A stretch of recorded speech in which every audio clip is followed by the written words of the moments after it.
Boris Karloff on Inner Sanctum Mysteries.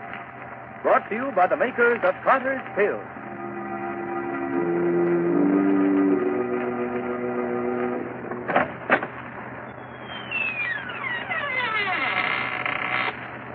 Good evening, friends. Let me welcome you once more to the Inner Sanctum. This is Raymond, your host. Come in, won't you, and sit down? No, I'm not being polite. I'd prefer you to sit, you see, because within the next 5 minutes, you're going to be so weak in the knees that you won't be able to stand.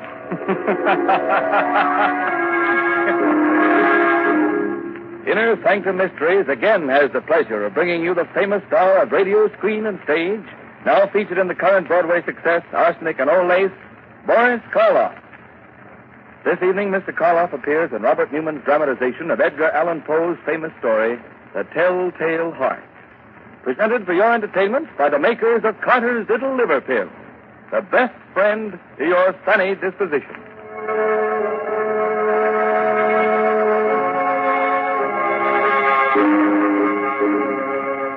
And now our story. A story based on a tale by the greatest master of the macabre that ever lived, Edgar Allan Poe. The story of a man who could hear not only every sound on earth, but even things that don't exist. So, turn down the lights, call in a friend or neighbor to keep you company, and listen to Boris Karloff as Simon in The Telltale Heart. It's early evening. The sun is just setting behind a range of low hills. On top of the nearest hill is a huge rambling building surrounded by park-like grounds. A road winds from its gates down to the little village below. Down this road comes a man. He's tall, gaunt, his hair snow white. He's so busy with his thoughts that he doesn't see the small, dark man who sits by the roadside. But just as he is about to pass him... Good evening. Huh? Oh, why, good evening. Nice evening, isn't it? Nice? Why, it's the most wonderful, perfect evening I'll ever know this side of heaven. You don't say. And you can't know what it's like to feel as if you've just risen from the dead. As if your tomb was opened. And you were told that you could return to the world that you knew and loved. Can't I? You can't. You see, my name is Simon. I was a musician. 2 years ago, I went stone deaf. Suddenly. Completely. Do you know what deafness means to a musician? It's like dying. Or worse. Like dying and knowing that you're dead. Oh, I went to doctors, but they could do nothing for me. But finally, one of them sent me to see the doctor who has the place up on the hill here. Dr. Adair? Yes, Dr. Adair. He kept me with him for 6 months, and now I'm going home again. He cured you? You can hear? Hear? Listen. Listen hard, and tell me what you can hear right now. Nothing very much. The wind? Cricket? Cricket and the wind. Do you know what I can hear? I can hear the grass growing, the sap rising in the trees. I can hear the stars moving in their courses. I can hear things that no man ever heard before. Now, do you know why I said that this was the most wonderful evening that ever was? Yes, Simon. But I knew why before. You see, I just left the place up on the hill myself. You left there? You mean... When I was taken there, I was blind. Oh, your eyes, yes. I hadn't noticed before, but they are strange. Shall we walk on together? Simon? Just where did you plan to go? Well, I've been thinking about that for weeks now. All the weeks when I couldn't leave my room.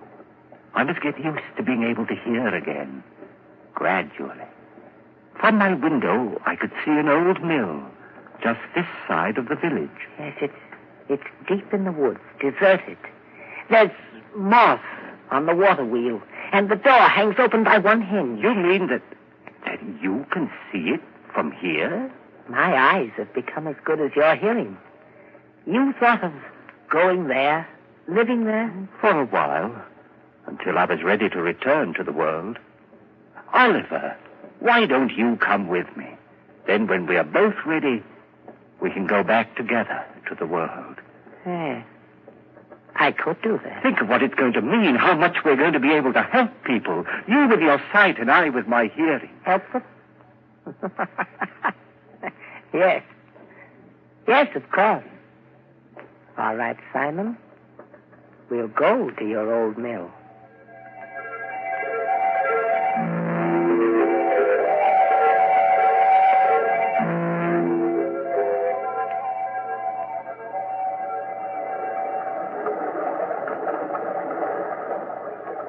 This way, Oliver. Up this path. What? Someone's coming. The farmer, he seems to be looking for something. Good evening. I'm looking for my cow. Have you seen her? Well, what kind of a cow is she? A brown and a white one with a crooked horn. Wait. I hear her. She's grazing in a field on the other side of the woods. Hear her? That's almost a mile from here. I have good ears. Good. You must have ears like a fox. But that field, that's the squire's. How did she get there? You think someone took her? Who would? Well, it's the squire's land, but he's the richest man around here. Why should he have taken my cow? Wait a minute. Let me see. Yes. Yes, I do see someone with your cow. He's just leaving her. You can see that? Right through the woods? I have good eyes. Who is it? What's he like? Is he tall, wearing a brown jacket? Yes. I knew it. It's the squire. He's trying to steal my cow. I'd better go get her. Thank you very much. Perhaps I'll see you both again. Perhaps. We'll both be staying around here for a while there in the old mill. Why did you tell him that, Oliver? Did you really see the squire taking his cow? I saw what he wanted me to see. What do you mean? He hates the squire because the squire's rich and he's poor. But what? Never mind, Simon. Shall we go on to the mill? Here we are. And it's just the way I knew it would be.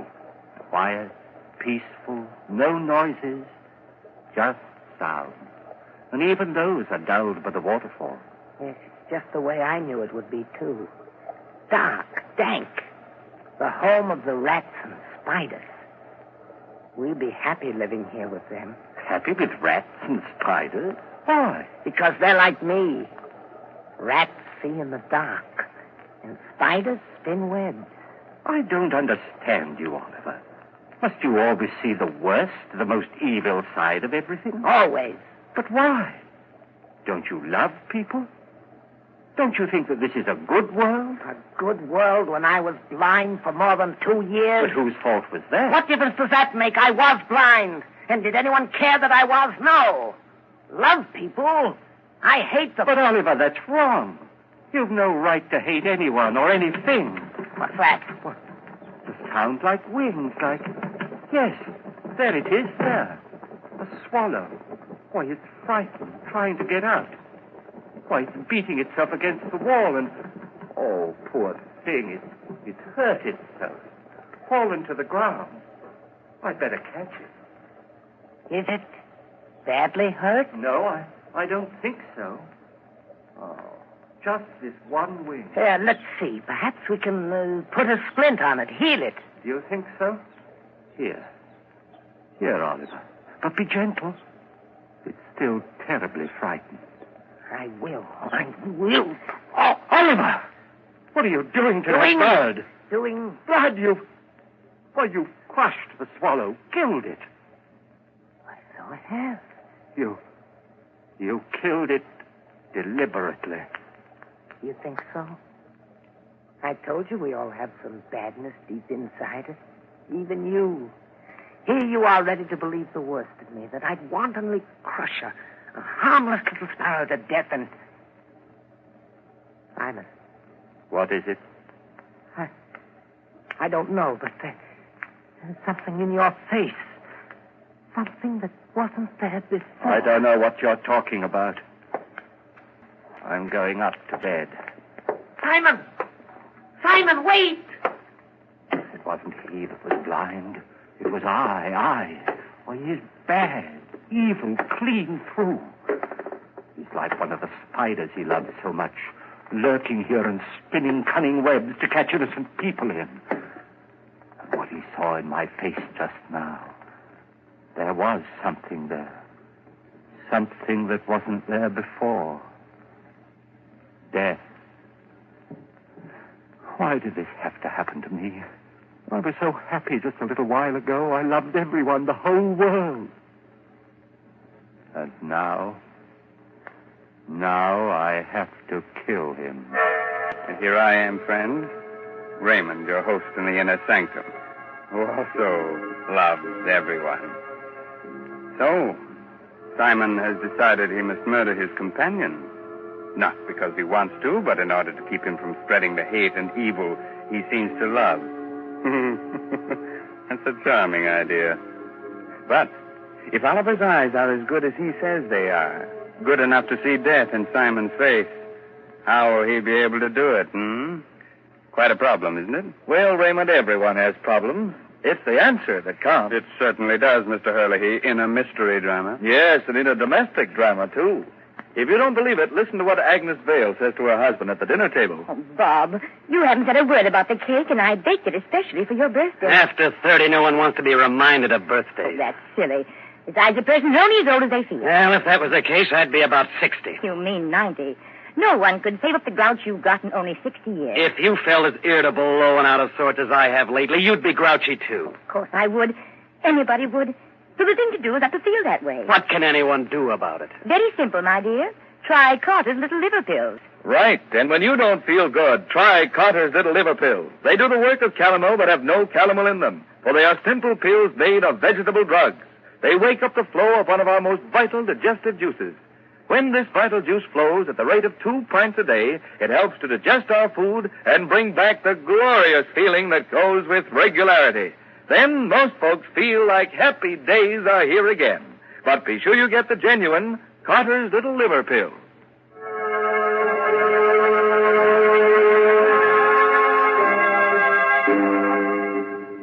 Well, friends, are you sorry I advised you to sit down before? No, I thought not. You still want me to go on with the story of the Telltale Heart? Very well. It's a little later that same evening, and Simon is sitting in the upper story of the old deserted mill, waiting, listening. Sleep, Oliver, sleep. Aren't you ever going to sleep? Oh, I know you're lying down. I heard you getting undressed.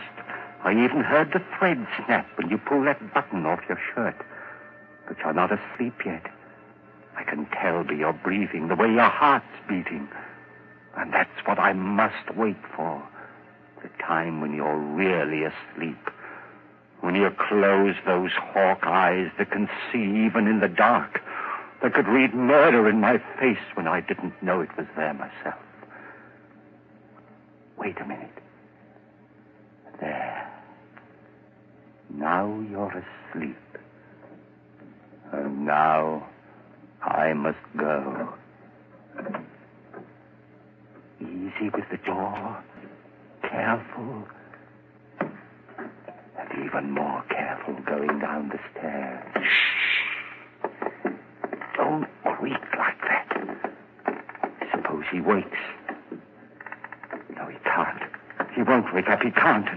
And even if he does... here we are. The door to his room. How shall I do it? Those sacks he's using as a pillow.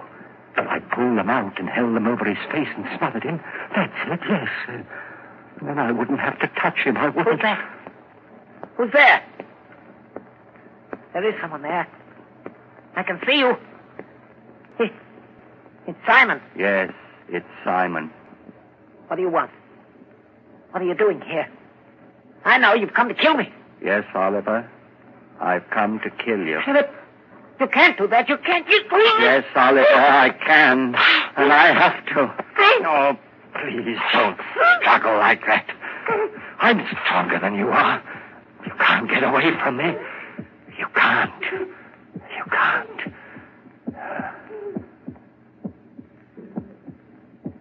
That noise.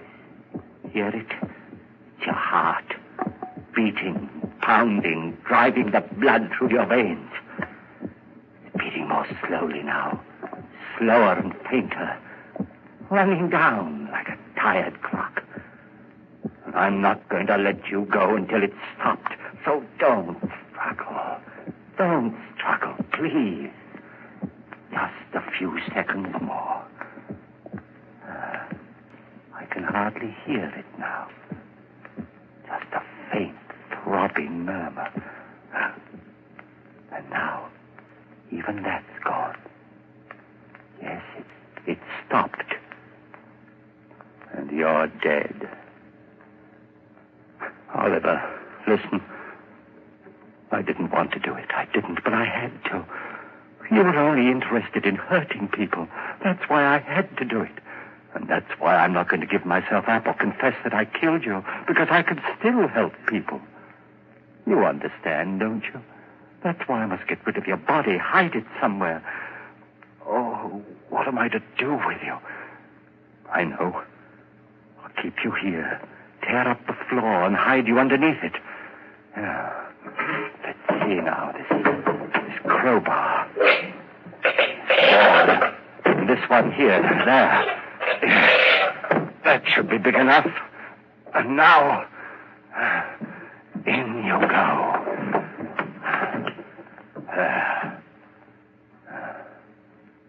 Goodbye, Oliver. Goodbye. Just put these boards back. Nail them down again with the same rusty nails. And it's done. Now I'll spread this dust over the cracks. No one will be able to tell what I've done. No, not even with your eyes. If you could still use them. What's that? A light. A lantern outside. Someone at the door. Maybe Christie's come back again. Yes? Who is it? It's Trent, the constable. The constable? What do you want? Oh, nothing much. Thought I'd drop in. Say hello. Come in, constable. Come right in. Thanks. Weird time of night to be visiting, but I heard there were strangers living out here, and I thought I might... Why, of course, it's part of your job to investigate strangers, isn't it? In a way. Not that you're a stranger, exactly. What do you mean? Well, you've been around here for some time, haven't you? Up at Dr. Adair's place in the hill, I mean? Oh, yes, of course. I just left there this afternoon. Uh-huh. And your friend, where's he? Sleeping? Friend? Why, there's no one here with me. I'm all alone. But the doctor said... You mind if I look around? No, of course not. Not that I doubt your word or anything like that. Oh, no, don't apologize, Constable. Go right ahead. Well, Constable? There's certainly no sign of anyone else. Well, I told you so. Yes, you did. Now, I'll just sit down here for a minute. Get my pipe going. No, not there. Don't sit there. Why not? Because, well, it was just that the floor looked a little rotten right there, and I was afraid that... Oh, I guess it's all right. Sure. Strong enough to hold me, anyway. Don't step on it. I hurt you. Good heavens. What's that? What's what? That's throbbing. That noise. Beating away like... I don't hear any noise. But you must, you... Those ears of mine. Sometimes they're too good. It's just your watch ticking. Watch? I haven't got a watch on me. You haven't? But then what? Oh, look, Constable, I could use a bit of exercise. Suppose I walk you back to the village. Well, that's mighty nice of you. I'm glad to have your company. hurry, is there? Just let's sit there for a while. I don't want to sit. Constable, will you come now? Now, this minute. If you don't, I don't know what I'll do. Hey, you have gotten yourself into a state. Is anything the matter? No, of course not. It's just that I get nervous, restless, and you won't mind if I walk up and down right here, will you? It'll make you feel any better. Go ahead. Thank you. This floor, it is noisy, isn't it? It isn't noisy enough. Constable, this lever here, I've been wondering about it. What's it for, do you know? Why, yes. I think it opens the sluice, starts the mill wheel turning. It does? Then let's try it. See if it still works. There. Yeah, still works all right. It's quite a racket, too. You're not loud enough still. Constable, for heaven's sake, will you come now? Leave here with me. If you don't, I'll go back. Look, there's no need to get so excited. I'm not excited. I'm perfectly calm and quiet. Will you come now, right away? But I told you. I know what you're doing. Sitting there, pretending you haven't heard, making me stay here and listen to it, beating louder and louder and louder. All right, I confess. I killed him. I killed him. His body is right underneath you, under the floor. I killed him, and that noise you hear is his heart. The beating of his telltale heart.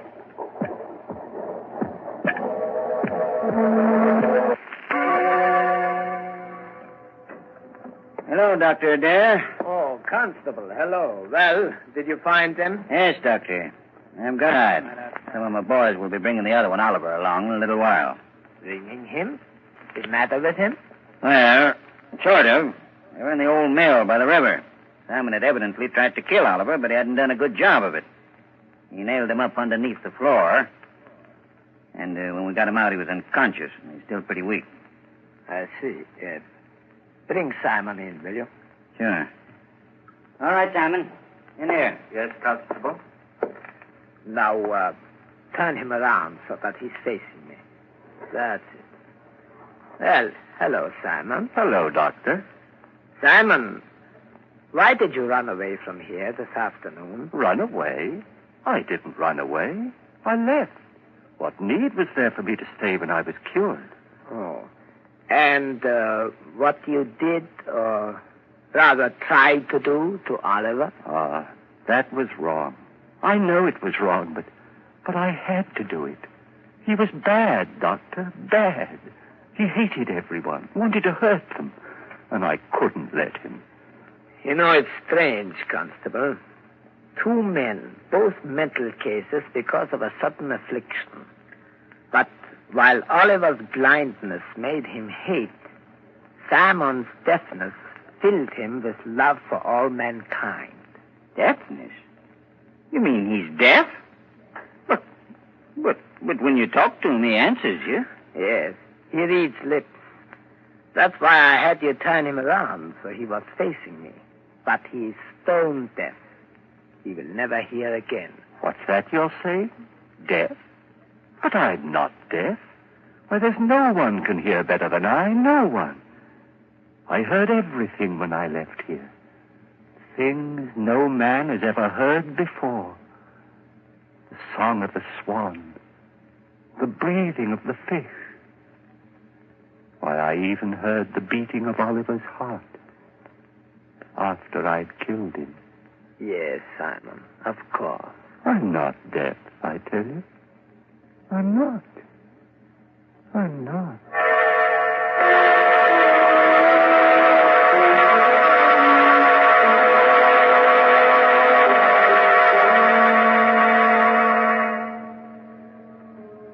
So, Simon did hear all the things he said he did, even the beating of the telltale heart. And not with his ears, but with something else deep inside his poor, sick brain. Speaking of telltale heart, I saw it's not a heart at all. It's just Mr. Herlihy's knees knocking together. And if you think you're kidding, Raymond, you're crazy. Oh, I'm not kidding, Ed. In Mr. Karloff's audiences, that's the equivalent of applause. since everyone's generally much too scared to show the usual approval with their hands. So we won't take any chances. We'll just use words and say, thanks, Boris Karloff, for your splendid performance of tonight's dramatization of Poe's The Telltale Heart. It was a pleasure, Raymond, to be able to bring our friends one of the world's most famous stories. And I'm very grateful to Everett Sloane as Oliver and Santos Ortiaga, who played Christie, for the help they gave me. So now I suggest that you listen to Ed Hurley, who has some helpful advice for which you may be very grateful. This is Raymond again, your host, getting ready to close that door to the inner sanctum and say goodnight until the same time next week. In the meantime, if you care to do a little bloodthirsty reading, try this month's Inner Sanctum novel, I'll Eat You Last, by H.C. Brandon. In case you've already read that, why not try some of the other stories by the author of tonight's mystery drama, Edgar Allan Poe? According to all critics, this writer has quite a future. Oh, good night. Pleasant dreams, huh? Inner Sanctum Mysteries will be on the air again next Sunday night, same station, same time, with another chiller for thriller fans. So be with us then. This is Ed Hurley, speaking for the makers of Carter's Little Liver Pills and reminding you, when you don't feel good, try Carter's Little Liver Pills, the best friend to your sunny disposition. This is the Blue Network of the National Broadcasting Company. Inner Sanctum Mysteries, brought to you by the makers of Carter's Pills.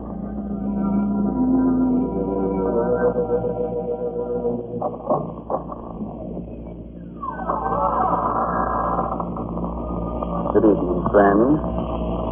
I'm Raymond, your host. Remember? Won't you come into our inner sanctum? Oh, it's very gratifying that you have the courage to come back. I was afraid our story last week might have been too much for you. But, since it wasn't, suppose we see what you think of tonight's tale. The story of a strange, weird voyage that makes the ancient mariner look like one of the rover boys.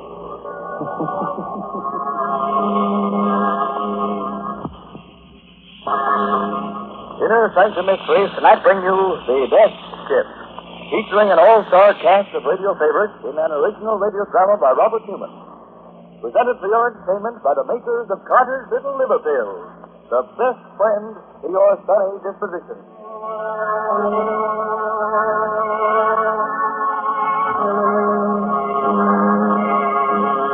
Now, wait. A question before we begin. Do you really know anything about the sea?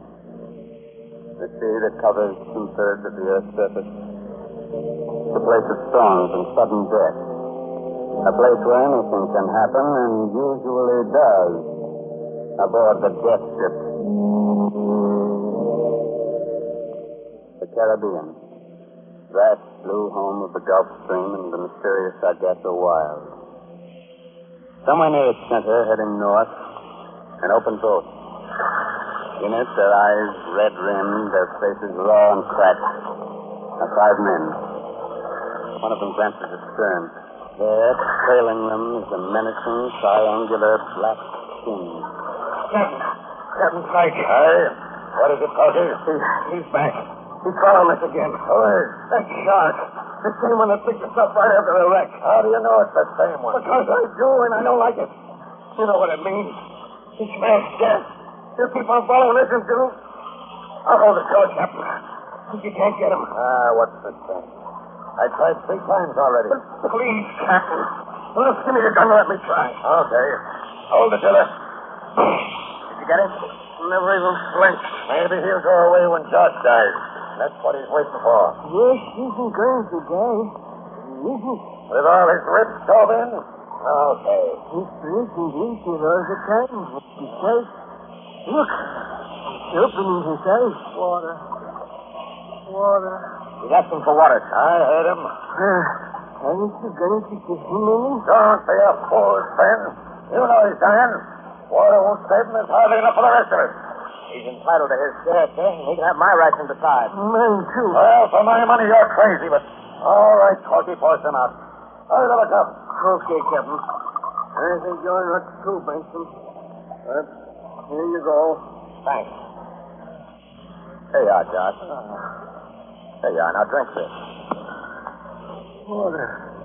Good. Where am I? What happened? Don't you remember, Josh? The Mary Kay, that storm last night. We ran into a reef off Skeleton Key. Found it. All hands were lost except us. Some gear fell on you and you got kind of hurt. Skeleton Key? I remember. My trick at the wheel.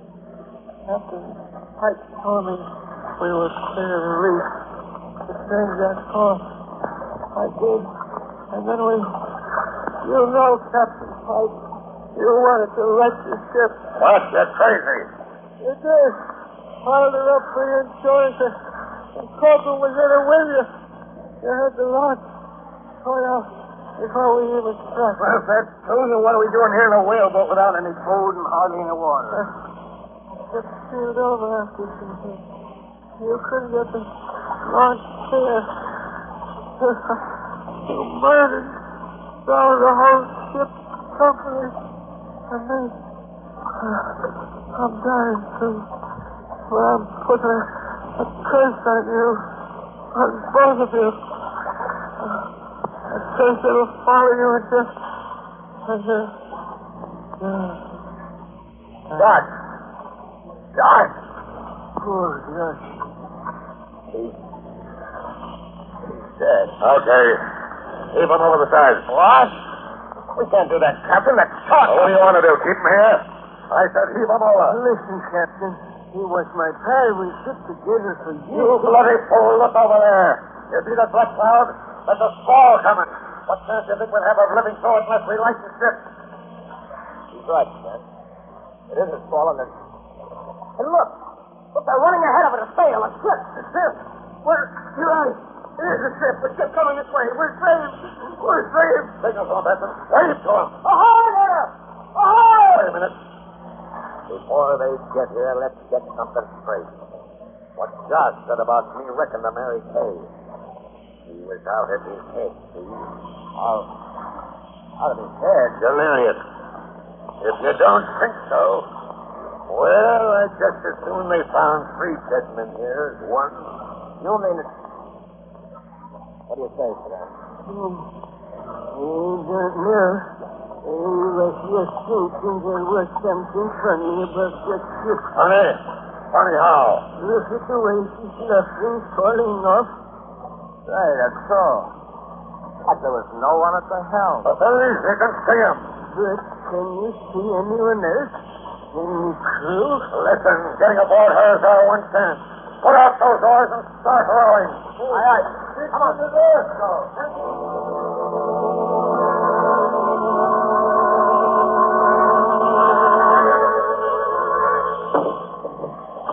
Rubber counter, hold on. Now, grab on board. What about Josh, sir? In the whaleboat. Leave a minute to cast it adrift. I guess that's better than letting the sharks get him. Okay, sir. All right. So long, Josh. Now, let's look around here. That man at the helm, for instance. Well, maybe he's drunk. So blind drunk he didn't see him. Maybe the rest of the crew's below and... Holy smoke. Drunk? He's dead. Life to the wheel. But what killed him? Look at that look on his face. Burned black like he'd been scorched by hellfire. Ahoy, below there! Ahoy! Anyone about? There's no one below. There's no one on board but us. And him. How do you know? Yes, too. This is a death ship. A what? You heard of them. Every sailor has. Ships wandering around the sea, drifting into port without a soul on board, and no way of telling where the crew went or why. It's a death ship, and they don't like it. You don't. You'd rather be out in a whaleboat, I suppose. Why, with this squall coming up it's here. Take the wheel span. Cut that body loose and heave it overboard. You others, up the rig and release from the ranger. Up now!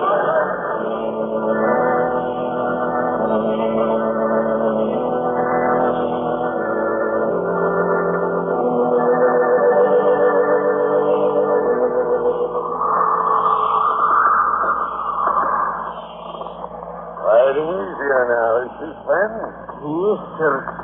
Yes, sir, in wasting time. Well, keep her she goes, due north and for the wind. Yes, sir. But it's getting pretty dark. I can't hardly see the compass anymore. I'll light the binnacle for you. There we are. Well, so we got a ship under us again. Good ship, too, from the feel of her. And just in time. We'd have swamped shore on the whaleboat.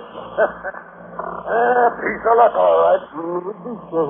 That's what told you, Agent Blakey. They'd like to know what happened to the crew and what killed the man we found at the wheel. Well, as soon as Corky and Benson get back, we'll take a look below. I'll be Lawson on deck, sir. Okay, Benson. Now, let's see if we can't get to the bottom of this. Take a look below deck, you mean? Aye. You stay at the wheel, Sven. You others, follow me. Aye, sir. Due north.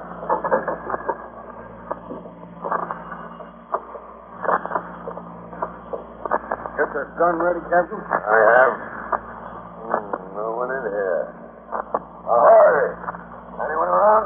You suppose she sprang her reach when they thought she was sinking? Abandoned her? I doubt it. She don't lie as if she was waterlogged. What about a plague, sir? The whole crew dying off. It might be. Look in this cabin here. Aye. Well, looks like it must have been the captain's cabin. Aye. Everything's shipshape here, too. Bunks made up. Hey, what's that? There against the wall. The sea chest, an old one. Old? That chest was old before you were born. Look at the ironwork, the rust on it. What do you suppose is in it? Well, now we'll soon see. Holy jumping the artifacts. Gold! Bars of it! Jewels, pearls as big as marble. Pirate treasure! Or maybe old Spanish treasure. Look at it! Look at it! We're rich!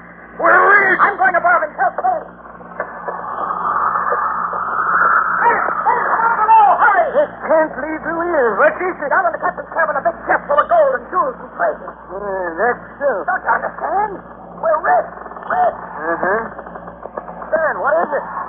I don't know. At least, but look, twice up here. Captain. Okay. I don't know what's come over you, but Captain Price, would you come up sometime for a minute? Aye, coming up. Well, so you don't like this ship, eh, Ben? Did he tell you what we found? He told me, and it doesn't make me like it any better. Huh? What do you mean? You've been to sea for good many years, Captain. It's like I have. But have you ever heard of anything like this happening before? Like what? Well, we get wrecked, dressed around for a day and a night, and out from boat, run into a ship without anyone on it, and then discover it's got treasure aboard. Hey, what are you driving at? It happened, didn't it? Did it? Couple of minutes ago, I saw something off the port bow there. Saw something? What? It was too dark to be sure, but it looked to me like a whaleboat with 5 men in it. And somehow, I got the feeling that those 5 men were us. What? Yes, Tom. I don't think we're really here on board this ship at all. We only think we are. We're really still out there, tossing around in the whaleboat. At least, our bodies are. And then I got a hunch that we're all dead.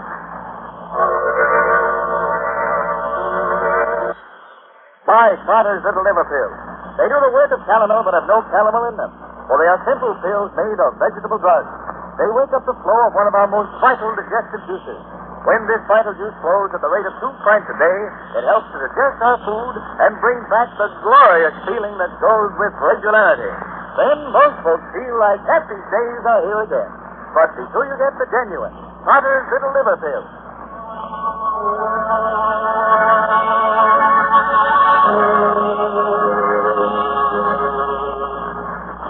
Well, you want to go back to sea again on the death ship?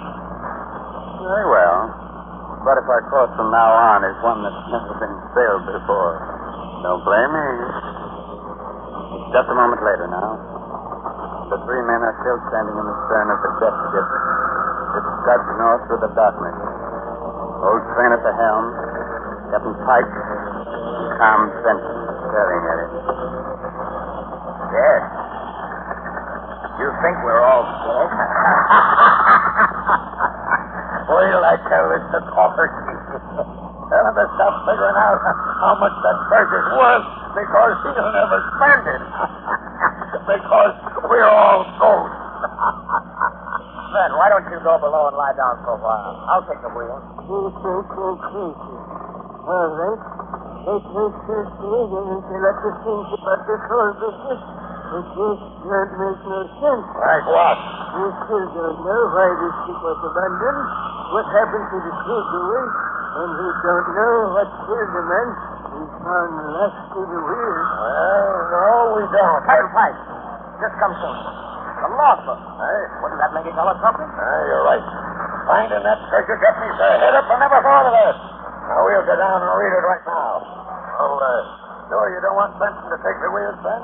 No, Captain. I'll finish up this trick. You can take over at this place. Okay. Come on, Benson. All right. Go look for the logbook and see if... Oh, they think you crazy, eh? Well, we'll see.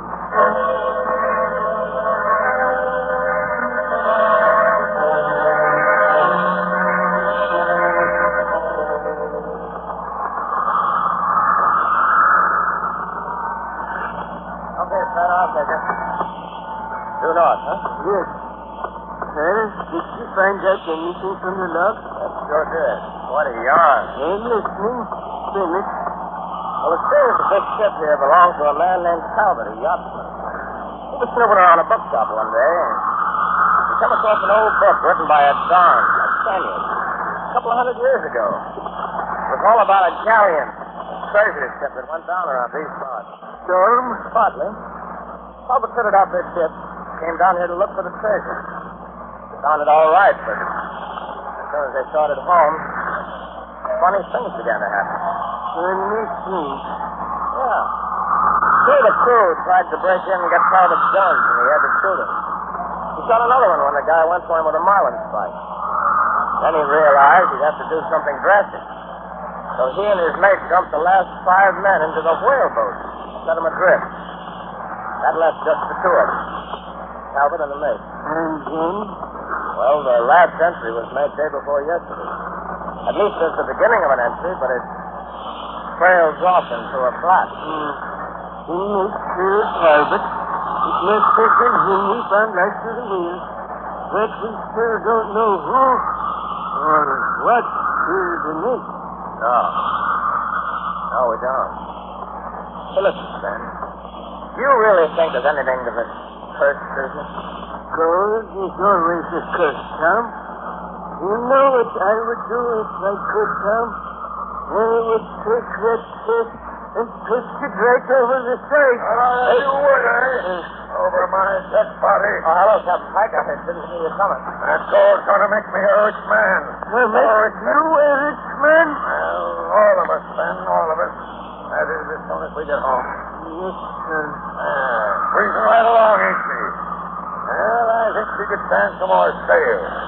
Okay. Okay, come on up here. All right, Captain. Yes, sir. Let's go up. Put on more sail.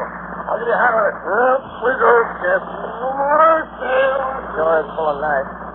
At this trip, we ought to raise land by morning. Yes. Maybe. What do you mean, maybe? Hey, what was that? Sounded like Corky. Captain Pike! Captain Pike, was that Corky? Aye, it was. This is footing on the red line. Went over the side. This is footing? Aye. Too much rum, I guess.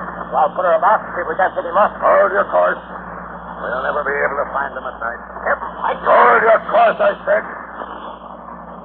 I'm going below. Coffee. Overboard. Had been drinking, but... That wasn't why he said. Did you see the butt of Pike's gun? There was blood on it. He slugged him. What? You mean killed him? Died? He said anything to be surprised at.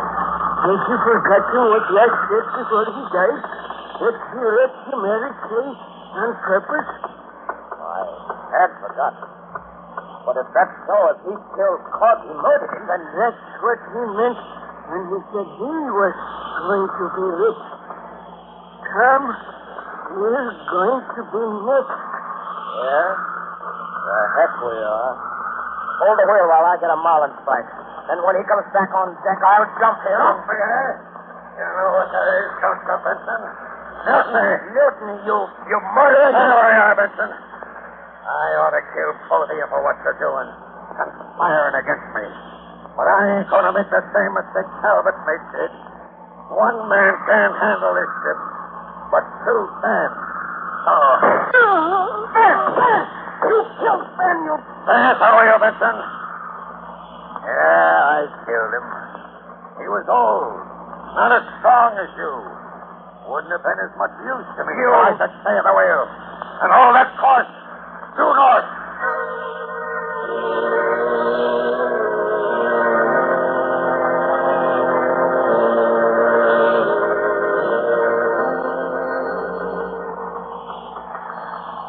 Getting tired, Benson?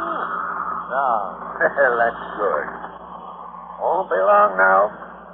Almost 3 bells. Sun will be coming up in a minute.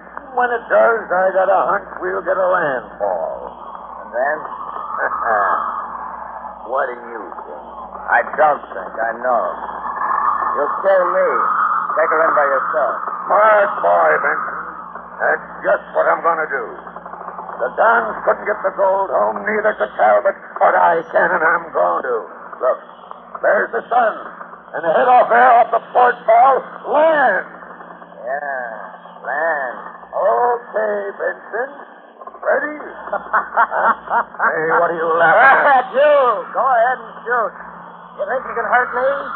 You can't. I can't. Have you forgotten that whaleboat with the 5 men in it that Ben saw last night? The 5 men he said were us? Have you forgotten what he said that meant? We're sailing due north. The sun should be rising on the starboard side in the east, shouldn't it? But it's not. It's coming out to larboard in the west. Sun rising in the west? Why, it can't be. And still it is. And that land ahead there, it's not the coast. Don't you recognize it? It's Skeleton Key where you wrecked the Mary Kay. There's what's left of her. Now, do you understand? You're dead. You've been dead for 2 days. Dead and doomed to sail a death ship in a circle through all eternity. No, I'm not dead. I'm not dead. I'm not letting go. I'm not stay up on here. He's going over the side. I'll pour the line, and when he comes up, we'll... Ben! He isn't going to come up. It's dark. And it looks like the same shark that followed us all day yesterday. Yeah. Well, that was smart work, Sam. I thought I saw you move once or twice. I had a hunch you weren't dead. Wasn't dead? Aren't we both dead? Heck no. Does that slug through your shoulder feel as if you were? Well, no, but what you just said to Pike... A trick so I could get his gun. Trick? There ain't no trick about the sun. It's rising in the west instead of the east. No, it's not, Sam. As soon as I saw it, the whole thing came to me. You remember that body we found lashed to the wheel? The mate? You know what killed him? Lightning. Lightning? Yeah. Struck by lightning during the storm when the Mary Kay went down. Besides killing him, it polarized the compass. Reversed it so that the needle pointed south instead of north. That's why it looked like the sun was coming up on the wrong side. That's why we ended back here at Skeleton Key again. We were sailing south all the time instead of north. That's it, Railbrook. There's just see a Railbrook with fragmenting it. Sure you did. And you know who they were. The men Talbot and his mates set adrift so they wouldn't have to share the treasure with us. You know what we're going to do? We're going to pick them up and get them to help us sail this ship home. And the treasure? You said you didn't want any part of it. Well, I don't either. They found it, let them divvy it up. But we found this ship, That's right. Diamond. It's ours now. Ours to do anything we like with. We're our own boss from here on in, then. And what more can a man want? Nothing, Tom. Nothing in the world.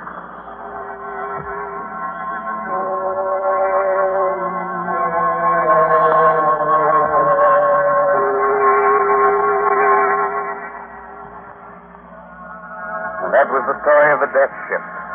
The ship that sailed the Caribbean with a treasure aboard her and a dead man at the helm.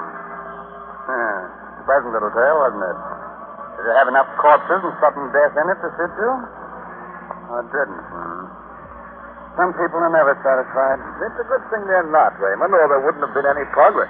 Oh, you mean we'd have to get along without such things as the telephone, the airplane, Electric light. the radio? And Carter's little liver pill. Heaven forbid. Yes, Raymond, scores of people would hate to be without Carter's little liver pill.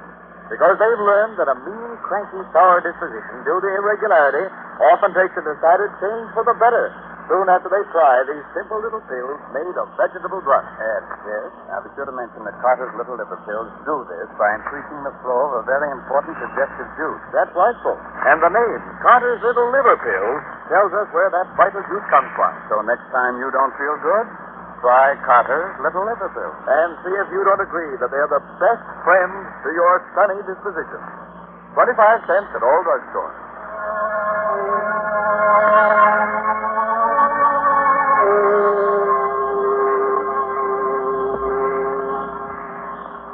This is Raymond again, your host, getting ready to close that door to the Inner Sanctum and say goodnight until next week, when our guest will once again be Paul Lucas. I hope you enjoyed our little story and that you got its moral. What moral? Oh, it had one, all right. All our stories have. Dead men tell no tales, except on the Inner Sanctum. So, next Sunday night, to overcome the hot weather, invite your friends in for a chilling evening and listen to Inner Sanctum Mysteries. However, if you just can't wait till the coming Sunday for our next one, satisfy your craving for a good murder story by reading this month's Inner Sanctum Mystery novel, I'll Eat You Last, by H.C. Brendan. Good night. Sweet dreams.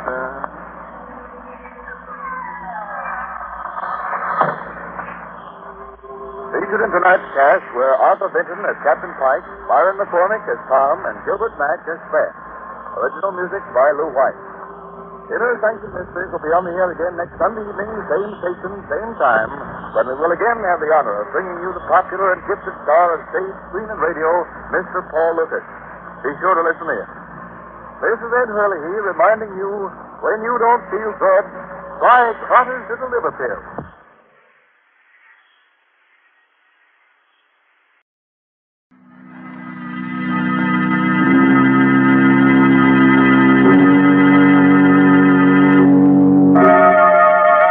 Inner Sanctum Mysteries, starring Ann Seymour and Myron McCormick. Brought to you by the makers of Carter's Little Liver Pills, the best friend to your sunny disposition.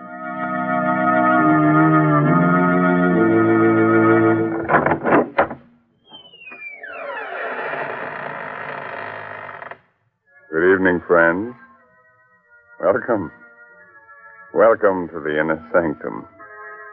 This is Raymond, your host, teller of strange tales. Come in, if you dare. Now, before we begin, a word to those of you who don't frighten easily. It'll be no disgrace if before we're finished you find yourself trembling against your will.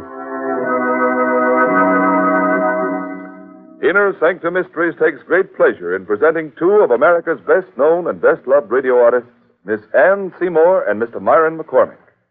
Tonight, these two favorites of the air lanes co-star in The Man from Yesterday, an original radio mystery drama by Milton Geiger, brought to you by the makers of Carter's Little Liver Pills, the laxative with the two-way action. For over 60 years, everybody has known that the name Carter's Little Liver Pills means gentle and efficient help whenever a laxative is needed. Yes, and they know, too, that Carter's Little Liver Pills bring added relief by waking up the flow of a very important digestive juice. So take advantage of this two-way action and ask for Carter's Little Liver Pills.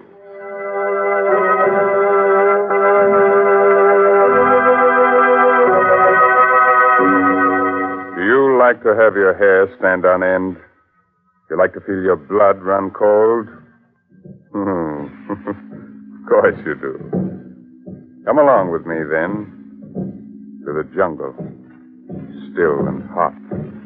Weirdly yellow in the strange light of the tropic moon. In a clearing, the African natives of Dr. Robert Rand's museum party sway to the slow throb of their drums. A few hundred yards off in the thick bush, a monstrous humpbacked shape drops silently from the trees, moves swiftly across the shadowed jungle floor.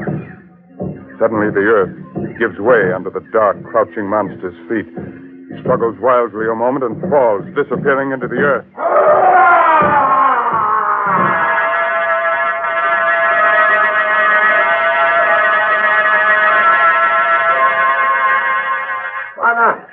Wanna run? Quick, come quick. Ngagi, come quick. Eh? What's up, Sangala? Is something wrong, Sangala? Wana, you come fast. Bring big gun. Oh, what is it? Ngagi. Gorilla?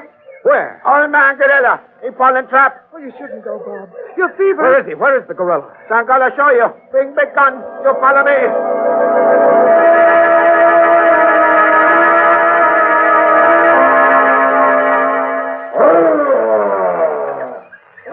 Can you see him down there, Bob? Can I see him? What a fellow. What a prize he'd be for Professor Converse at the museum. A full-grown gorilla. Ruth, we've got to get this fellow home, alive. Oh, Bob, it's dangerous. You're ill. Must you? Converse would never forgive me if I didn't. Bob, What is it? the gorilla hasn't made a sound for some time now. That's right. Turn the flashlight down there, will you, Ruth? That's very strange. Is he hurt? No. But look at him. See how he stares up at me. Yes.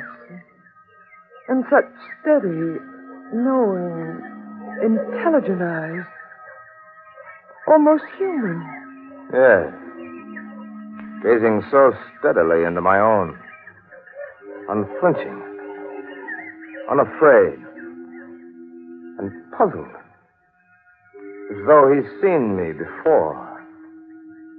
As though he recognizes me. Is trying to remember me from somewhere. Sometime.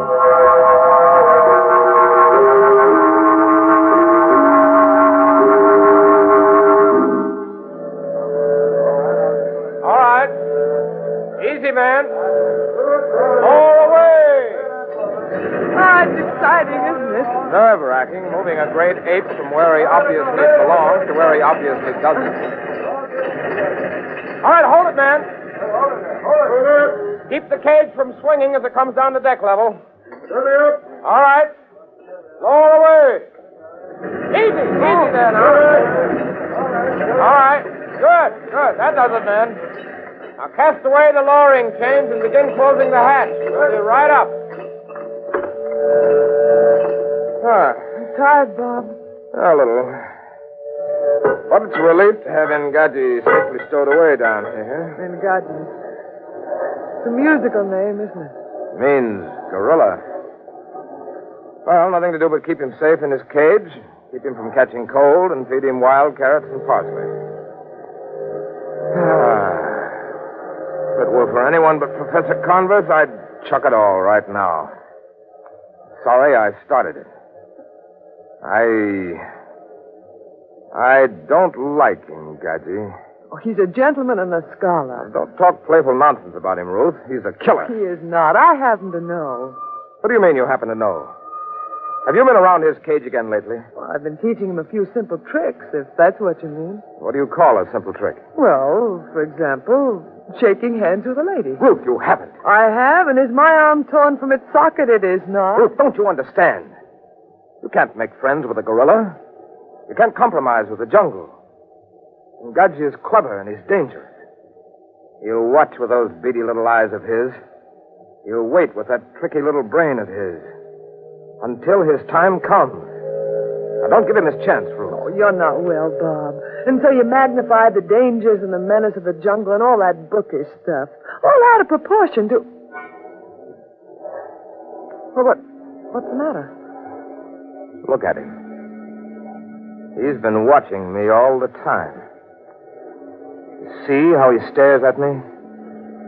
Never batting an eye. Never moving a hair. Watching me.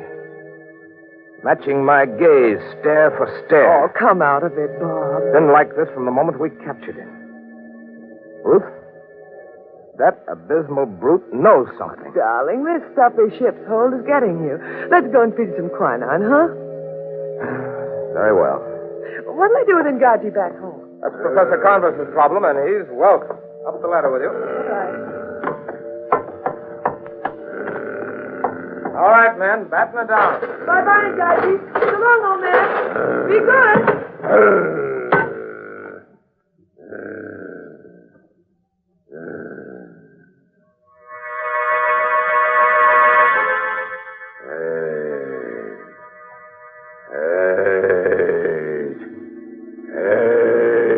From before. When? Where? Hey! I am Ingache, King of the Jungle!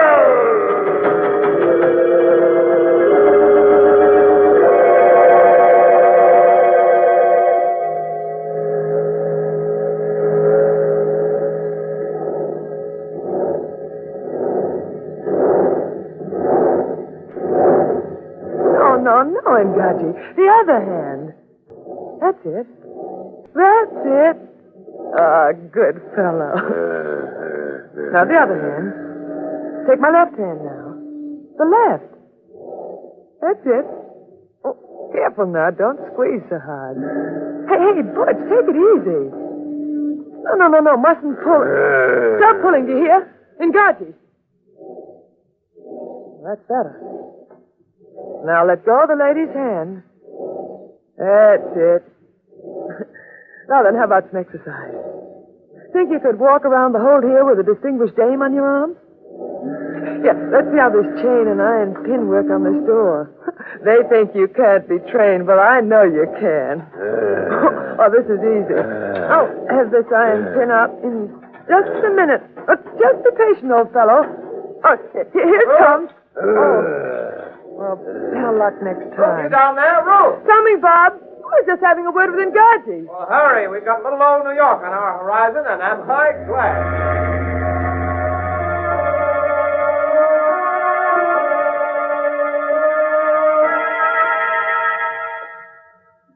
That's very kind of you, Professor Converse, putting Ruth and me up at the museum like this. Not at all. It's plenty room. Besides, I want to keep an eye on that fever of yours, because you won't. Well, nevertheless, Professor, we won't impose on your hospitality a moment more than it takes us to get settled again here in America. Yeah. Here's another door. After you, Rand. Thank you. This old wing is out of use, but it still has electricity. And what's more important, heat. Till the zoo can build proper quarters for Ngaji, we'd better keep him in here where the temperature is even. I've been thinking, Professor. These oak doors wouldn't be any problem at all to Ngaji if he happened to get on the loose. True.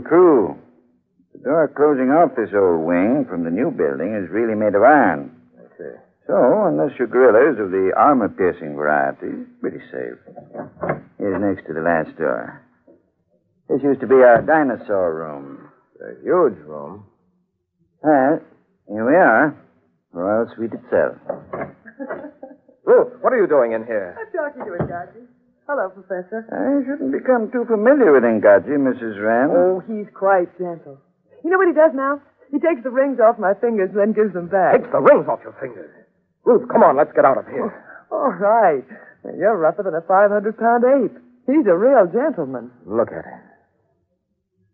Look how he presses his face between the bars. To get a closer look at me. It's been like that since... By George, I'll give him a good look at Don't me. get too close, Rand. Now, careful. Oh, he doesn't know you well, Bob. Bob! There, you ugly brute. Take a look. Take a good, long look. Well, what do you see? All right, he missed me. Could have shattered your skull with that blow, Rand. But it's only because he doesn't know you, Bob. He does know me. He looked into my face, and he saw something. What did he see?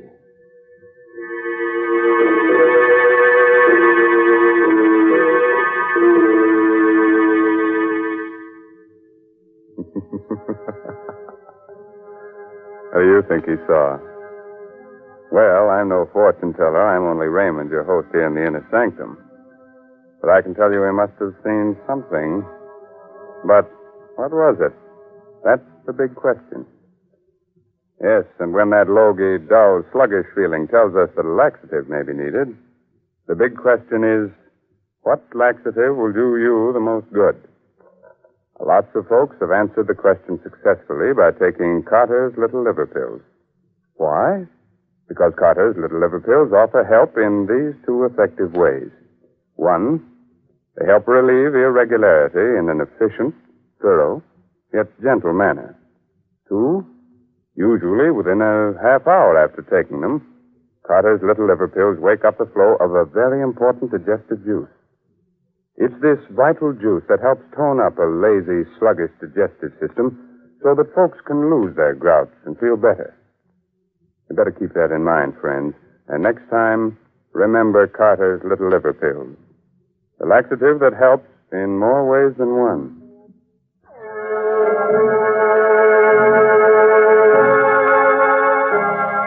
All right. Do you still want to know what the man from yesterday saw when he looked into Rand's face? You'll be sorry, but you asked for it.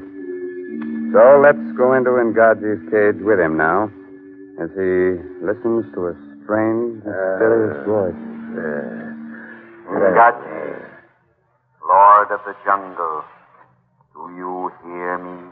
Do you hear, Ngaji? Do you hear the jungle speak?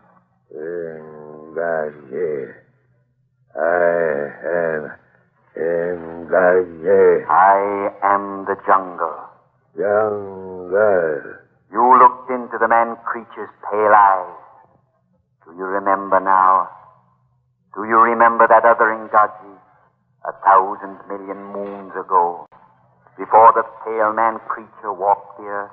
Man, small, weak. Do you remember, Ngaji? Remember. You fought with him in the jungle, fought for the beautiful she. He conquered. How you hated him. Hey. He was mighty, and he was different from the others.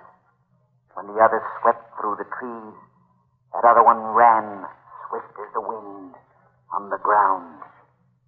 Remember. Remember.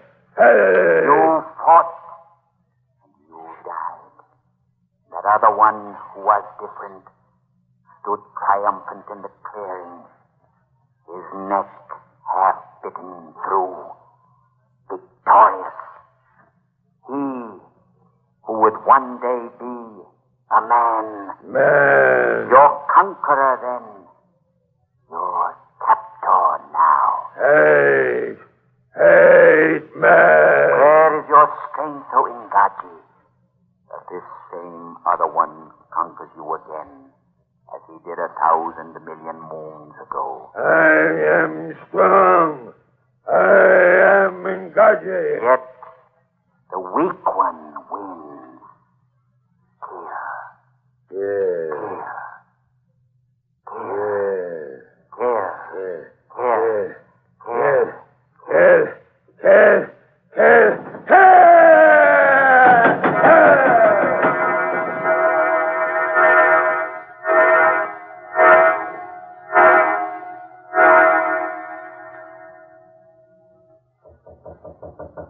Come in, Rand. Come in. Oh, good evening, Professor. Oh, you know it was me. Of course. Well, That's exactly why I'm here, Professor. Getting to be a habit around here.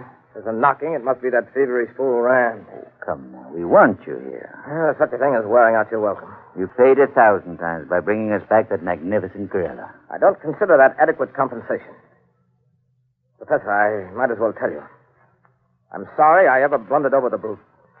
He was getting you again. Go to bed and take No, some... no. I'm afraid of him, Gadget. Not in the physical sense. I could cope with his power, his force. But he's changed. I can't cope with what he's become. It infuriates and humiliates me that gorilla has something on me. Has me at some disadvantage that I don't understand. It's gotten under my skin. You remember when he struck at me 3 weeks ago? Do I remember? Of course I do. He changed after that. When he looks at me now, he isn't puzzled. He isn't searching his memory for some clue to me anymore. He knows. He knows who I am and what I mean to him. Whatever it is, he hates me. Hates me with a dreadful, consuming energy. I don't question that, Rand. It's plain enough. Yeah, do you hear? He never had those tempers. Now something is tormenting him into a frenzy of hatred and defiance. Something in that secret brain of his. You'd better calm him down before he dashes out that secret brain of his. Come on, Rand. We'll talk later.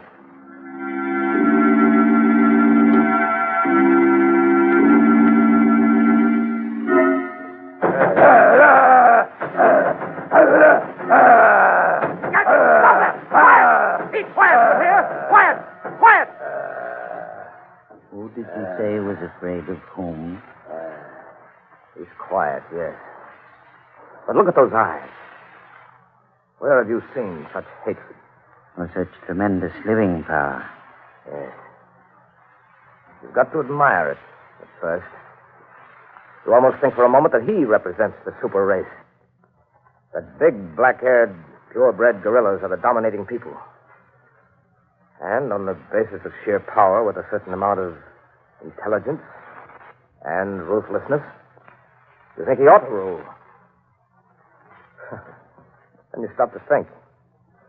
You remember. Yes, he's pure black gorilla and powerful. But after all, he's just a gorilla. Oh, I thought I heard Ngaji fighting in here. Well, you did. Your precious beast was paying attention. You'd catch cold running about barefooted like that, and that wouldn't do. Because Ngaji might catch it from you, and that would be the end of Ngaji. On second thought, perhaps you'd better run around barefooted. But, Bob, he's worth a fortune. Well, so are you. Now run along back to bed. Professor Converse and I have a chess game to play. Hey, Professor?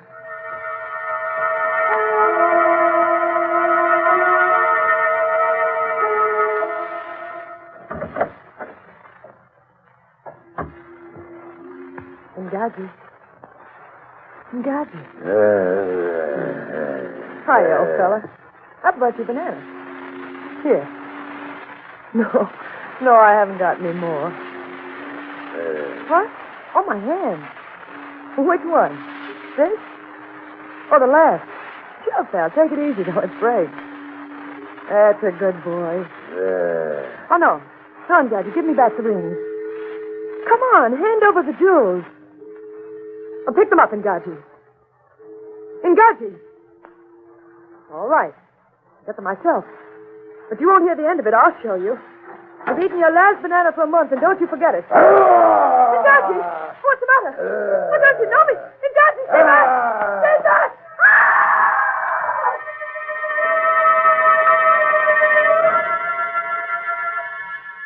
Your move, Professor. Hey, Scott, the fruit. There's a light in the wing. Look. It's loose. The fruit's loose. Wait a minute, Rand. Here. Take my revolver. I'll come along. Never mind. Stay here. Call for help. I can't hold him with just a revolver. Hurry!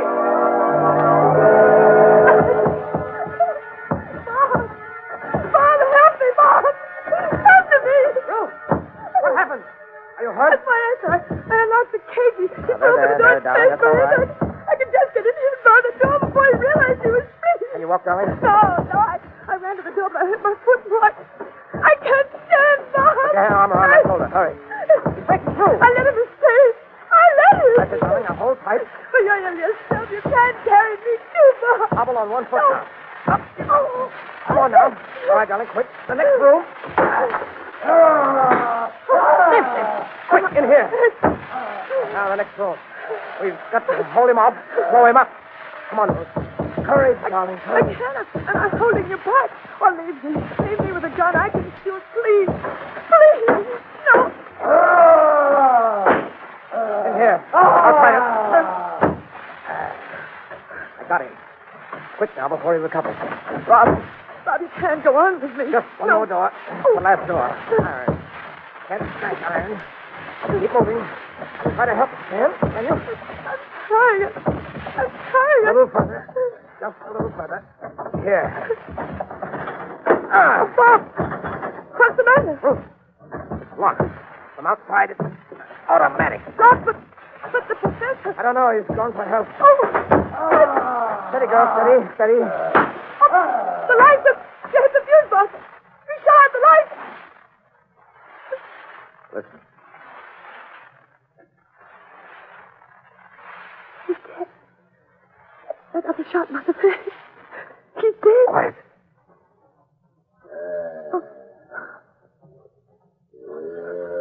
No. He's alive. He's stalking us in the dark. How many bullets? 3. Bob, one more thing, Guardian. Don't kill him. Quiet. This way. Keep moving.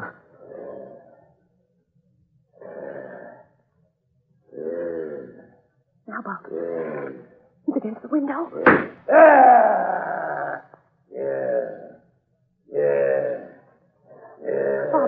Bob, the moon. The moon's coming out. Find it. We'll see him, too. And I've got 2 shots left. Perhaps. The moon. He sees it.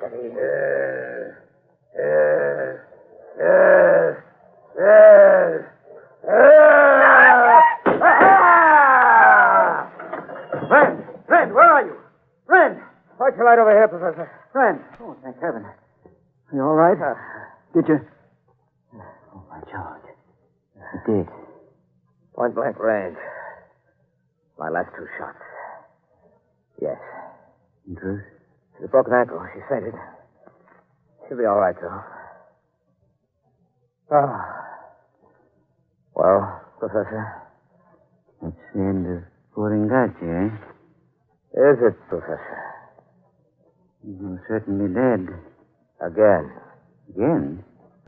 Have you ever had the feeling that something that has just happened, that happened before, somewhere, a long time ago? A very familiar psychological phenomenon. What about it? I feel that all this has happened before. When? And that it will happen again. I only wonder when. And where. And who will be the victor. Then. Yeah, let me look at you. Oh, yes. You're hurt. There are the marks of teeth on your neck. An unusual birthmark. It's occurred in my family for generations. Shows up when we become excited. Is it strange, Professor?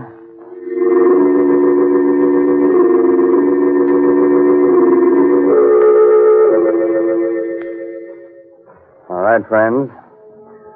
You can come out from under your table. Everything's all right now. Ngaji is dead, and we're safe for another 10,000 years. Good. Oh, Mr. Hurley, Ngaji was only imaginary, so don't let him worry you. You're right, Raymond. Especially when real things can be so much more troublesome. You mean things like an irritable, sour, out-of-sorts feeling that so often warns us a laxative is needed? Yes, and that's why folks have been taking Carter's Little Liver Pills for years. They know the name stands for dependable, gentle relief. Yes, and besides, folks know that usually within a half hour, Carter's Little Liver Pills will wake up the flow of a very essential digestive juice. This juice is all important to normal, proper digestion.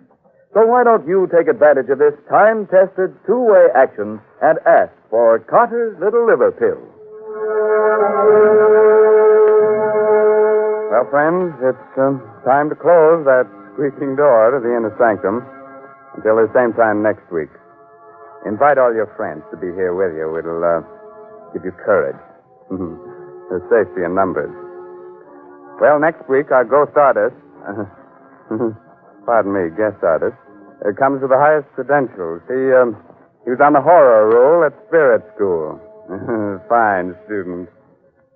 And for anyone who'd like a snap course in exciting mystery reading, let me suggest this month's Inner Sanctum novel, The Murder of a Novelist, by Sally Wood. It's on sale at your favorite bookstore.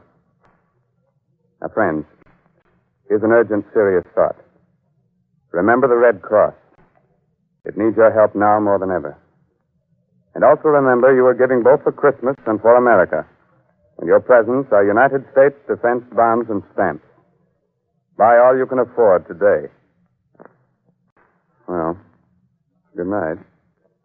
Pleasant dreams, huh? Attention, armchair detectives. One way to solve a puzzling case is to keep your eyes and ears open. What valuable tip would you get from this conversation?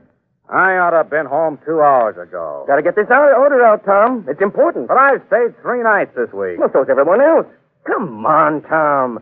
These days, grout things out. But you fellas don't feel as sunk and low down and out of sorts as I have lately. I can't afford to. There's too much work to be done.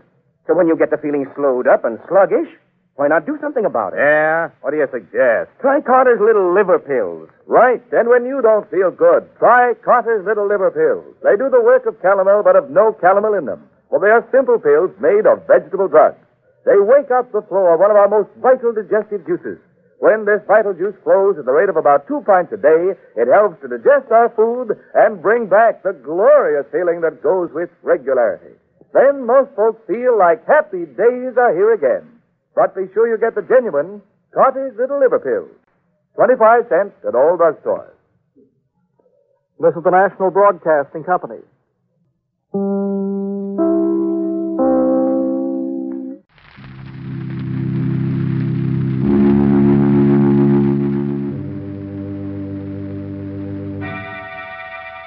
Inner Sanctum Mysteries, starring Peter Lorre, brought to you by Carter's Little Liver Pills. Before we open the squeaking door on Inner Sanctum this evening, here's a message the government would like to have passed on to you. Women are urgently needed now in war plants and essential industries. There are all kinds of war jobs which don't involve machinery or tools, such as driving a bus or taxi, working in a laundry, restaurant, school, or day nursery. And in filling these jobs, women are relieving men for heavier work. Ladies, if you live in an area where there's a shortage of war workers, go to the office of the United States Employment Service nearest your home at once. The address is in your local telephone book. But remember, do not move to a crowded war center in search of a job. It will only add to the housing and living problem already existing there. Your first and only necessary step to volunteer your services in a war job is to visit your local United States Employment Service office. Get yourself a war job and hasten the day of victory.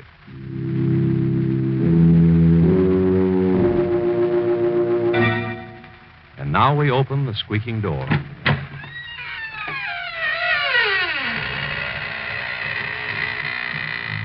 Good evening, friends of the Inner Sanctum. This is Raymond, your host. I'm glad you came tonight because we have a very special guest of horror with us. I'd like you to meet the late Johnny Gravestone, the most celebrated member of the Inner Sanctum Ghost Society. He is the best haunter of them all. Johnny is the tall figure in the white sheet wearing the blue ribbon. He's haunted everything, from a palace to a telephone booth. And if you're very nice to him, he'll be glad to consider giving your house the once over. Who knows? He may even haunt you.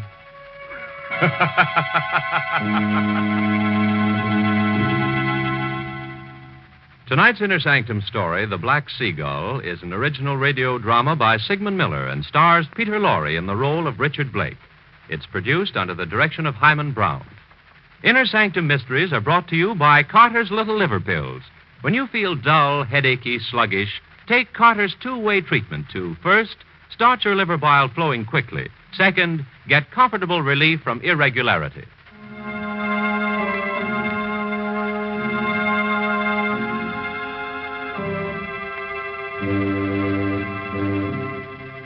Well, we're about to begin our story. Oh, I forgot to warn you about the tremblins.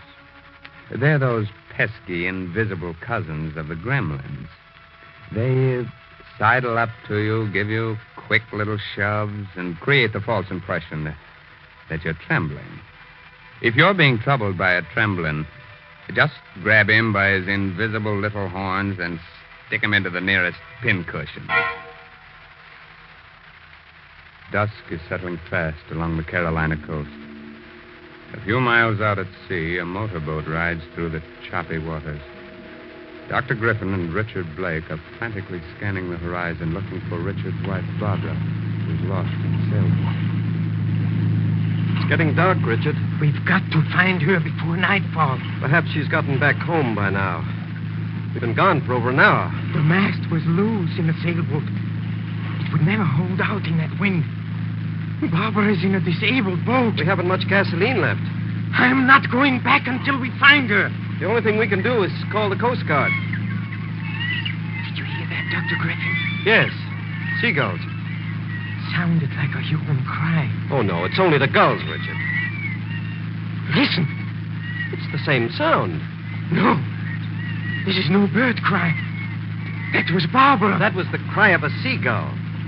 See? He's right above us. A black seagull. Black gull. Completely black. It's an ominous sign.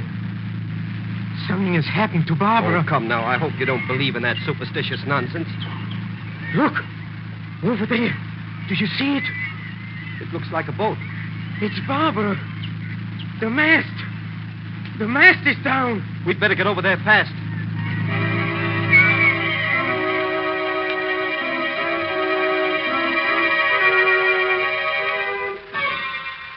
Here. Help me put her on the couch. Dr. Griffin, please, you've got to do something. I'll do everything I can. Pretty bad. Concussion. The mast. It must have come loose and struck her. Please, Dr. Griffin, you've got to bring her back. She may come to any second. Or she may never come out of it. No. It isn't true. I wish it weren't. Her skull is crushed. The injury is a fatal one. No. It's only a surface wound. Perhaps an operation. We can get her to a hospital.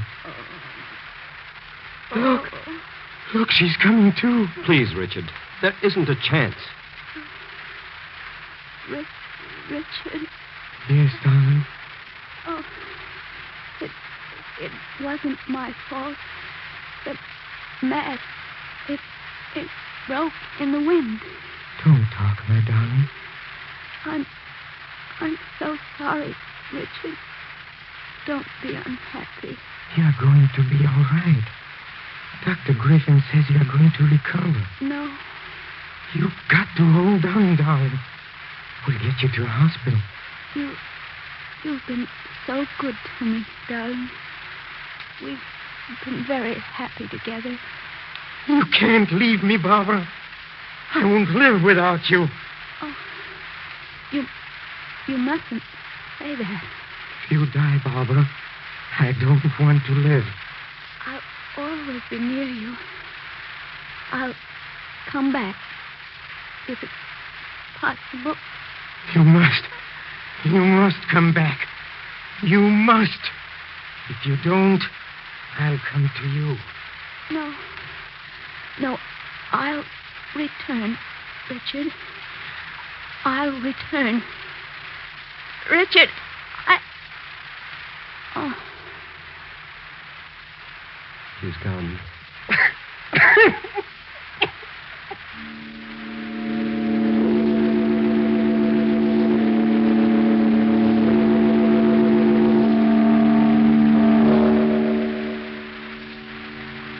The men are ready to lower the coffin, Richard.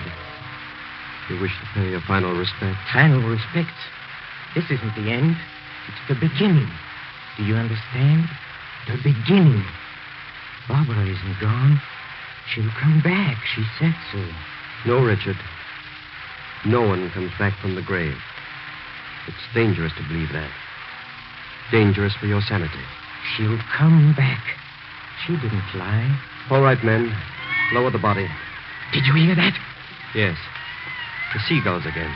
That wasn't a seagull. I told you. That was Barbara's voice. Please, Richard. It's only a gull. No. It's her. She's calling to me. She promised to return.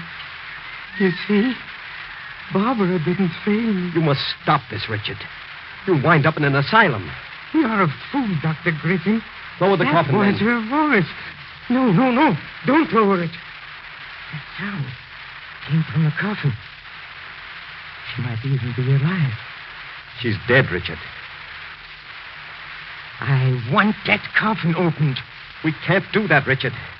There's no way of opening it now. We'll pry it open. Don't try to stop me, Dr. Griffin. All right. We'll open it. Here, one of you men. Break the seals at the top of the coffin. For heaven's sakes, hurry. It will only be worse for you, Richard, if you look at poor Barbara again. Will you tell the man to hurry?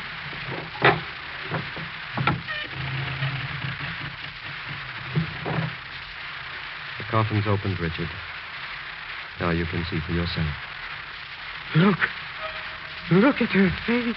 Her face? You wouldn't believe me. Look at her mouth. As if she had just called my name.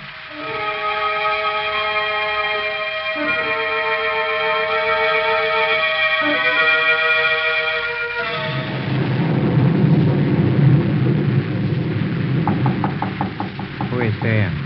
Dr. Griffin. Come in. The door is open. Oh. You took me by surprise, Richard. I didn't expect you to be sitting so close to the door. I'm sorry I startled you, Dr. Griffin. I just thought I'd drop in before I went to bed. Are you waiting for someone? Yes, I am. Oh, what are you sitting in the dark for?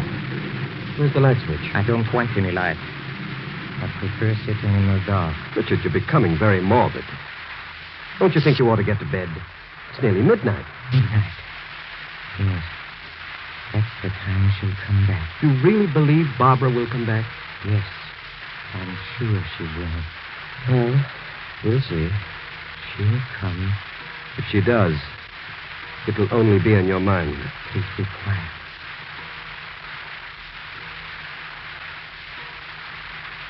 Well? Barbara, you've come. She's here. I know she's here. Oh, darling, you've kept your promise. Richard, stop it. Where's the light switch? Put that light out. It was nothing. The wind opened the door. It was just a coincidence it happened at the stroke of midnight. I didn't close the door properly when I came in. She was here. I felt her cheek on mine. You imagined it. Imagined it. Look, Dr. Griffin. Look at my cheek. My cheek. A teardrop fell on my cheek. It's not a teardrop, it's the rain. The wind blew some rain in through the open door. It wasn't the rain. Barbara was here. If you hadn't put on the lights, I would have seen her.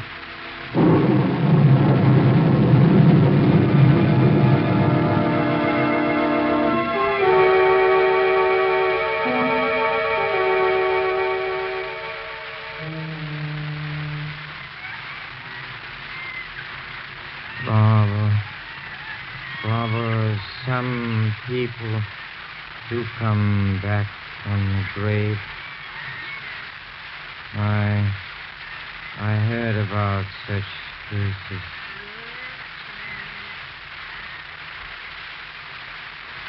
Richard. Barbara. It's you. Yes, It's darling. you. It's me. I promise never to leave you. I was about to give up. I was beginning to lose hope. How good it is to see you again. Yes, darling. It's very good. I've been trying to come back. Then it was you who opened the door at midnight. Yes, Richard. And it was your tears that fell on my cheek. Wasn't the rain, as Dr. Griffin said?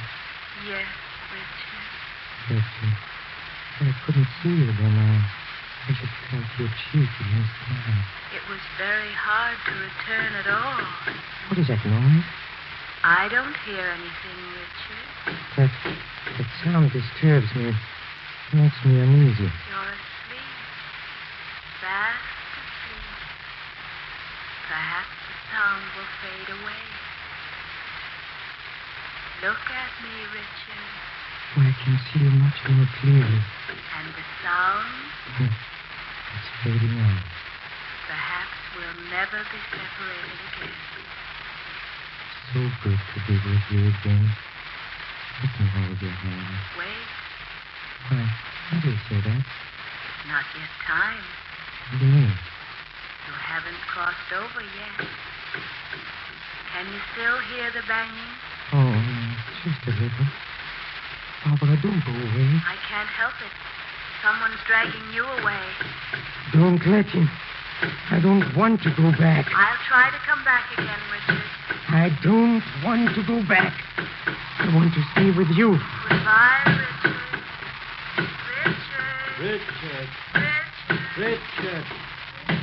Richard! Richard! Wake up! Wake up! Good thing I heard the shutters banging. I came in to see what was making all this noise. You shouldn't have wakened me. This box of pills. You took an overdose of these sleeping tablets. If I hadn't awakened you, you would have slept on until eternity. Barbara came for me. She was just about to take my hand. Perhaps if she had, you'd never have gotten up. I didn't want to get up. I wanted to be with Barbara forever.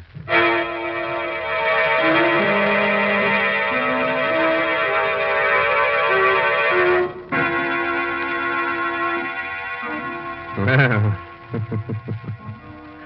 Dr. Griffin should be awarded the Order of the Inner Sanctum for saving the life of Richard Blake.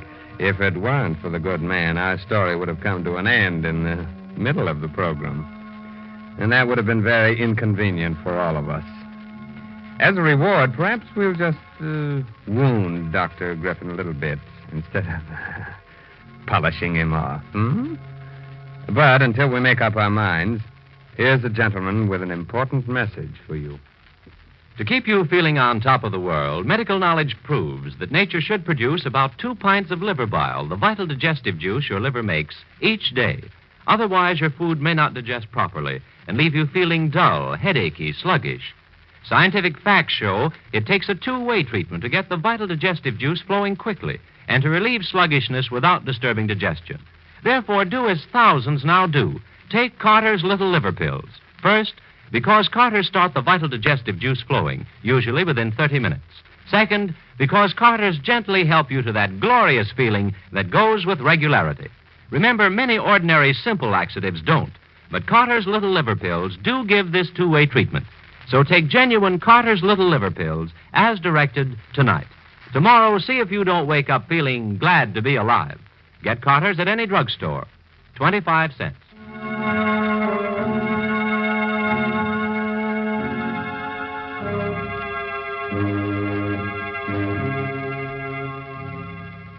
Now we're ready to continue with our strange story. I hope you've all made yourselves comfortable. If it's too warm for you, we'll be glad to chill you a bit. Or if it's too cold, we'll be glad to make it hot for you. As a matter of fact, from now on, you'll get it both hot and cold. The following evening.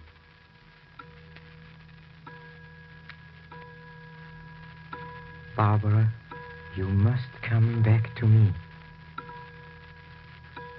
Barbara. Barbara. Can you hear me? Perhaps she can't get in. She said it was hard for her to come back. I'll open the door. Barbara. For a moment, there was a shadowy figure at the door. I did see something. She's here. Oh, it's you, Kitty. Barbara's pet. Haven't seen you since Barbara died. Come here, Kitty. Whom are you looking at?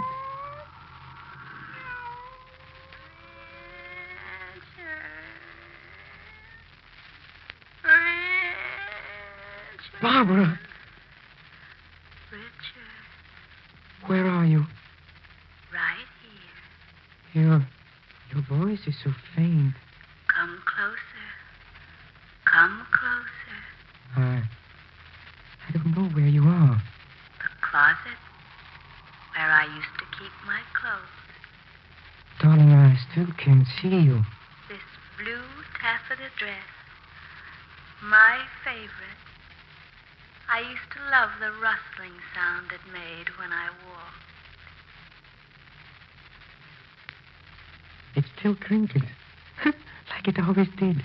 Richard. Where are you? Please don't go away. Right here. My vanity table. For heaven's sake, Barbara, let me see you again. My perfumes. They're all here. Nothing has been touched, darling. Here's my favorite. Wild heather. I'll never wear it again. Barbara, please don't go. Where are you? I'm everywhere in this room. Everywhere. Why can't I see you? Perhaps you will. We must both try. We must both try very hard. I'll try, Barbara. Goodbye, my darling. No, not yet. Just another moment. Goodbye, Richard. Barbara. Barbara. She's gone. She's gone. Only you and I know she was here. Who is there? Oh, it's you, Dr. Griffin. I came back to see how you were. I don't need any help. I heard you shouting Barbara's name. You were mistaken, Dr. Griffin. Barbara's dress. It's lying over the chair. Did you take it out of the closet? No, Dr. Griffin. The perfume's in the air. Oh, yes. There's a bottle of perfume overturned on the vanity table.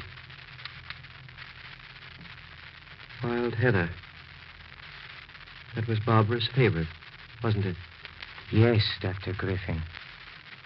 You think Barbara was here? Don't you, Richard? Huh? She was here. I spoke to her.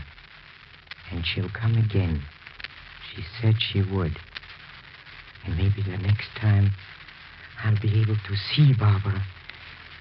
See her as she was when she was alive.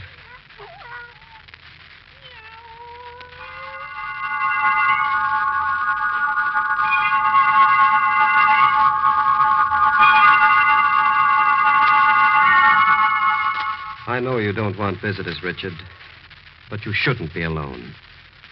I brought Miss Driscoll with me to look after you. How do you do, Mr. Blake? Barbara will be here soon. You haven't been eating. You've lost a lot of weight. Richard. Yes, Dr. Griffin? You've got to listen to me. There's nothing you can tell me. You won't last at this rate. Look at you. Pale and lifeless. You're still alive, but you're living among the dead. Well, you've got to stop this. If you don't, you'll wind up in an asylum. An asylum?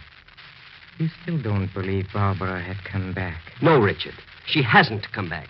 You saw for yourself the other night? Her dress? Her perfumes? She came back. I spoke to her. You took the dress out of the closet yourself, and it was you who overturned the bottle of perfume. You are lying, Dr. Griffin. It wasn't me. You're trying to come between us. I won't let you. I won't. Barbara!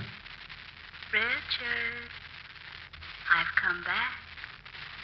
Darling, I can see you. Get me my bag in the hall, Miss Driscoll. Hurry. I can see you very clearly now. Do I look any different? No.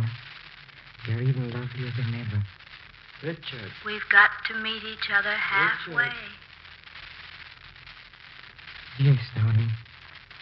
I've been trying. I tried very hard. I've brought some friends. They all want to meet you. Friends? Yes. This is Fred Rankin. You remember him? Oh, Fred.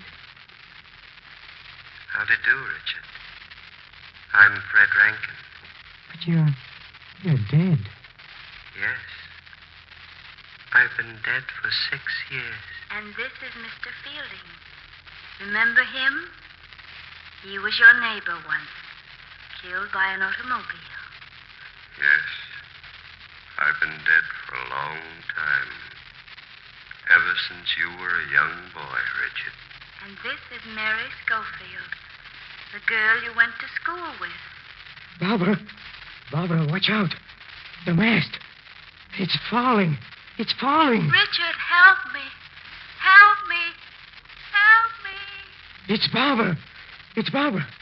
She's out there in a boat. The mast is gone. I've got to save her before it's too late. You're not going anywhere. There's no one calling you. Nurse, help me get him back into bed. Let me go! Let me go! You're staying here with Let me. me go! Come back! Come back, Richard!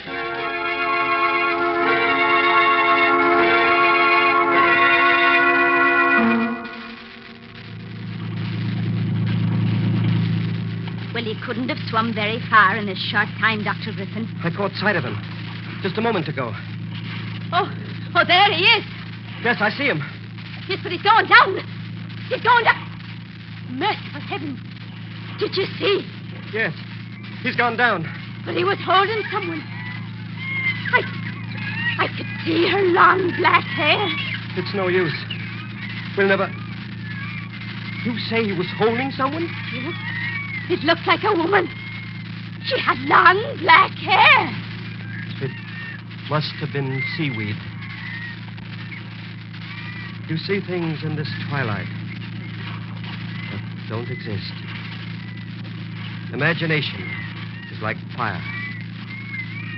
A good servant, but a bad master.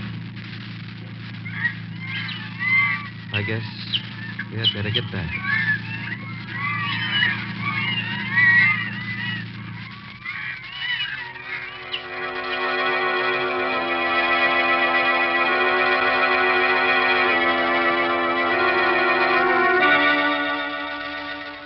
Well, Dr. Griffin lost the good fight. He was gull crazy. But that was no gull. That was Richard's wife.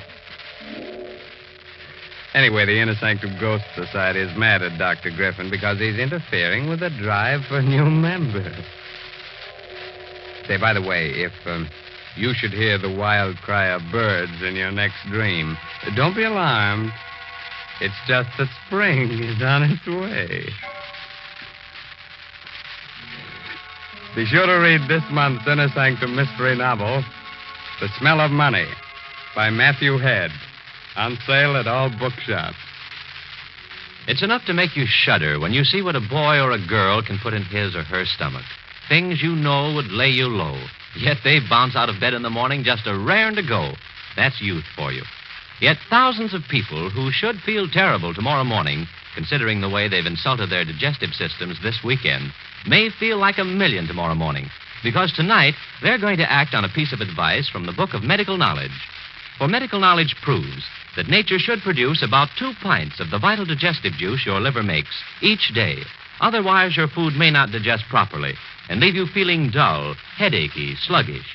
Scientific facts show it takes a two-way treatment to get the vital digestive juice flowing quickly and to relieve sluggishness without disturbing digestion. Therefore, do as thousands now do. Take Carter's Little Liver Pills to get this two-way treatment you may need. First, Carter's start the vital digestive juice flowing, usually within 30 minutes. Second, Carter's gently help you to that glorious feeling that goes with regularity. Remember, many ordinary simple laxatives don't, but Carter's Little Liver Pills do give this two-way treatment. So take genuine Carter's Little Liver Pills as directed tonight. Tomorrow, see if you don't wake up feeling glad to be alive. Get Carter's at any drugstore. 25 cents.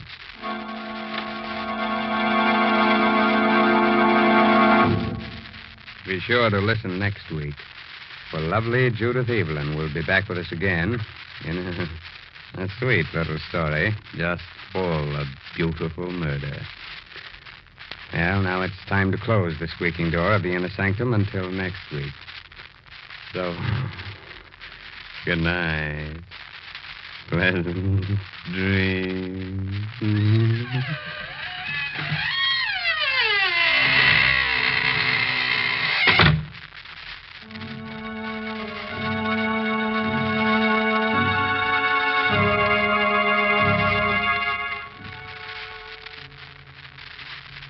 Inner Sanctum comes to you from New York.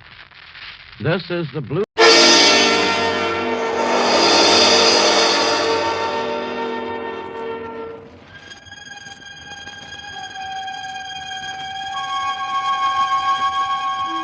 Good evening. This is Sergeant X. They say that ghosts and the like just don't exist. That when a person passes on, he just lies quietly, not bothering another soul, so to speak. You believe that, don't you? Mm-hmm. Well, did you ever hear about the skull that walked? No? Then listen, my friends, to the Mystery Playhouse.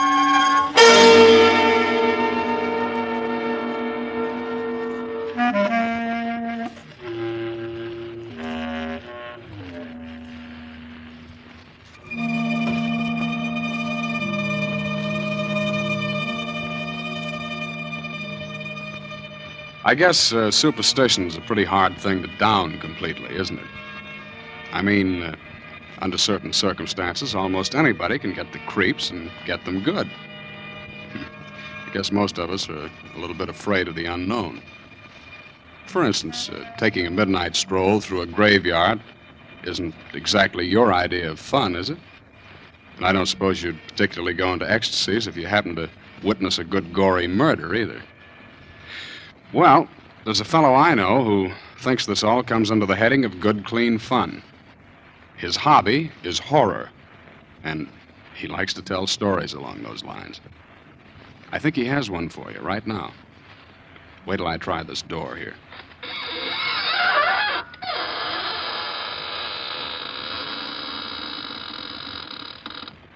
Good evening, friends of the Inner Sanctum. This is Raymond, your host. Well, come in, won't you? Yes, how are your spirits this evening? Oh, I'm glad to hear that. Our spirits are fine, too.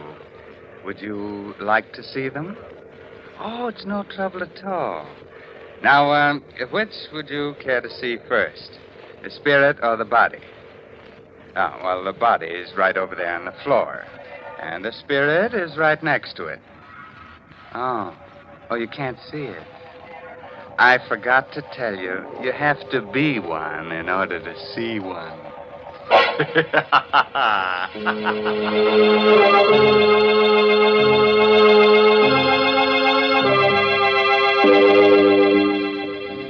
Shall we get started? Well, naturally. Now, turn out the lights. No, you won't see any ghosts in the dark, but they'll be able to see you. Far from town, there are a group of 3 hills. On the summit of the highest of them is the Cruz estate, owned by 2 brothers, Arthur and Carl. At this moment, Carl and his wife, Lucille, are digging a hole at the entrance of the estate, planting young poplar trees.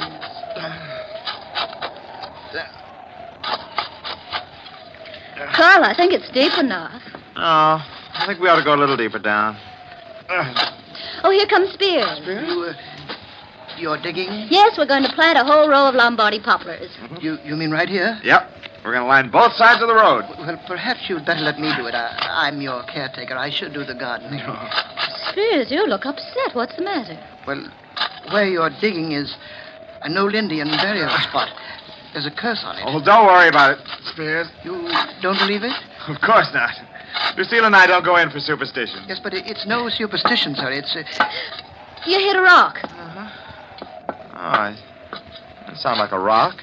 It's a little hollow. Dig it up, whatever it is. Yeah. What? It's a skull. Yes. A skull. Spears is right. This place must have been an old Indian burial ground. Please put it back. No, keep it. Carl, perhaps you'd better put it back. No. Please bury it again, Mr. Cruz. It will bring bad luck to all of us. No, Spears, that's just a silly superstition. Well, what about the rest of the skeleton? Well, there doesn't seem to be one. No, just a skull. You bring it into the house, will you, Spears? Well, partner, I'd rather not. All right, I'll take it in myself. But don't either of you mention this to my brother Arthur. He's terribly scared of things like this, and he's just gotten over his nervous breakdown. Carl, perhaps you should put the skull back. Lucille, you're not being taken in by this hokum about curses, are you? Oh, that sounded like my wife, Mary. She was cleaning the windows. Good heavens. She fell out of the window. Mary. Well, she's unconscious. Please do something. You must do something. I'm afraid there's nothing we can do, Spears. She hit her head against a rock. She's dead.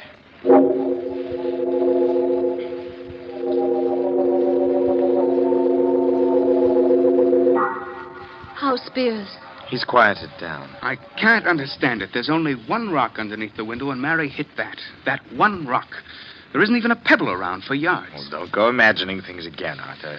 Spears kept talking about a curse. Spears believes in pixies and gremlins, too, don't forget. Well, I feel rather funny about it all. Oh, Carl, maybe you'd better switch some more lamps on. This living room feels gloomy. Oh, let's cut this nonsense out. Wait. You hear anything? Oh? I don't.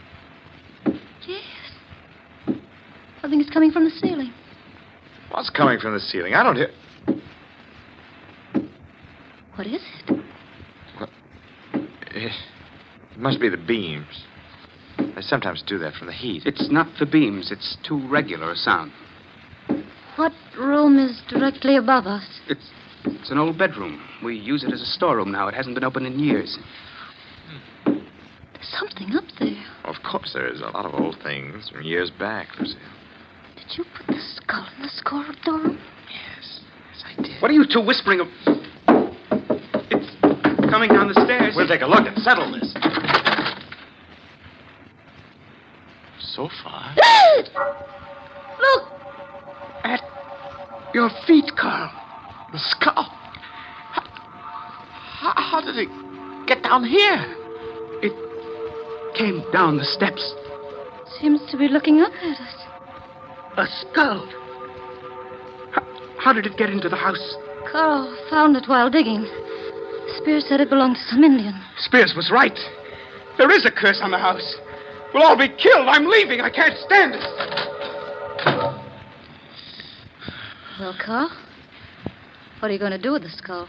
We'll lock it up in the closet. Lock it. Carl, you'd better bury it again. No, I can't do that, Lucille. If I do, it means I believe in all this tummy rot about ghosts. Well, then suppose you tell me how a skull could open a door and then come bouncing down the steps. I don't know. Maybe someone's playing a trick on us, dear. What happened to Mary was no trick, Carl. Nor is this, and you know it. Well, whatever it is, I'm not going to bury it. We'll keep it locked up in the closet. Oh, Mr. Cruz. Yes. What is it, Spears? Well, it isn't my place to tell you, sir, but I... You're referring to the skull, aren't you? Yes, sir. Well, it won't bother us anymore. The whole thing's some queer trick. I've got it safely hidden in this closet. I'm putting a lock on the outside. But the lock isn't going to do any good, sir. It will break through the door, just like the last time. I don't think anything like that can happen again. I'm the only one that has a key to this lock. If the skull wants to break out, you'll have to come to me for the key.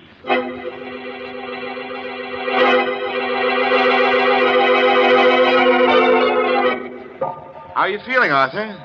I'll never feel right in this house again. Oh, nonsense. Why don't you put a light on? Arthur, it's morbid sitting here in the dark by yourself. We're all going to die. Don't be ridiculous, Arthur. Where is the skull? Where it can't get out. Tomorrow I'll take it into town and let the police look at it. Tomorrow will be too late. Look, I'm getting tired of this. You've got to get hold of yourself, Arthur. You'll go completely to pieces.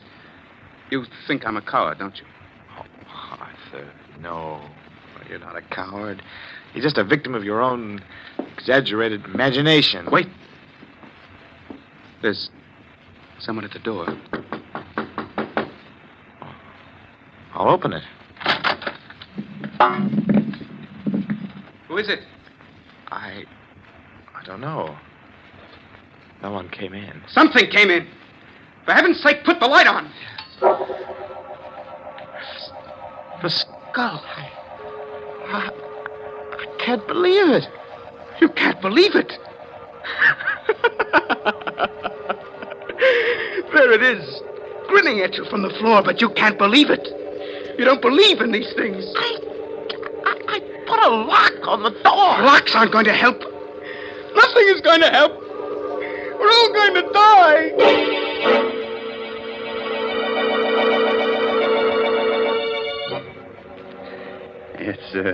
It's an hour later now. Arthur has gotten over his hysteria, but he is still terrified. I'm not going to spend another night in this house, Carl. But, Arthur, there's got to be some logical explanation. I'm not in the least bit curious. I just want to get out of here tonight. I'm going to go with him, Carl. Lucille. Well, perhaps we'll bury it again. We'll put it back in the same place we found it. That won't do any good. It's too late now. Don't be ridiculous. If it wants anything at all, it wants to get buried again. I'm sure all this mysterious business will come to an end as soon as we bury it. The house won't ever be the same. Oh, stop it, both of you. You're acting like a couple of scared children. We'll put the skull back where we found it, and we won't be bothered by it anymore. Spears! Spears! Yes, Mr. Cruz. This skull. Let's take it out, bury it. In the same place where we found it. Oh, I'm glad you reconsidered, sir. It's the only way.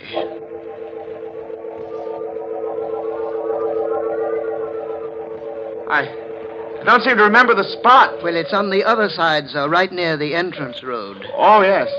Yes, sir. Here it is. Yeah. But the hole we dug, it's not here. I filled it in, sir. Oh, well, we'd better dig it up. Yes, sir. If you'll hold the skull, I'll dig it open. We might as well do it right. I know exactly how deep it was. If you don't mind, Mr. Cruz, I'd rather not touch the skull. All right. Yeah, that's about right. There. Now we'll put the thing back. Well, it doesn't seem to want to go back. Oh, I just missed dropping it into the hole. Hold the flashlight down here. Yes, sir. Well, that does it. Oh, I hope we'll have no more trouble.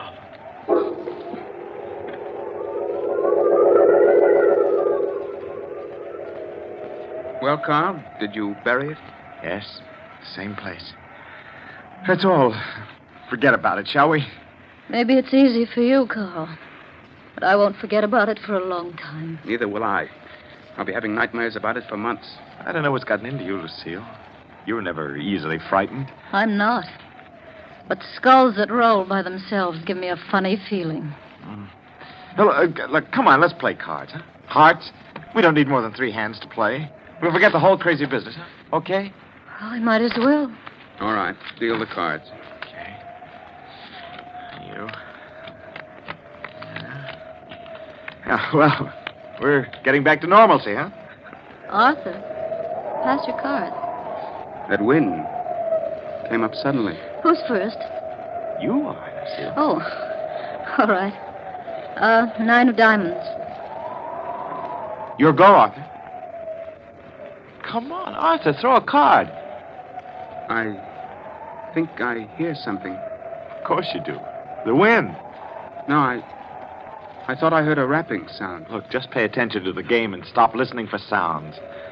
Here's my card.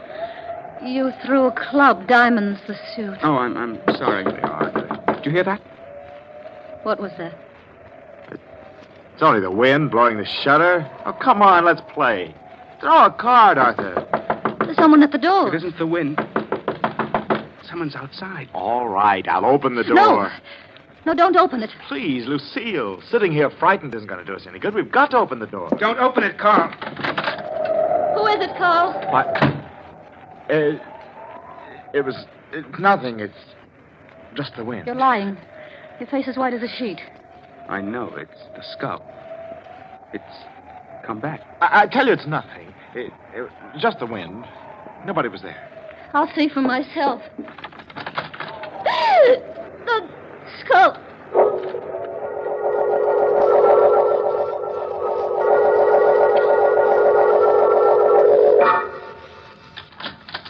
Oh, Mrs. Cruz, I didn't hear you knock. I didn't. I want to talk to you, Spears. Yes, Mrs. Cruz, but it's rather late. You've been up late before. Oh, yes, but it's just that I'm tired tonight. I don't mean to be rude. You've been doing a lot of night work? What are you referring to, Mrs. Cruz? Spears, you don't really believe in skulls that move around by themselves, do you? Well, I warned your husband about it. It's a curse. Is it part of a curse for a skull to use a trowel to unbury itself? Your trowel? My trowel? Why, you're mistaken. No, I'm not. I just came from there. Why would I want to do anything like that? Mm-hmm. Why? That's why I'm here. I'd like to know why. Please, Mrs. Cruz, I'm tired. We'll talk about it in the morning. We'll talk about it now, Spears, right now. Get out of my room. All right. I'm going straight to the police. I've got the trowel. We'll see if the skull left any fingerprints. You won't do that, Mrs. Cruz. Oh, yes, I will. All right, Spears, just sit right where you are or I'll shoot. Oh, please. Put the gun down. Start talking. Why, it's all a mistake. If you don't start talking, I'll shoot. In self-defense. Did you dig up that skull? Why, I... Did you? Yes. Yes, I did. And you rolled the skull down the steps. The first night it was in this house, didn't you? Well, it was only a joke. And you also managed to open the closet. Yes, but Whose skull is it? I don't know. You're lying. That skull has something to do with you. I checked up on it.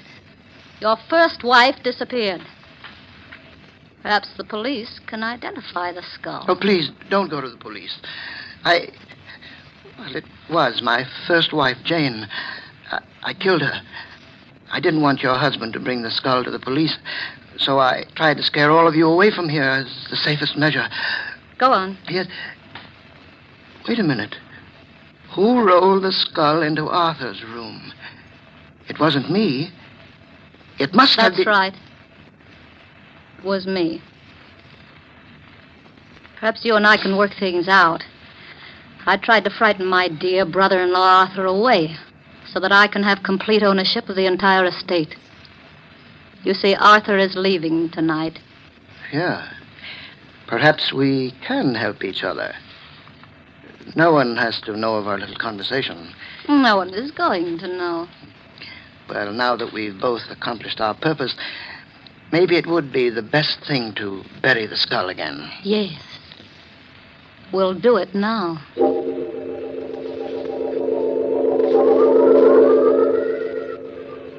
Well, here we are.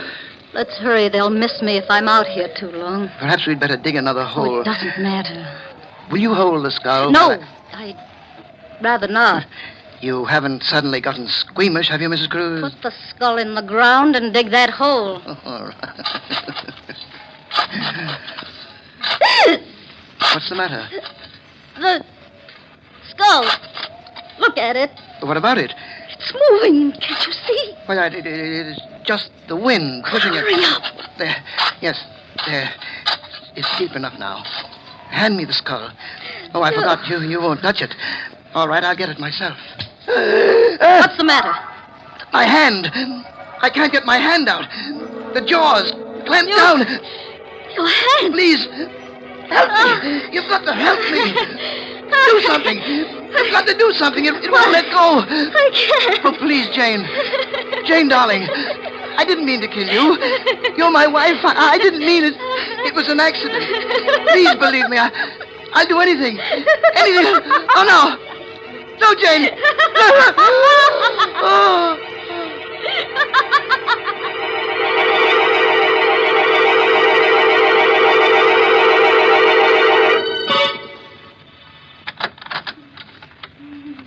How is she, Carl?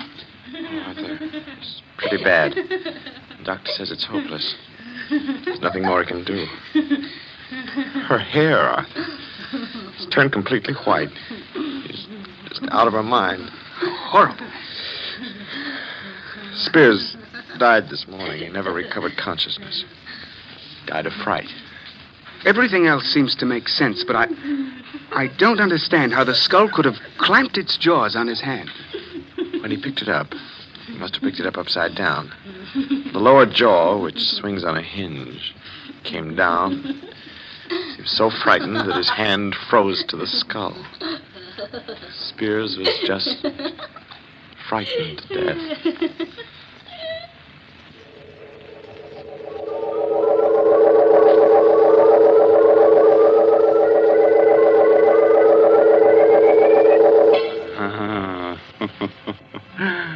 I want that skull. Yes, sir, I want it as a knocker for the inner sanctum door. Good night. Pleasant dreams.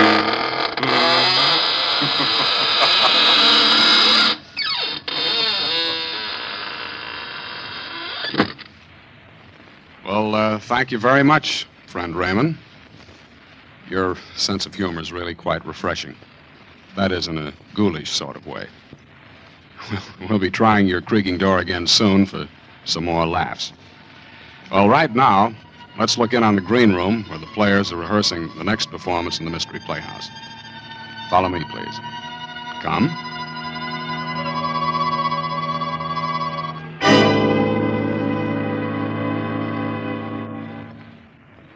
What a crowd. Say, Dexter, how's it feel to be both a spy-catching hero and a prospective bridegroom at the same time? At the moment, it feels like being the 13th sardine in a tin built for 12. The doghouse is always like this. Hey, finish your story, Stanley, about Dexter reporting the German agent, that, what's his name? Quartz. Quartz, huh? Well, Dexter here figures that Quartz is up to something, so he tips off the FBI. Hey, you guys, take a look at that gal in the black dress. That's fine talk for a guy who's about to get married. Well, go on, Stanley. Dexter's only trying to change the subject. Well, following up Dexter's tip, the federal men trapped Quartz. That was 6 weeks ago. So today, in 3 minutes, in fact, Quartz is going to get quite a shock. Quite a shock. You mean they're going to... That's right. At 6 o'clock, that'll be less than 3 minutes now, Quartz is being electrocuted. You ought to read the newspapers, Lieutenant, and find out about things. Well, when you've just got back from the canal zone, you're likely to neglect the newspapers for the first few days. Hey, the gal behind us. What'd you say, Dexter? The gal behind us. One in the black dress. Oh. Mob's too thick. I can't even turn around to get a look at her. Hey, go on, Stanley. What was this Quartz after? Plans of a new type mortar, wasn't it, Dexter? Mortar? Oh, I can't say. Oh, don't be such a clam. But it's taboo, I tell you. Well, don't get sore about it. Oh, who's sore? Come on. Let's get out of this mob and find some less crowded joint, huh? Oh, take it easy. Let's have at least one drink here now we finally got to the bar. Ouch! Oh, what the heck? What's the matter, Dexter? Somebody step on your corns? Oh, no, it felt like someone stuck a needle in my hand, but the way I'm wedged in here, I can't even lift my hand to see. Probably a pen scratched you, with all these women about. Hey, Dexter, according to the clock on the wall there, Courts is being executed right this second. Say, it's kind of close in here. Let's get out and get some fresh air, huh? Take a look in the mirror over the bar, Stanley.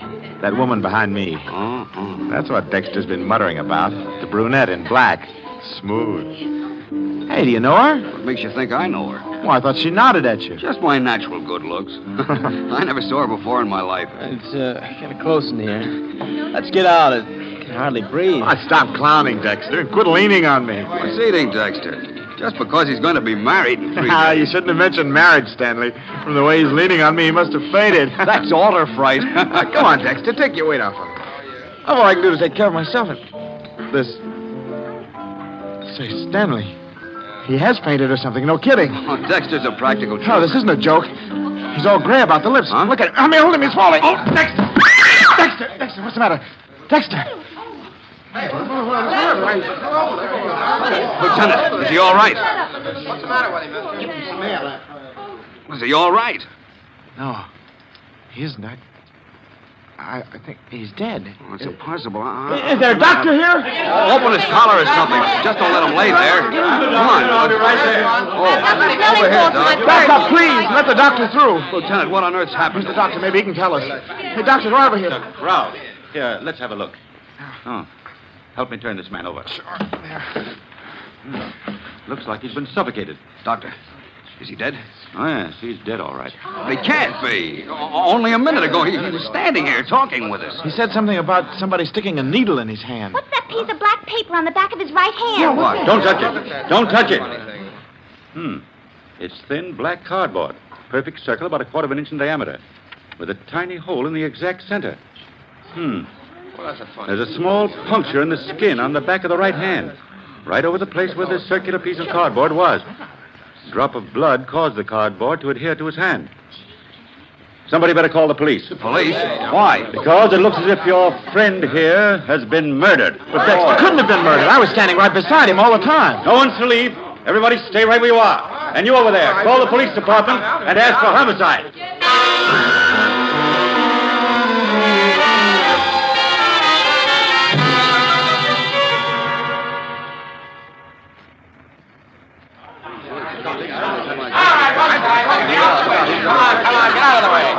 I'm Detective Sergeant Locke. Are you the doctor who called headquarters? Yes, that's right. Who's the guy on the floor? What happened to him? Willard Dexter. As to what happened to him... We don't know. What do you mean you don't know? Who was nearest Dexter at the time? Well, the lieutenant and I were with him. And I was behind him, and so was this lady. Oh, you were, huh? How about that, lady? Yes, I guess that's right. Okay, then I want to take you two ladies and you, Lieutenant, and you, mister, aside for questioning. You'll go in this office here. Oh, and Doc, would you come along too, please? Of course, Sergeant. All right, just step in. All right, Blondie, you too. Oh, I can't. I got a date in 10 minutes. Go on, get in there. Am I arrested? Are you up? Look, Blondie, you will be in just about 1 second if you don't get in there. Oh, all right. But don't call me Blondie. Hey, Durkin, don't let anyone in here. Right. Now, we'll get a little privacy. Lieutenant, let's have your story first. Well, we were standing in the crowd. Your name? Lieutenant Max Lurbach. Okay, go ahead. Well, Stanley and Dexter and I were at the bar. In what order? Order? Well, Dexter was on the right. I was in the middle, and Stanley was on the left. All right, go on. Dexter said that someone stuck a needle in his hand. And suddenly he went limp and fell to the floor. Sergeant, on the back of his right hand, I found this little black cardboard disc. Under the disc is a small wound, and I've made a study of poisons. I believe that this man, Dexter, was poisoned. Poison? Yes. There's a poison which, taken internally, may do no harm at all. But the smallest bit introduced directly into the bloodstream causes almost immediate paralysis of the nerves which control the breathing. What poison? Curare. Huh? There's a trace of what seems to be curare on the underside of that black cardboard disc. Then you think he was murdered? It appears probable. Your idea, Doctor, is that someone jabbed a poison-coated needle into Dexter's hand? A minute or so before he collapsed. Now, where would a guy get this stuff? Well, certainly not from the average drugstore. Curare is made by the South American Indians. It's a very rare in this country. Say, Stanley, did you notice? Dexter died at the same time Courts was executed. Say, I hadn't thought What's that? The spy who was electrocuted? Yes, Sergeant. Dexter was the clerk in the Army Ordnance Department who suspected Quartz and tipped off the FBI. Yeah? It couldn't have been a coincidence that they both died at practically the same minute. You don't suppose that I some don't German agent... suppose anything yet. Hey, Sarge. Photo and fingerprint boys are here. Right with you, Durgan. Now, everyone, just sit tight a minute. Say, that's a rather unusual way to kill somebody, don't you think? I wonder if that police sergeant is right, and the killer really is one of those 4 people. Well, it's too bad our time is all up, or we could stay around and find out. I'm afraid you'll have to wait until next time, when we present the entire story of Death in the Doghouse. This is Sergeant X, closing the doors of the Mystery Playhouse. Good night. Sleep tight.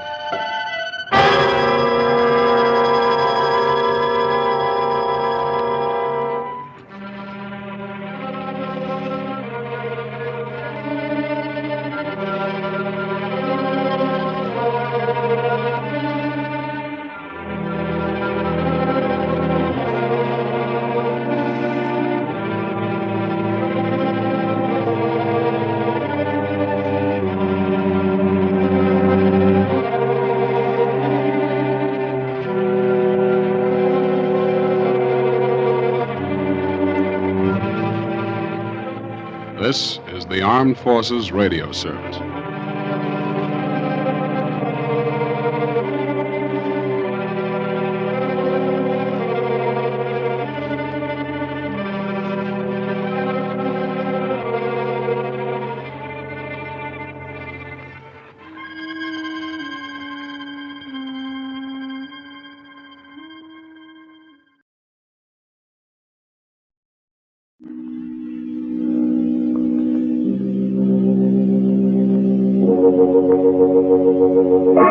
Palmolive Brushless and Palmolive Lather Shaving Cream presents Inner Sanctum Mysteries, starring Mary Astor.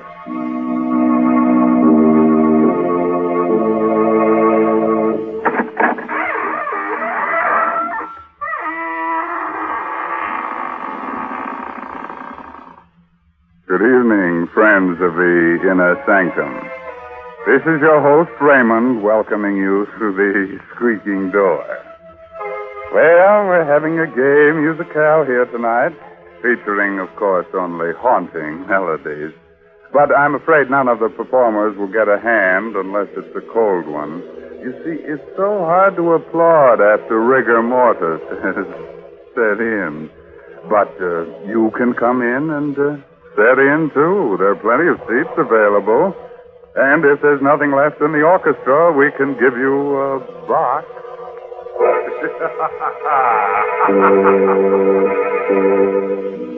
Tonight's Inner Sanctum story, Melody of Death, is an original radio play by Robert Tallman and Robert Sloan and stars the famous movie actress Mary Astor in the role of Anne.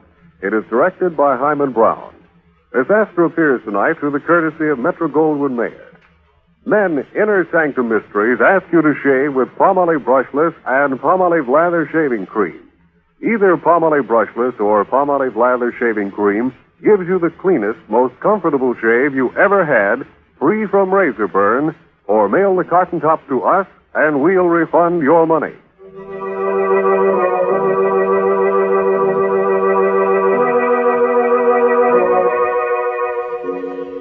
Have you a little gypsy in your home? One with a gold ring in his ear and a magic violin in his hand?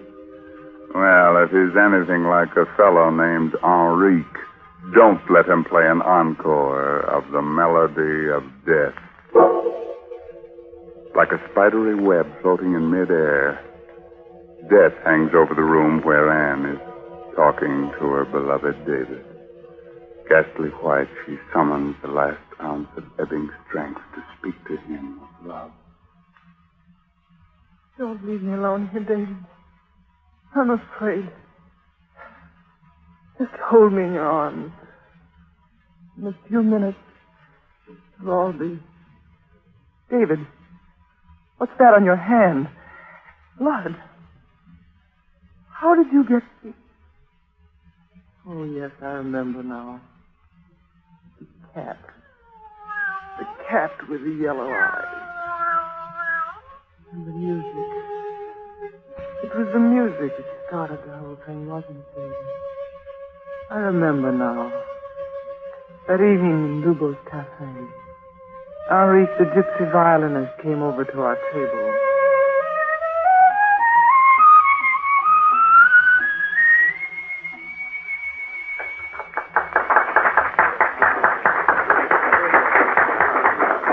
The senorita is very happy this evening, no? You don't need your gypsy magic to tell you that, do you, Henri? The senorita is going to be married, no? You guessed it. Play for us, Henri. You know the tune I like so much. Los Infelices? Yes, that's the one. Oh, I'm sorry, senorita, I cannot play that melody for you. Not this evening. Why not?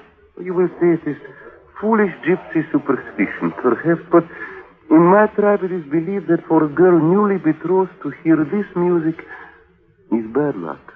Very bad. What kind of bad luck? Because if she hears this music at such a time, she will never stop hearing it. It will haunt her from that time forward.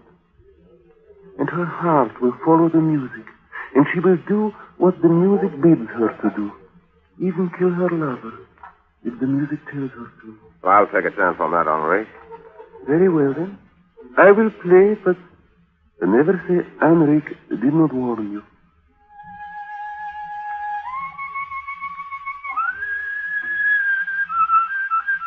Anne, what is it? That cat, watching from the doorway. Look at its eyes. Yellow eyes. Darling, you're so strange this evening. Something wrong? Something's terribly wrong, David. The music and that cat watching from the doorway like death. Anne. Take me out of here quickly, David. I'm afraid. Well, of course, darling. I'm sorry, David. I couldn't help myself. I felt I had to get out of there. You'd what, darling? And what happened to you? Why do you look at me so strangely? I don't know. I keep thinking of what Henrik said about that melody. It was bad luck for me. I would never stop hearing it. It would haunt me and I would do its bidding. Even kill. And stop it. Get hold of yourself. I'm tired, I guess. You'd better take me.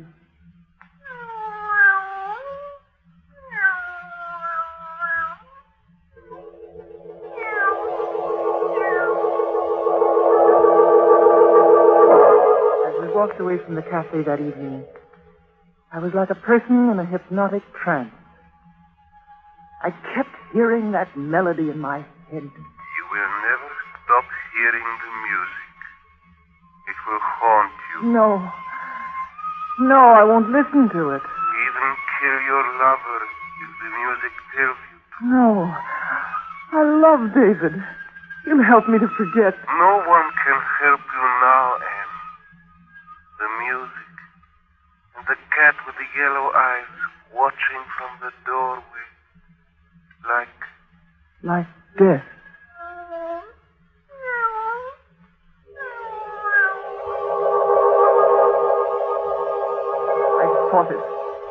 Fought it with all my strength, but it was no use. The music called me irresistibly back to that dingy little cafe, to Henrique, and to the cat with the yellow eyes. The cat that belonged to Lubos, a man I had never seen. Yes, something. I knew you would. It was the music, wasn't it? The music told you to come. How did you know? Did I not tell you it would be so? The other night, when you told the legend about that melody, something happened inside my head. And when you played it, it sounded so strange to me. And after that... You hear it all the time? Yes. I thought if I could hear the melody played again, maybe it would lift the spell. I'd do anything to stop this thing that's torturing me. What do you know about torture? You hear music in your head. What do you know what it means to hate him and till your stomach turns inside out from hatred? And to work for that man and have him watch you every minute, and when he's not here, that cat of his, that devil of a black cat, watching me with those yellow eyes. Why do you hate Lubos so much? Why do you hear music in your head? Who can tell about these things? There are devils in both of us. I will help you kill your devil if you will help me kill Lubos. You're mad. You don't know what you're saying. He lives in a rooming house. The address is 117 Green Street. Take the cat with you and tell the druggist you want chloroform to get rid of the cat. Wear a veil.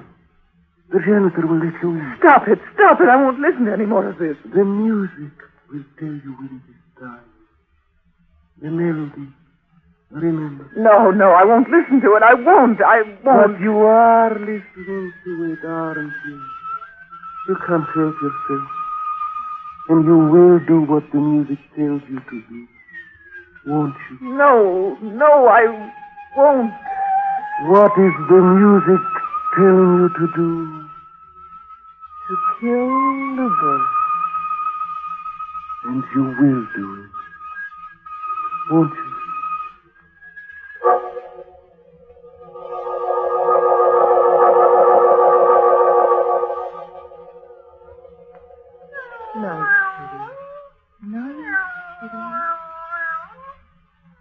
That's right. Take the cat with you. Hurry up.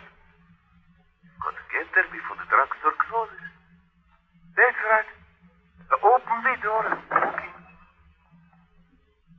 Yes, miss. What can I do for you? A bottle of chloroform, please.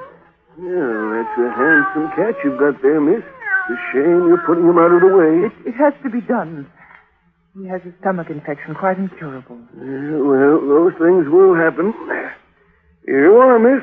That will be 38 cents plus tax. Put the chloroform in your purse now, Anna. Hurry along now.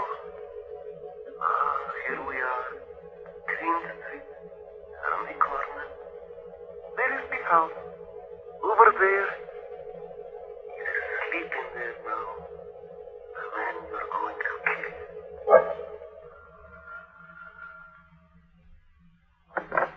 Who's that?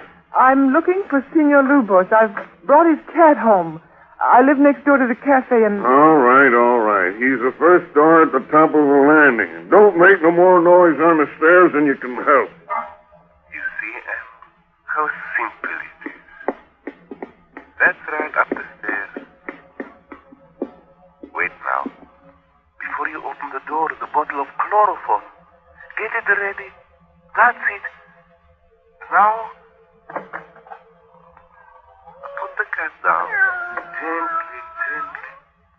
He won't make any more noise now. He's home with his master. Yes, he's asleep. Fast. Quickly now. The chloroform. Over his face, quickly.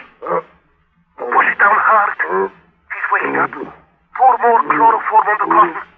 He's waking up. Who is that? Who? The knife. There's a knife on the table there. Grab it before he does. The knife, Em. The knife. Kill him. No, don't do it. Please. Don't do it, I tell you.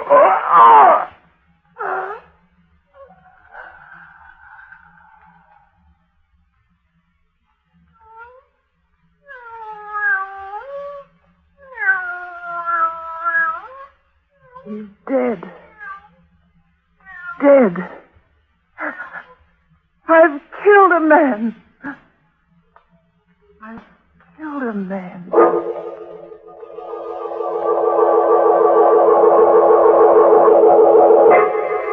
Well, what are you waiting for? Come on and help her. I'll be close by, swinging on my squeaky door. You know, I just love to swing on that door. It makes such a nice sound. Listen.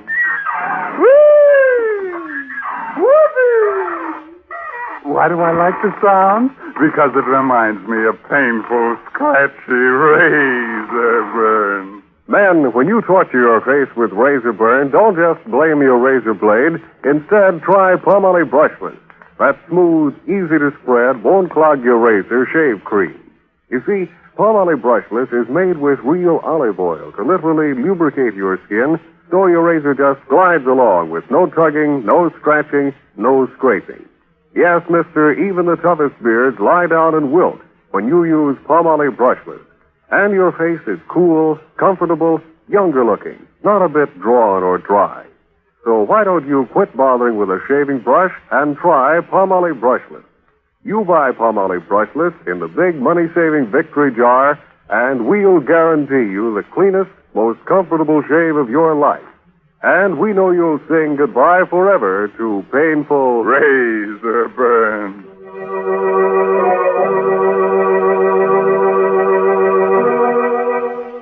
All right, friends, let's get back to that song that murders them.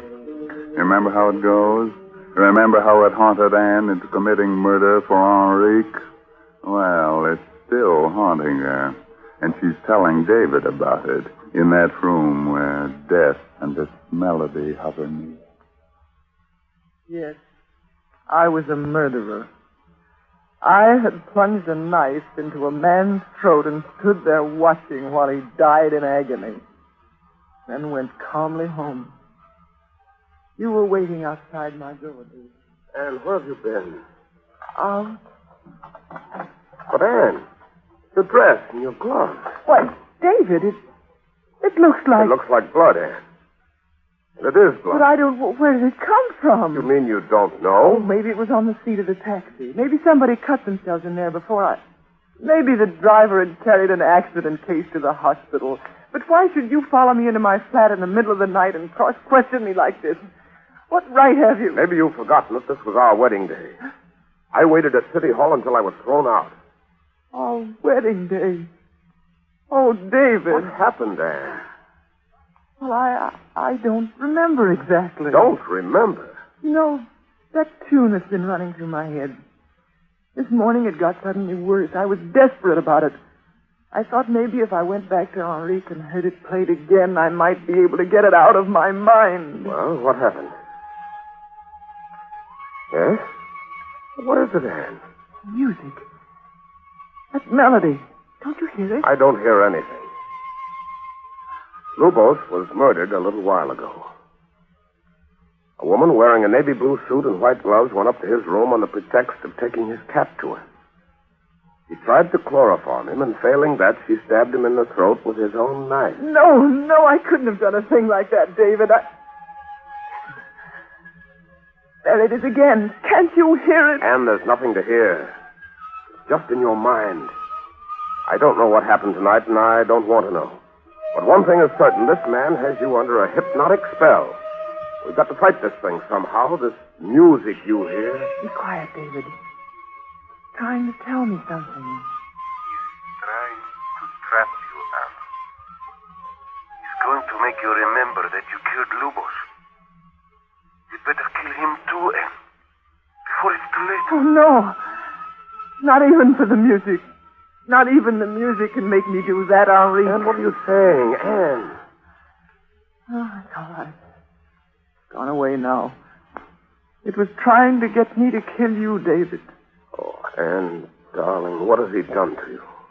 David, it's the music. Then why did you say Henrique just now when you were talking to the music? I don't know. It's the music that talks. But it's always Henrique's voice, and... Did Henrique's voice tell you to kill Lubos? Yes. I remember now, David. Yes, even buying the chloroform. But I don't feel guilty. You aren't guilty. Now look, do as I tell you, Anne. Take off these clothes and burn them. I'm going to lock you in here. If you hear the music again, fight it. Fight it with all your strength. I'll be back here in an hour. When you see me come in that door, you'll know that that music of yours has been silent forever. Where are you going, David? To kill Henrique.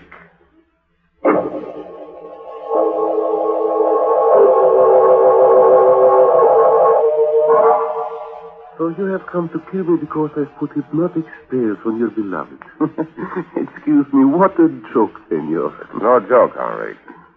A man was murdered a while ago by you. I thought it was proven that Lubos was murdered by a woman. Besides, I was playing my violin in the cafe at the time of the murder. While Anne, under your hypnotic spell, was doing your dirty work. Nonsense. He was stabbed in the throat with a knife belonging to Manuela Rosales, a gypsy woman with whom he had quarreled. Do not worry, my friend. I've composed a new melody. Would you care to hear it, senor? Go ahead, Henrique. I'm listening. You must look at me while I play. Look at my eyes. It makes me play better.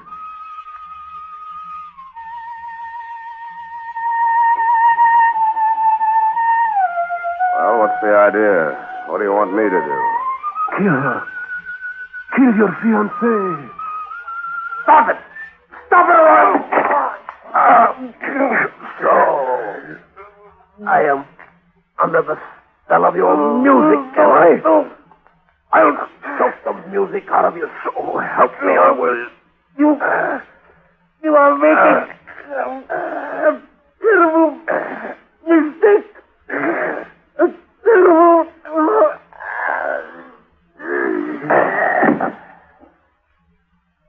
Where is your music now, Henrique?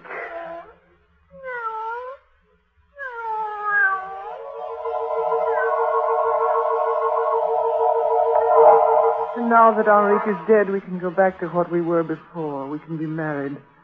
That's what you're trying to say to me, isn't it, David? Why not, Anne? Why not? Because when you opened the door and came back into this room a few moments ago, the music was still playing.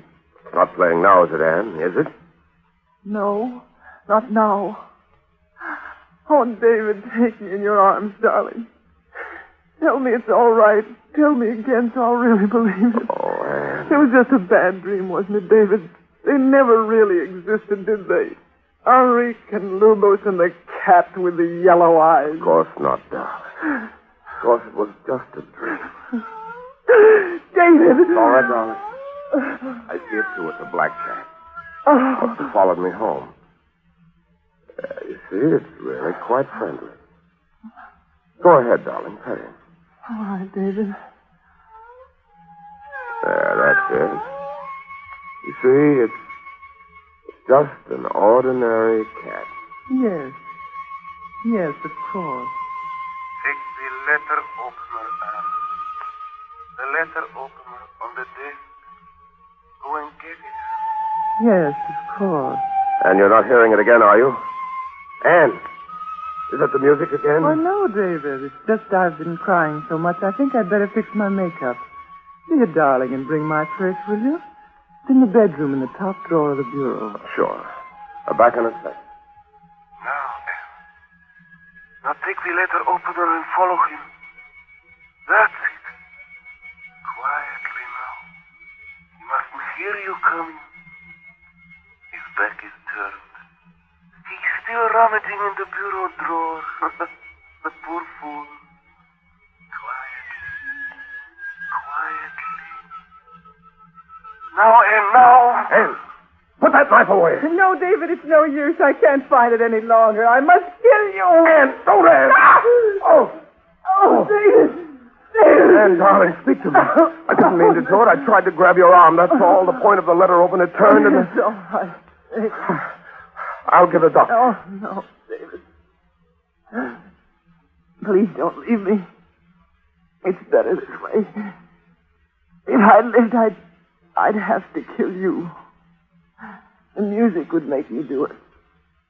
And there might be others. Yes, David, it's better this way. Oh, Anne. Anne. It was the music, David. The music.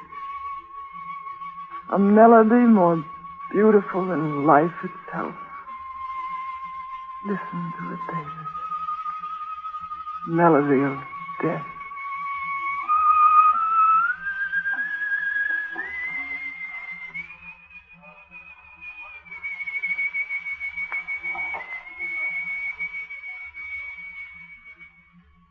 Oh, sister.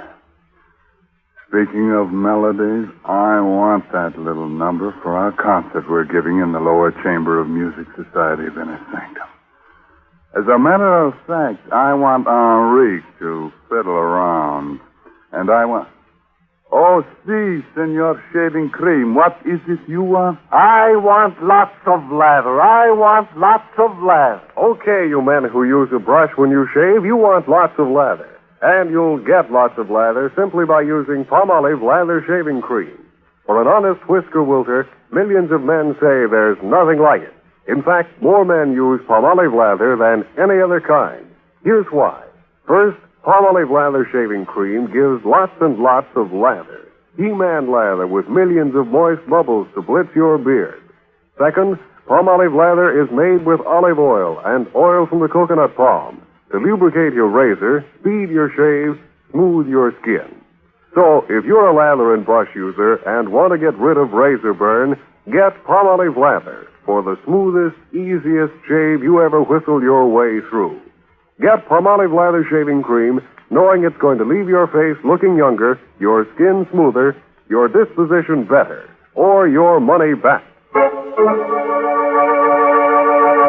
Friends, what would you do if you found out that someone you knew was peddling stolen merchandise? You'd be horrified. But tell me something. Have you ever bought extra gasoline coupons or accepted them from friends? Have you ever bought gasoline without giving up coupons? Ah, well, you know what I'm thinking. That makes you a receiver of stolen merchandise, and that is a serious offense.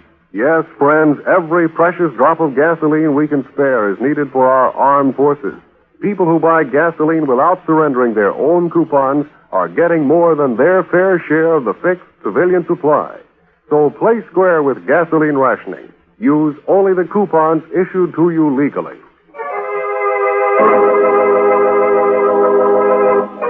Oh, friends, by the way, the latest Inner Sanctum Mystery novel is The Moon Was Red by Dana Sage. Oh, now look here. Here's a calling card and a confirmed appointment for next week's Inner Sanctum Mystery. That dapper demon of deviltry right from Hollywood, Adolphe Manjou, to suavely and smoothly scare us right out of our inner sanctum. And now it's time to close the squeaking door until next Saturday, when Palmolive Brushless and Palmolive Lather Shaving Creams bring you another Inner Sanctum Mystery. Until then, good night. Pleasant dreams.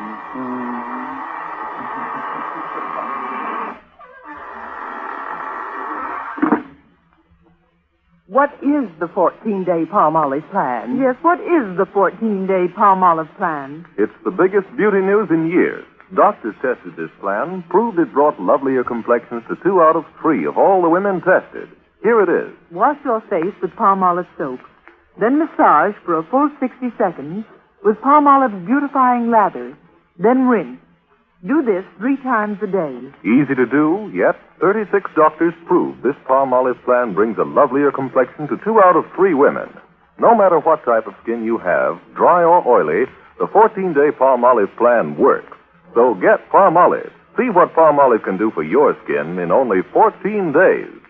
This is CBS, the Columbia Broadcasting System.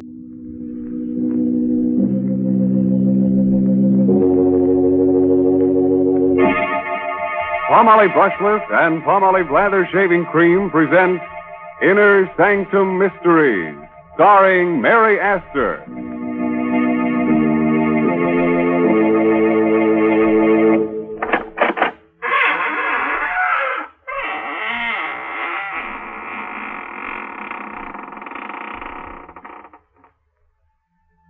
Welcome, friends of the Inner Sanctum. This is your host, Raymond, inviting you to come in through the squeaking door and catch your breath. Now, don't be embarrassed. Many of my guests here are out of breath. But they won't tell on you. I assure you they won't breathe a word of it. You see, they were warm, too, when they came in, but they've cooled off now. You see, I've kept them on ice. Now, if some of them seem a bit unfriendly to you, don't mind. They can't help being stiff.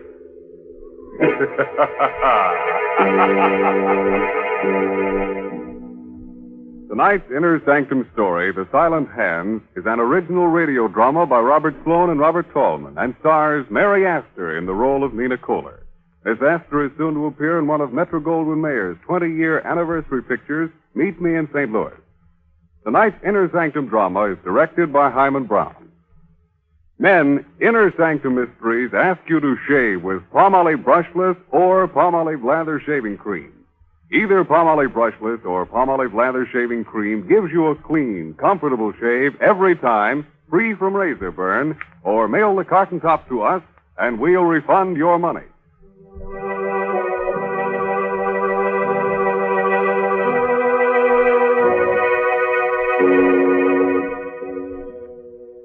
When a murderer sneaks up behind you and you haven't a rear view mirror handy, the best thing to do is listen carefully and try to hear the sound of the silent hands.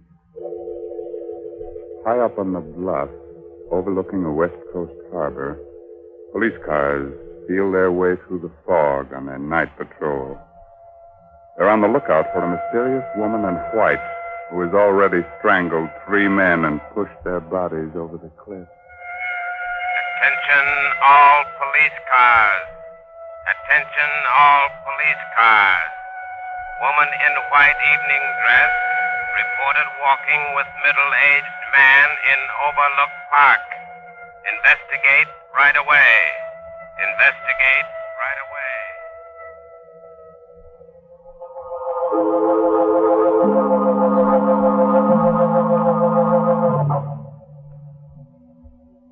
Michael, Yes, Nina. it's getting chilly. Oh? Finish your cigarette, will you? Let's go in. Of course, Nina. Here, take my coat in the meantime. Put it over your shoulders. Thank you. What? Trembling? What's the matter? Nothing, just nerves, that's all. Michael, What, dear? my bag, it's gone. Are you sure you had it with you? Oh, yes, positive. Oh, well, it must be around here somewhere. Go on ahead, Nina. I'll find it for you. No, Oh, all right. But be careful of the cliff. Now, don't you worry, dear. Go on ahead. I'll catch up with you in a moment. Don't be long, Michael. Don't be long. I won't. Always losing a bag. I'm always finding it for her. There it is. This is... Oh! Let go of me. Let go of my neck. Throat. No. Cliff! Don't push me over.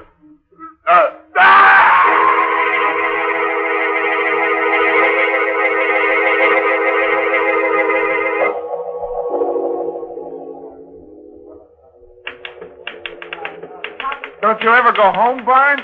Not when there's a story to get out. Uh-huh. I'll be finished in a minute, McGraw, and then we can leave. Okay. Oh. Hello, Barnes speaking. Mr. Barnes, Yeah? you want a good story for your paper. Get into a cab and drive to Overlook Park right away. The 4th victim of the woman in white has been found. What? Tell me that again, please. I didn't catch the address. Quick, McGraw. Get on another phone and trace this call. I'll stall as long as I can. Okay. Did you say that was Overlook Park, madam? Hello? Hello? Never mind, McGraw. She rang off. Well, who was it? Some dame trying to give me a tip on a murder. She said the woman in white had taken care of another victim. The woman in white? Yeah. We'd better get over to Overlook Park right away. There may be a story. Well, wait a minute, Barnes.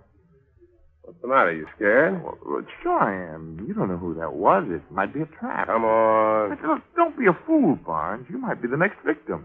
You gotta call a cop. And tip off every other newspaper in town? Come on, McGraw. Every second counts.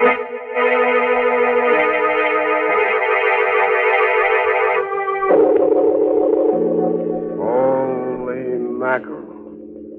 That dame was right. Look down there on the rock. What is it? A man's body. A man without a coat. We better get the police. Yeah, we'll phone the story in and then we'll...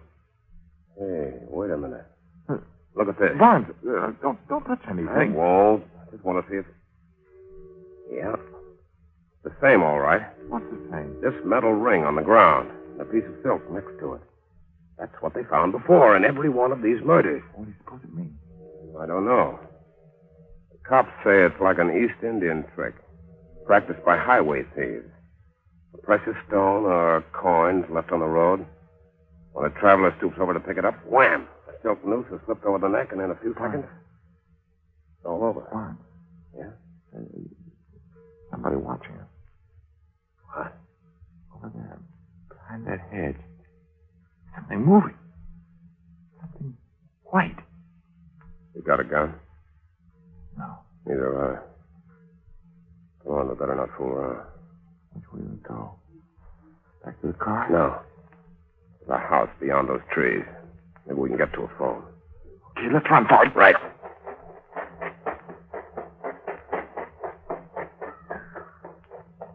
What the devil's that? Sounds like some kind of a tropical bird. You mean here in the park? This isn't the park, gentlemen.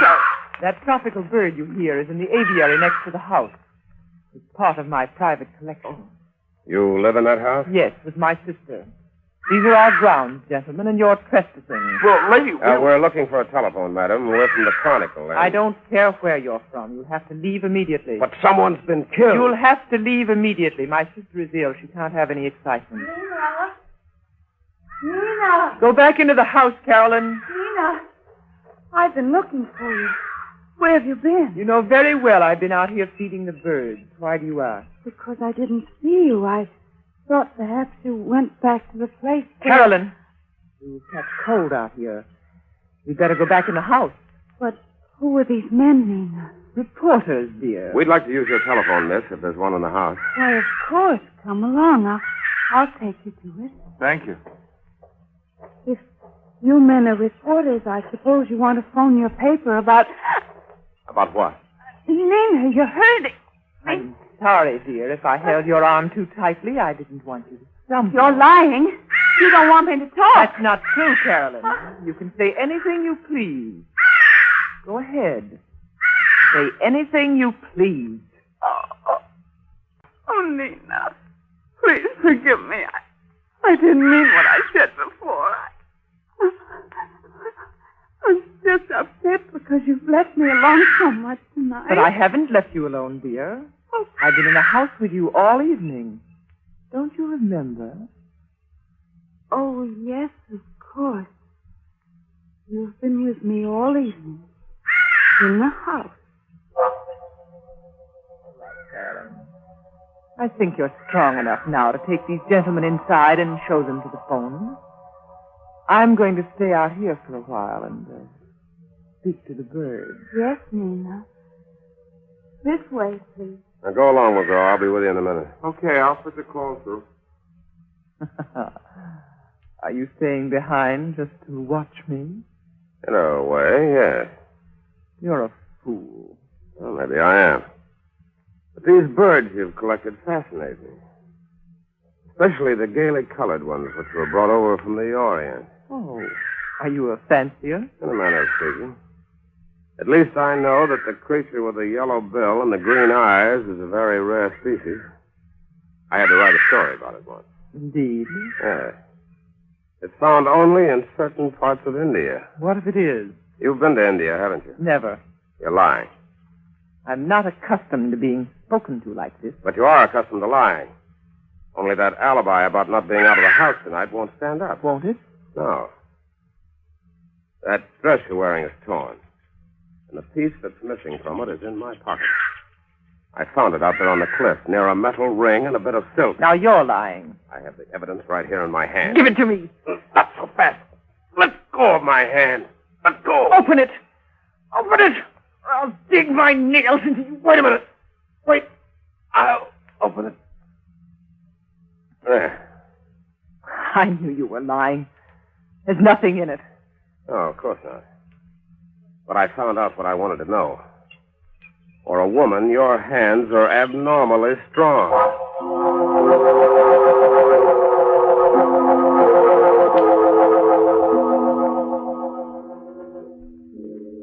So now it's your turn to watch me and follow me around, huh, Mr. McGraw? Not necessarily. Your friend must think I intend to run off before the police arrive. But he's wrong. I have nothing to fear from the police. Of course not.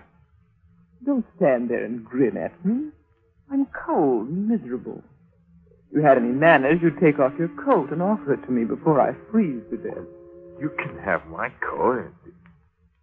Here. Thank you. Wait a minute. Where are you going? Back to the house. There's a police car there now. Well, good. I'll go back with you. Just a moment. What's the matter? My watch. I've lost my watch somewhere along the path. Who are you kidding? I just saw you throw it over in the grass. Here it is, right over here. What's the devil? Where'd she go to? Oh! My stuff! No! Stop! On! Push me up! Quick!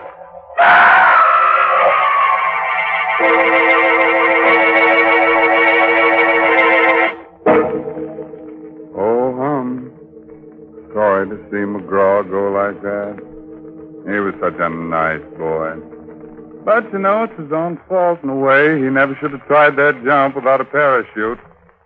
He may hurt himself someday, like the fellow who, when shaving, gives himself a good case of razor burn. Men, when you torture your face with razor burn, don't just blame your razor blade. Instead, try Palmolive Brushless. That smooth, easy to spread, won't clog your razor shave cream. You see, Palmolive Brushless literally lubricates your skin, so your razor just glides along without tugging, scratching, or scraping. Yes, mister, even the toughest beards glide down and wilt when you use Palmolive Brushless. And your face is cool, comfortable, not drawn or dry. So why don't you quit bothering with a shaving brush and try Palmolive Brushless? You buy Palmolive Brushless in the big money-saving Victory jar, and we'll guarantee you a clean, comfortable shave every time. And we know you'll sing goodbye forever to painful razor burn.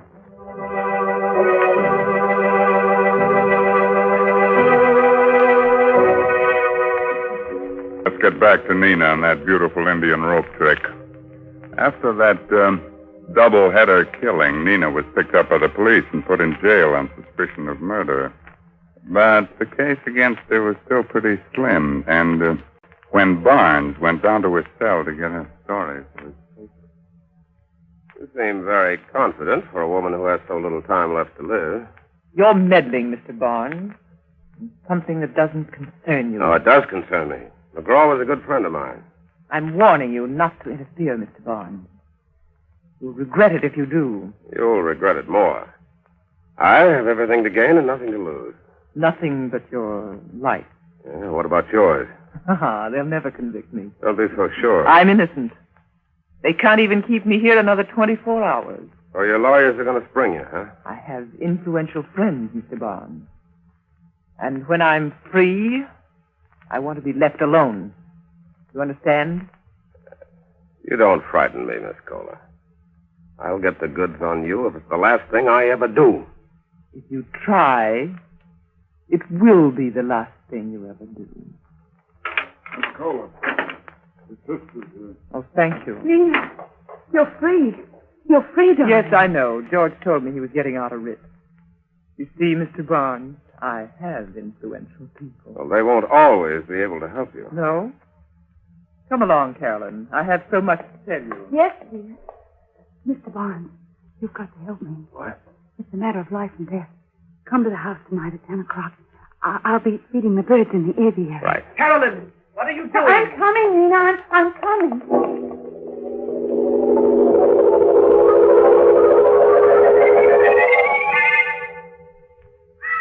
Miss Kohler.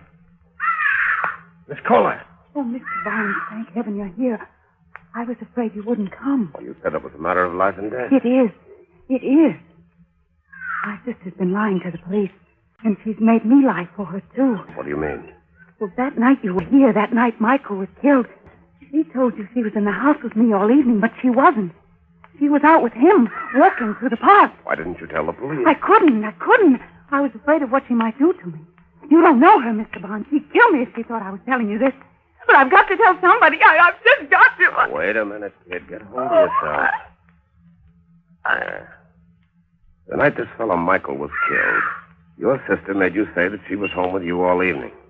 Yes, that's right. Did she tell you why she wanted you to lie for her? Yes. I don't believe it. She said she had nothing to do with Michael's death, but there was no way of proving her innocence. She was afraid that police might convict her on circumstantial evidence if I didn't give her an alibi. I see. One more question, Miss Kohler. You've been to India, haven't you? Yes, we lived there a number of years. I thought so. When I saw that bird with the yellow bill and the green... Well, by the way, where is that bird? I don't see it. It's gone. The cage is empty. Your sister must have taken it away. I had to, Mr. Huh? Barnes. He was dead. Oh, Nina. Why are you so frightened, Carolyn? Have you been talking out of school? Oh, no. What have you told him? Nothing. Nothing. I haven't said a word. You're lying. Go into the house, Carolyn. Just a moment. Are you meddling again, Mr. Barnes? I'm more than meddling. I'm going to protect the state's key witness in its case against you. So you have told him? Yes. Yes, I told him everything. I don't care what you do to me. I don't care. Be quiet. Be quiet, I say. How long do you think you can keep this up, Miss Kohler? Aren't 5 cold-blooded murders enough for you? You're a fool, Barnes. Phone the police, Carolyn. Hurry. I'll keep her here until they arrive. Carolyn, don't you dare. Phone the police, I tell you. She'll kill you if you don't. Yes, I'll call them. Carolyn, come back here. The dig's just about up, Miss Kohler. You think you're clever, don't you? Not especially. But I know who committed those murders. You don't. You're wrong, Mr. Barnes. I can prove that you're wrong. You're wasting your breath. But I'm innocent, I tell you. And I can prove it if you give me half a chance. What chance did you give McGraw? I wasn't anywhere near McGraw when he was killed. And Michael was my best friend. Yeah, tell that to the cops. Give me a break, Mr. Barnes. I'll admit I was with Michael that night he was killed, but I didn't do it. I couldn't have done it. You couldn't have done it. No. I'll show you why if you let me go back to the place where it happened. What do you think I am? I think you're a gentleman, Mr. Barnes. And I know you want to find out who murdered your friend. But you never will find out if they convict me. You'll never find the real murderer. Won't you believe me? Won't you give me this one last chance? I don't know. Please, let me prove that you're wrong. Okay. Where do you want to go? Back to the edge of the cliff.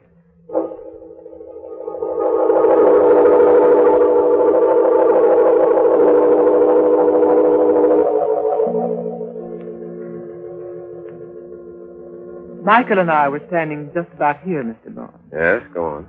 We were talking about the mysterious murders that had taken place on these bluffs overlooking the harbor. We were joking about the fact that I was a woman dressed in white. You're in white again tonight, Miss Kohler. Yes, it's my favorite color. I see. We stood here for a while, and then the cold air chilled me, so I asked Michael for his coat. May I have your coat, please, Mr. Barnes? What's the idea? I want to show you what happened. Well, do you have to be that graphic? Yes, it's important. The details are terribly important. All right, you can have my coat. But I'm warning you, Miss Kohler. I know the game.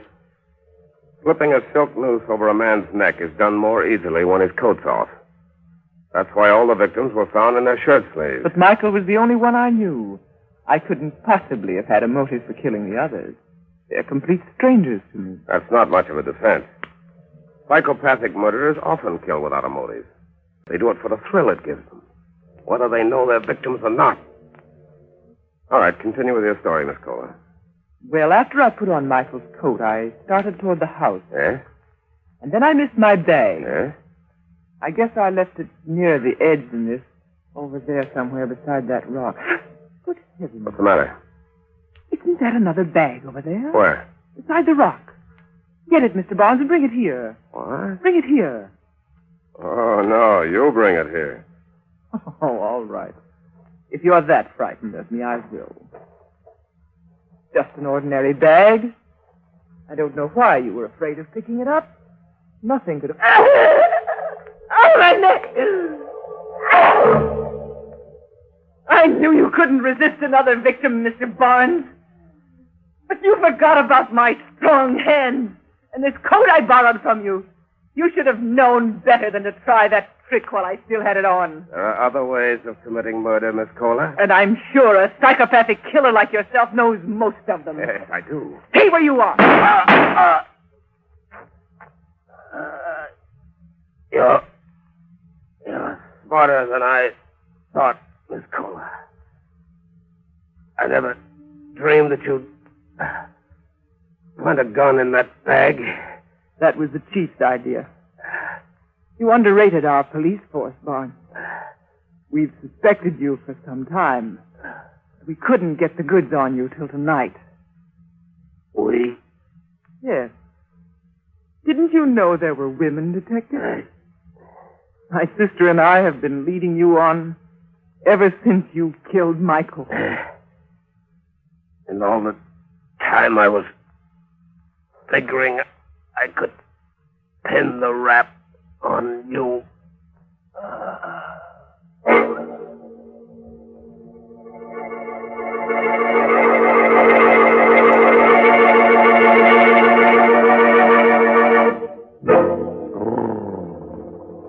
That Barnes boy gave me the willies.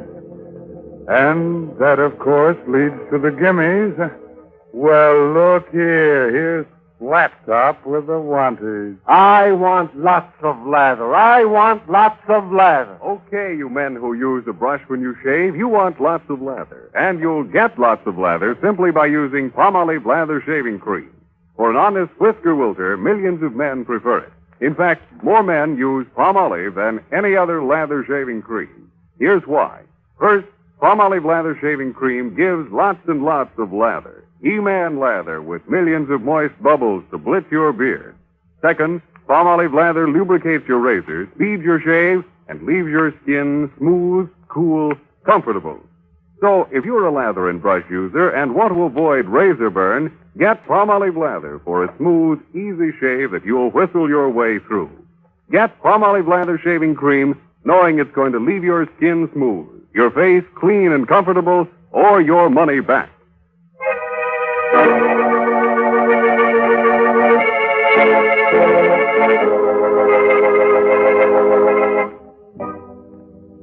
Well, it's time to fold up the ghosts now, those little folds, and put them back in the closet with the family skeleton, which is something. But remember, the next time you're out in the park on a foggy night, keep your shirt on. And keep your coat on, too. Although silent hands are liable to give you a pain in the neck. By the way, this month's Inner Sanctum Mystery is Said the Spider to the Fly by Richard Shattuck.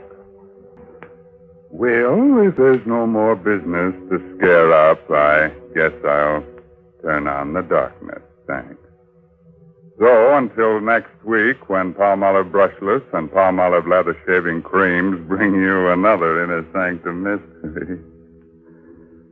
Good night. Pleasant dreams.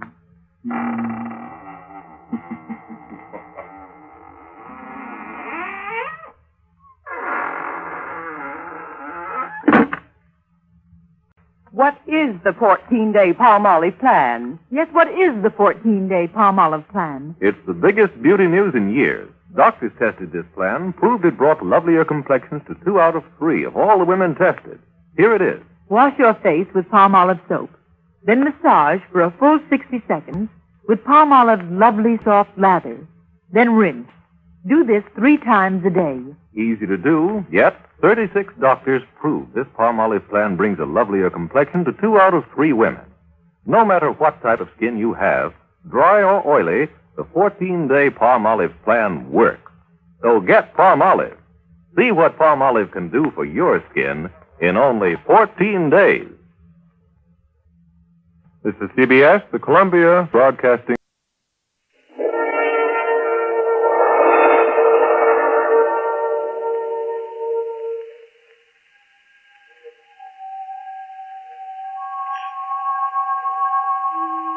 This is the Man in Black. I'm very happy to step over from the sound stage of Suspense, stand in for my fellow scare master of ceremonies, Peter Lorre. Mr. Laurie had to attend a special conclave of the International Association of Witches, Goons, and Creeps, of which he is a charter member. So I am here in his place, opening the doors of the Mystery Playhouse.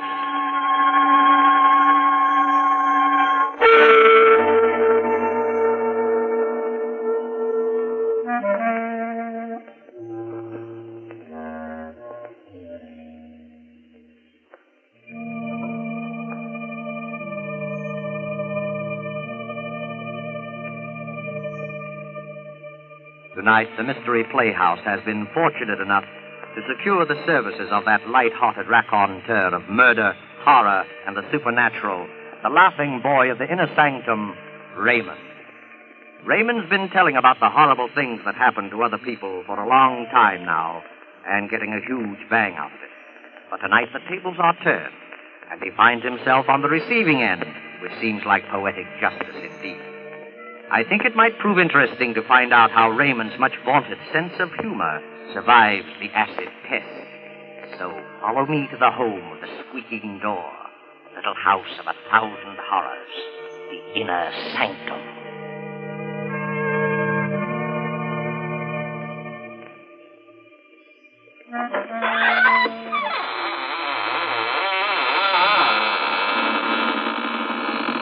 Good evening, friends. This is your host, Raymond.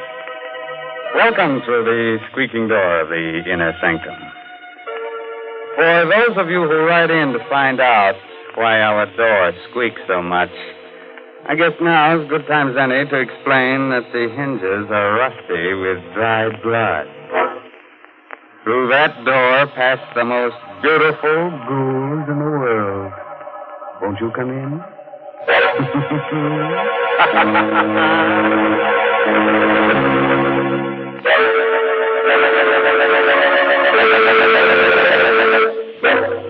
Well, friends, are you ready? Good. Now remember, if you must scream, do it with your mouth closed, so you won't annoy the rest of your family.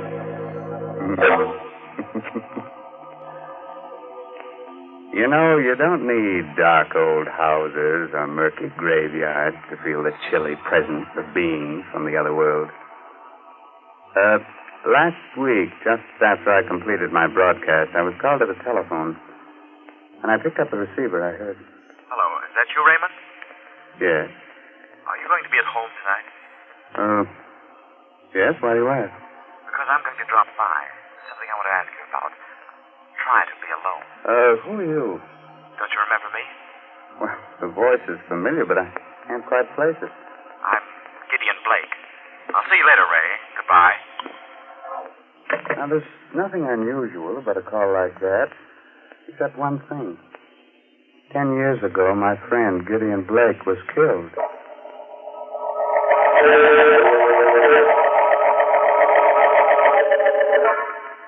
I was sure that call was some joke. I remember laughing about it as I sat down in my living room with a sandwich and a glass of milk. But later that night, I must have dozed off. I remember being awakened by the tower clock chiming. It was midnight. Somewhere a cat howled against the moaning wind that had sprung up. Strange chills and a shudder through my body. The front door must have blown open. I went to see. Standing there was Gideon Blake. Good evening, Raymond. Blake. You shouldn't be so surprised. I told you I was coming. Yes? You've changed so. It's been a long time. More than 10 years, I believe. But I don't understand. You were burned to death. How on earth did you come back? There are many things which you will never understand while you're alive and on this earth. Why'd you come here? To give you this piece of paper. Huh? What's on it? The names of 4 persons. They are alive now. In a short time, they will all be dead. I looked at him carefully as he talked. He looked hideous, ugly, with horrible burns on his face. The man had the look, touched the very smell of death. Good night, Raymond. I looked at the slip of paper my friend Gideon had given me. There were 4 names. Stella Marno, Robert Lane. Amelia Cardway. Raymond Edward Johnson. The first three names I didn't know. The last was very familiar to me. It was my own name.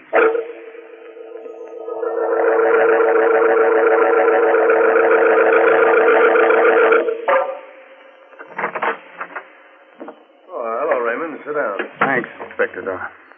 Cigar? No, thanks. What about that piece of paper I gave you? How'd you get it? I told you. Look, I'm a cop, Raymond. When I believe a story like that one, you can call the little men in the white coats. Oh. No, I'm sorry I bothered you, Inspector. Let's forget it. I can't forget it. Why? Because Blake wrote that note. Are you sure? We checked the handwriting. It's his. So are the fingerprints we found on it. How do you figure it? I don't yet. I am waiting for you I to told tell you me. everything. Hey, wait a minute. Maybe Blake's really alive. He got burned to death 10 years ago. Are you sure? Positive. We checked every angle of his death at that time because we thought he might have been murdered. Murdered? I never heard about that. Oh, Blake was with the department, you remember, working on a homicide case. The Laura Wilcox case, you remember? Vaguely. We figured someone might have polished him off, but nobody did. It was an accident. Was this Wilcox murder ever solved? Well, no. Maybe those names I gave you had something to do with the Wilcox case. Why don't you check them? I did. None of your names figure. These people never heard of the Wilcox murder. Hey, Inspector. Yeah, what do you want, Gibson? Weren't you interested in some information about a dame named Stella Marlowe? Yeah. She was the first name on that list you gave me, Ray. What about her? I just came through on the ticker. Stella Marlowe was found dead. Murdered.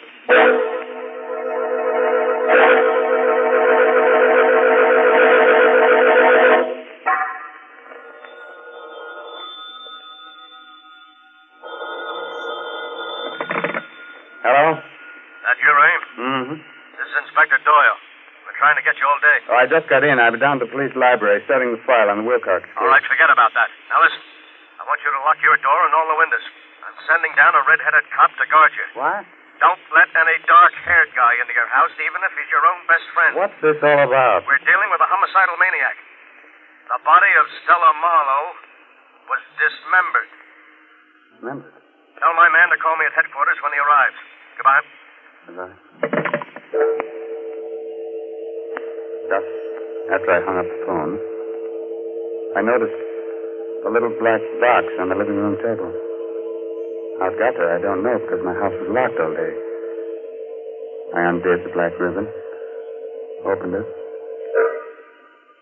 What I saw inside fascinated and horrified me.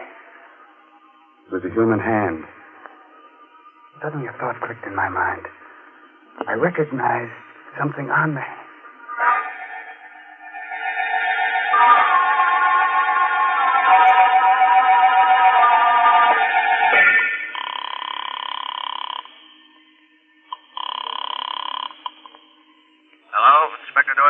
Inspector, this is Ray Johnson. Yeah, what is it? Did you ever find out what happened to Stella Wilcox? Huh? She's the stepdaughter of the murdered Laura Wilcox. Why do you want to know? Well, she was suspected of the murder for a time. Listen, will you drop that angle? Will you just answer one or two questions? Did the killer dismember the whole body in the Stella Marlowe murder? Just the hands. Fine. Did she have on a large diamond ring, the third finger on the left hand? Yes. Her friends say she wore it all the time, but how do you... I've got it here. Someone sent me a hand with a ring on it. What? And get this, there's a name engraved inside the ring. The name is Laura Wilcox. What? There's a scar on the thumb. There was a scar on the left thumb of Stella Wilcox's print in your file.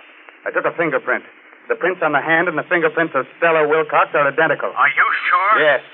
Stella Marlowe and Stella Wilcox are the same person. Did you find anything else there? Yes. Black hair on the fingernails. I'm coming down to your place as fast as I can get there. Goodbye. Goodbye. The front door slammed a second after I hung up. I turned around. Coming toward me was a man with jet black hair.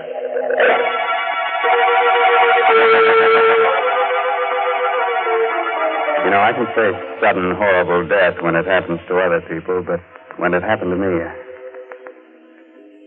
Well, the man with the jet black hair looked quietly at me and said... I'm Robert Lane. You're Raymond Edward Johnson, I believe? Yes. Inspector Doyle spoke to me about you. Yeah, sit down. What do you make of all this? I don't know what to make of it. You heard what happened to Stella Marlowe? Yes. Do you know that's not her real name? Yes, she was the stepdaughter of Laura Wilcox, but I do know. I think I know more about this than you imagine. Is your name really Robert Lane?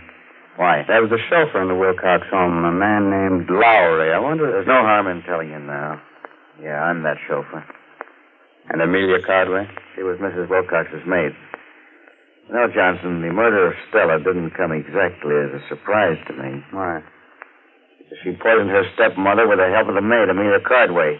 But why am I involved in all this? Let's not fool each other.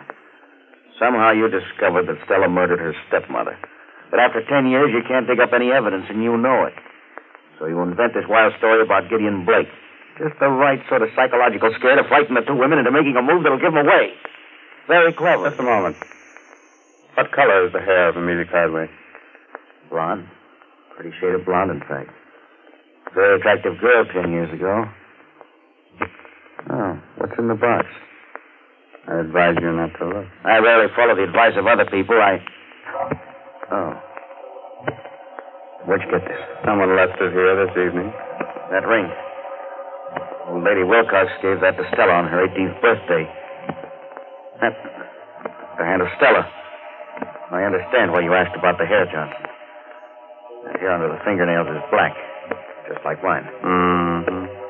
I wouldn't be surprised if an analysis showed that it was mine. And you killed it. The point is that I don't intend to give up my life to amuse you and your little crime hobby. What do you mean? You're going to learn about crime, Raymond, through a direct personal experience. I'm going to kill you. Let go of me.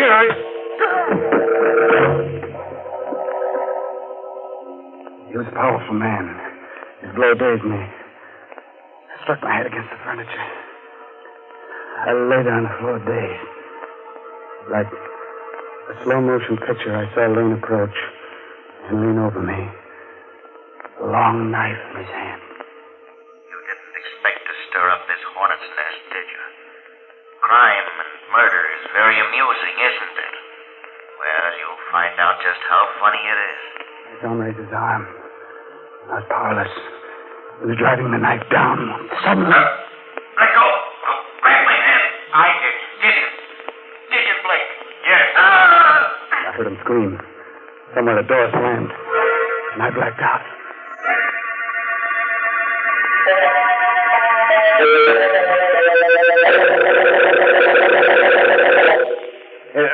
Here, get up, right? There you are. You're okay now. Come on, get up. Inspector Doyle. Hey, what happened here? We found you on the floor, out like a light. It was Lane, the Wilcox chauffeur. He tried to kill me. Lane? Lane's dead. There's the body. Huh? Did you kill him, Ray? No. Where does Amelia Cardway live? A few miles from here. Why? We've got to get over there right away. She killed the old lady, and she might have killed Stella, too.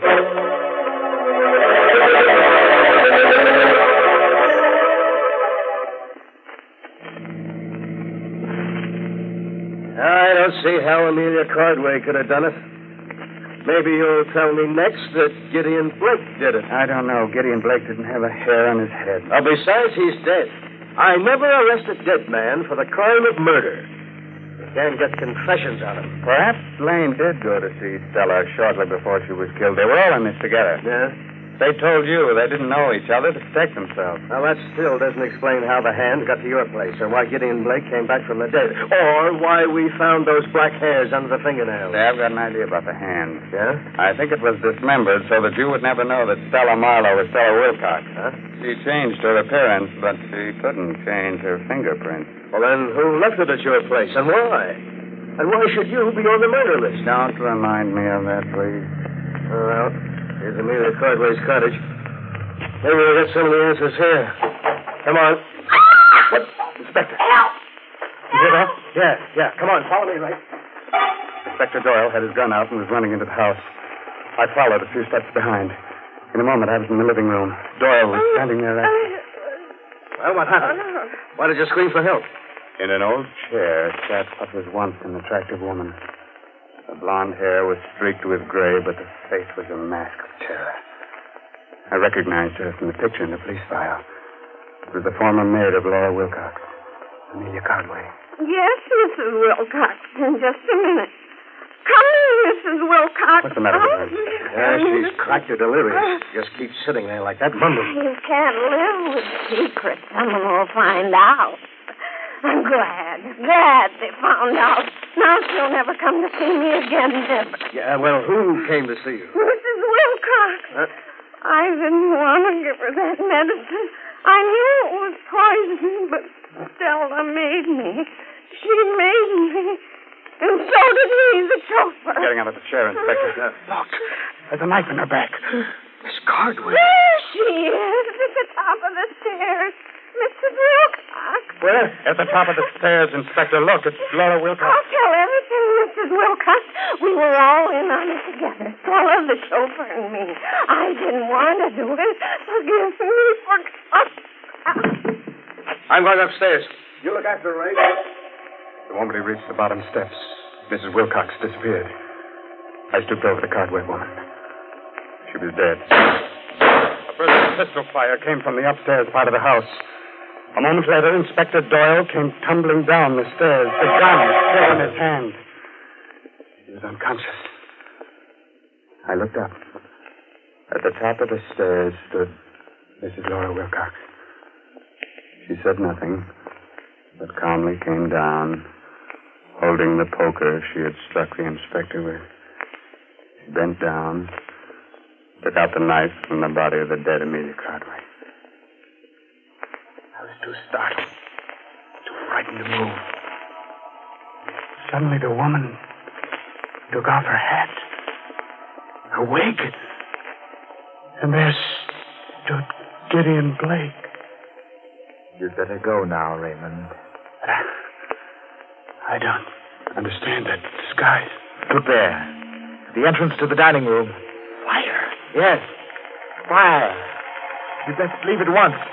Those flames are spreading rapidly. Take Inspector Doyle with you. Blake, hurry. Yours is the last name on my list, you know.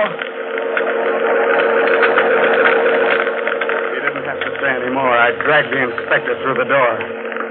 Gideon Blake turned, smiled at me, and walked directly into the flames. That was the last I ever saw of him.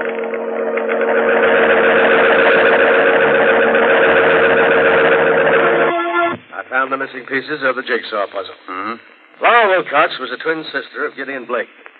We dug up the birth records. Mm-hmm. So that's why she looked so familiar. And that's why he murdered the three people. Because they killed his sister.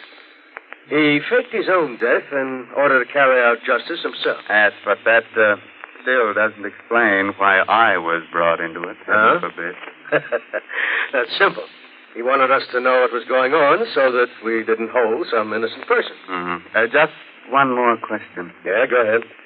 How did Blake fake his own death 10 years ago?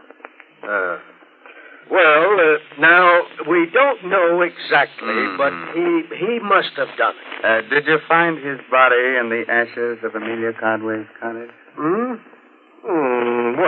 I guess they're there, but, well, it's impossible to identify them positively. Yeah, that leaves one other explanation. What's that? That Gideon Blake actually died 10 years ago.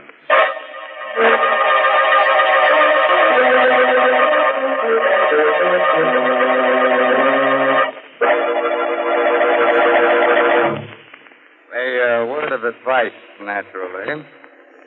When you get killed, don't let your murderer slice your hands off. Then you can never put the finger on it. Good night. Pleasant dreams.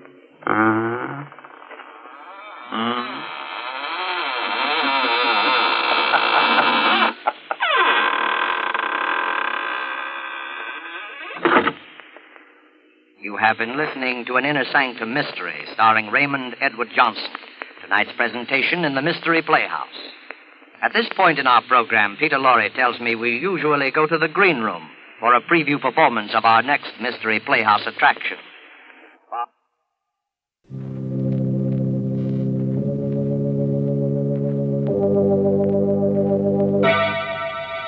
Colgate Tooth Powder presents Inner Sanctum Mysteries.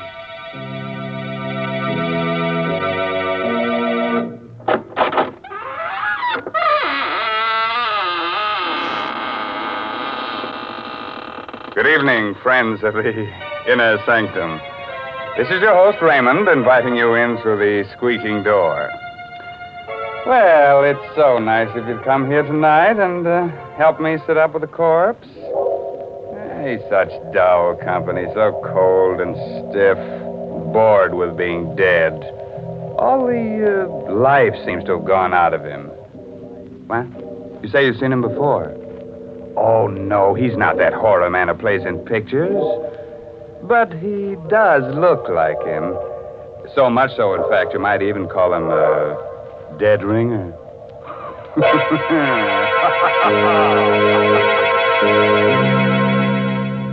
Tonight's Inner Sanctum Mystery, Voice on the Wire, is an original radio drama by Robert Sloan and stars Miss Leslie Woods in the role of Geraldine Reeves. It's produced under the direction of Hyman Brown. Use Colgate tooth powder. Keep smiling just right. Use it each morning and use it at night. Don't take a chance with your romance. Use Colgate tooth powder. Romance. What is romance? Romance is the light on the path of love. But a light so delicate that even a breath may put it out. Even a breath. You'd hate that to happen to you, wouldn't you?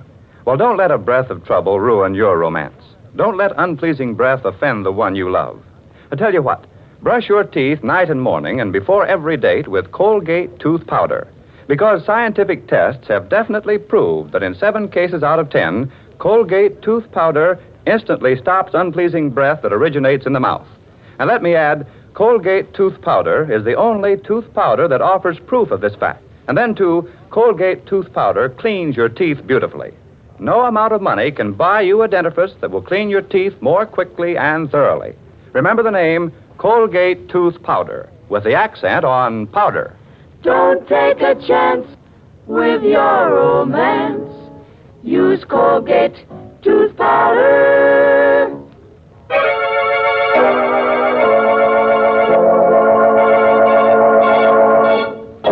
No doubt the telephone is an ingenious invention, but as far as I know, no one as yet has been able to commit murder over it, although many people have wanted to. Still, there are worse things you can get on the phone than the wrong number, especially if you happen to call the voice on the wire. On a long, narrow island just off the shore of one of our larger lakes, Mrs. Geraldine Reeves, widow of the late composer David Reeves, lives alone in a gaunt, gray shingled house. Only a few hundred yards away are the charred remains of her former home where David was burned to death in a fire just 2 years ago. It's after dinner now, and as the clock in the hall strikes 8. You've got to get hold of yourself, Geraldine. I can't help it, Doctor. You see, it starts every night about this time. What starts? The music. David's last composition. I hear it being played on a piano. And the notes seem to come from the old house, the house where David died in the fire. Well, perhaps someone is playing that piece on the piano. Someone on the island. No, there's only one other house out here, and those people are away. And the dog. The dog keeps howling all night long. What dog? I don't know. There's no dog on the island, but David and I did have a dog. You remember? He stayed with David the night of the fire. He died with him because David was too ill to get out of bed. There it is again. It's amazing. That's a real dog. Somewhere on this island. Oh, do you think so? Why, of course. Probably some stray got across the bridge or swam over from the shore. Well, you see, Oh, excuse me, Doctor. Certainly. Hello? Hello? Mrs. Geraldine Reeves. Yes, speaking. Who is this? Listen.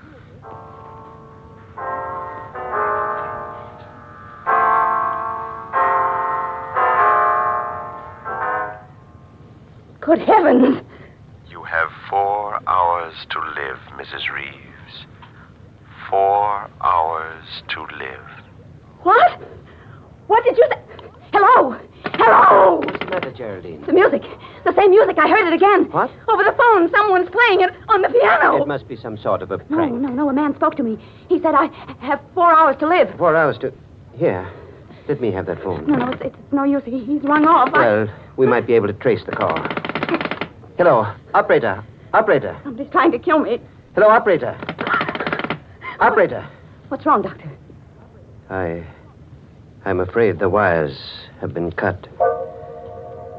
We'd better get into my car and drive into town right away. Yes, it isn't safe for me to stay here another minute.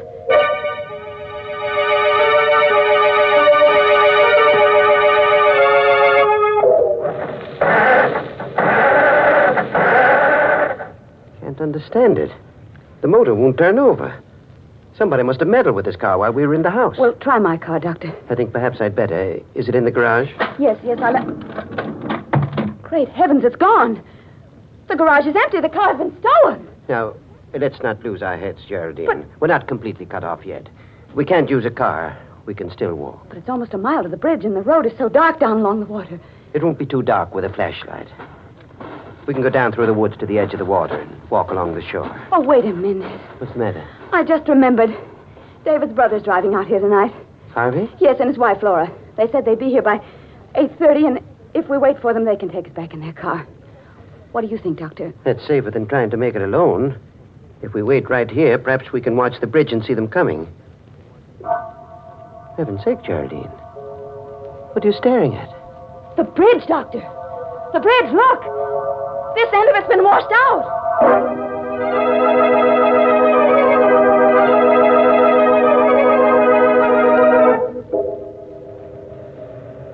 Oh, Doctor, this is crazy, searching for a telephone wire in back of the house. If we're seen out here, there's no telling what might happen. Please, Geraldine. We've got to find out where that wire was cut and splice it together again. It's our only chance of reaching the police. But it's almost 9 o'clock. We've wasted an hour already. If I'm not out of here by 12... Stop it, Geraldine. Stop it.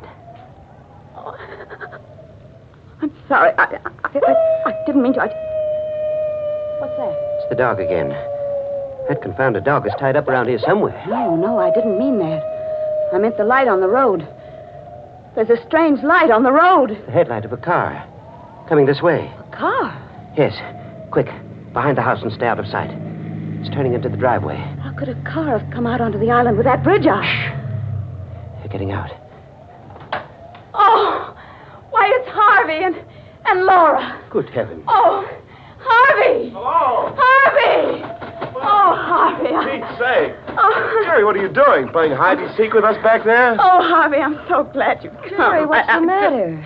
Oh, everything. But first you've got to tell us how you got here. Why, we just drove over the bridge and on up the road the way we always do. But how could you drive over the bridge? It's been washed out. What? Well, I saw it with my own eyes, and Dr. Pricing saw it too, didn't you, Doctor? I certainly did. Oh, you must be mistaken. We drove over the bridge not more than 2 minutes ago. Are you sure you haven't been on the island longer than that? Well, I'm positive. Why? Well, some very strange things have been happening here tonight. Geraldine's life was threatened. Her car stolen, and mine tampered with. What? What are you talking about? Look, I'll show you.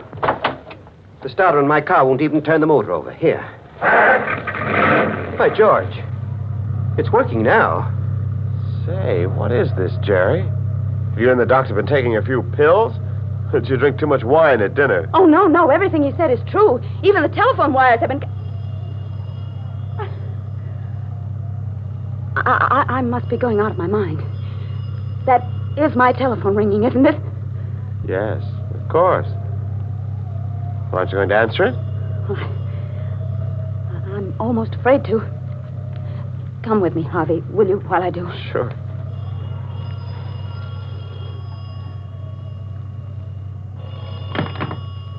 Hello? Hello.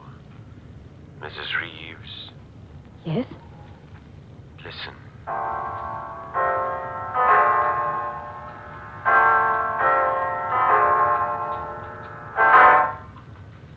It's 9 o'clock, Mrs. Reeves.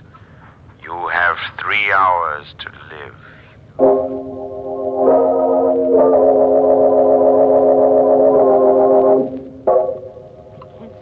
waiting, this endless waiting. Why don't the police come? Easy now, Jerry. They'll be here. You only phoned them a few minutes ago. Something can happen before they get here. I have a gun ready, just in case anything should happen. And I won't hesitate to use it. You have a gun, Doctor? Why, yes. Geraldine gave it to me before you arrived. Oh. What's the matter? You trust me with a gun, don't you? Why, of course. Laura, what is it? A face at the window. I just saw a face at the window. Laura, please, you're letting your imagination run away with you. No, I saw it right there. It was the face of a dead man. Quick, Harvey. Out the back way. Right. No, please don't leave us. We'll be right outside the window. Jerry, I'm afraid. Well, there's nothing we can do, Laura. They won't be far away. But I don't trust Dr. Prizing.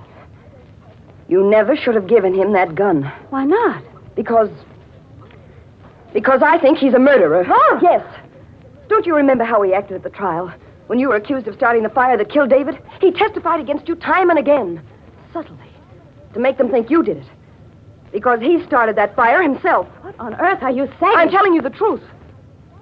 During the trial, he swore that he wasn't on the island the night of the fire. But he was. And I can prove it. How? By this cigarette case of his. Here, look at it. You see how it's charred and melted on the side where his initials were? He must have left it in the fire that night, by mistake. But he couldn't have. The police searched everything the next morning. They would have found it in the ashes. Not if it wasn't there. He came back for it that same night, as soon as he missed it, and dragged it out of the fire.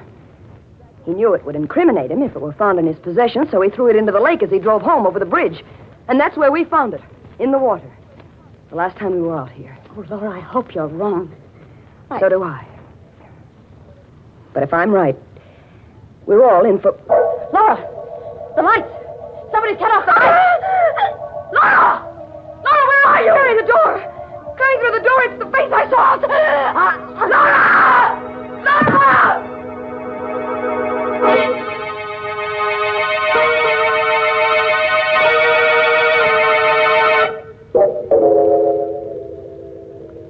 It was meant to be me, Harvey. Whoever came through that door intended to kill me. Jerry, please. How is Laura, Doctor? I'm afraid I can't do anything for her, Harvey. She's passed on. Oh! Laura. Laura, darling. You'd better not touch the body, Harvey. Oh, leave me alone. You've done enough already, Dr. Prizing. I beg your pardon? You'll have a lot of explaining to do when the police arrive, Doctor. I'll tell them how you ran away from me out there before the lights went out, and how you were here in this room when they went on again. Harvey, don't say things you'll regret later on. Just a moment. Where is the cigarette case Laura had in her hand when the lights went out? What cigarette case? You know the one I mean, Dr. Prizing. The gold one that was charred in the fire.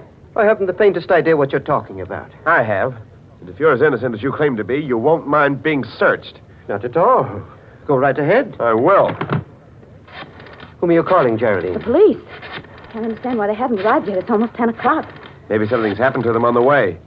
Maybe their car broke down. Their car, too? Huh? Nothing. Only it seems as if your car is the only one that works when you want it to. Headquarters. Oh, Sergeant. Sergeant, I can't understand why your men aren't here yet. A murder's been committed.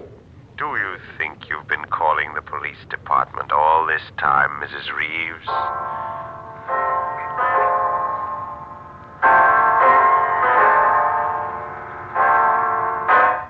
David's music. It's 10 o'clock, Mrs. Reeves. You have 2 more hours.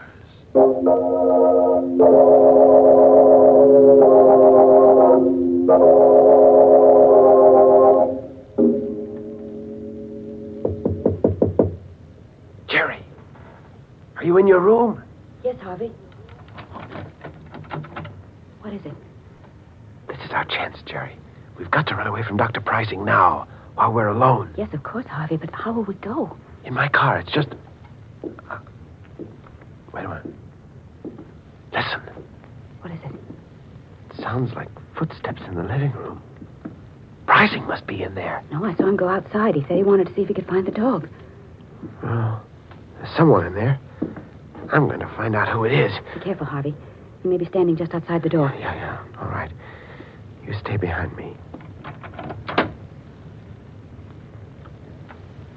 He's anybody there? Is anybody in the living room? No. There doesn't seem to Don't be. overlook me, Harvey. Well, Dr. Pricing, you've been standing at this door with your ear to the keyhole? No, not exactly. I thought you were supposed to be outside, looking for that dog. I was outside for a while. But I saw someone moving around in here, so I came back. When I got here, your wife's body was gone. What? Gone? Laura's body is gone? I assume that it's gone. It's not where it was on the floor. But how could it... Look here, Pricey. You were alone in this room. And so were you. After I left. Wasn't it, Geraldine? Well, yes, now that I think back, he was. Certainly. What's more, Geraldine saw me leave the house. And when I left, the body was still here. After that, I don't know what happened. What are you driving at? Draw your own conclusions. I've drawn mine. Why, you... Harvey, stop it! Stop it! I'm sorry, Jerry. I just... The dog again. Yeah. I can't understand why you didn't find that dog, Dr. Pricing. He must be right out there where the old house used to be. But if you think you can find him, why don't you go? Good heavens, man. What? Look. There's a fire burning out there. On the grounds of the old house. Pricing, you started that fire yourself, and you're burning Laura's body in it to cover up your crime. Harvey, where are you going? I'm going to the fire, Jerry. I've got to stop it. I've got to put it out. I'm going to lose my mind if someone doesn't stop these awful things from happening. Won't anybody help us? Easy, Geraldine. The man who hopes to kill you was trying to break you down first. It's part of his plan. Here. Take a sip of this brandy. It'll help you. All right, thank you, Doctor. What's the matter? Oh, nothing, really. I just don't care for any brandy just now. What's wrong with it? Well, I didn't say anything was wrong with it. I just don't... You fool. Do you think I'm trying to poison you? I don't know what to think. Here. Give me that brandy. I'll drink it myself. There. Believe me now? I don't believe anyone. Listen to me, Geraldine. I'm the best friend you have in the world right now.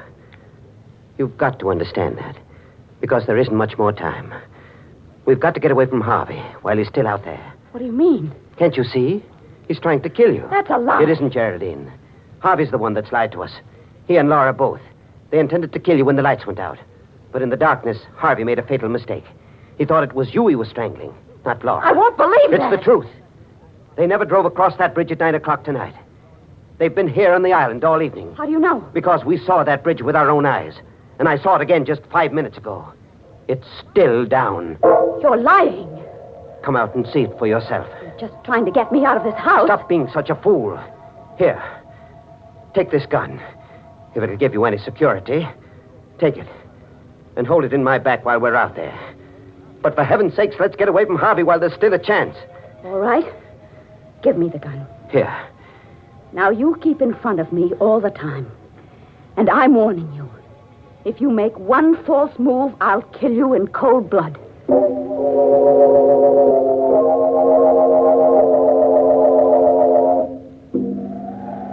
You see, Harvey and Laura were lying to us. The bridge is still down. You're right. They couldn't have come across that bridge. Of course not. The only trouble is, we can't get back over it now either. We've got to get away, Doctor, now, before we're seen. What about that house at the other end of the island? People are away. But they might have a boat. Yes, of course they do have a boat. We can row to the mainland. Come on, quick. All right. I have a feeling we're being followed. It's your imagination. Hurry, Geraldine. Hurry. We are being followed, Doctor. Look behind us. There's a man with a dog.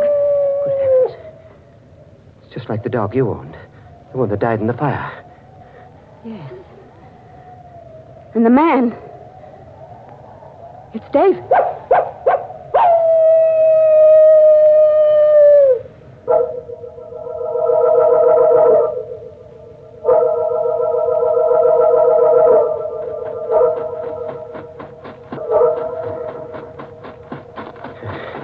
We've lost them. Lost them in the woods. They can't be far behind. Doesn't matter now. The house is just ahead. But the boat, Doctor. The boat's not at the landing. It must be. Well, it isn't. Can't you see it isn't? Perhaps it's around and back. No, that side of the house faces the road. Then we'll have to break in and hide here until morning. Our best chance is to be inside, where we can protect ourselves. After all, you still have a gun. But I hardly know how to use it. Then give it to me. No, You still don't trust me, do you? I don't know, Doctor. But I'm the one who's been threatened, so I really should have the gun. Very well. Wait here. I'll break through the window and come around on the inside. Did you hurt yourself? No. I'm all right. Just wait there for me and I'll unlock the door. Oh, hurry, Doctor, please. Hurry. They're on our trail again. Come inside, Geraldine. Quickly. And lock the door behind you. What's wrong, Doctor? Nothing's wrong. We're in luck. There's a phone here. If it hasn't been disconnected. Hello. Hello, operator.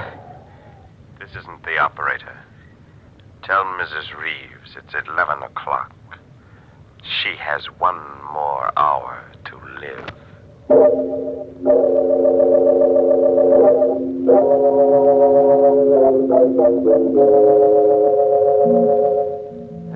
11. I won't leave this house. I'm not going to run away any longer. If they're going to kill me, let them come here and do it. Only for heaven's sakes, why don't they do it right away? Why don't they come here and get it over with instead of waiting until 12 o'clock? Geraldine, please. Well, I can't stand it any longer. I'd rather die than go through any more of this torture. I just Sit down for a moment. Relax. And try to ease your mind. Oh, for...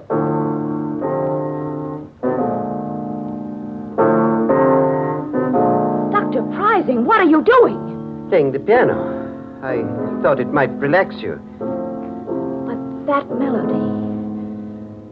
You're the one I hear at night, playing David's music. Playing it right here in this house. Yes, Geraldine. I've rented this house to protect you from David and the dog. Well, stop it! Stop playing that piece!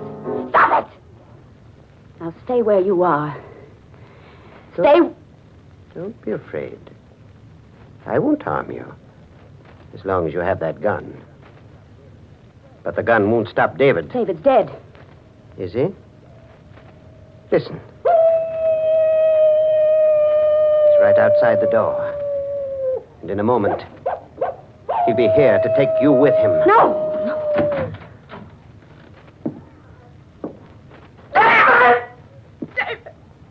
Yes, Geraldine. I've come back to see you. In spite of everything you've done. Stop! You killed me, didn't you, darling? You started that fire because you knew I was too much of an invalid to get out of bed. Stay where you are! You hated me, Geraldine. Stop! No. Your bullets can't harm me now. Nothing you can do can harm me. Because I'm dead and you're still alive. Oh, David. David, forgive me. I didn't know what I was doing that night. Please believe me. I was sorry as soon as I'd started that fire, but it was too late then. I couldn't put it out. I couldn't. How dare you ask my forgiveness when you're still lying? But I'm not lying. I'm not. I told you everything. Why didn't you tell the police? Because I wanted to live. You'll confess everything now? Oh, yes, David. Yes, I will. If you'll only leave me alone, please. Please. It was my cigarette case Laura found in the water. I'd thrown it over the bridge that same night after I took it out of the fire. Well, I guess that's all we need, Harvey. A full confession with 2 witnesses. Harvey! Yes, Geraldine. I do look like my brother in this dim light.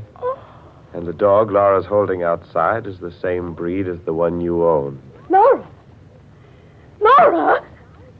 Did you say Laura was alive? Very much so, Geraldine. Wasn't hard for me to pretend being dead. With the doctor keeping you away from my body. Then you were all in this together. You forced this confession out of me. Yes, Geraldine. The blank cartridges Dr. Pricing slipped into that gun of yours really turned the trick. Oh, excuse me. Hello. Oh, hello, Inspector. Yes, it's all right now. You can hook the wires up again. She's told us the truth. And you'd better get to work on that bridge right away. It's still down.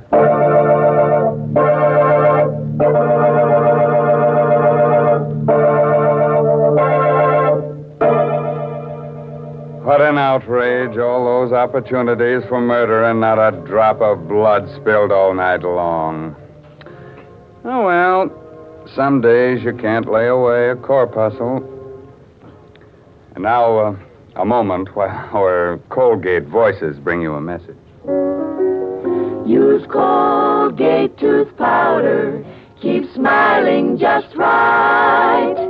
Use it each morning and use it at night to help you rate with every date. Use Colgate tooth powder. Tell me, do you really mean it when you say, I want to be alone? Or are you just pretending that you don't care about dates? Could it be that a little breath of trouble has cooled your romance? A little breath? What a pity to let unpleasing breath ruin your romance. Why not brush your teeth night and morning and before every date with Colgate tooth powder? Scientific tests prove that Colgate tooth powder, in 7 cases out of 10, instantly stops unpleasing breath that originates in the mouth. So use Colgate tooth powder for all it's worth. Enjoy its exciting cleansing results, too. No amount of money can buy you a dentifrice that will clean your teeth more quickly or effectively than Colgate tooth powder. Remember the name, Colgate tooth powder, with the accent on powder. Don't take a chance with your romance. Use Colgate tooth powder. Well, it's time for me to join the moonbeams now. But before I leave under a cloud, before I'm missed, I thought I might pass on the moral of tonight's story. If you must light a fire under your husband's bed, be careful where you drop the ashes. By the way, this month's Inner Sanctum Mystery novel is Puzzle for Puppets by Patrick Quentin. Well, now it's really time to close that there squeaking door until next week when Colgate tooth powder brings you another Inner Sanctum Mystery. So until then, good night. Pleasant dreams.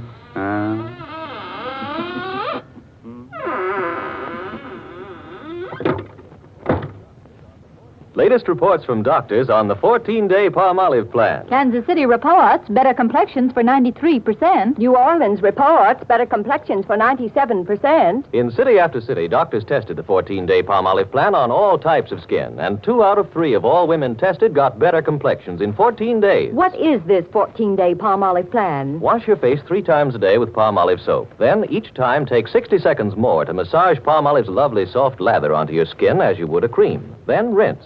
This cleansing massage with Palmolive's lather brings your skin its full beautifying effect. See what Palmolive can do for your skin in 14 days. Remember, doctors prove Palmolive's beauty results. Remember, another Inner Sanctum Mystery next Wednesday night. This is CBS, the Columbia Broadcasting System.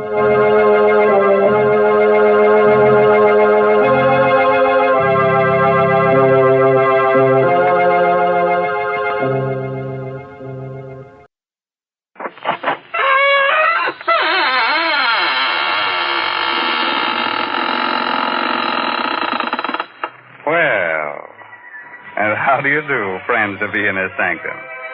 This is Raymond, your host of the Squeaking Door. Come right in. What are you staring at? Oh, him. Oh, he won't hurt you. He's been dead for years. He came here with our first program. Said nothing could scare him. I've been using him for a doorstop ever since. Have to get a new one, though. His bones are showing through.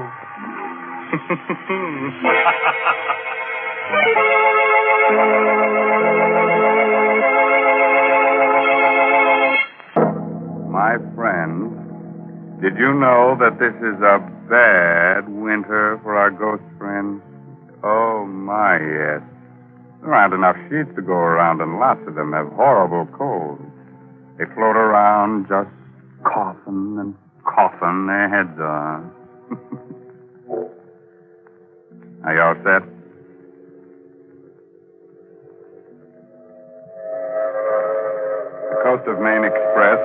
an hour out of Boston. It's noon of a windy November day as the New England landscape flashes past. On the train, the crowds of servicemen, doting mothers, babies, salesmen, and a man who was this day acquitted of murder because the police couldn't find the body. Richard Fenner sits alone, the suspicion of a smile tugging at thin lips that whisper what his eyes follow on the paper. Body of Ole Sventorg, color chemist of Satan's Point, Maine, still unfound. Sventorg was known to be developing a paint formula, making it possible for colorblind people to see reds and greens as normal people see them. It is believed that the chemist had the final notes for his successful formula on his person. Richard Fenner, youthful assistant, on whom Sventorg tested his pigments, admitted he may have killed Sventorg in a fit of temporary insanity induced by the experiments. He was found in a dazed condition with blood on his hands on the day of the chemist's death. Hello, friend. Anybody sitting here? No? Good. Have a peanut? No, thank you. Best food in the world, peanuts. Always eat them. Name's Botts, friend. Jasper Botts. Travels for Goodman's Steak Store. Don't feel like talking, huh? Got some thinking to do? Well, that's all right. I'll just read a while. Idiot. I've done my thinking. So many things to think about. So much for Anna and me to remember. It had been hard to convince Anna at first. Easy enough for me to say, we have to get rid of Ole. But Ole was Anna's brother. We talked it over on the cliff near the land. We have to, Anna. We have to go through with it. Oh, Richard, there must be some other way. The way things are now, everything's hopeless. You know that. With the paint formula cleared, we can be married. Richard, I love you so much. I'd do anything for us. But this is... Murder? Huh. You needn't look at it that way, darling. So far as you're concerned, Ole will just disappear. But suppose something goes wrong. Suppose you're convicted. Not a chance. You can't convict a man for murder until you find the body. And they'll never find Ole. We must, Anna. We must. Very well, Richard. When will you... The moment Ole finishes the formula. It's almost ready now. I'll have to do it that instant to make my alibi hold. Today, tomorrow, soon, anyhow. Everything else is ready. I love you above everything else in the world, Richard. I love you enough for even... Have a peanut, friend? No? Oh, snoozing, huh? Traveling on trains makes some people sleepy. Not me. Been on trains all my life. Never get sleepy. Going far? Satan's Point, Maine. Satan's Point? Never heard of it. Must be a devil of a small place. What I said. Satan's Point. Devil of a small place. Good, huh? Have a peanut? Devil of a place. Devil of a place. Devil of a place. Devil of a place it was that day. We went over every detail again and again until our story was perfect. A lot depended on the story we constructed. A lot depended on telling it well. I told it well. To the police in Maine and to the alienists in Boston. I started the story with the morning of October 11th in Ole's laboratory. Hold on. This is my last mixture. It will be ready in a few minutes. I want your eyes to be well rested. Think you've got it this time, Ole? No, there's no longer any doubt. When these pigments are mixed, I will paint a square board. It will look like a dirty green to my eyes. And to mine? To yours, and those of millions of others who are colorblind. Red. Red that you have only imagined till now. Red of the rose, red of a sunset, red of fire, red of blood. I put the blindfold on. I could sense Ole's tenseness. He'd worked 15 years to make this moment arrive. This is from all I can see. A miracle is about to take place. But I confess to one great fear. What's that, Ole? I'm not afraid the formula is wrong. I'm afraid for you. For me? Yes. I have to warn you, Richard. I don't know. No one knows what mental reaction takes place when a person who has never seen color before suddenly does. You mean that I could be affected? You could be. You see, red excites even normal people. It vibrates in the brain. With you... Let's have a look, Ole. Now, Richard, when you take the blindfold off, look straight ahead of you. The board is right before your eyes. Look, Richard. And when you do, start talking right away. I want your immediate reaction. Okay, here it goes. Look. See, Richard. Look, it's red. Look. Hey, talk, Richard, talk. Something I couldn't. It's hard enough to recall the little that I do. I was staring straight ahead of me at a square board. Nothing happened for a brief instant. And then I caught my breath sharply. My eyes dried. They burned. I closed them, but the patch of exquisite color seared my brain. A single hot, flashing stab of pain pierced my head. And then I felt a surging power, a physical power grip me. And Ole's voice reached me, jabbed at me. My whole being seemed to focus on his voice. I had to choke it off. I vividly recall reaching for him across something and finding his throat. And then nothing more.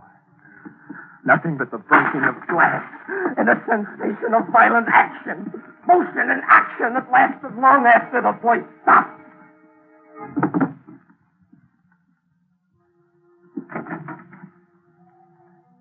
Then I felt cold air lashing at me.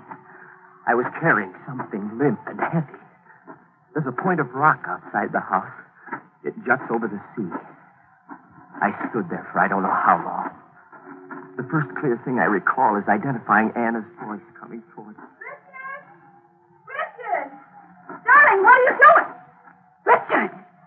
Your hands!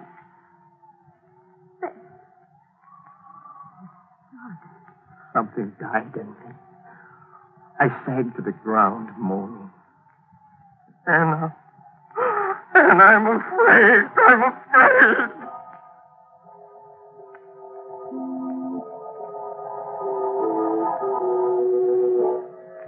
Well, that was my story. That's what I told them all. They didn't believe me, so what? They didn't find Ole. Anna told her own story as well, about coming back from town in the station wagon, finding me on the rock with blood in my hands. In the time they searched the house and the grounds, they came close, too close, just once. It was the day they gave up the search. I was standing in the yard with the guard when the inspector called me over to the little meat house near the cliff. Well, they'd been through it before, but the inspector held something in his hand. You sure in your day's meanderings you didn't come near this meat house, Fenner? Well, I can't be sure of anything, Inspector. I don't think so. Why? There's no felt hat over it before. Got the initials OS stamped in it. Ole's hat. I left it out. Was our whole plan going to be upset by a hat? Hi, Fenner? It's Ole's. He always wore it out here when he worked on his meat. No? And the blood on the brim? Well, look around you for the answer to that one. Ole was proud of his larder. He just hung 2 quarters of beef the other day for aging. Right over there, see? It was fresh killed stock. Blood probably came from that. Yeah, we'll have the blood tested anyhow. All right, Fenner. You can go back now. I walked away a little elated. Habit's a funny thing. It plays tricks. Even on detectives. People are used to thinking of bodies as being so many feet long, with 2 legs, 2 arms, and a head.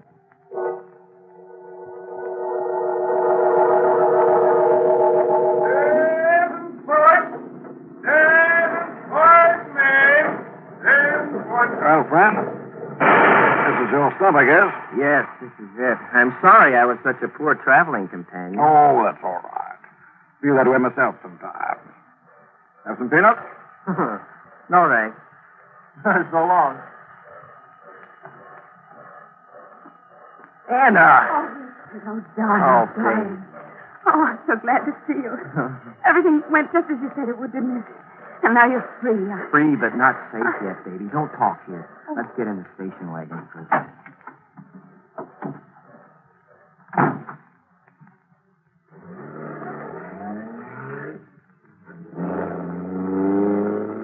None of the papers believed our story, did they? No, and it's just as well. Makes tonight's work easier. But there are so many things I don't understand. Isn't there some other way we can... No. And it's just as well you don't know everything, Anna. There's less chance of your making a slip. It seems to me that I'm in this as deeply as you are. All right. I'll tell you this much. The papers played up the fact that Ole had the final formula on his person when he was killed. The formula we thought was on the lab table, right? Yes. Well, that leaves two things I have to do. I have to search Ole's clothing for the thing, and, well, the other thing should be obvious. Oh, don't, Richard. You talk about those things so coldly. Well, it's a cold subject, isn't it? Now, I see the house now. Put your lights off. Did you make the phone call I told you to? Yes, the man said all arrangements had been carefully made. He said the rest was up to you. You wasn't kidding. Okay, pull up by the garage.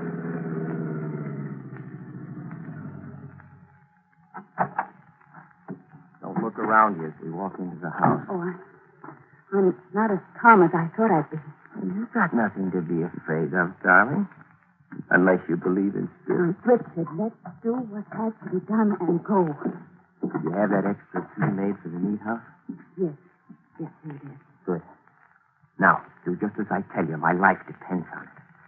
You'll stand at the kitchen door with the lights off, and you won't take your eyes off the meat house for 1 second. That's right. The meat house door will be open so you can see me working. The lantern will make it light enough. Right now, I'm going to stand in front of the only window in the room we left the blind up on. While I'm there, you go get the dummy we had made to look like you. Put it in a chair in the position you're in now. Got that? Yes. All right, get the dummy. It's in the linen closet.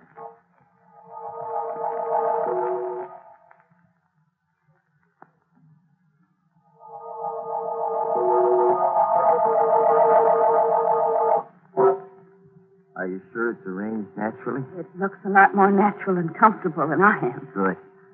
Now crawl below the window level into the kitchen. Set? All set. Here's the revolver.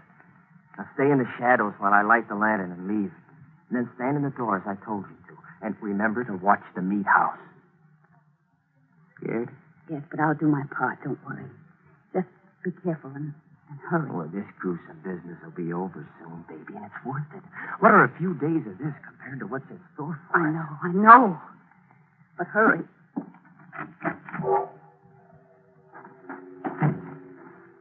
Well, this is it. Now I must work carefully. The meat house. Boy, this metal's cold. I'll bet Ole is, too. Now, let's see. Put the lantern here. So. And it's the 3 sacks on the meat hooks on the left side.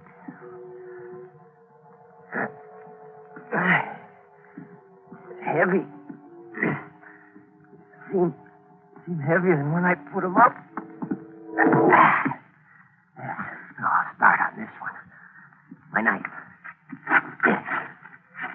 Yeah, clothes are here. Now, let's see. It'd be the inside coat pocket. Yes, here it is. Here's the... You. Hello, friend. Have a peanut? You were on... That's right. I was on the train. I got on because you did. And I got off because you did. Small world, huh? Yes, isn't it? Let's see. Didn't you say your name was Jasper Botts? Yeah. Good memory you've got. I see you finally remembered where you hid poor Sventog's remains. What do you want, Botts? See? I can crack peanuts with one hand. Good, huh? Just telling you in case you think it might spoil my aim. For your little partner in crime sitting comfortably back in the house, waiting for you to finish your business here. What do you want, Potts? You and the formula, my friend. I followed your case very carefully. When I first read about you in the papers, I said to myself, now there's a very clever young operator. He's fibbing when he says he threw Sventorg's body into the sea. So? So. Wouldn't take a chance on its turning up on some shore. That would convict you. No body. No murder, eh, fella? You're right, Potts. Then when I read that Sventorg's formula was on him when you murdered him, I knew you'd have to get it from the body before, destroying the corpus delicti. Simple? Hmm? All right, Potts. Put the cuffs on and let's go. Oh, gosh. I see you don't understand. I'm not a detective. And you're not going anywhere. Anymore. All I want is the formula. Oh? That's how it is. Mm-hmm. That's how it is. Why? Why what? Why am I going to kill you? Because that's life insurance for him. My business. Why do I want the formula? Well, I tried to buy it from Centaur about a month ago. We knew we had it just about finished, but he turned me down. So you read about the murder, figured out that I was after it, and now you want to take it away from me. It's pretty low, Pat. Yeah. Well, you see, I can get a much better price for it than you can.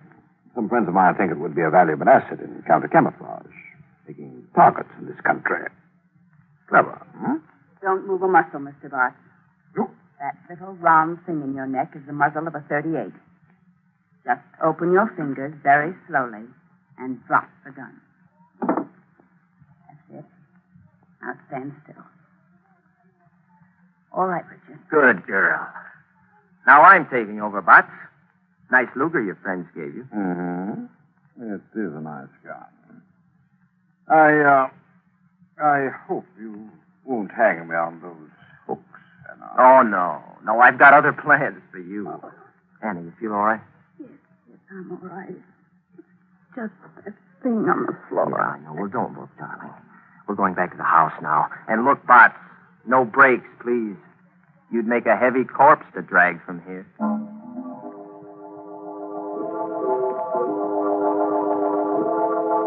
Wow, that's a very cozy little room. Tired and everything, huh? Okay, darling, make your phone call.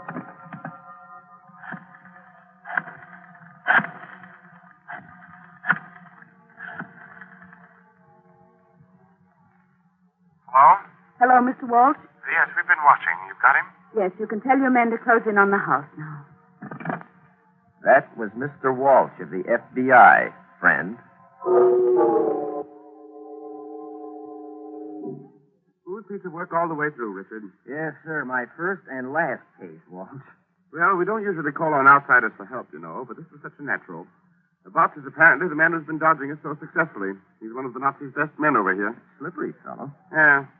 When you and Mr. Sventor came to us a month ago about the suspiciously high offer you'd had for the formula, it sounded like our man. He's got lots of dough to play with. But why the elaborate story of murder and intrigue? Well, making Richard here out to be a murderer took away the suspicion of a trap. We knew Richard would be released, no matter how phony the story he gave, because the police wouldn't find Mr. Sventorg's body, of course. We knew the man we wanted would follow Richard here as soon as Richard was freed to get the formula. But we didn't have the slightest idea of what he looked like or who he was. Now, you know. Well, I admit that was clever. My friends will be disappointed. And the son of a gun sat next to me on the train for 8 hours. A dull trip, wasn't it? But what about the meat house angle? The sacks. That's beef. Just good prime beef. In sacks, it looks a little like I planted Ole's clothes there. Oh, Richard, stop. I've had enough. By the way, where is Mr. Spentor? Oh, my gosh, he came up here from the hotel this afternoon. I'm so used to thinking of him as dead that I forgot all about him. He's probably lost and in the...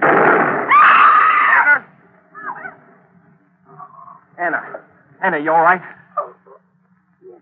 Yes, I'm all right, Richard. Just shook me up, but I... Richard!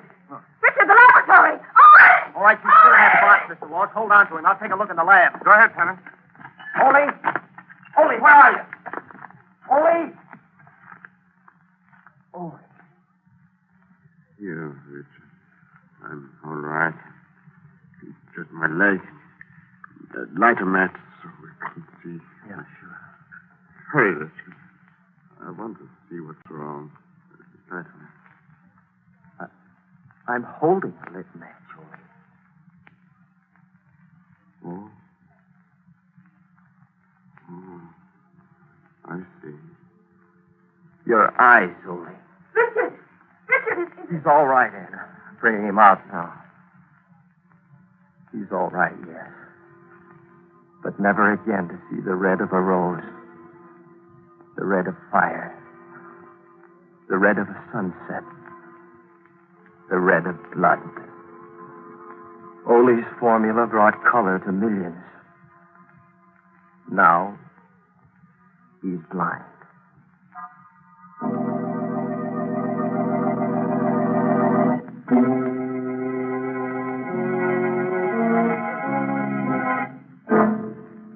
No corpse? Oh, my. No corpse. Well, a corpse, man. Will somebody pass the peanuts? Listen, you. Yes, you over there. Are you sometimes green with envy? You ever go into a purple rage? Are you yellow? You are. Oh, well, don't worry about it. You've got what the writers call a colorful personality. Or maybe you're just a rainbow. By the way, this month's Inner Sanctum Mystery novel is Puzzle for Puppets by Patrick Quentin. Well, now it's really time to close that there squeaking door until next week at this same time. So, good night. Pleasant dreams.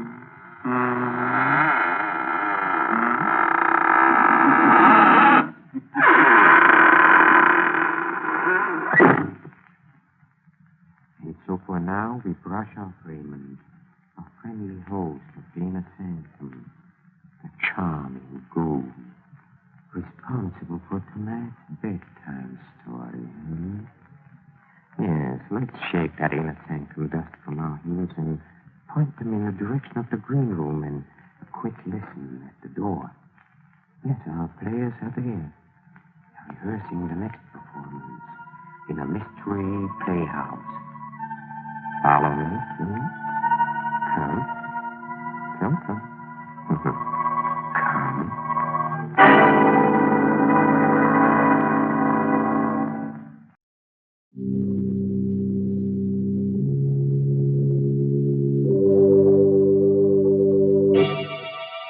Lipton Tea and Lipton Soup present Inner Sanctum Mysteries.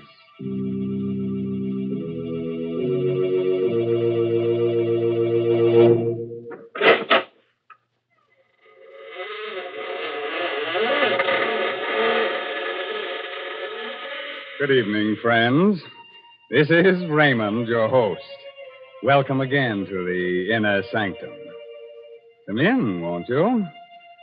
You'll have to excuse me for not getting up, but I have an awfully stiff neck. You see, I was out with a certain lady last night who collects very curious things. She spent the first half of the evening telling me how wonderful I am, but after that, well, it's one thing when a girl tries to turn your head. It's another when she tries to twist it off. And now, friends, let me introduce someone who is a real lady. She must be a lady because she wants to reform me. Come in, Mary Bennett. Hello, folks. Draw up a coffin and sit down, Mary. Now, Mr. Raymond, please don't talk that way. It is nice.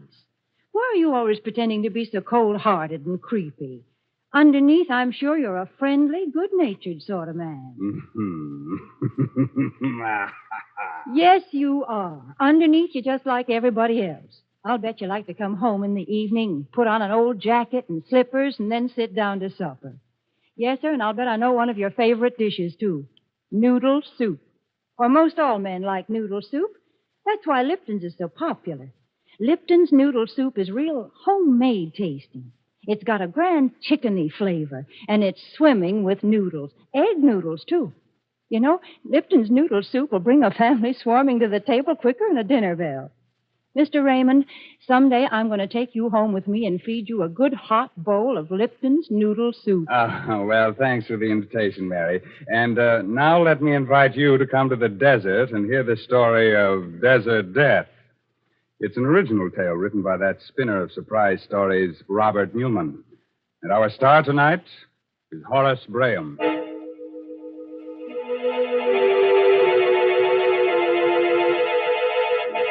The desert, eerie and mysterious at sundown. The sun sinking slowly in a purple haze. The cactus casting long and weirdly twisting shadows. The hot winds still. Silence over all. Riding fast, a dusty car comes down the narrow desert road. At the wheel is Dan Darrell, a rancher. Next to him is his Indian friend, Toby Priest. Still worrying, Toby? Stop teasing me, Dan. You know I never did worry. I just told you what my people used to think it meant. Used to think? Didn't you say we ought to postpone our trip into town today? I did. And when did you say it? Right after you saw them. 3 vultures lying together toward the sunset. That means 3 days. A bad omen for a journey. Hey. Look. I see him. What's a man doing out here in the middle of nowhere on foot? Anything the matter, stranger? Need any help? You're very kind. Our car broke down and, well, we were in a bit of a spot. Didn't know whether anyone would be likely to come along here or not. We? Oh, I didn't see your friends. Well, climb in. We're going to Palo Verde. We're glad to take you that far. Well, that's very decent of you. Thanks. Thank you. My name's Darrell, Dan Darrell, and this is Toby Priest. Well, I'm very happy to know you. I'm Richards. This is Brennan and Smith. How do you do? Howdy. You're British, ain't you? Why, yes. Clever of you to spot it. We're on our way out to the coast.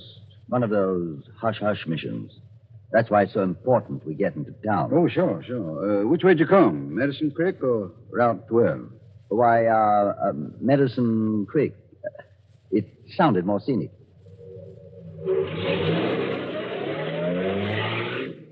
He's lying, Dan. You know that, don't you? What makes you say that, Toby? Use your head. He doesn't look. Mr. Darrow, surely it's considered rude to whisper in front of strangers, even here in America, isn't it? What? Oh, sorry. Yes, I'm sure you will be. But first I must insist on knowing what you were saying. Insist? What you mean, insist? This is my car, and this is a... I know. A free country. But this is a gun. That's why I can insist. And now, will you tell me what you were saying? I was saying it, so I'll tell you. I said you were lying, that you weren't British at all. No? Then who are we? I think that you're Nazi prisoners who escaped from that camp up near Post City. Oh? And what makes you think that? First, none of your clothes fit you, so they're obviously not yours. Second, you said your car broke down, but there wasn't any car around. Third, you said you came by way of Medicine Creek, and that road's closed. All right. Stop the car and let us get it over with. You mean shoot them? Not so quick, Brenner. We can use them for a while yet. At least one of them. What the devil you mean? Of course, your Indian friend is right. Very clever, too. But since I have a gun, you will take orders from me. Our first need is water. You have any in the car? No. And then we will have to find some. Yeah? Where'd you expect to find water in the desert? I told you we were Nazis, Darrell. I did not tell you that we were Rommel's men from the Africa Corps.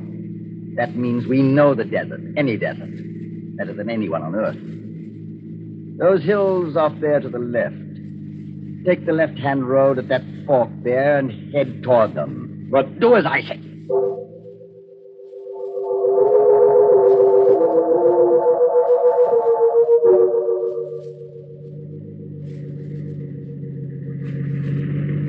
How much further you want me to go up this wagon track? Slow up.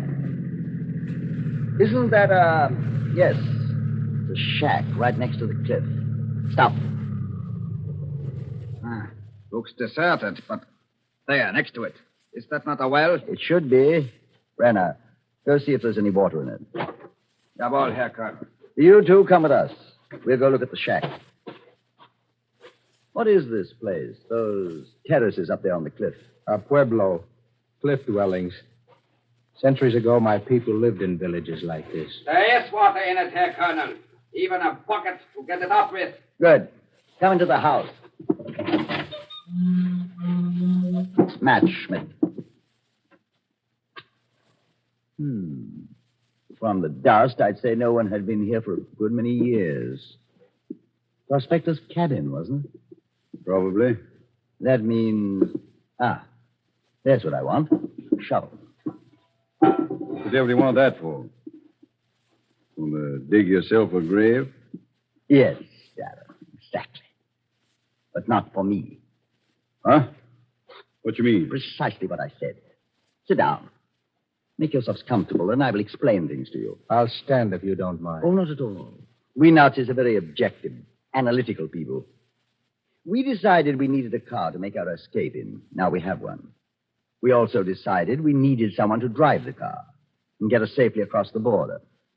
That means we can use one of you. The other one will die. You wouldn't dare. My dear Darrow, outside of the thousands of men we killed in North Africa, who don't count, we killed at least 2 guards in making our escape. Do you really think one more death means anything to us? The only question is, which of you shall die? This one here.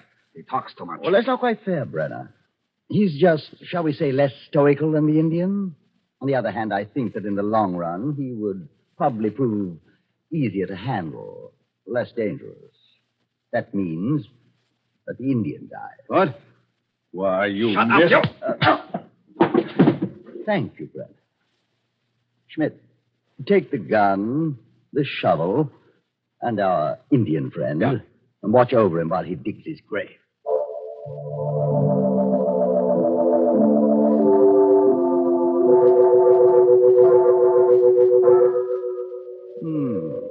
Very nice.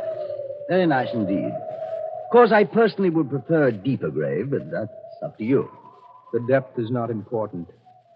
The only thing that matters is that it faces west. That is why I dug it with the head against the cliff. An old tribal custom. Very interesting. Similar to the Egyptians. But of course, they believed in a life after death. My people believe in a life after death also, Colonel. And in this case, I think I can promise that I will not rest easy in my grave. Oh, I'm sorry to hear that. Hear this, too, men from across the seas. Men with death in your hearts. For the evil you would do, evil will follow you like a hungry wolf. What is that?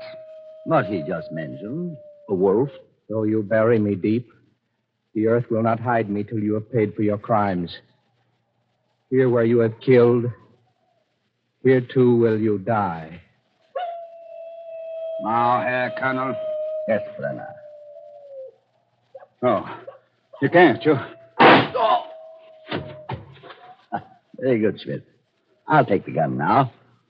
Fill in the grave, then meet us back at the cabin.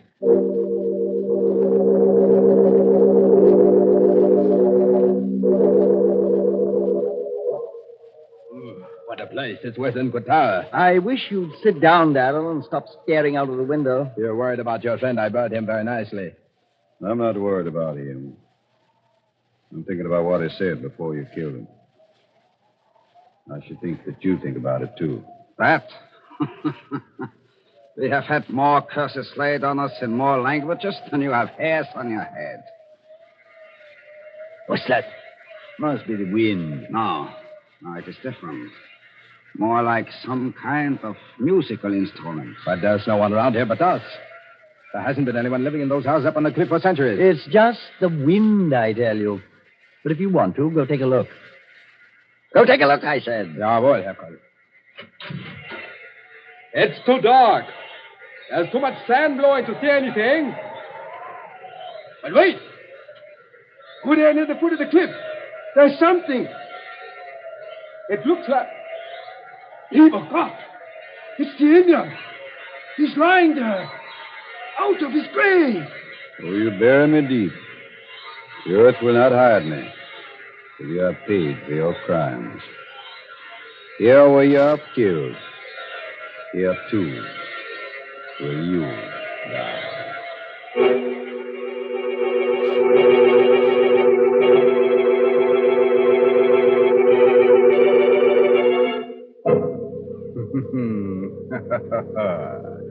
A 100 curses in a dozen different tongues. Perhaps they did mean 3 deaths. If so, who are the others that'll die and who will live? Gosh, Mr. Raymond, this is exciting. What? Oh, Mary Bennett, I've overlooked you in all this desert. Tell me, Mary, whom do you hope will die, huh? Well, I don't like to see anybody killed. But those Nazis sure ought to be clapped in jail. Mm-hmm. And deprived of their Lipton's noodle soup, aren't they? Well, I should say. Lipton's noodle soup is much too good for fellas like them. It belongs to law-abiding folks who've got a right to sit down to a plate of homemade tasting soup. And say, that's just the kind of noodle soup you get when you use Lipton's. Lipton's is the noodle soup with the old-fashioned flavor, you know, brimming with noodles and blessed with a real chickeny taste. Yes, it takes Lipton's to show how good a noodle soup can be. Now, Mary, don't get so excited. Stay calm. Why don't you go and perch on that tombstone over there while I go on with the story of death in the desert? I'm warning you, if I do go on, you'll be seeing strange sights and hearing strange sounds every time you put out the lights. But it's your funeral. It's just a moment later now. The 3 Nazis are still standing at the open door of the deserted cabin, staring out into the darkness. Then the colonel turns sharply, glares at Darrell. What was that you said, Darrell? I was just repeating what Tova said. Before you murdered him. It's true, Herr Colonel. That's what he did say. The earth will not hide me. And there he is, out of his grave, lying there. Shut up. Fine Nazi you are. A fine example of the Africa Corps. Listening to the ravings of a savage and believing them. Schmidt, where did you bury the Indian? In the sand. Then this wind came along and blew the sand away. And that's all. And that strange wind? Another trick of the wind. But if it bothers you to see him lying there, go on out and bury him again. Deeper this time. No, Herr Colonel, no. Well, that's an order. Jawohl, Herr Colonel. Friend Schmidt seems to be getting a bit rattled. That's why I sent him out there. Nothing like facing a fear to overcome it.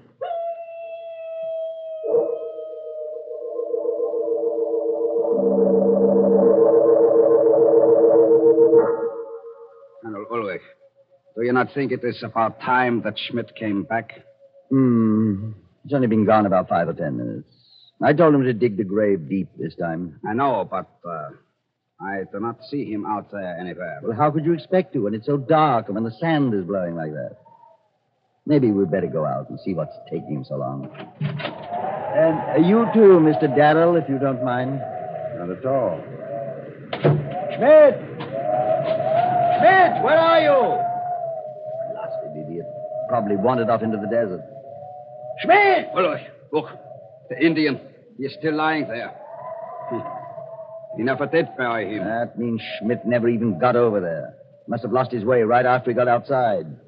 Schmidt! I think you can save your breath, Colonel Ulrich. Come on over here. To the well. Huh? What are you talking about? Schmidt. Dead. Well, why are you looking at me like that, Brenner? Exactly as I said.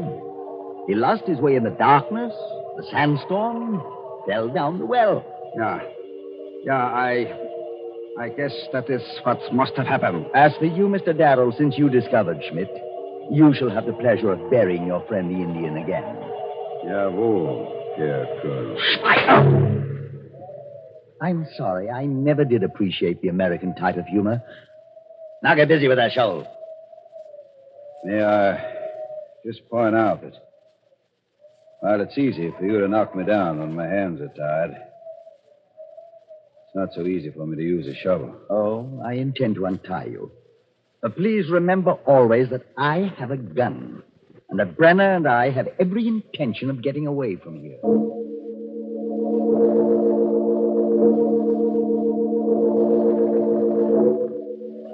I'm happy to see that you've stopped pacing the floor and looking out the window, Mr. Darrow. That means you've stopped expecting something miraculous to happen that will save you. Is that what you think it means? Frankly, no. In fact, I think just the opposite. You're looking much more cheerful than before. You're thinking one of them is dead. Now it will be that much easier to get away. It really pains me to disillusion you. Schmidt was a sergeant, a fool. I can assure you that neither Brenner nor myself are going to be bothered by strange noises or tricks of the wind. Right, Brenner? Of course not, Colonel. Good. And now, if we're to make an early start, I think we should get some rest. Brenner, you take the first watch and wake me at midnight. I advise you to get some rest, too, Darrell. Maybe you'll be able to dream of some way of escaping. Thanks. But I'm not sleeping. As you wish. Good night. Quite a character. He was one of the best soldiers in the Africa Corps. Yeah? Where's Africa Corps now? Where are you? This isn't Africa, Brenner. This is America. This is a part of America where strange things happen. Things that even the Indians can't explain. Indians. Ignorant savages. That devilish music again. Where does it come from? I thought you said it was the wind. Or was it Ulrich that said that? It must be the wind. It must. Bury me deep. The earth will not hide me till you pay for your crimes. What is that? That was what Tova said just before you killed him. Schmidt was first, Brenner. You will be next. I'm waiting, Brenner. Waiting. You heard it, too? Yeah. I heard it. You're lying. You're lying, I say. You're just trying to frighten me. What? Who's trying to frighten you? What's going on? It is nothing here, Colonel. Just that music again. For a moment, it sounded as if someone was calling my name. Someone was calling your name, Brenner. A dead man. And you know you heard it. So, there it is again. You hear it? Just that same noise, the wind. Look, Ulrich, look. That Indian, he's out of his grave again. How can you tell? It's too dark to see. But I know he is. I know it. I'm very disappointed in you, Brenner. You're losing your grip, slipping. I'm sorry, Herr Colonel. It is just this place, the nervous tension, the mating. Just being sorry isn't enough. Fear is a weakness. As much of a weakness as pity. You know that as Nazis we cannot tolerate either one. And you also know what you must do, don't you? No. No, Herr Colonel. No. You must face your fear and overcome it. You must go out there and prove to yourself that you are not afraid. That you've just been imagining things the way Schmidt did. But Schmidt was a fool, and he had an accident. You are an officer, and you will not have an accident. Now go ahead and convince yourself that this is all nonsense. Jawohl, Herr Colonel. But leave the gun with me. What's out there is imaginary, but Mr. Darrell is very real. If I didn't have a gun, he might get ideas. Jawohl, Herr Colonel. Here. I will be back in a few minutes. You're looking at me very strangely, Mr. Darrell. Perhaps now you're starting to understand the fiber of the Nazi character. And perhaps now you're beginning to realize why you can never win this war. Because we allow nothing to defeat us or stand in our way. Any sign of weakness is ruthlessly stamped out. And... God, what's that? Sounded to me like Brenner. Outside, quick. And don't try to get away or I'll shoot you down in your tracks. Okay. Which way? Towards the cliff, where we buried the Indian. That's where he went, and... What's that over there? My guess is that it's your friend, Brenner. Maybe you'd better make sure. It is Brenner. Dead. Strangled. So it was all imagination, huh? Just face your fear and overcome it. Aren't you feeling just a little frightened, Colonel? Yeah. No. There's some rational explanation for everything that happened. Look. The Indian. He is out of his grave again. And that's the answer. He wasn't dead. But this should take care of him. There. And you will notice that even at a moment like this, I look ahead. 1 shot before and 4 now. That still leaves 1 bullet for you, if it should prove necessary. You think of everything, don't you? Yes, my friend, everything. Now get into that car. We're not going to wait until morning. We're leaving here right now. I thought you had everything figured out. You weren't frightened. What's that? What's what? That noise, that music. It's like the music we heard after we killed the Indian. I don't hear anything. Oh, but you must hear it. You must. Listen. It's coming from over there. For the evil you have done, evil will follow you like a hungry wolf. Though you bury me deep, the earth will not hide me till you have paid for your crimes. Did you hear that? Did you hear it? Yeah. I heard it. Here where you have killed, here too will you die. No. You're dead. You're dead, I tell you. I killed you. First Schmidt, then Brenner, now you. But you're dead, I tell you. And the dead don't speak. I can't be really hearing you unless... Mad. No.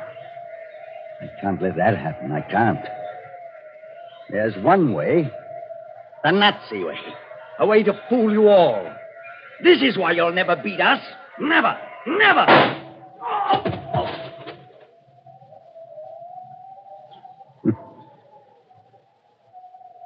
Toby! Toby! Where are you? Over here. At the foot of the cliff. Are you all right? That first bullet creased my head. I was already dropping by the time he fired. Outside of that, I'm all right. Figured that was what had happened when Schmidt went down the well.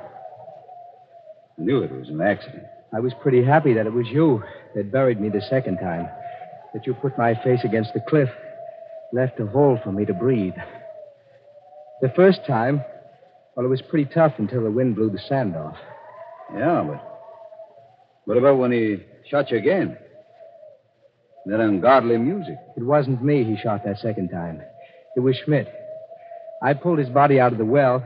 I figured that in the dark, no one would be able to tell the difference. As for the music, that's why I dug the grave here. You see these holes here in that cliff? My people drilled them centuries ago. The wind blows through them. Makes weird music. This bottom hole was blocked up, but I opened it while I was digging the grave. Talking of graves, there's 3 of them we should be digging right now. Just one more thing I'd like to ask you, Toby. What's that? What you said this morning. Those 3 buzzards flying together toward the west. Does it really mean 3 devs? There were 3 devs. Weren't there, Dan?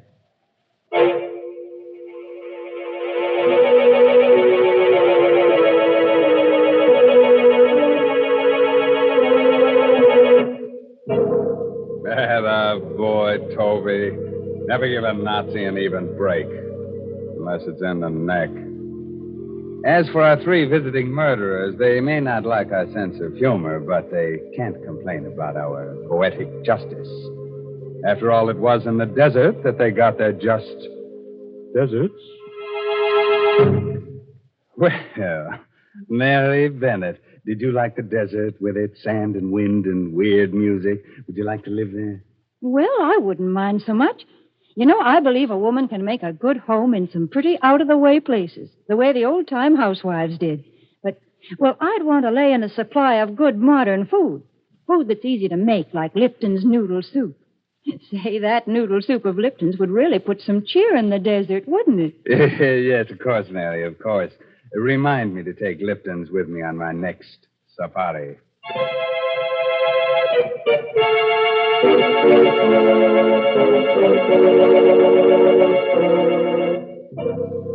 We must have a word of advice. Here it is. If you should wake up one of these nights in a cold sweat, convinced that there's something or someone in your room, and if, when you look toward the window, you should see a strange figure silhouetted in the moonlight, then pull the blankets up over your head and don't look out again. It'll be one of our 3 friends from tonight's story, one of the Africa corpses. By the way, this month's Inner Sanctum Mystery novel is Puzzle for Puppets by Patrick Quentin. Well, now I guess it's time to close that there squeaking door until next week at this same time. So until next Tuesday night. Good night. Pleasant dreams.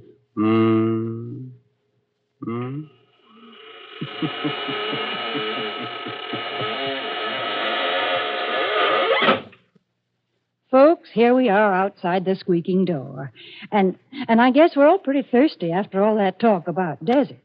Well, I know just the thing that'll put us back to normal again. It's Lipton tea. Yes, a cup of that brisk Lipton tea would do just fine. And did you notice that word brisk? B-R-I-S-K. It's a mighty important word in tea language. The tea experts always use it. It means that Lipton tea has a lively flavor, never wishy-washy. That's why most folks prefer Lipton's to any other kind. Don't forget, that's Lipton tea. And don't forget to tune in again next Tuesday night to Inner Sanctum.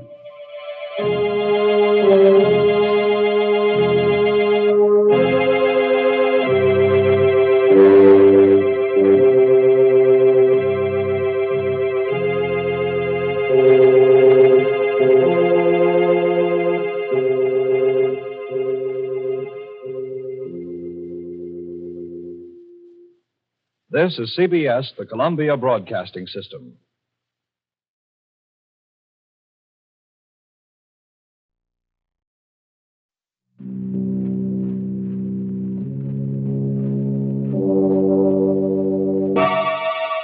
Lipton Tea and Lipton Soup present Inner Sanctum Mysteries, starring Lee Bowman.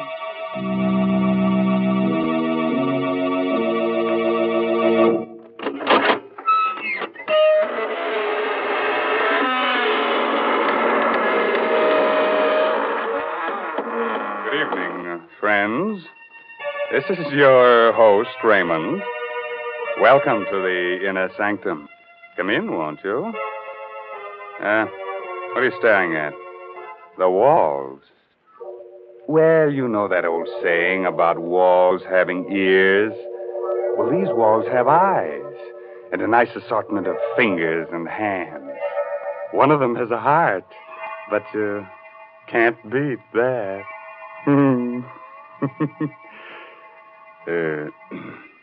Don't mind me, friends. In my old age, I'm getting to be a bit of a gore. You're getting to be a crotchety old bachelor, that's what. Who said that? Oh, Mary Bennett. Hello. Tell me, Mary, do you think I should get married? You know, I used to have a girlfriend, but she threw me over. She was a vampire. She said I wasn't her blood type. Mr. Raymond, please, what a silly thing to say. More and more, I'm convinced that what you need is a wife. I'd just love to see the way a wife would handle you. Would you send me a wedding present, Mary? I sure would. I'd send you a big supply of Lipton's noodle soup. You know, I'll bet your wife would appreciate that. My goodness, in the old days, it took a woman all day to make a pot of noodle soup, whereas nowadays it only takes a jiffy. That is, when you use Lipton's noodle soup mix. But Lipton's has got the same homemade taste, believe you me. It's got the same chickeny flavor. Yes, sir, a hot plate of Lipton's noodle soup is a grand welcome home for the whole family. One whiff of that savory Lipton's noodle soup, and folks feel relaxed and ready for dinner with a rousing good appetite. Well, now, that's a very pretty picture, Mary. Which reminds me, our story tonight is about one of the fine arts, murder. It's called Death is an Artist, an original tale by Frederick Matho. And our star is from Hollywood, Lee Bowman, soon to appear with Rita Hayworth in the Columbia Technicolor picture Tonight and Every Night. So, curdle close to the fire and turn the lights down real low. By the way, if you have a little spook or two in your home, looking behind your shower curtains before turning on the water is the courteous thing to do. Otherwise, you might be dampening your spirits. Now let's get on with our story. I'm Stevie, a reporter. I'm what's called a police reporter, because I hang around police stations for my stories. But tonight, I'm the best reporter in the world, because I've got that kind of a story that's only given to one writer in 1,000, once in a lifetime. This story begins with the end of a man's life. Yesterday, an old man living alone with his 5 cats on an abandoned barge under the Brooklyn Bridge cut off the heads of 4 of his cats, then expertly slit his own throat from ear to ear. At 6 o'clock on the morning we got the flash about this old man, I was playing cribbage with Mike, my police pal, at the station house squad room. Burke, the desk captain, was snoring his head off. Okay, Mike, there it is. Go, 121 points. That last run made it. You're the luckiest jerk, Stevie. We're both lucky. Not a call the whole night. Sure hate to drive out to anything in this blizzard. Police, 84th Precinct, Brooklyn. What? Yeah. Wait, say that slower. You haven't seen him in a week. His cats ain't around. Oh, but lady... Huh? Blood in the snow. Well, that's different, sure. Yeah, okay, thanks. What's up, Captain? Some dame passes an old barge down the foot of the bridge on her way to work every day. Says an old bum lives there with his cats. Don't tell me I gotta rescue a cat now. No, this coot talks to her real polite every morning. But she ain't seen him in a week. Today she goes to look close like and finds blood in the snow near the door. So we go see. Well, probably went south for the winter. Coming along, Stevie? Yeah, but I don't like it. Burke mentioned cats, and I hate cats. And I hate people who keep cats.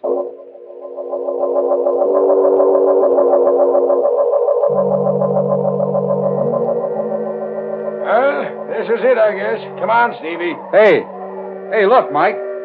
There's a snowman. So what? Haven't you ever seen a snowman? Yeah, but look. That's not an ordinary snowman. It's a beautifully sculptured head of a woman made out of snow. Come on. It's cold. Let's get inside this scow here. Hey, open up. Open up there. Open up inside. There is blood out here, Mike. Look. See? Here's where the woman's footprints stop. Okay, Sherlock. Help me bust this door. Okay.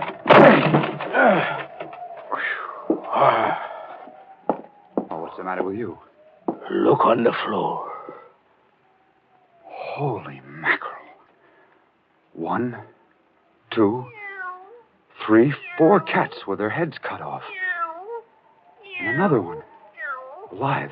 Hey, where are you going? I told you I can't stand them dead or alive. One of them clawed me when I was a kid. Stevie, get a load of this over here on the bed. He did a good job. From ear to ear. He had done a good job. He was naked to the waist, and his hairy torso was bathed in blood. His head lay to one side and was nearly severed at the throat. His mouth, a strangely sensitive mouth, hung foolishly open in the middle of a matted mass of beard. But it was his eyes that stirred something inside me. They were coal-black agates that smoldered with defiance, even in death. They seemed to carry a message only I was meant to see. I turned away and stumbled over a small wooden box. It contained clay fragments. An impulse seized me, and I carried the box outside. What do you want that box of trash for? I'm not sure. I just felt I ought to take it along. Mind? Just junk. These bums collect the screwiest stuff. Come on, I'll drop you off at your paper. You'll get a news beat on this anyhow.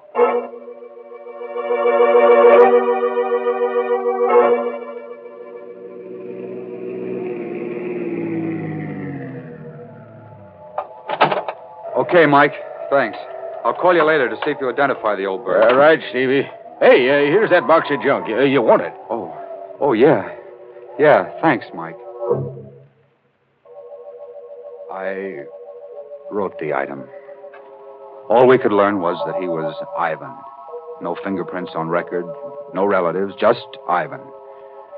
So he stayed just Ivan to 250,000 readers and to the police. But to me, he was a man who had not yet died. I poked through the rubble of clay in the box, and I was about to throw the whole mess out when a time-blackened metal tag caught my eye. It was the kind of tag used to mark paintings or statues. It read, Agatha, January 2nd, 1924. 20 years ago. Today.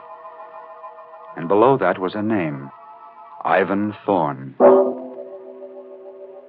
The name jangled a bell in my memory. It frightened me. It fascinated me. I rummaged in the box some more. A hunch grew to certainty. Ivan Thorne had been a sculptor. Here was a fragment of clay, a nose. Here, part of a chin. Here, an ear, a woman's ear. And the snow image of a woman's head came to mind. Why did Ivan Thorne, a sculptor of obvious talent, do a head of a woman named Agatha in clay, then on the same date, 20 years later, as a bum, reproduce it in snow and slit his throat? I found the answer in the yellowed clippings of the newsroom morgue. The story of Ivan Thorne was filed under Murders Unsolved. After I'd read the story, I marched into GC's office. Hey, what's up, Stevie? They study the Brooklyn Bridge again? No. You read the item on the old guy I found with his throat cut? Sure. Cut off his cat's heads, then his own, unidentified. Good item. I know who he is. Was. Yeah? Story? Story. You got time to listen? Shoot.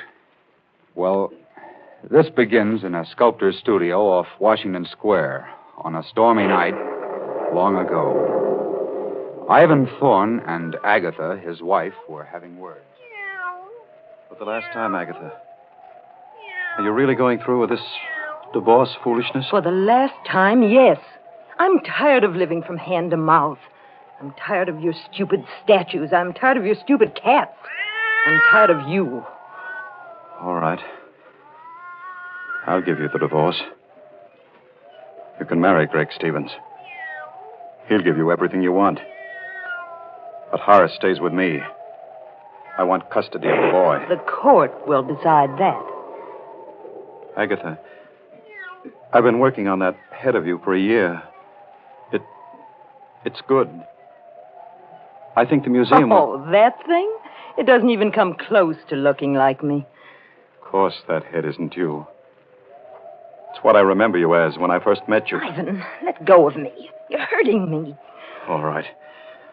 I'll let go of you. But I'm going to finish that head, Agatha. And you're going to help me. I will not. You'll get your divorce. Only if you agree in writing to pose me one day each month for 6 months. I must finish it. 6 months, hmm? And what about Horace?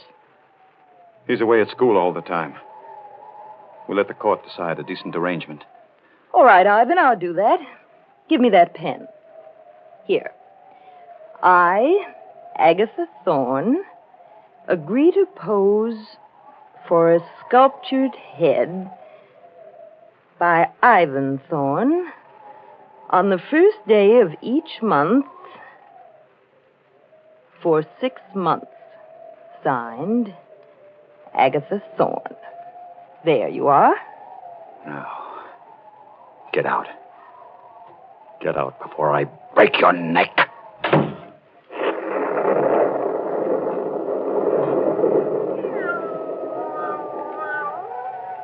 She's gone. She's gone. But I'll see her again. 6 more times. That's all I need. 6 more times.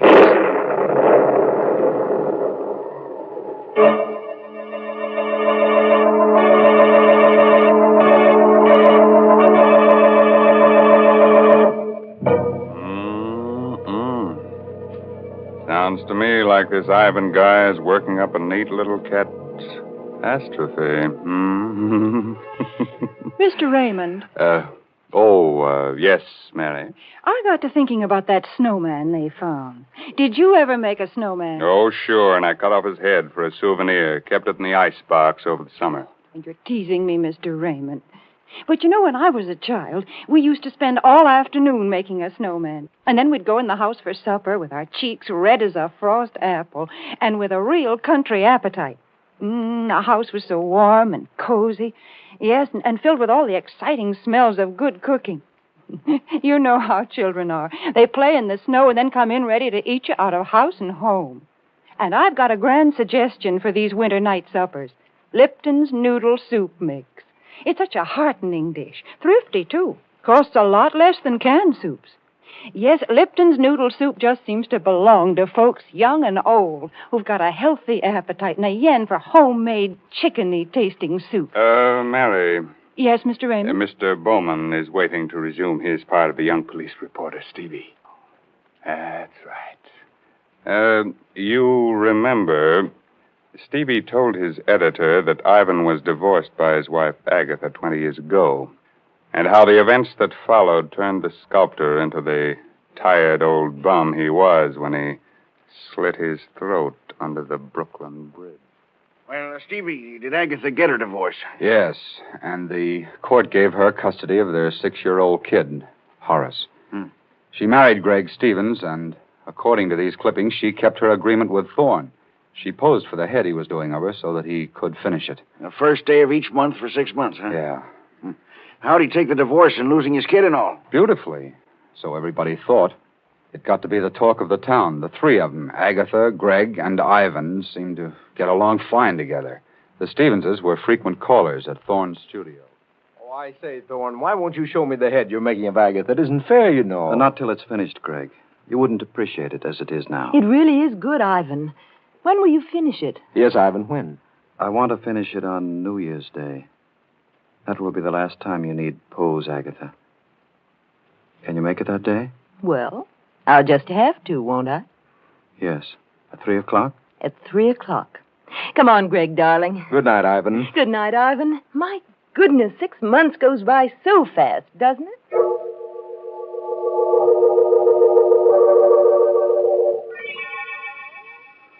Six months. I gave them 6 months. Monday, it's over. Monday is the last day she poses for me. Monday, I'll finish that head. I love her. And for 6 months, 6 centuries, she's belonged to that idiot. He took my son from me. You can't hear me, Agatha. Can you? This is you and Clay. You can't hear me. Everybody thinks it's wonderful that Ivan Thorne is such a good sport about it. I fooled them all. I fooled you. Yes.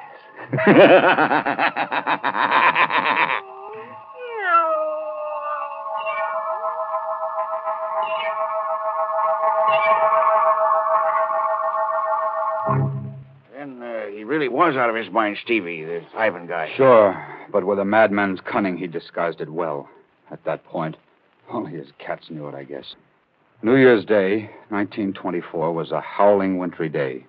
Neighbors later testified to seeing Ivan's massive frame, coat flailing open in the wind, eyes staring, unblinking, as he turned into his building. It was the last time they saw him. In his studio, Ivan kicked his door shut and began talking to Agatha's statue, as he'd gotten into the habit of doing now for some time. I'll set the table by the fire, Agatha, just as we always did. You like that. And I'll set a place for little Horace. Oh, I know you don't want him to come here, but we'll just make believe, huh? Agatha, I must pull myself together. Happy New Year, Agatha. Come in, come in. And the same to you, Ivan. Oh, let me get to that fire quickly. I'm frozen up. Why are you bolting the door? The draft rattles the door. Here, give me a coat. Now, how about a bite? By the fire? Why, Ivan. How quaint. Just like old times, hmm? This is the last time you'll come to pose. Have you minded living up to our agreement? No, Ivan. You've been very decent about it. But tell me, why are you so set on finishing the head you're doing of me? Have you ever seen a human skull, Agatha? Ugly thing. Long after that pretty head of yours becomes a skull, the head I'm making of you will live in ageless bronze. That's why I'm so anxious to finish this work. I see. Well, shall we start, Ivan?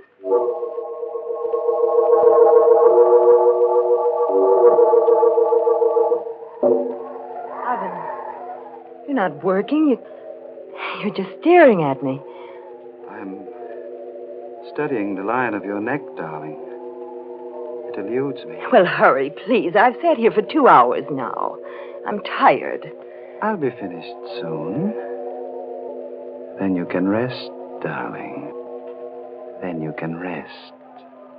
Ivan, you're looking at me as though... Ivan!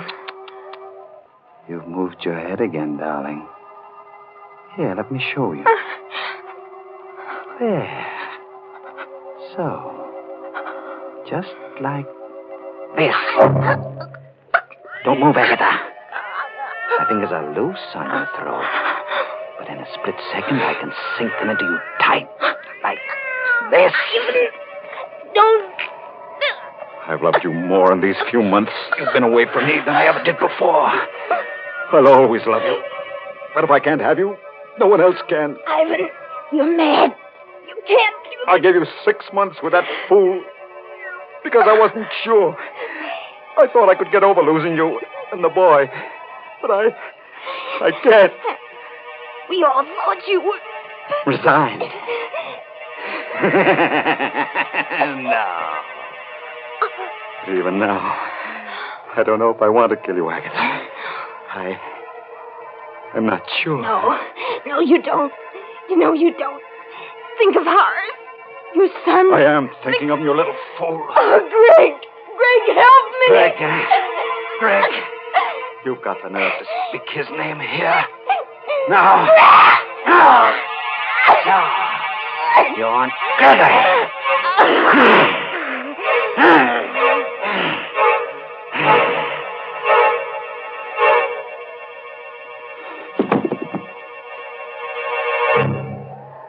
Agatha, I did it. But you made me do it. How beautiful you are. Dead. Look at this clay head. Agatha, see, I was wrong. You're much more beautiful. I've changed my mind. I don't want fame. I don't want a statue. I want you. See, Agatha, I've broken it, smashed it. It's Greg Stevens who should die. He did all this to us. I'll go see Greg. That's it. But I must be careful now. I must make Greg suffer. Oh. I have it. Yes. He must know that he, too, has lost Agatha.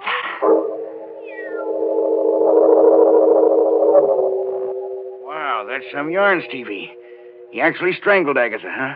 What happened then?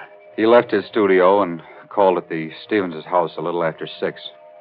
Greg Stevens and young Horace were the only ones there, except for the butler. He testified that Ivan quietly asked to see Stevens alone.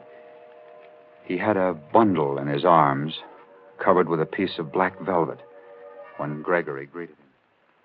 Ivan, well, glad to see you and Happy New Year to you. But where's Agatha? She was supposed to be with you. She'll turn up shortly. Said something about a girlfriend she had to stop by for. Oh, I see. Well, come on in, Ivan. We can have a glass of sherry while we wait. Thanks. Put your package down somewhere on the table here. Thank you. Did you get a lot done today? On the head, I mean? Yes. I've finished it. Oh, good. Say, that wouldn't be it in that box, would it? Yes, as a matter of fact, it is. Well, good heavens, man, let me see it. I've been kept from all this long enough. Now that it's finished, No, wait. I'd Till Agatha gets here. I'm going away for a while, Stevens. Before I go, I want you to tell me something. Do you love Agatha? A lot, I mean. A lot? I worship her. I adore her. You know what you did to me when you took Agatha and my boy from me? Well, the choice was hers. I'm glad for my sake. I'm sorry for you. But I thought you were resigned by now. Resigned? You poor fool.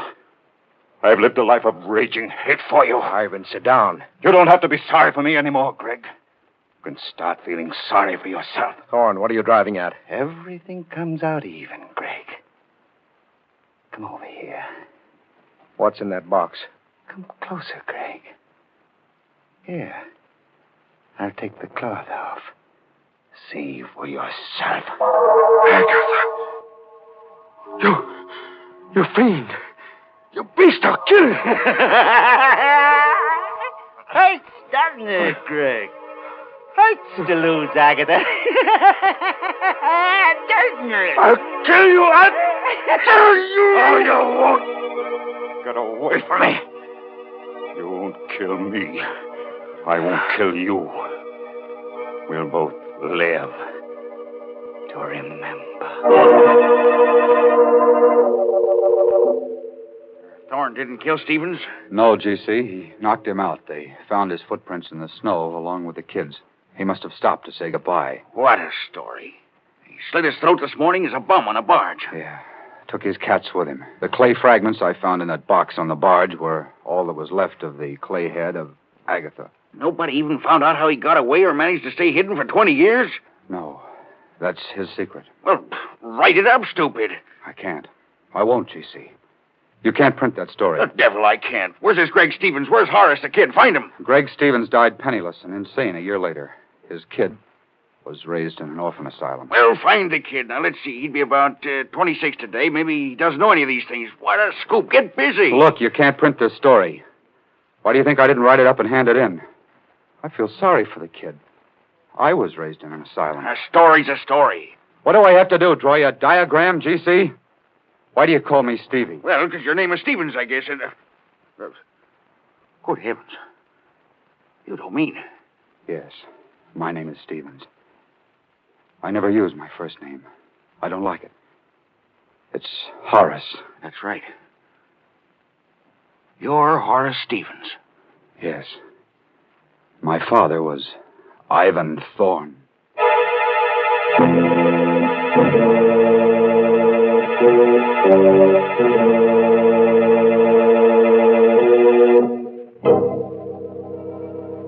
You have a little sculptor in your home, Better take his modeling away from him. Might grow up to be a bust. That's enough to give anybody the creeps. It certainly is, Mr. Raymond. Oh, Mary Bennett. Say, didn't you like our story tonight? Well, it was exciting, all right, but why don't you tell stories about normal, happy people? Of course, folks like that never get murdered or anything, but interesting things happen to them. Nice things, too. Like discovering Lipton's noodle soup, huh, Mary? Well, why not? Lipton's noodle soup is a good way to brighten up a meal, and good meals are a mighty important part of life. So, folks, maybe you've tried other envelope soups, but if you've never tried Lipton's noodle soup, you've got something real nice ahead of you, because Lipton's is the favorite noodle soup of them all.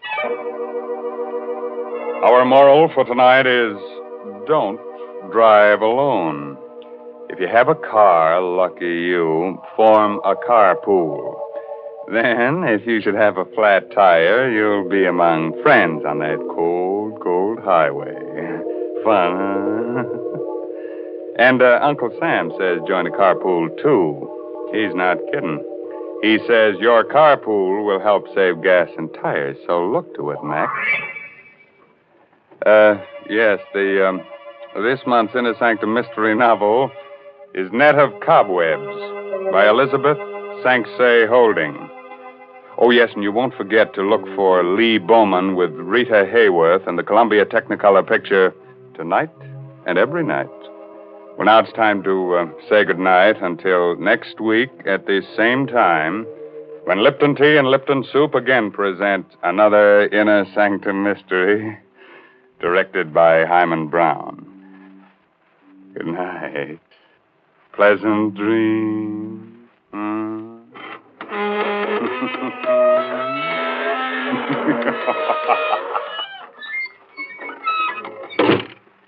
Folks, I got to thinking about wintertime, about snowmen and frost pictures on the windows, and about how cozy a house can be when there's a gale blowing outside. And then I got to thinking about Lipton tea, because a cup of Lipton's, the tea with that brisk flavor, really hits the spot. It's so cheerful and warming. You know, the word brisk, B-R-I-S-K, means that Lipton tea has a fresh, lively flavor. It's never thin or wishy-washy. That's why Lipton's is America's favorite tea. So don't forget to ask for it when you go to the grocery store. And don't forget to tune in next Tuesday night for another Inner Sanctum Mystery.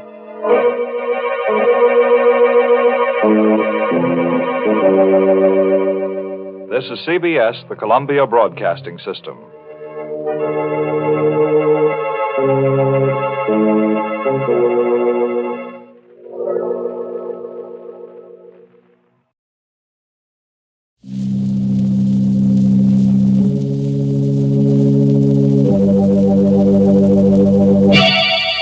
Lipton Tea and Lipton Soup presents Inner Sanctum Mysteries.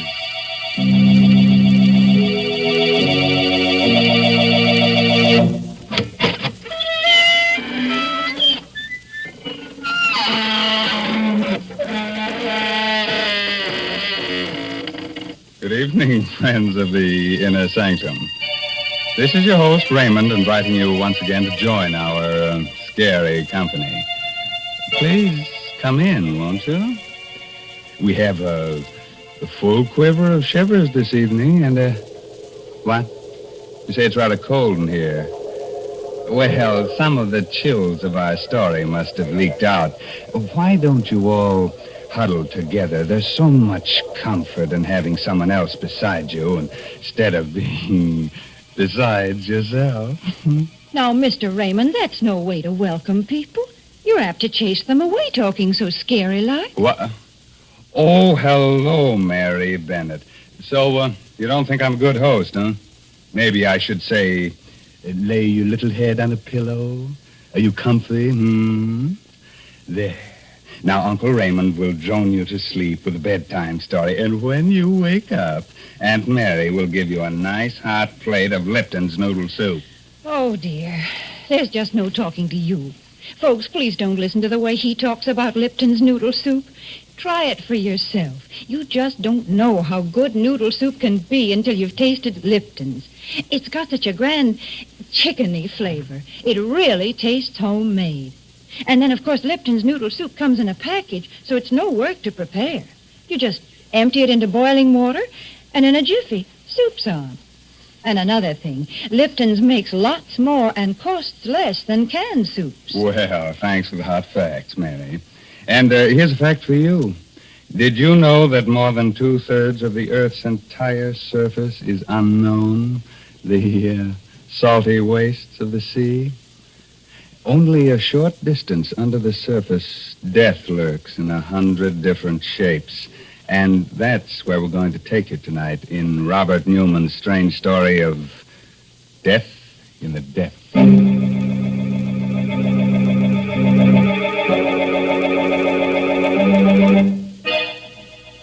A wharf in a small seaside town a few minutes before midnight. Moored to the dock, just barely visible through the thick fog, is a stubby, broad-beamed ship. Suddenly, out of the swirling mist, a man and woman appear. He is tall, heavy-set, carries a sea bag over his shoulder. She's slim, attractive. They reach the end of the dock, and he stops. His face haggard. I can't do it, Leila. I just can't. That's all there's to it. Stop arguing and get on board there. I'm telling you I can't, Leila. I can't. Why even think about it? The way the water looks down under. Feel of it pressing against you. And I'm telling you that you are going, whether you like it or not. 2 years of living in crummy second-rate rooming houses. That's plenty, see? Too much. You're going back to doing something that really pays off. But, Leila, I told you to shut up. Now stop squawking and let's go aboard. Okay. Hi there, the Gasca Bay. Is Captain Brody around? I'm Brody. Come aboard. Evening, Captain. My name's Farrell. This is my wife. Hello. I understand you're going off on a job and you're looking for divers. Well, yes, I am. We've got a salvage job off the Keys. It's a tough one, 20 fathoms. We only use real deep water men. What did you say your name was again? Farrell. Steve Farrell. You mean Big Steve Farrell? Why don't you say so? Sure I can use you. Wait right there. I'll go get the paper. Okay, Captain. Well, was that so tough? Leila, for heaven's sakes, don't make me do it. You don't know what you're asking me to do it. It's like sending me... Leila. Did you hear that? 9 bells. What of it? What of it? There's no such thing as 9 bells. It's like a clock striking 13 o'clock. And it means death. The only other time I ever heard it was when Curly... Listen, I'm getting sick of this, see? You don't want to do any more diving because you've lost your nerve. And because a bell rings 9 times instead of 8, you say it means something. Well, what do you think it would mean if I told the police a couple of things I know? I'll tell you. It would mean the chair. Now, how do you like that? Leila, you don't know. You don't know. Take care of yourself, Stevie boy. I'll be seeing you in a couple of weeks. Feeling pretty good, aren't you? I think you're getting just what you want. Well, maybe you are. Because when I sign those papers, I won't be signing on as a diver. I'll be signing my own death certificate.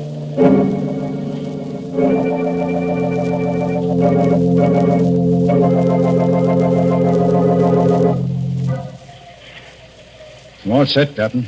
Any instructions before they close me up? No, Steve. Can't expect much on a first dive, but see if you can determine the extent of the damage. All we know about her now is that she's about 1,500 ton. Her name was the Santa Elena. She went down the collision. Right, Captain. Okay, close them up. Start the pumps.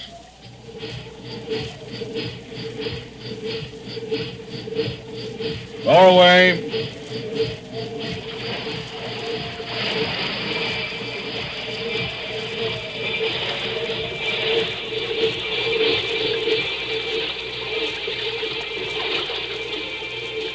I'm scared. Scared. I swore I'd never go down again. But here I am. It's all just the way I remembered it. Nothing at first but the quiet. Just the pumps like the echo of your heart beating. And the light fading as you go down. Getting darker. And the cold. The pressure building up. Pressing harder and harder. Gripping you tighter and tighter as if you were being swallowed by something alive. Always down below where you can't see it. Something weighty. Something that... Stop it. Gotta stop it.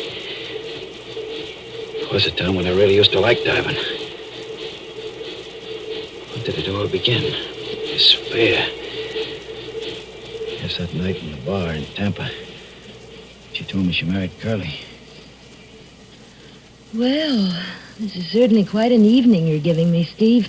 It's more like a wake than a celebration. Why are you looking at me like that? Wondering whether I should kill you. Whether I should talk to Curly and let him do it. What do you mean? You know what I mean. You know Curly. You ever found out how things go with you and me? Well, he's just young enough and crazy enough about you to put you away for keeps. I can handle Curly with my little finger. And besides, you wouldn't do anything like that. Wouldn't I? Why'd you meet me here tonight? You know it's because you wish you were married to me instead of him. So what? What are you going to do about it? You know darn well he'll never let me go. No. I guess he won't, but... We've got to do something. Yeah, but what? After all, he wakes for me. Diving's kind of dangerous. As a matter of fact, we're getting off on a job tomorrow that's pretty tricky. Steve. When you want something badly enough, there's always a way of getting it.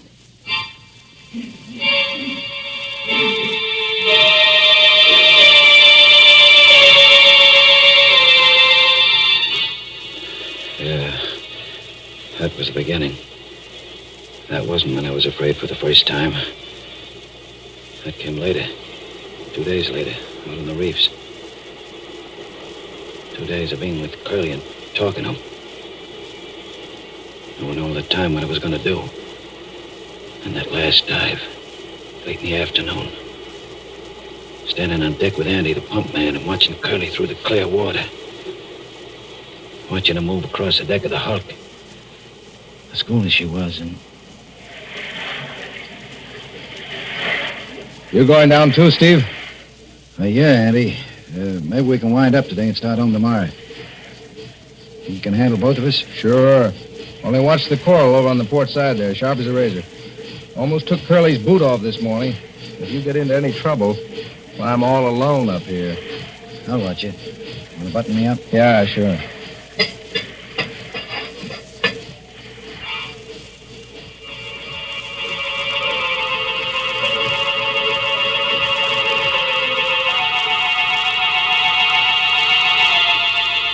Going down then. Just the way I'm going down now. But I still wasn't afraid. Not yet. I was too busy figuring out just how I was going to do it. And landing on the bottom and starting to work my way toward the Hulk over the coral. There was Curly's hose and safety line. Lying on the coral. Sneaking its way to the Hulk where he was working. I didn't have to look up. You could tell by the shadow I was under the hull of our ship, so Andy couldn't see me. And I came to a place where Curly's line was lying right next to a coral spur. And I knew that was it. I bent down, looked it around the spur so Andy couldn't pull him up. Hello, Curly. Curly, try your line. I think it's fouled. And I did it. Took out my knife and cut Curly's air hose. Andy must have known it even before Curly did. As soon as the bubble started pouring out of the end of the hose. Hello, Curly. Can you still hear me? I think you're in trouble. Your airline's cut. Hold it and save whatever air you got. Steve's on the bottom, too. He'll get over to you. Did you hear, Steve? Yeah, I heard. I'm going as fast as I can. Steve, you gotta hurry. Where are you? I just hit the deck, but it's clouded up and I can't see anything. Where's Curly? Up forward near the ship's bell. Listen, he says he's going to ring it so you can follow the sound. And for heaven's sake, hurry. Follow the sound. As if I didn't know where he was. Straight forward. I could see him now, his lifeline taut, so he couldn't move. Holding his air hose with one hand and ringing the bell with the other. He was swaying back and forth. And I started counting the strokes. 5, 6, 7, 8, 9. Then he slid down onto the deck. The air bubbled out of his helmet, and I knew he was dead. I remember thinking, 9 bells. 1 bell after midnight. And suddenly came over me that this was something I was never going to be able to forget. Never. But every time I went down, I was going to see him swaying there, hanging on to the bell, waiting for me. Waiting.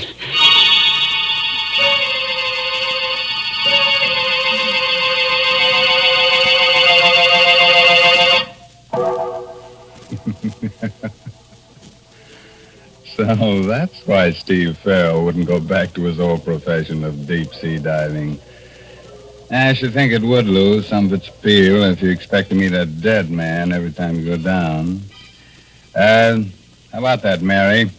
Climb aboard and tell us what you think. Well, Mr. Raymond, I certainly wouldn't like to be a deep-sea diver. To be all alone down there in the cold water with fishes and all sorts of things swimming around you. That's not for me. Oh, but just think, Mary, when you come up, you could have a nice hot plate of Lipton's noodle soup. I think you've really got something there. Lipton's noodle soup would sure be welcome at a time like that. It's such a heartwarming dish. It perks you up just looking at it, looking at those tender noodles floating in that golden broth. My, I'm getting to talk fancy.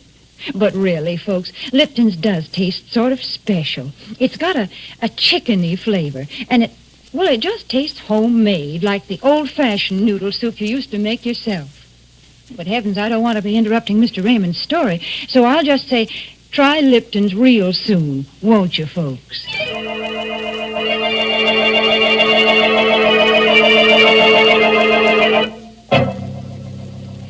Now, shall I go on with the story of death in the depths of the sea? That strange underwater world where dead men ring their own death knell on the bells of sunken ship? Okay. It's just a moment later now. And Steve Farrell is still standing on the deck of the sunken freighter, Santa Elena. Oh, Steve, anything the matter? Why, no, Captain. I'm sorry. I thought I heard something funny, and I guess I lost my nerve for a minute. After all, this is my first dive in quite a while, but I'm okay now. You sure? We can haul you up, send Mike down. No, I'm okay. I'm going to stay. Well, all right, but don't forget we can't see you from up here. So keep talking all the time so we'll know exactly where you are and what you're doing. Check. I'm up forward now on the port side of the deck. I'm just going inside. The companionway door is jammed shut, and I'm clicking on it. There she is.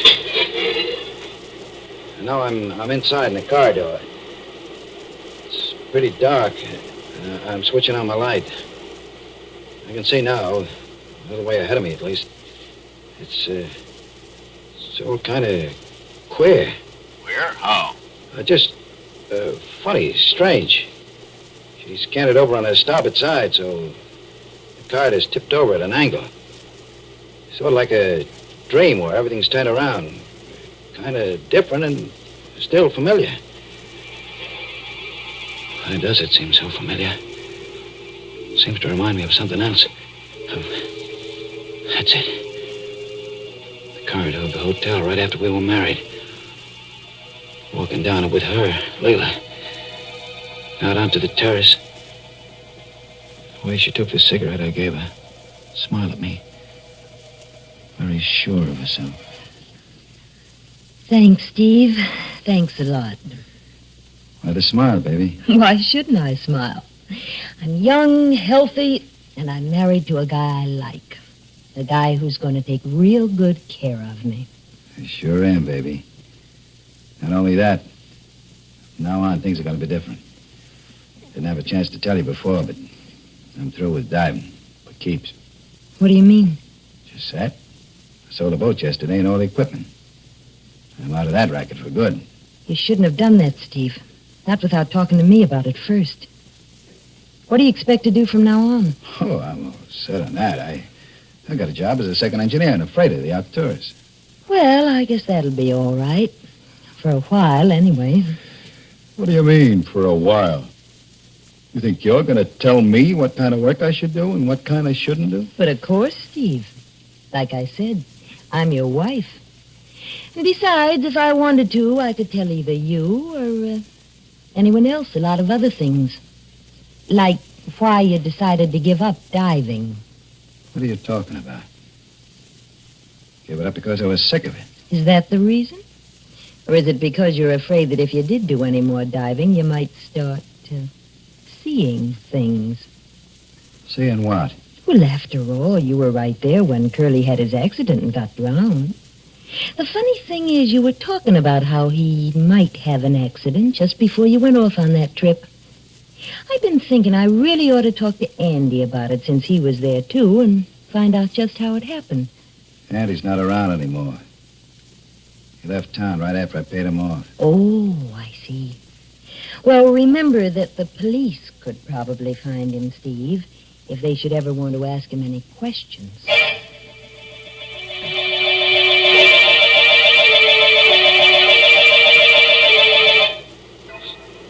Steve, what's the matter? Why don't you answer? Where are you? What? Oh, I'm sorry, Captain. Nothing's the matter. I guess I was just thinking about something else, and I'm at the end of the corridor now. Just opening the door to the engine room. I'm going across the gratings now and down the stairs. Funny. Something kind of familiar about all this. Pattern in the grills. Picture the stairs. Hey, Captain, what did you say the name of this tub was? Santa Elena. Panamanian Registry, I think. Why? She kind of reminded me of another ship, the Arcturus. The Arcturus. What made me think of her? I know why. A year and a half in which I almost forgot about Curly. What had happened down there on the deck of the schooner. A year and a half in which I was almost happy, even with Leela. And that night, the night McHenry came up to me when I was on watch in the engine room. Hi, Steve. How are they going? Swell, Chief. I just cut number 2 in again, and she's burning like a kitten. Good. Look, Steve, the old man claims she's handling a bit heavy. He wants us to sound out the pumps and check the bilge. I told him he was crazy, but, well, maybe we'd better. Okay, Chief, I'll get on it right away. Anyone around to give you a hand? I don't really need any help. But if I want him, Swanson's have someplace. Well, report to me as soon as you're finished. Right, Chief.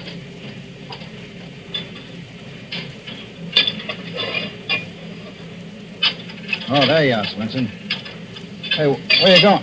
Come back here. Go. Hey, wait. Wait a minute.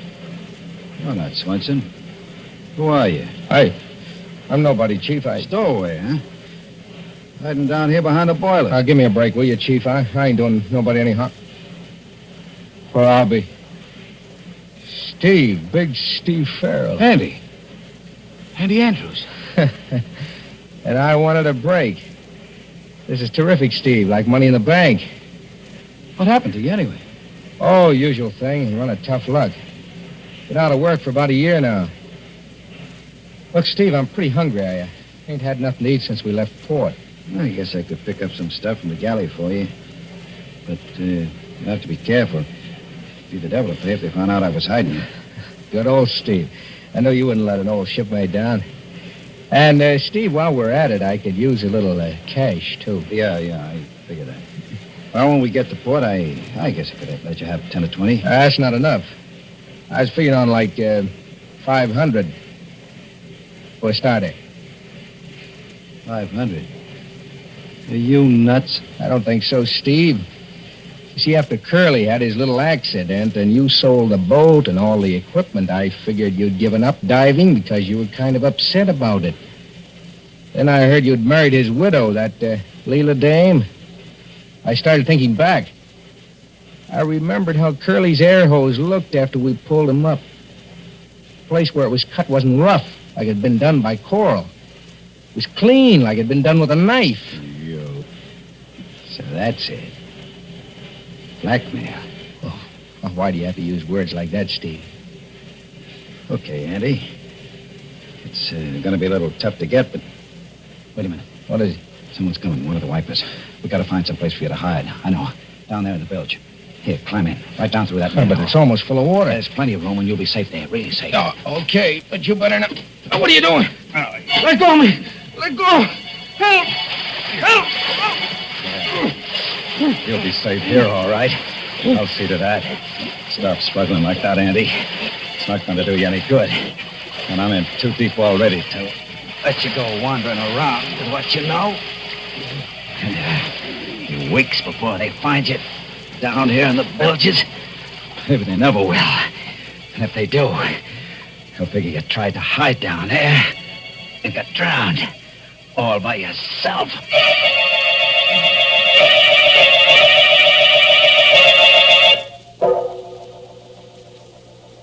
Hello, Steve. Steve, will you talk up and stop mumbling? Where are you now? Down at the bottom of the ladder in the engine room. This light's not too good. The boilers are right in front of me, and there seems to be some kind of a brass plate on the floor here. Captain! This isn't the Santa Elena. It's the Arcturus. What are you talking about? It is. Don't you understand it? It's the ship where I killed him. And he must still be down here. Down the bilges. Get me out of here. Pull me up. Okay, Steve. Now take it easy. We'll get you up. Start hauling them up. Mike, you better go down there fast, see what the trouble is. Hurry up, for heaven's sake. I think I see something moving back there, behind the boilers. Hey, Brody. Thing like it did when Curly. That means that he's here, too. You're both here. Can't you get me out? We're trying, but something's wrong with your line. Seems to be fouled. Now look, Steve. Try to get out yourself. Start working your way back along your line. No good, Steve. You know that, don't you? You're here to stay. Andy. It is you.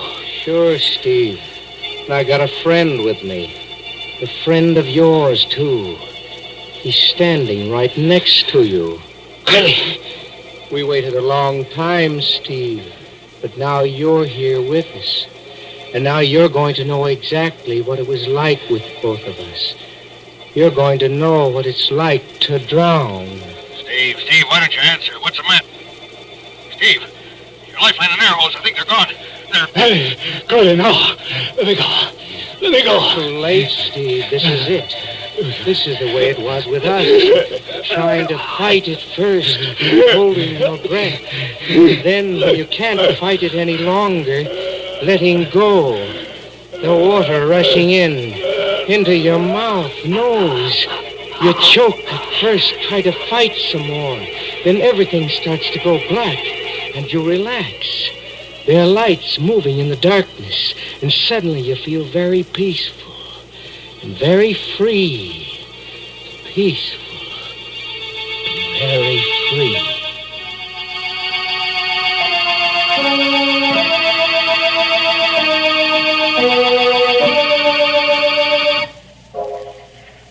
Did you find him, Mike?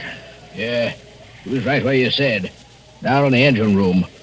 They're hauling him up now. It's going to be tough breaking the news to his wife. How did it happen? There's a heavy iron door leading into the engine room. It swung shut, cut his lifeline and air hose. You're saying an awful lot of stuff that didn't make sense, but there was something about a bell. Well, his lifeline was looped around the bell on the foredeck. Must have gotten caught when you tried to pull him up. And that may have rung the bell a few times. There was something else, though. You remember you said he kept asking if the ship's name was really the Santa Helena? Yeah? Well, there was a brass plate in the engine room with her original name on it. And it was the Arcturus. Yeah, they must have changed it when they re-registered it. Yeah, that is funny. There's one thing that's even funnier. Well, of course, the whole thing was an accident, but I wonder what made that door close.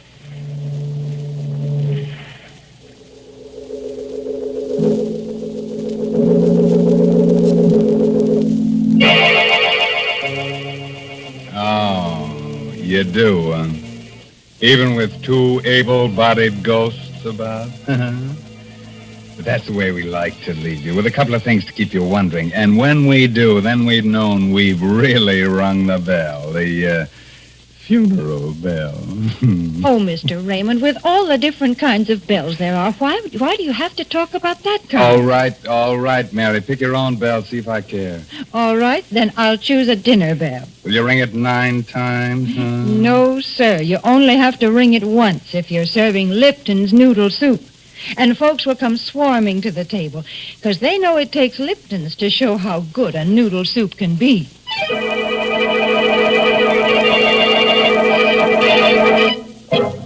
Now, before I close the inner sanctum, here's a word of advice. If you should have nightmares tonight about drowning men and wake up with a start and see a strange figure in your room, a figure with staring eyes and seaweed in its hair, dripping water on the floor, don't be alarmed. Just ask it for its haunting license. Brother. By the way, this month's Inner Sanctum mystery novel is Net of Cobwebs by Elizabeth Sanksay Holding. Now it's time to really close that squeaking door until next week at this same time when Lipton Tea and Lipton Soup present another Inner Sanctum mystery directed by Hyman Brown. So until then, good night. Pleasant dreams.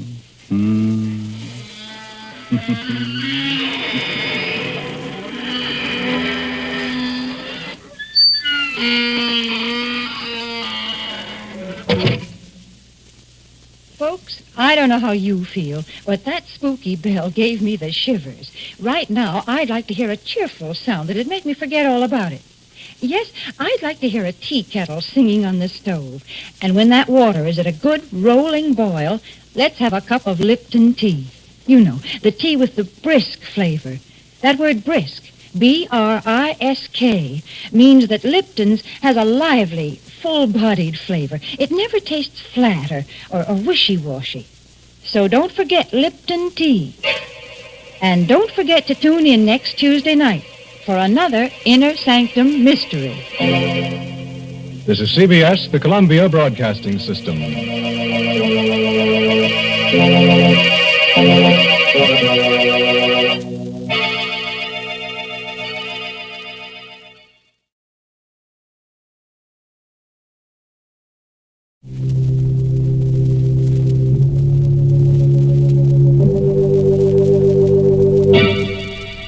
Lipton Tea and Lipton Soup present Inner Sanctum Mysteries.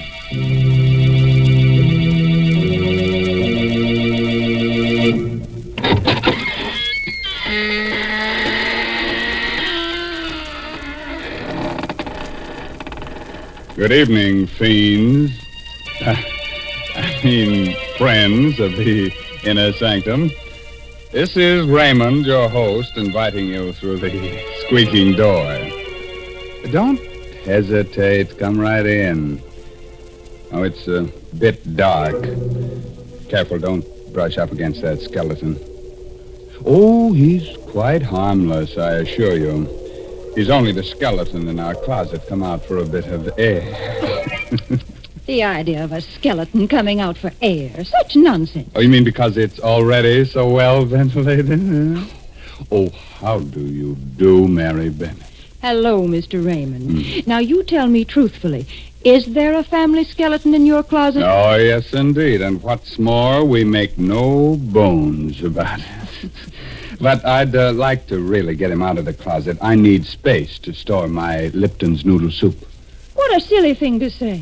You know very well that Lipton's noodle soup comes in a tidy little package that takes up hardly any room at all. Oh. Fact is, Lipton's is convenient all the way around.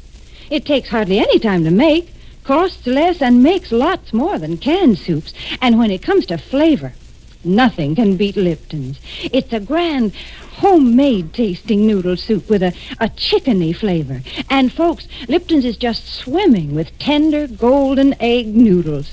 It's like I always say, you just don't know how good noodle soup can be till you've tried Lipton's. And like I always say, tonight, put a tight hat on your head so your hair won't rise. And get ready to listen to No Coffin for the Dead. It's an original story by Emil Tepperman. And our star tonight is that famous radio actor, Les Tremaine, who plays the part of Tom Archer. Along the swanky East River Drive, all is quiet, except for the footsteps of two men who hurry toward one of the many tall apartment houses. Let me introduce you quickly to these two men before death strikes out at them. The man on the outside, the tall, blond man, is District Attorney Tom Archer. The other one, the lean, dark-haired fellow, is Tom Archer's assistant, John Frayne. Tom's really worried about something. I'll walk you to the door of your house, John. I don't like your being out alone this late at night. Whoever's been sending you those threatening letters isn't John. Look out, John! That fellow in the alley with a knife. Look out! Drop that knife, you! Oh, you've killed him. You've killed John Frayne. No! Keep back, you! No! Cover that knife, you don't! No! Don't stab me! Oh, the devil killed John Frayne. Stabbed me. I'll remember his face if I ever see him again. I'll remember.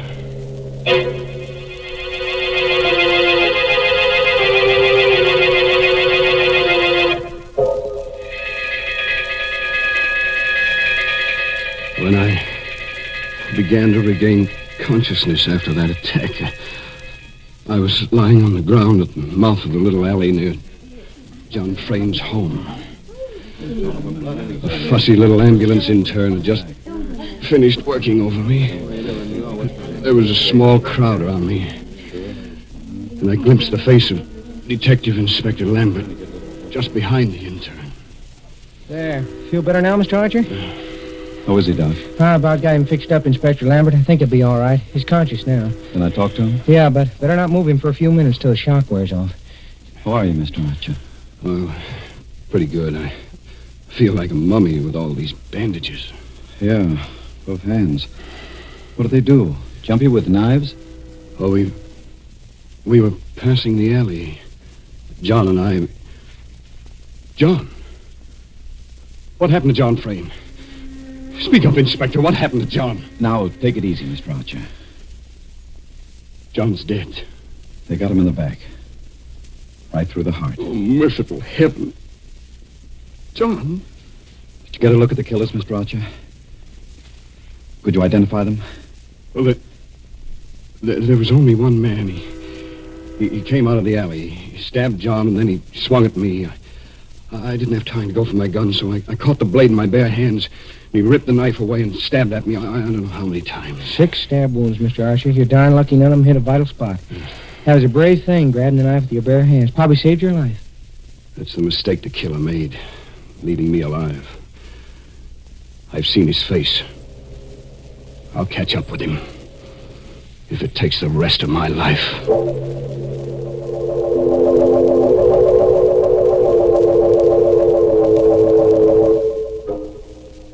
I was a bit shaky on my feet when Inspector Lambert and the intern helped me up. But I insisted on going over to where the body of John Frayne lay, covered with a white sheet. And then I saw Susan, leaning against the great comforting bulk of old Mrs. Hogan, her housekeeper. She was looking down at the shroud that covered her husband's body. It was God's will, Mrs. Frayne. Susan. Oh, Tom. Tom, I can't believe it. John. Be brave, Susan. John's dead. Nothing I can say will replace him. Have you any idea who the murderer is? I saw his face for a moment, that's all. But I'll recognize it again, I'm sure. Mr. Archer, here's something we found in the alley. What is it, Inspector? Looks like the charm off a watch fob. It's broken off. A charm? Well... You recognize it, Mrs. Frayne? Oh, no. No, it can't be. It can't be. No, of course not, Susan. There are hundreds of watch charms like this one. What is it, Mrs. Frayne? That watch charm is my younger brother, Peter, wears one just like it. Oh? Oh, nonsense, Lambert. You can buy those in any jewelry store. Besides, I saw the killer's face. It wasn't Pete. Mrs. Hogan, Yes, Mr. Archer? please take Mrs. Frayne upstairs now. That I'll do. Come along, darling. I'll see you later, Susan. Oh, please stay here, Tom. You're hurt. All those wounds. I'll be okay. Right now, I've got to go downtown with Inspector Lambert and look at pictures while that murderer's face is fresh in my mind.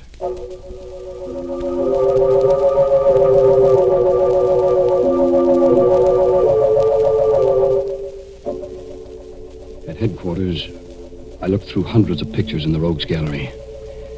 It was just 2 hours before I came upon the photograph. Lambert, this is our man.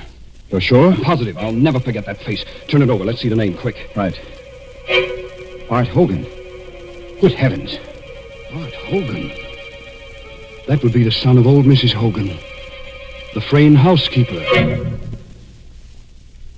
Lambert and I both remembered the case of Bart Hogan. It went back 5 years before John Frayne had married Susan. Bart Hogan had lived with his mother, both working for Susan's father. One day, Bart Hogan had snatched up a kitchen knife and attacked Susan's father with mad fury. Only John's lucky arrival had saved the old man. John subdued Bart Hogan. The mad youngster had been committed to the state asylum for life. But he had escaped 7 months ago. Nobody had heard from him since then. Until tonight. Great Scott. So that murderous kid has come back after all these years to get his revenge. I'm going back to the Frayne house. I want to talk to Mrs. Hogan. You think you might know where our son can be found? Who knows? I'll talk to her anyway. By the way, Mr. Archer. Yes? While you're up there, suppose you just kind of check on whether Brother Pete has lost his watch charm.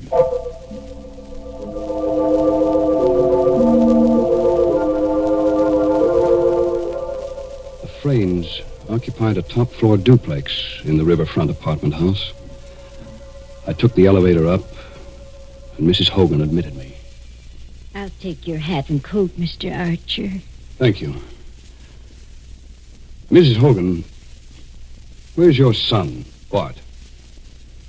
Bart? Well, why'd you ask after Bart? Have you seen or heard from him since he escaped from the state asylum? What makes you ask that? Mrs. Hogan, there's reason to believe that the person who attacked us in the alley is your son, Bart. Oh, no, never say that, Mr. Archer. I'm afraid it's true. No, it couldn't be. I swear to you, it couldn't be Bart. Why not? I can't tell you why. But it wasn't Bart, I'm sure. What makes you so sure? You know where he's been hiding since his escape? You know where he is now? Oh, heaven help me. If you know where he is, you must give him up. But he didn't do it. He didn't. Believe me, Mrs. Hogan, I understand how you feel. But it'd be far better for Bart to go back to the state asylum than to be hunted for this new crime. If he didn't do it. Mr. Archer, if I prove to you that Bart couldn't have done it, would you let him be? Not make him go back to the asylum? I don't know what to say. You see, I was downtown just now, and I recognized the picture of the man who attacked us. It turned out to be your son. There's very little chance that I was mistaken. But if I prove he couldn't have done it? How can you prove it? Well, come, I'll show you.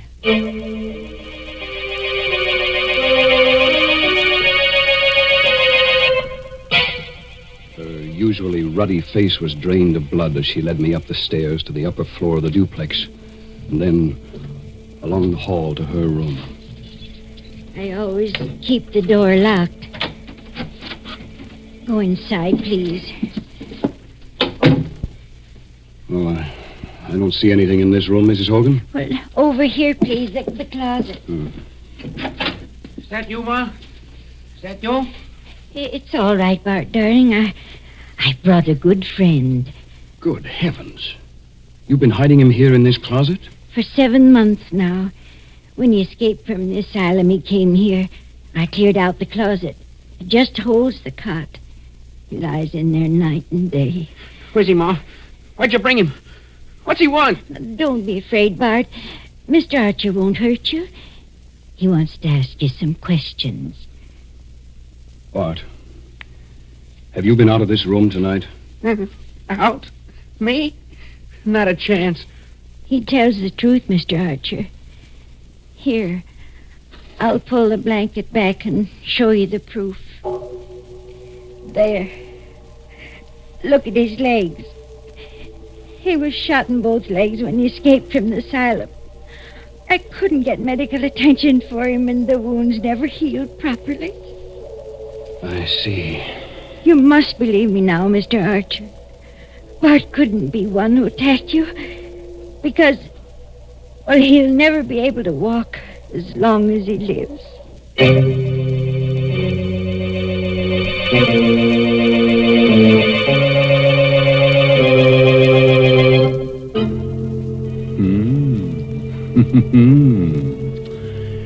Well, now, if Bart Hogan didn't do it, and mind you, I said if, then who did kill poor John Frayne? Well, whoever killed him must have been a rather cheerful person because he took life so cheerfully. Cheerful indeed. Mr. Raymond, you've always had such gruesome thoughts on your mind, you wouldn't recognize something cheerful if you met right up with it. Oh, now, Mary, aren't you being a bit unfair? No, I'm not. You just don't know what folks like. But you listen to me, because I'm going to make a suggestion that'll please everyone. All right. Folks, if you want to give the boys overseas a real taste of home, why not send them a package or two of Lipton's noodle soup? It's so easy to do. You don't even need a request slip. You know, a bowl of hot soup makes a mighty good snack for the boys. And when they receive Lipton's noodle soup mix, they're getting that old-fashioned kind of chickeny-tasting noodle soup. So send a package or two of Lipton's to your favorite serviceman. That's a terrific suggestion. And here's another thing that pleases me. There seems to be plenty of murder ahead in tonight's story. You remember that pretty little girl, Susan? Well, looks like she's next on the murderer's list. How about that, Tom? Come on, tell us more. And don't stare the door. When I entered the living room on the lower floor, a few minutes later, Susan and Peter were there with Arnold Matson, the lawyer. I tell you, this is a serious problem, Susan, and we've got to find an answer to it. There is no answer, Mr. Matson. Oh, Tom, thank heaven you've come at last. Hello, Susan. Hello, Peter. Hi. You know Mr. Matson, of course. Of course. I understand, Mr. Archer, that you narrowly escaped the same fate as poor John. Well, I was lucky. Those bandages must be a nuisance. I can stand them. Bandages are better than a shroud. By the way, Peter, that looks like a new watch charm you're wearing. What, this? Oh, I lost the other one someplace, so I bought a new one. What of it? Oh, nothing. Mr. Matson, when I came in, you were saying something about a serious problem. Exactly. As you know, Susan's father left an estate of $1.25 million in a trust fund to be paid to Susan on her 23rd birthday. Yes, I know. And she'll be 23 next month. But there's a proviso in the will, Mr. Archer.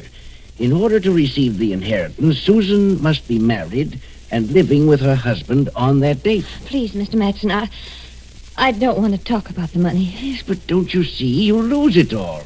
The will distinctly says that you must be living with your husband. If not, then the money goes to 8 charities, except for $50,000 to Peter. I don't care. I don't care what happens to the money. Without John, it doesn't matter. Well, Peter, it'll be a break for you. What do you mean by that, Mason? Well, there's no need to become enraged, Peter. I only pointed you out... filthy rat, I'll show you what I'm going to do. Take it easy, Pete. Go. All right. Take your hands off me. Why are you all looking at me like that? You look as if you thought I killed John. Well, say it. Why don't you say what you think? Better cool off a little, Pete. This is no time for a scene. Yeah? For that matter, Tom Archer, what about you? You'd like to marry Susan yourself, wouldn't you? Why, you rotten little... You better cool off a little, Tom. This is no time for a scene. No, I'm sorry. Yes, Peter, you're right. I would like to marry Susan. You know that, don't you?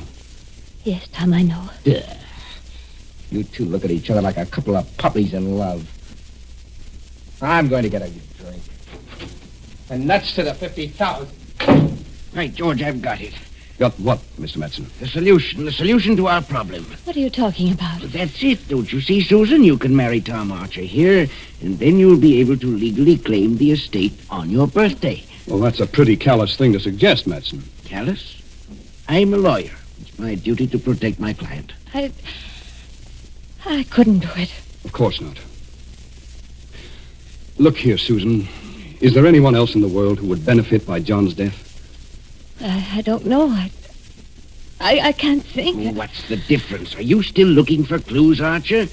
You know who the murderer is, young Bart Hogan. Why look further? Bart Hogan? Matson, how did you know about Bart Hogan? What do you mean? Well, I've just come from Inspector Lambert's office. There was nobody present when we found Hogan's picture. How did you know about it? Well, it's really quite simple. I phoned headquarters a little while ago, and Inspector Lambert told me. Archer, Matson! What's that? Peter! Archer, come quick, in the kitchen. Come along, Matson, quick. Yes. You stay here, Susan. All right, Pete, take it easy. We're coming. Down the hall, the kitchen. Get hold of yourself. You open the door. I can't. Look, go ahead, Archer. Open it. Good heavens. It's Mrs. Hogan. She lay on the kitchen floor on her back, with blood all over her clothes. The blood came from a gaping knife wound in her throat, and the knife lay on the floor alongside her. I found her that way. Her body's warm. She was killed within the last 10 or 15 minutes. Then the killer's running loose somewhere in the house. Susan! She's alone!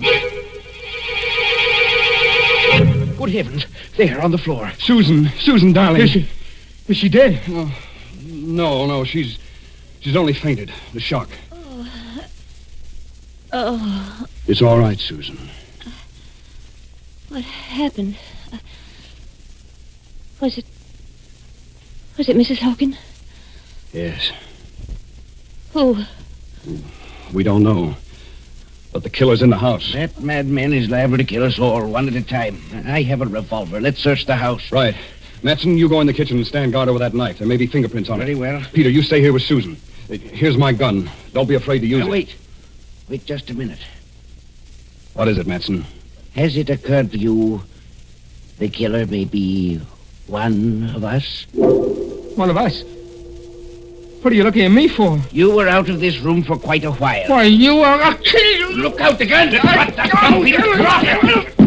That's better. I'll take the gun. He was going to shoot me. Sorry. I lost my head. Susan, I'm sorry you have to go through all this. Everybody's on edge.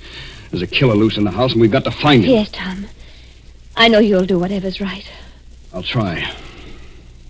You two. You can both stay here with Susan. I'll search the house myself. Matson, call the police. Yes, but how can you hold the gun with your hands all bandaged? You can't pull the trigger. I'll use it as a club. All right, now. Don't move out of this room till I return. Be careful, Tom. You mustn't let anything happen to you, too.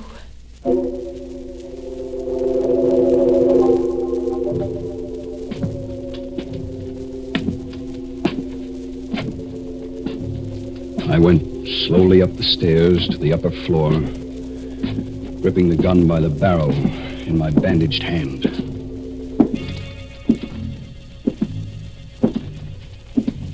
At the end of the hall, I stopped before the door of Mrs. Hogan's room. I opened the door with the keys.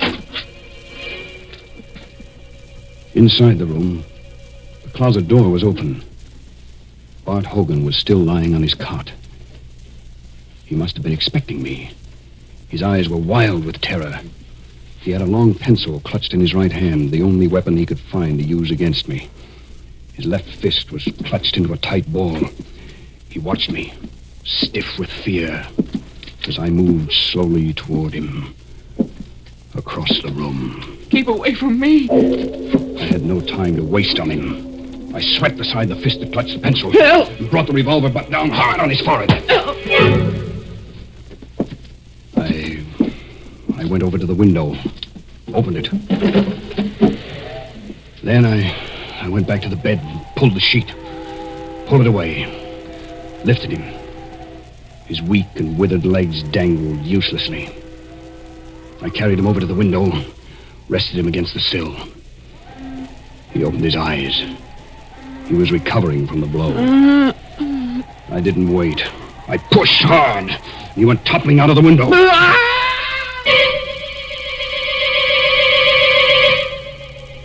I leaned over and saw the body strike against the 10th floor setback, then go hurtling into the air and smash down upon the pavement far below.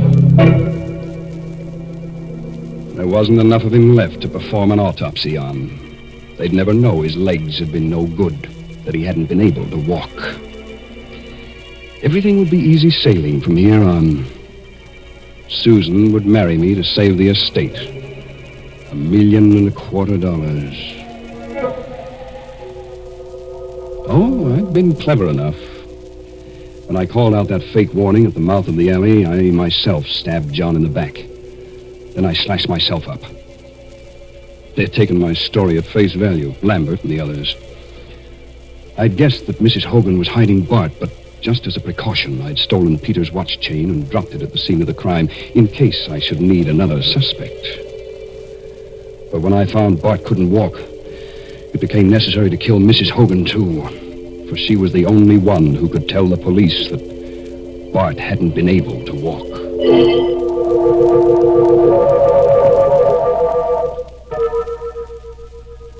All I had to do now was go down and say I'd found Bart, we had fought, and he had fallen from the window. The perfect crime. I took one more last look down into the street, where a crowd had gathered around Bart's body. I was able to make out the figure of Inspector Lambert, bending over what was left of him. And I saw Lambert force something out of the clenched left fist of the dead body. In a flash, I remembered that feeble little pencil with which Bart had tried to defend himself. I pulled in my head from the window and glanced across to the closet. I saw it at once.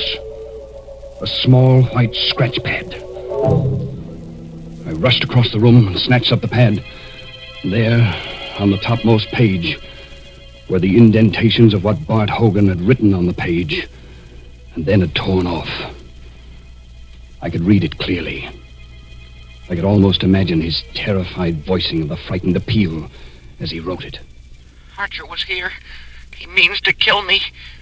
He wants them to think I killed John Frayne. That I can't walk. I've got 2 bullets in my legs. For God's sake, save me. Bart had written that note, meaning to throw it out the window. But I had come back too soon for him, and I had thrown it out of the window for him. I went back to the window and looked down. I saw Lambert peering up. Then he turned away and hurried toward the entrance of the building. He's coming for me. There's only one thing for me to do now. I've locked the door. It'll take time to break it down. In the meantime, I've taken the bandage off my right hand. I'm writing a full account of tonight's work. I gambled for a fortune, and I lost.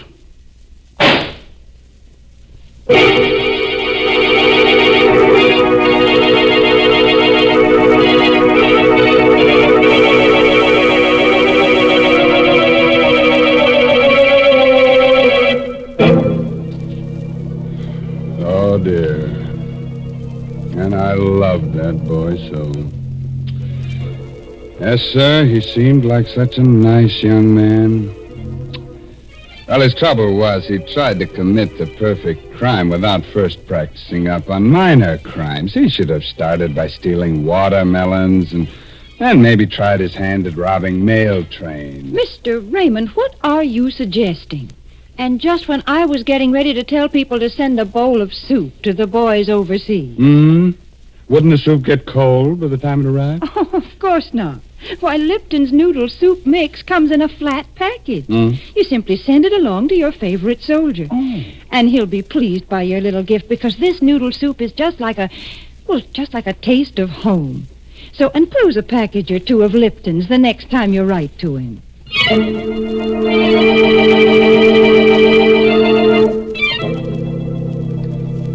Oh, gosh, I'm sorry you have to go so soon. But drop in again next Tuesday for another little blood fest. You know, some people have to commit murders to get a kick out of life.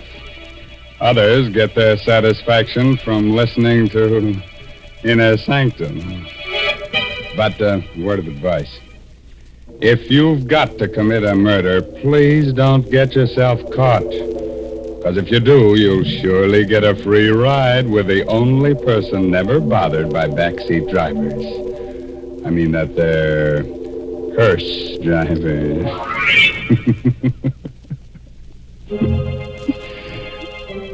By the way, this month's Inner Sanctum Mystery novel is A Time to Die by Hilda Lawrence. Now I guess it's time to close that there squeaking door until next week when Lipton Tea and Lipton Soup bring you another Inner Sanctum Mystery directed by Hyman Brown. So until then, good night. Pleasant dreams.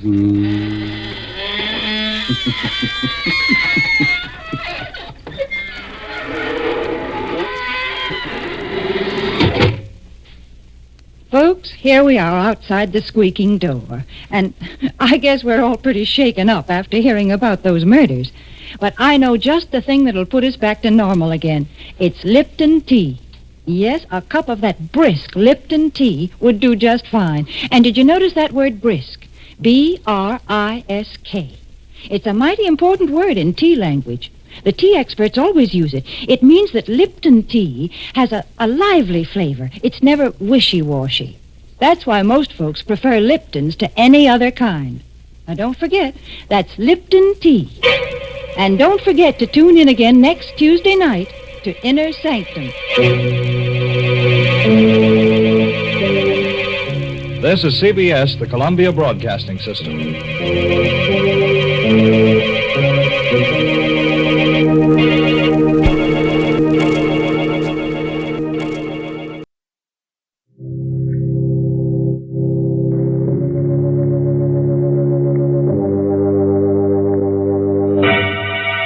Lipton Tea and Lipton Soup presents Inner Sanctum Mysteries, starring Miriam Hopkins.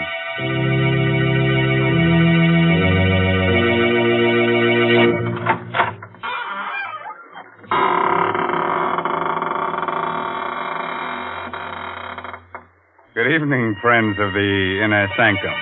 This is your host, Raymond, ready as always to provide you with your weekly ration of screams, gurgles, and blood.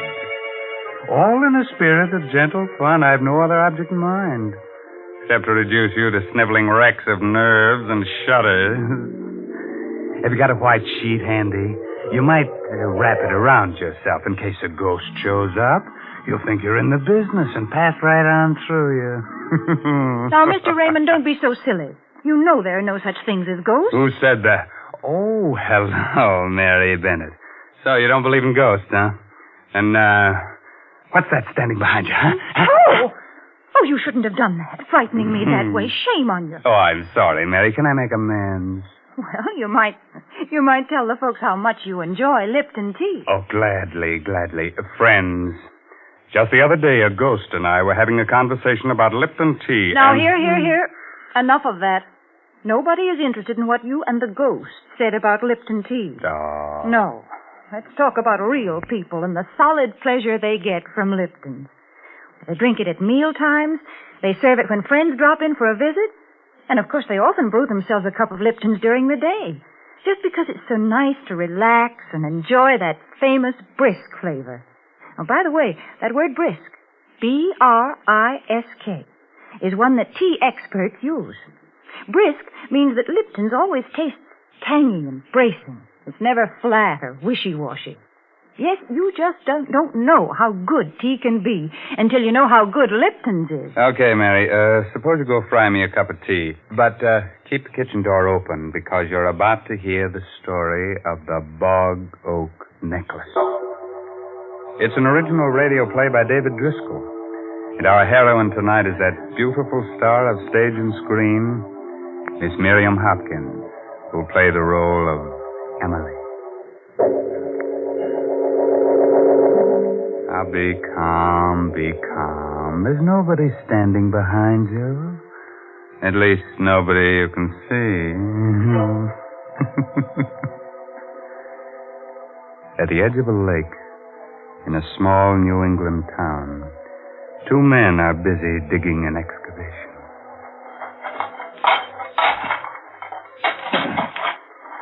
Must have been like a cave around here once, huh? Yeah, old Miss Bristow used to own this property before she sold it to this here city man who's building. Used to be a fine apple orchard right up there. And was all fine trees once. Well, let's dig. That's what we're getting paid for. What's the matter with you, Paulie? Look down there what I just hit with my shovel. Huh? Oh, bone. Oh, some cow, I expect. Cow? That ain't no cow bone, Jerry. Hey, Paulie. Huh? Look at this with the bone. Yeah, I see it. And you call that a cow bone now? No, I don't. This here must have been a graveyard once. This here was never no graveyard. The river used to come right up to here almost before the big flood. Before they built the dam. Hey, what are you doing? Get your coat and hat. You bringing that with you? Of course I am. Hat and this. Yeah, but there must be a skull here, too. Of course there must be. But we don't have to look for that, Paulie. That ain't our job. Come on.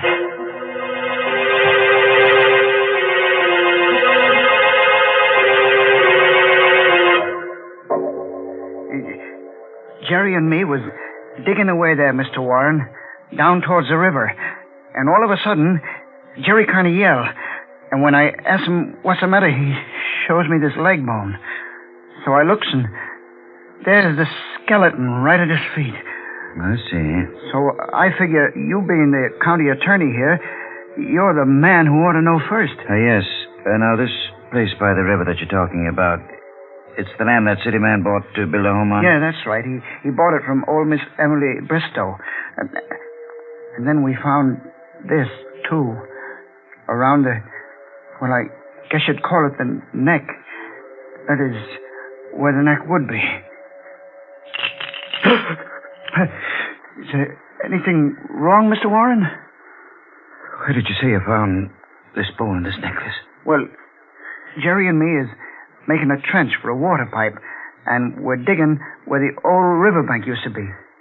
Right near the river edge. Leave the necklace with me. If I need any more help, I'll get in touch with you. That's all. Yeah, yes, sir. 40 years. 40 years. Emily Bristow.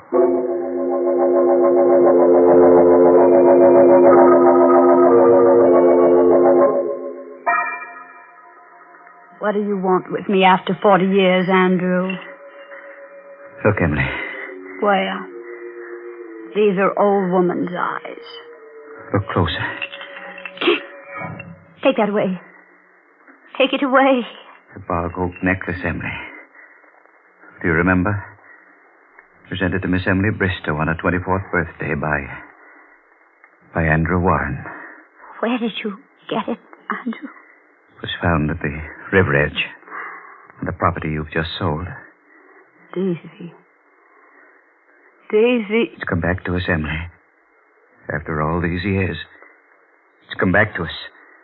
The bark oak necklace. The necklace that meant the death of your sister, Daisy.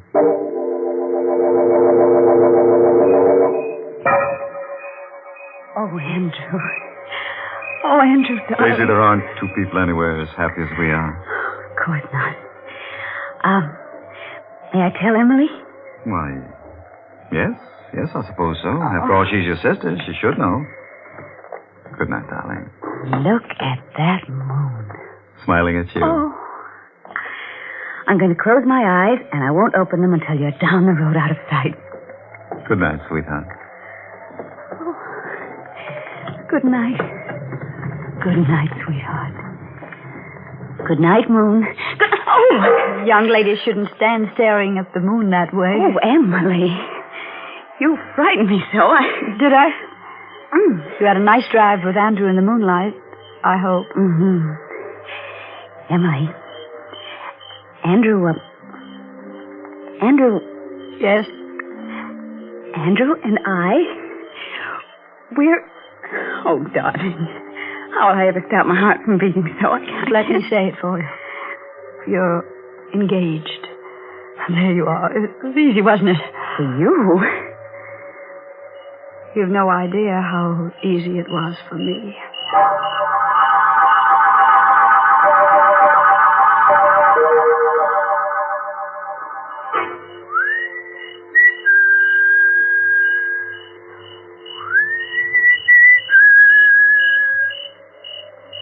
Emily.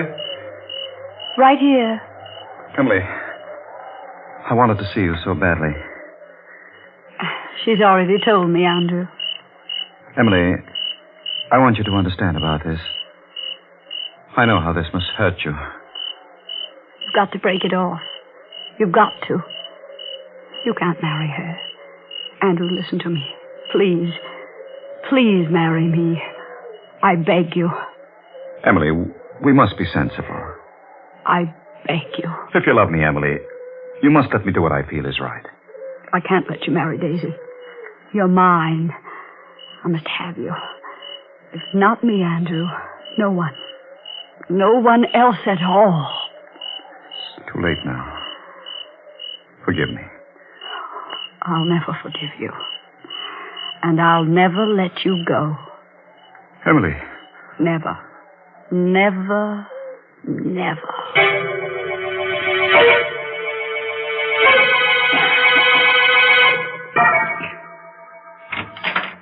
Emily? Emily, are you asleep? Go to bed, Daisy. Oh, Emily, don't be cross. I can't sleep. You can't sleep. No, I'm so excited.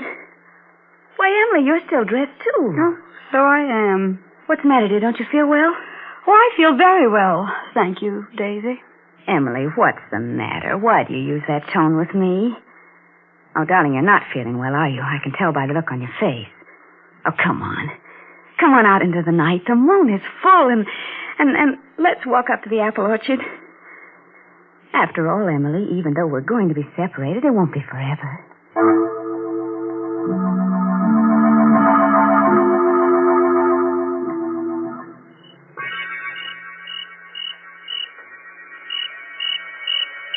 Aren't you afraid to be out here at night? Afraid? Afraid of what? We are at the end of the apple orchard. There's the little patch that goes down the river. I think you'd better go back now. I go back? Well, what'll you do? I'm going to stay here. I wouldn't dream of going back to the house alone. I thought you weren't afraid. All alone? Of course I'd be afraid all alone. Daisy, I don't want you to marry Andrew. Emily? You know what you've just said? Certainly. Why, Oh, Emily, I'm surprised at you. Well, you're jealous. That's right. I want you to write to Andrew and tell him that you've thought it over and that you've decided you don't love him and you're not going to marry him. How dare you speak to me that way? Now get out of my way. I'll never talk to you again as long as I live. Have you thought that you mayn't have very long to live? Emily! Emily, I'll scream. No, you won't scream. You won't scream at all. And do you know why? Down in that little pigeon heart of yours, you're frightened. Frightened? Let go of my arms. You're hurting me. You're out of your mind, Emily. I'll let you go when you promise to write that letter. I promise. I promise, Emily. Now let go of me. As soon as we get back. Yes. And don't you dare breathe a word of this to anyone ever as long as you live. I promise. No, I think we understand who loves Andrew. I'll let you go. You don't know how close you came. Come back here, Daisy. You'd run away, would you? Emily! Emily, I wasn't running away. Please let me go. Oh, what are you doing with that necklace? Emily, no! I knew I couldn't trust you. I knew I never should have told you. Stop, Emily. You're choking me. I can't breathe. I can't breathe.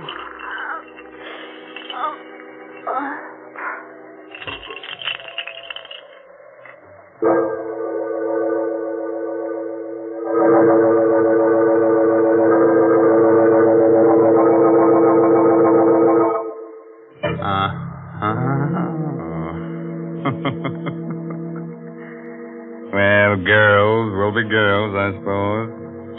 That's kind of pity about little Emily, though. Just think what a wonderful hangman she'd have made if she'd been born a girl. Kind of cute, huh? Being taken for a little swing by a girl. What a terrible woman she is, Mr. Raymond. Oh, now, listen, I like Emily. She's so inventive. Most women will do anything for a necklace, but only Emily knows what to do with a necklace. Now, please. You know very well that the only thing you can do with a necklace is wear it. Oh, yeah? Well, the only thing you can do with Lipton tea is drink it. Well, what's wrong with that? And, Mr. Raymond, maybe you don't realize how often folks do drink Lipton tea. Why, it's the perfect beverage for so many occasions. And that's why it makes sense to have a good supply on hand, to buy the larger, more economical size packages. And it is more economical that way, too. Oh, yes. It's wise to have a large size package of Lipton tea on your shelf because that well-known brisk flavor, that bracing, full-bodied taste, makes Lipton's always welcome. That gives me an idea. Maybe we should have had Emily and little Daisy talk out their quarrel over a cup of Lipton tea. Oh, man, that'd be chummy. But it's too late now. Daisy is stretched out on the ground with a bog oak necklace twisted tight around her neck. She's not sleeping now. She's just dead to the world. So, let's get back to our star, Miss Miriam Hopkins, who plays the role of Emily. Daisy, get up. Get up this minute and stop teasing me. You're not hurt that bad, and you know you're not. Please get up, Daisy. You're frightening me. Daisy. Daisy, you're acting just as though you were dead. I am dead, Emily. You murdered me. You strangled me with the bog oak necklace. You see, you wouldn't be talking to me if you were dead. You've killed your own sister, Emily, because you were jealous. That voice, that's Daisy's voice. But your lips are not moving. How can you be speaking to me, Daisy, when your lips are not moving? They'll find me here in the orchard with your necklace around my neck. And they'll know you did it. And they'll punish you. You'll never be allowed to marry Andrew. I will marry him. I will. Oh, what am I saying? Who am I talking to?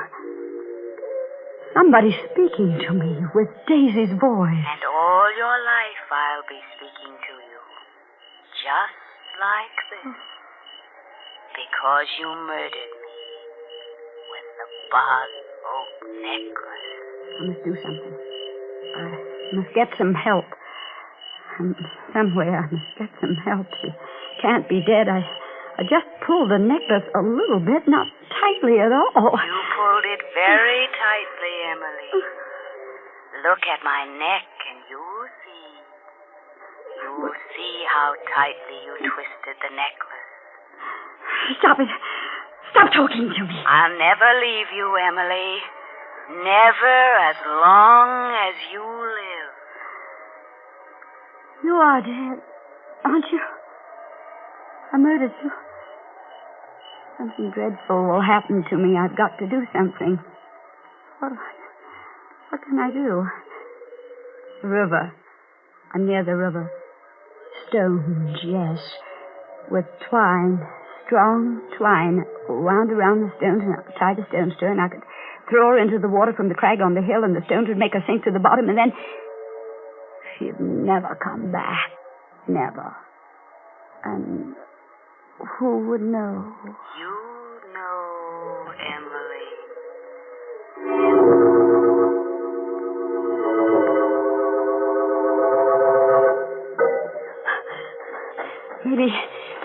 Maybe when I get back to her, she'll be moving, and I'll talk to her. No. She is dead. She is... Oh, I'm running in the wrong direction. It was over there that I killed her. It couldn't have been because she's not there. It was right here. Daisy's gone. She got up and walked away somewhere. She's alive. Emily. I found her, Emily. Strangled to death.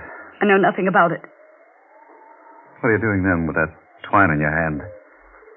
You wanted to tie stones to her, didn't you? Throw her in the river. I killed her because I was jealous. You're as guilty as I am. Because you should have married me. Yes, I am as guilty as you are. What will become of me now? All my hopes, my ambitions. If we can get rid of the body, then we can get married after all. It'll only take a little while for people to forget, and then we can go away somewhere. Begin I never want to look over. at you again as long as I live. I hate you. I came back here to speak to you again. I wanted to tell you I'd done a wrong thing. That I ought to marry you. I wanted to arrange with you about Daisy. How we could tell her without hurting her too much. I was heading toward your window when I saw her. Strangled with a bog oak necklace. What have you done with it? Exactly what you planned to do. Because no woman would have the strength to do it. I had rope in my rowboat. I tied stones to the body. Rowed a bit into the river with it. Dropped it overboard. The plan works, you're safe. If it doesn't, he'll die. And I'll go to prison. I'm going now. The moon is down already. Soon it will be dawn. The necklace. What did you do with the necklace? I left it where it was. Around her neck.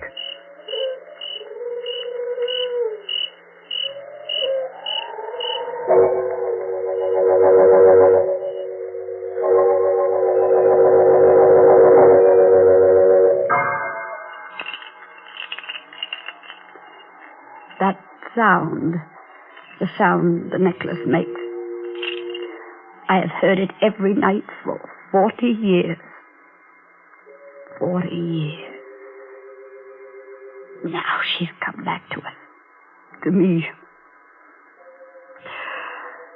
Tell me, Andrew, where was it found?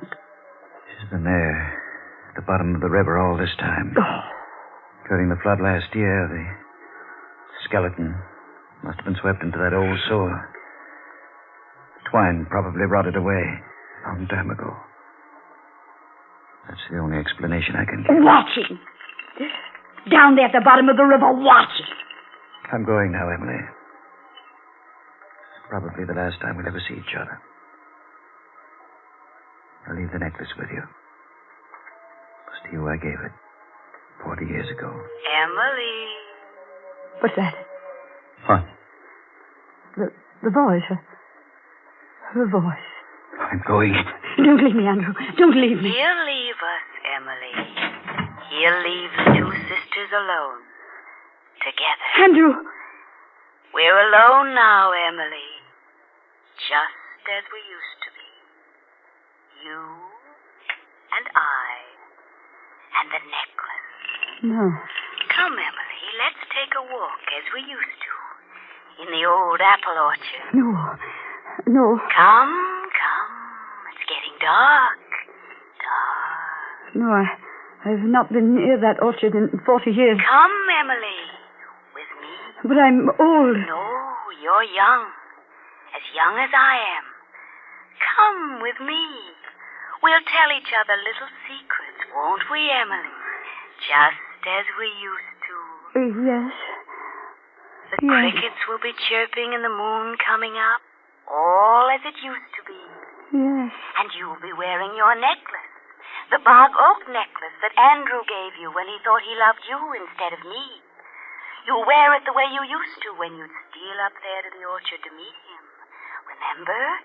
When he used to roll to the bottom of the hill and wait for you, and you could stand in the orchard until you heard him whistle. Yes. Emily. Yes. You've forgotten something. Forgotten. The necklace. The bog oak necklace. Oh. Wear it, Emily. Dear Emily. Wear it.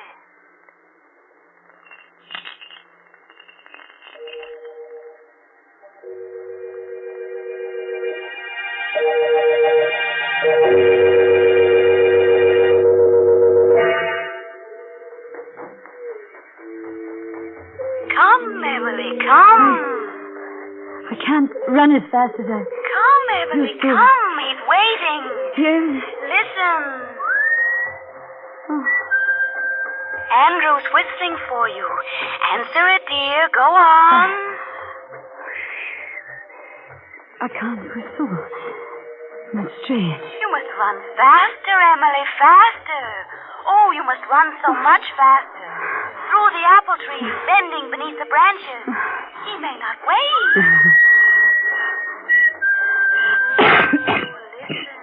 Listen. He's angry with you because you're keeping him waiting. All out of breath. These apple trees. The branches, they're in my way. I can't bend over. Faster. He may run off with Daisy. No. I'm coming, Andrew. I'm coming. Wait for me, Andrew. Wait for... Oh, that necklace. Emily, you caught it in a branch. Turn around, Emily. Turn around. And loosen it. Turn quickly, Emily.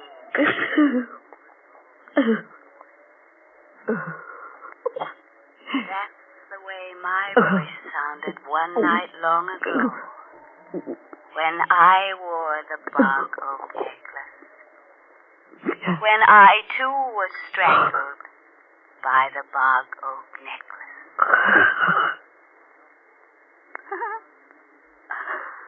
Come, sister. Come. It's so cool here in the river.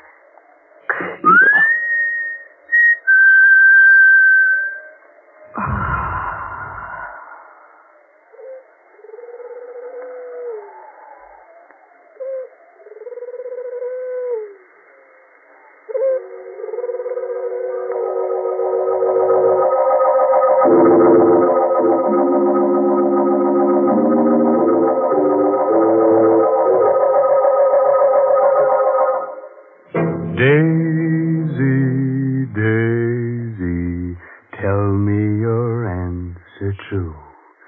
Who gets choked first? Me or lovely you? If you'll be the first to strangle, I'd appreciate your angle.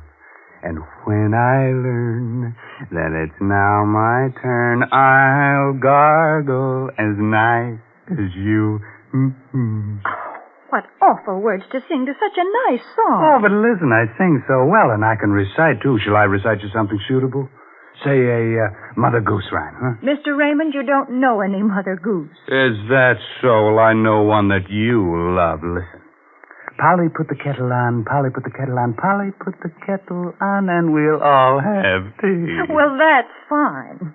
Only I hope Polly makes sure that it's Lipton tea. Naturally. But I suppose there's little doubt that she'll use Lipton.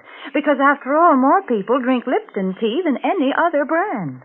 The reason for that is Lipton's famous brisk flavor. Yes, Lipton tea is never flat or insipid.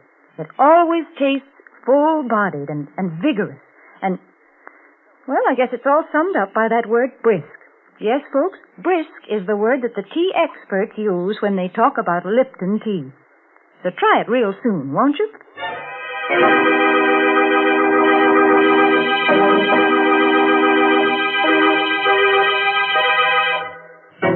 They say... Of course, I just tell you what the gossip is in the morgues I visit. They say that Daisy and Emily can be seen almost any moonlit night. Skull gently touching skull, floating through the old apple orchard as of yore. If you'd like them in your home, you could use their ration coupon. Outside of rattling a bit when the wind blows, they're very nice and companionable, especially on dark nights. And in the summer, you can always use them for scarecrows in your victory garden. By the way, this month's Inner Sanctum Mystery novel is The Outsider by A.E. Martin. Well, now it's really time to close that there squeaking door until next week at the same time when Lipton Tea and Lipton Soup will once again bring you another Inner Sanctum Mystery produced under the direction of Hyman Brown. So until then, good night. Pleasant dreams.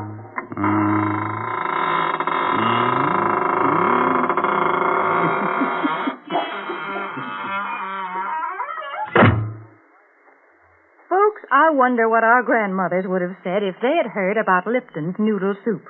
I'll bet they wouldn't have believed it possible that a delicious chicken noodle soup could come ready to make in an envelope. But if they'd tasted Lipton's, they would have agreed that it has an old-fashioned, homemade flavor, that it tastes just like the kind of chicken soup they used to make themselves. And Lipton's is economical, too. It costs less and makes more than canned soups. So, folks, be sure to try Lipton's noodle soup. And be sure to tune in next Tuesday night for another Inner Sanctum Mystery. This is CBS, the Columbia Broadcasting System.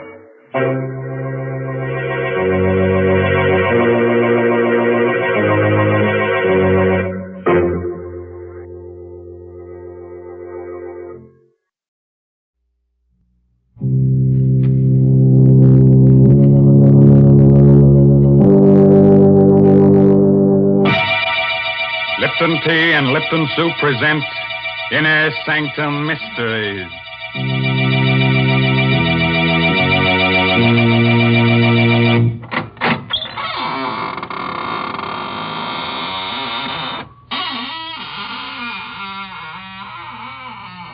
Good evening, friends of the Inner Sanctum.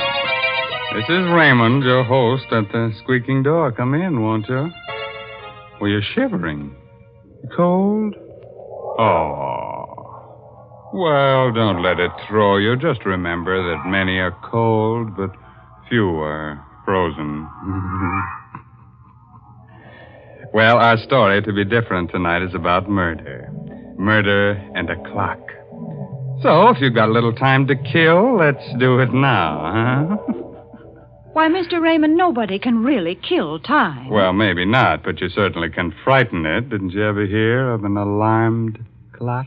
Mr. Raymond, someday you're going to choke on one of those puns. And won't that be nice, Mary? Then you can revive me with guess what, Lipton tea. Oh, dear. Must this go on week after week? Why must I talk to the only person in the world who doesn't know the proper uses of Lipton tea? Oh, don't say that. It isn't used to revive people. At least not in the way you mean it. Of course, lots of folks do find that Lipton's makes the day seem brighter. Yes, it sort of helps them through their housework to sit down now and then between meals, as well as at dinner and supper, and enjoy a cup of Lipton tea. And the reason why Lipton's is so satisfying is because of that one little word, brisk. B-R-I-S-K. Tea experts say that Lipton's has a brisk flavor, which means that it always tastes tangy and bracing. It's never flat or wishy-washy. So folks ask for Lipton tea at your grocer's. You just don't know how good tea can be till you've tried Lipton's. Yes, and when you leave the grocer, step next door to the clockmaker's shop and ask him for the Judas clock. If he doesn't have it on hand, just ask him to give you the works.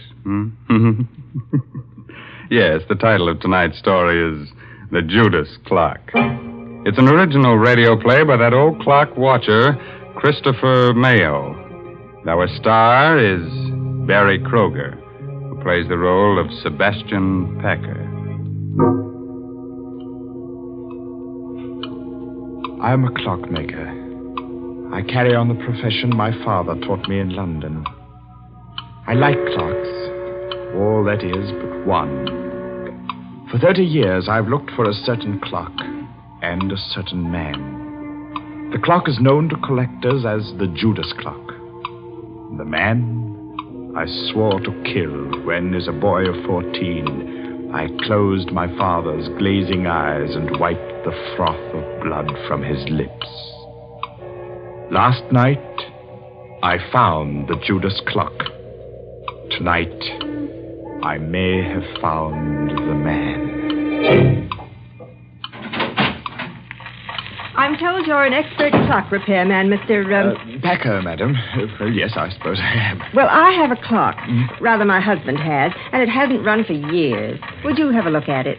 Well, can't you bring it in? Oh, heavens, no. It weighs 500 pounds. Oh. One of those huge marble things. Italian Renaissance, I'd say. Marble? Italian? Well, can you describe it further? Well, it's rather unusual. Black marble, heavily carved with biblical characters. The ivory face has a beautifully etched scene on it, but it's a gruesome one. Gruesome? What kind of a scene? It's a picture of a man hanging from a tree. Judas. His face is positively ghastly. The Judas clock. I knew without seeing it why the clock wouldn't run. It had been built in Italy for a prince of the House of Savoy in 1598. He conceived the idea when he discovered that his family's treasures included the 30 pieces of silver of Judas Iscariot. The clock was made to run only when the 30 silver coins of Judas were in place in the clock's hollow weights. 15 in each weight, and the coins had been in my possession since the day of my father's death. Somewhere inside me, that clock still beats its deep-throated song, and I have but to close my eyes to hear again my father's voice. It's an evil clock, son. As evil as Satan himself.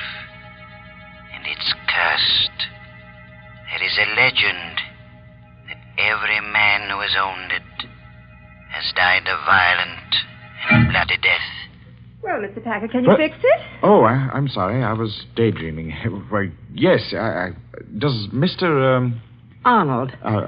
Does Mr. Arnold know that you're having the clock repaired? No. We've only been married a few weeks, and I'd like to have it working when he comes back to town tomorrow. Sort of a surprise. Yes, I see. Well, I'll be there in half an hour, Mrs. Arnold.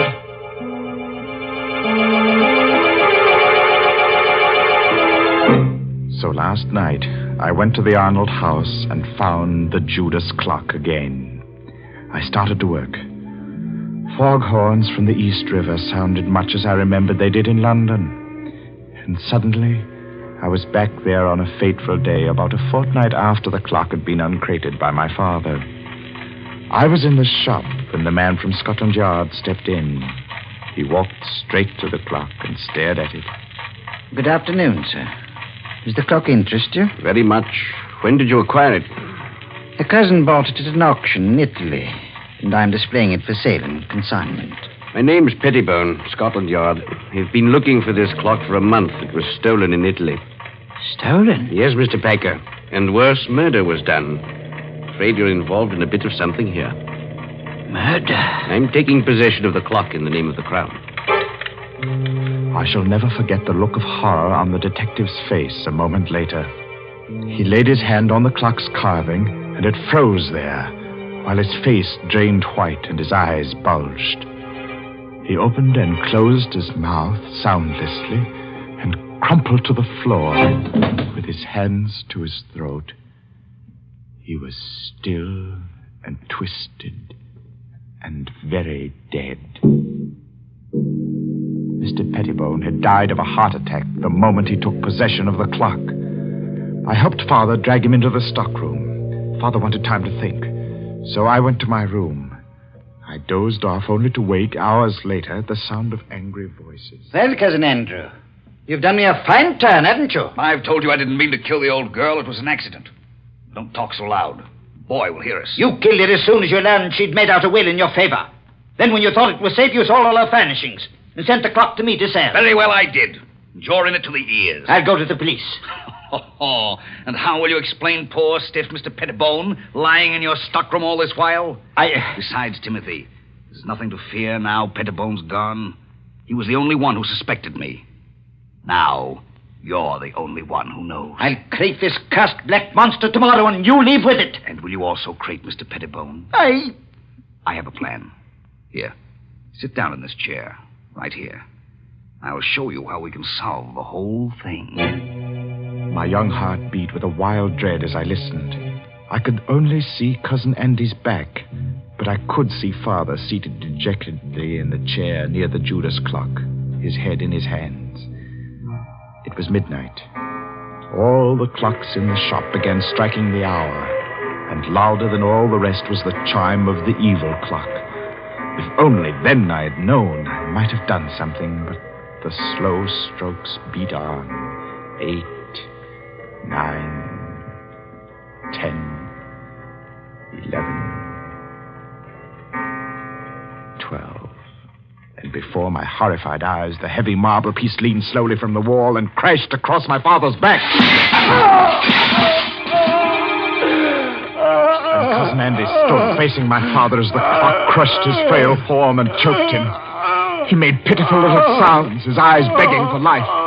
And the murderer just stood, his back to me, and watched. Thundering sinners, you die hard.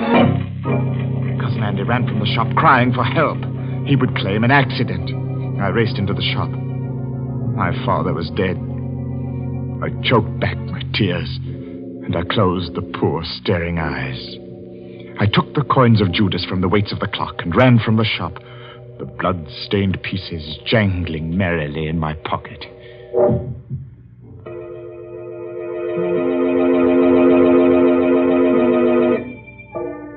Armed with the notion that the coins were of value, and the definite notion that I must eat, I approached one of the many dingy little curio shops in the Limehouse district. I stepped through the fog toward a shop where a dim light burned in the rear. Every inch of wall and ceiling was hung with curios, old armor, swords, and shields. I would have run out, but a weazened, apish man barked at me from the rear. Well, what you want? I have something to sell. What you got? I have the 30 pieces of silver that belong to Judas Iscariot. I'll twist this scrawny neck off you. Pulling me leg, eh? Oh, no, sir, I'm not pulling your leg, sir. Here they are. Blimey. Silver right enough. Where'd you cop them? Oh, I didn't steal them, sir. They belong to my father. A likely tale, that. Will you buy them? Buy him, he says. Buy him. Get out of here before I cause a bobby, you scamp. Get out! Oh, no, give me my coins. Get out or I'll come about and fetch you a sound one. The ugly brute came toward me. He held my coins, clutched in a tight, hairy fist. Before I could move, he had struck me. And I hit the wall with a clatter. And then it happened again. For the second time that night, the curse of the Judas clock struck. As I hit the wall, my eye caught a metallic glint above, and a heavy object dropped from the ceiling. The man was about to strike me again when the object struck his head. And remained part of him. He fell. His skull split in two by a hangman's axe. I clamped my mouth on a cry and pried the man's fist open. The fresh blood made it hard, but I recovered the coins. I stumbled in panic through the shop and out into the night.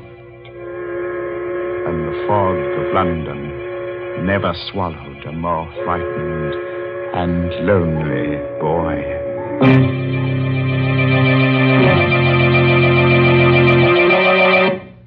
That nasty fog swallowing a little boy. That reminds me of a little nursery rhyme. Hickory dickory dock, the mouse ran up the clock. The clock struck 2. Look out, it might strike you. Heavens, I'm glad I don't own that terrible clock. Oh, don't say that, Mary. Just think if you had the Judas clock, then time wouldn't hang heavily on you. No, it would fall on you. Well, if it did fall and you rescued me, wouldn't that make you a time saver? Well, split my sides with an axe if Mary didn't make with a joke. Well, a very little one, Mr. Raymond. That's true. But seriously, I do have something to say about a time saver. And I'm thinking about Lipton tea. You know, Lipton's is such a handy beverage. It takes so little time to prepare, and it's always so welcome. Yes, its famous brisk flavor makes it enjoyable, not just at your own meal times, but between meals and whenever folks drop in for a visit. That's why it's a good idea to buy Lipton's in the larger, more economical size packages. That's right. The larger packages are much thriftier. So you see, it's wise to keep on hand a really good supply of that brisk-flavored Lipton tea. Oh, sure, it'll come in handy to warm up the chills you get from these Inner Sanctum stories. And, brother, you're going to shiver plenty with Barry Kroger as Sebastian Packer as this story goes on about the Judas clock. I hadn't touched those horrible coins of Judas Iscariot since the day the storekeeper was killed. By now, I half believed the legend that death followed them. I began to feel that the only way I could escape their curse was to find the Judas clock and put the coins back in its weights where they belonged. One day, as I read the notices in the Times, my heart skipped a beat.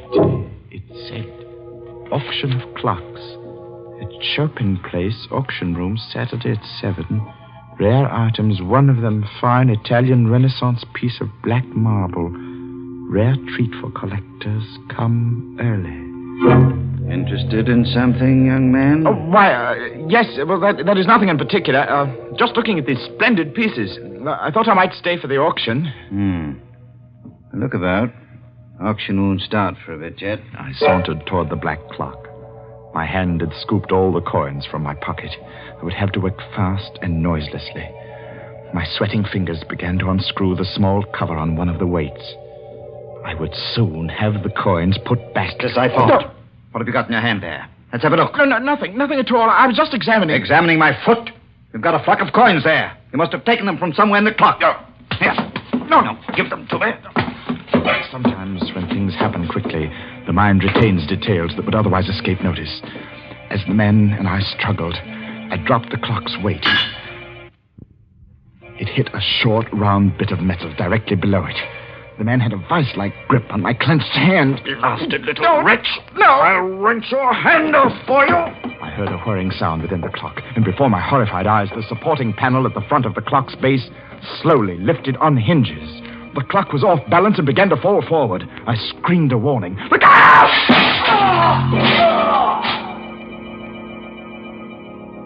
The auction man was dead, mashed to a pulp of bone and blood beneath the clock, as my father had been. I ran to the door and out into the street.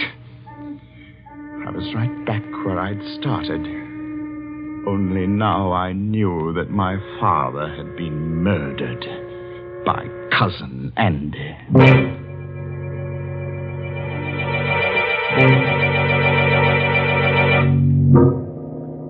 I walked for miles, trying to pull myself together. I wandered aimlessly, or so I thought. But fate had traced my path before me, because I was startled to find myself staring into the shop window of a rare coin dealer named Megaroyd. I walked into the shop. Mr. Megaroyd was a nice little man. He smiled a bit quizzically at my firm belief that I possessed the betrayal coins of Judas. I poured them onto his counter. Oh, I say, you could be right, you know. Oh, these are the right era. I say, suppose they are. Let me put a glass to them. Mr. Megaroyd, would they be worth a great deal, even if they weren't the... Well, let me see. Yes, gracious, yes, they should be worth a great deal as collector's items alone. Well, Mr. Megaroyd, I feel that there's something I should tell you about these pieces. They... Yes? Oh, it's not important. Oh, well, now, just a moment. I have a catalogue on this here in my show window. I'll fidget just a jiffy. The coins lay on the counter. I watched Mr. Megaroyd run down the aisle. As he approached the display window, his foot caught in an electric wire which lay across the floor. The lights went out, and I saw him pitch forward and... Ah! Mr. Megaroyd! Mr. Megaroyd!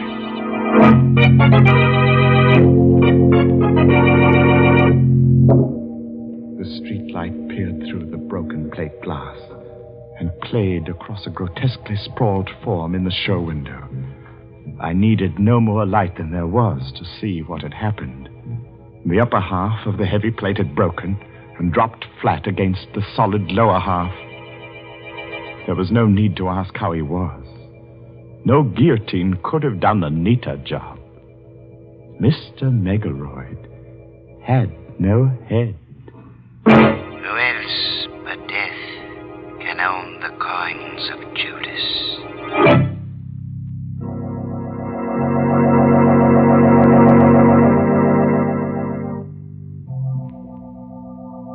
Tonight, I shall find out if Mr. Arnold is Cousin Andrew. If he is, I shall feel no remorse in killing him tonight. Because while working to repair the Judas clock last night, I discovered how my father's accidental death had been well-conceived, diabolic murder. When the right-hand weight reached the floor of the clock on the 12th stroke of midnight, it tripped a trigger which collapsed the base of the clock and caused it to fall forward. My father had died on the 12th stroke of midnight. Have you finished, Mr. Packer? No, Mrs. Arnold. I shall have to come back tomorrow night. What time do you expect Mr. Arnold tomorrow? About 11, I'd say. Will you be finished by then? Well, I think so. I'll have to take these weights to the shop with me, though. Something has to be added to them. Well, of course, Mr. Packer. Mr. Arnold will be so surprised to see the clock running, won't he? He'll be very surprised, Mrs. Arnold.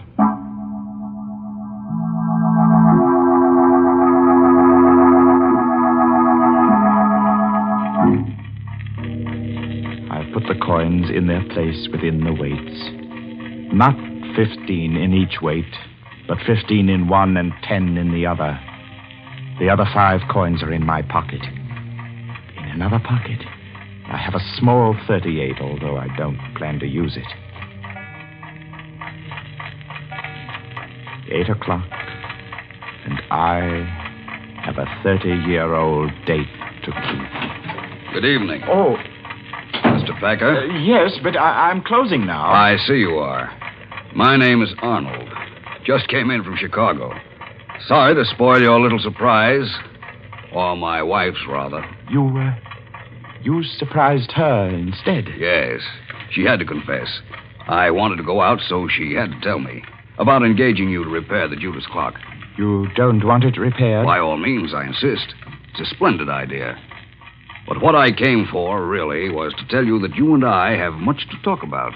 Oh, do we? Yes. But look, close your place and bring along whatever you need to fix the clock, and we'll talk about it at my place. I'm all set. Let's go.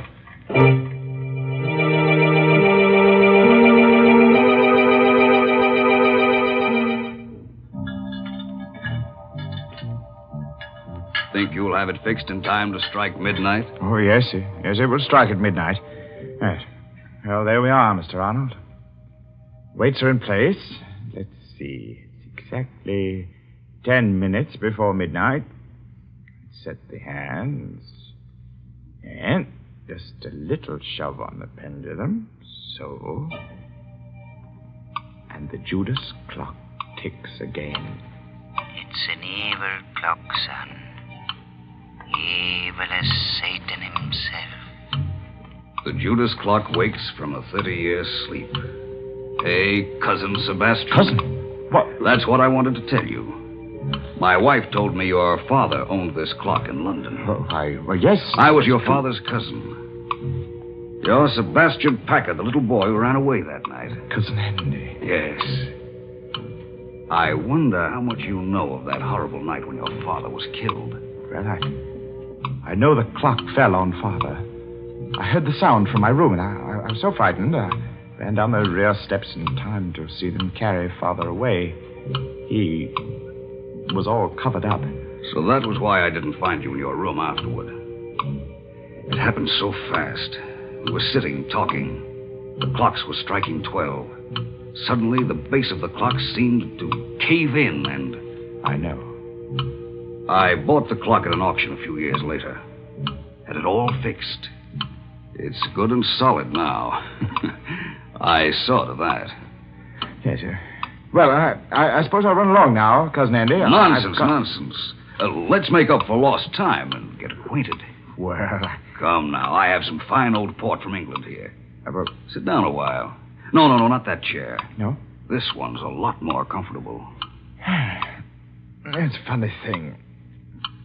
When you work with clocks, as long as I have, you get to philosophizing about time. That's so.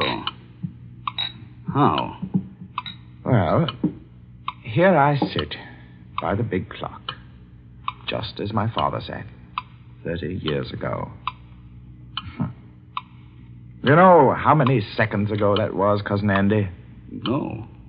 Do you? Well, 315,360,000 seconds in 10 years. That'd be 9,460,800,000 seconds in 30 years. You've got quite a mechanical mind, Sebastian. Here, try this port. Thank you. Here's to Father.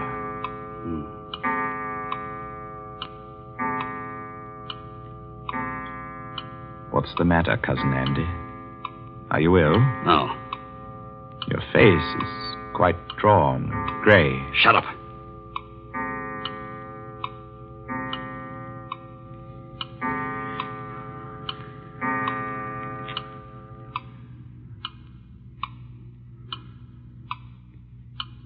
Well, Cousin Andy, it's late. I guess I best go. You know, you do look awfully sick. Oh, don't get up, old man. Sinners, Here, sit down and relax. Take my chair. It's the more comfortable. Why, you're shaking like a leaf. Now, just sit quietly. I'll see myself out. Thundering sinners, Good night, Cousin Andy. Oh, Sebastian. Sebastian. Get it off. Back. In heaven's name. Poor Cousin Andy. You're choking to death. You die hard, too, don't you? It was just a matter of timing. I set the hand a minute fast and the weight didn't touch your clever little spring device till just now because it's lighter by 5 pieces of cursed Judas money.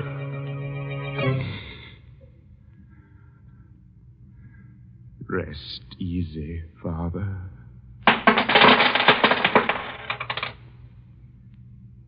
And he cast down the pieces of silver in the temple and departed and went and hanged himself.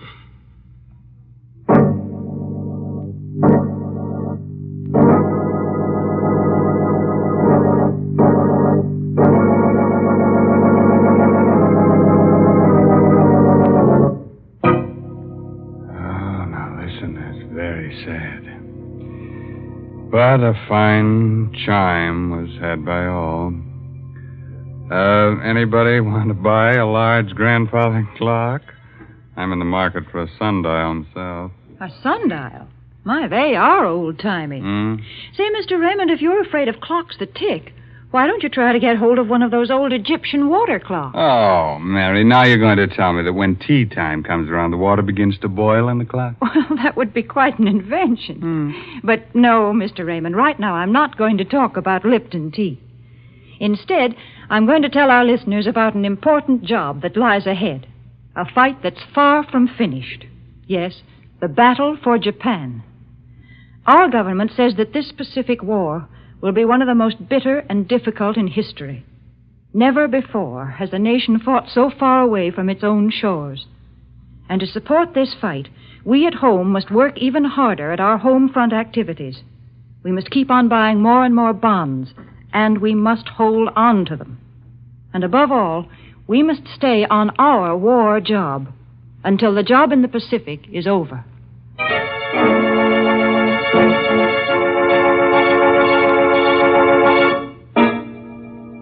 Well, I'll leave you with a cheerful, timely moral. Oh, that goes with tonight's story. No extra charge. Now, you can figure out how many seconds you've lived. All right, that's your pastime. But you can't figure out how many you've got left. That's just sometime. You know what I mean? Well, I'll see you in just 604,800 seconds from right now. Well, that's next Tuesday night at 9 o'clock, of course. By the way, this month's Inner Sanctum Mystery novel is The Lucky Stiff by Craig Rice. Well, now it's really time to close that there squeaking door until next Tuesday night when Lipton Tea and Lipton Soup bring you another Inner Sanctum Mystery, directed by Hyman Brown. So until then, good night. Pleasant dreams.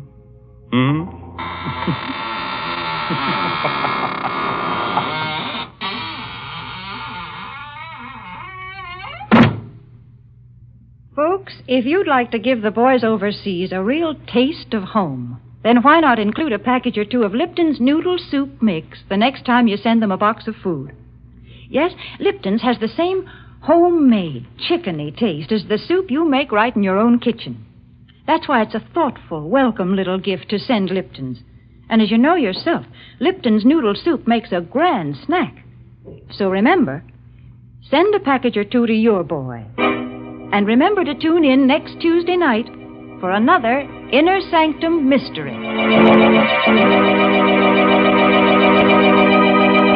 This is CBS, the Columbia Broadcasting System.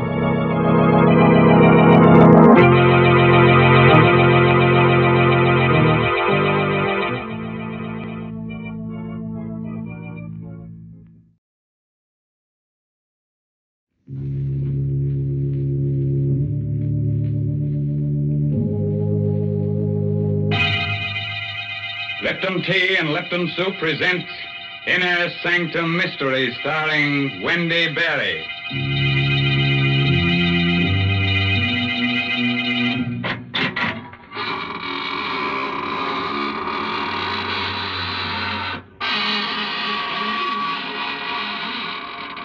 Good evening, friends of the Inner Sanctum.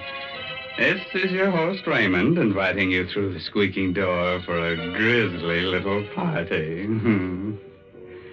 Well, now for our weekly news summary of events from the other world. Slash. The Galloping Ghost defeated the marauding murderers in the opening game of the Ectoplasmic Baseball League last week. An invisible crowd of 20,000 saw the contest. Thrash.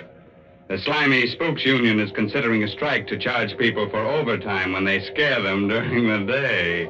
And, oh yes, a fake medium was arrested for saying he could get in touch with humans. Well, that's very funny, Mr. Raymond. Now, that's what I like, when you say amusing things instead of scary ones. Oh, thank you very much. Well, they have a very amusing time in the other world. The other day, they held a masquerade ball, and everyone came disguised as people. Well, that's very interesting.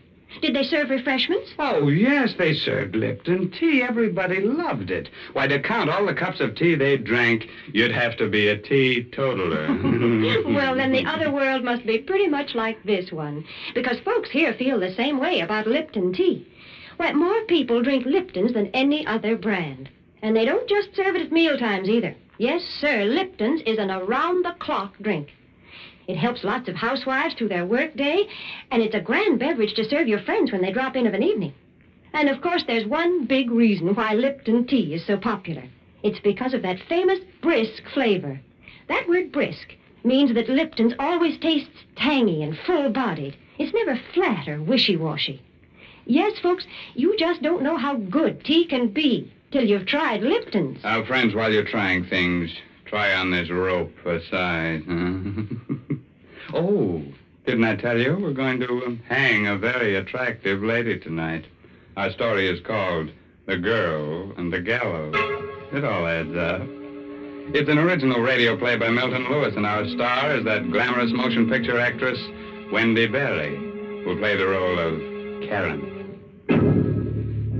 All right, friends, on a nice spring evening like this, a few chills running up and down your spine are just what you need.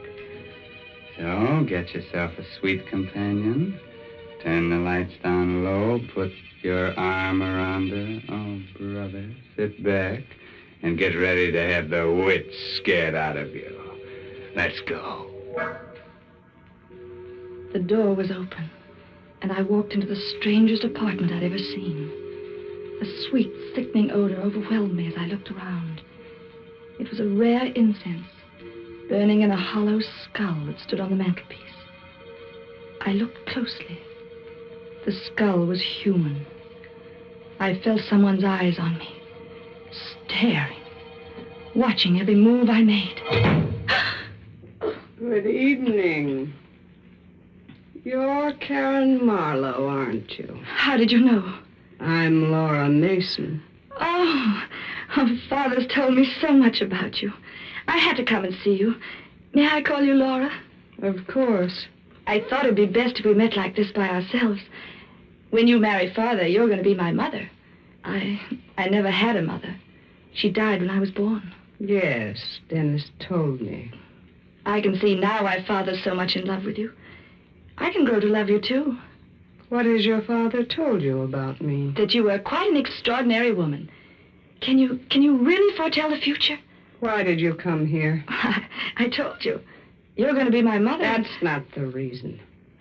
I don't understand. Sit down, Karen. Before you leave here, you will understand. And you'll believe everything your father told you about me. She sat next to me, held my hand. Hers felt like ice. Suddenly, her body shook and quivered as though she were being seized by some terrifying unseen demon. Her eyes had little dancing flames. Then they were gone. They became hollow, endless, like two round black holes of infinite space. She was in a trance. Her hand held mine like a vise. There's not going to be any wedding. What are you saying? I see a coffin. A coffin? There's a man in it. Dennis, your father. You don't know what you're saying. On the floor of your home, a dagger in his throat, his head in a pool of blood. Stop it! Murdered! Stop it! You struck me. I had to wake you out of that horrible trance. How can you say such awful things? They're true. They can't be. But they are. I still remember the last vision I saw. It should interest you very much. I don't want to hear about it. You were in it. I? How? There was a figure hanging from a gallows. It was you. You hate me, don't you? You want to see me dead. That's why you're telling me this. No. I'm not afraid of you. You're rotten and evil and loathsome. And I hate you. I hate you. I could kill you.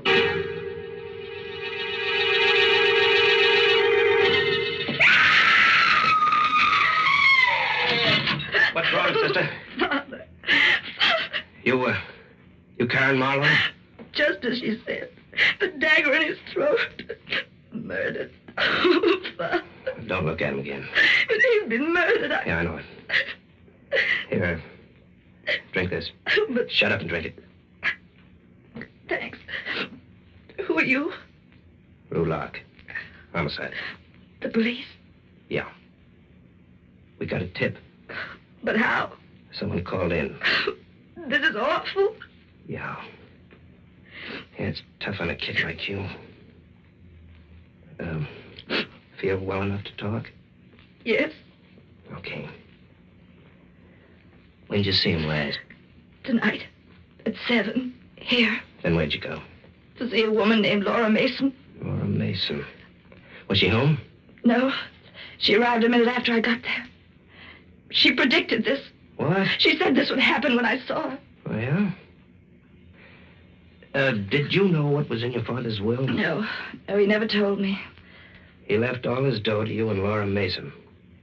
If either one of you dies, the other gets it. How'd you find out? We get around. At 7:30, a neighbor heard him scream. 7:15, a dark-haired woman in a red coat was brought up here by the elevator boy. She was very attractive. Do you know anyone like that? Yes. Laura Mason. You sure? Yes. Mm-hmm. Who made that head of your father? Oh, a sculptor in Paris many years ago. Why? Because your father mentioned it in his will.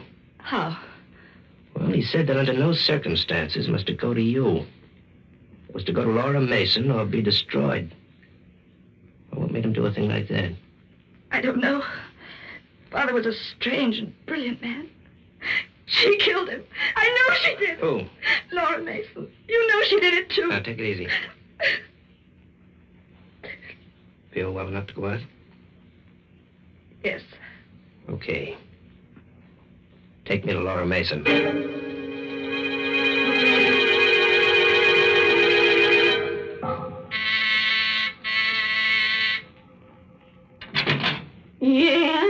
I'm Lou Locke. Homicide. Police? Yeah. Where's Laura Mason? Laura Mason? Don't play dumb. Well, I never heard of her.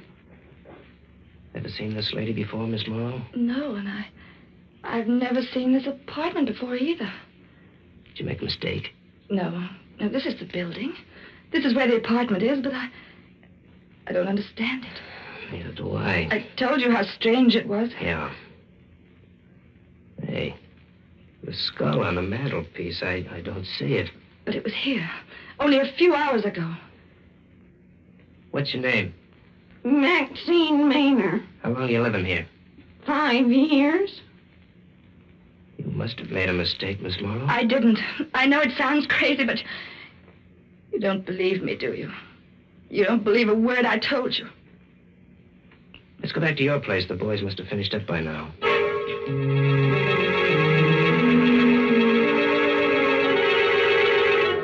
You'll be okay here tonight, Miss Morrow. Are you leaving? Yeah, I gotta get back to headquarters. You still don't believe me. Look, you're a young kid, a nice kid. You never saw a man who was murdered before. It can bowl you over. You think I imagined it all? Well, it's happened before. But you'll be all right now. Good night. Don't go. Please don't go. Well, I've got to. I'm frightened. I don't want to be here alone. There's a cop in the corridor. If you want him, call. I don't want to be in this apartment by myself. I've hardly ever been without my father. Don't go. Please. Easy, kid. I'll come back if I can. Was I losing my mind? Did I imagine a strange interview with Laura Mason? I was alone in the apartment where my father was murdered. I was too frightened to think. Suddenly, the door buzzer sounded. I rushed to open it. No one was there. I sat down. Was this something I imagined, too? The phone rang. I picked up the receiver. Hello? Hello?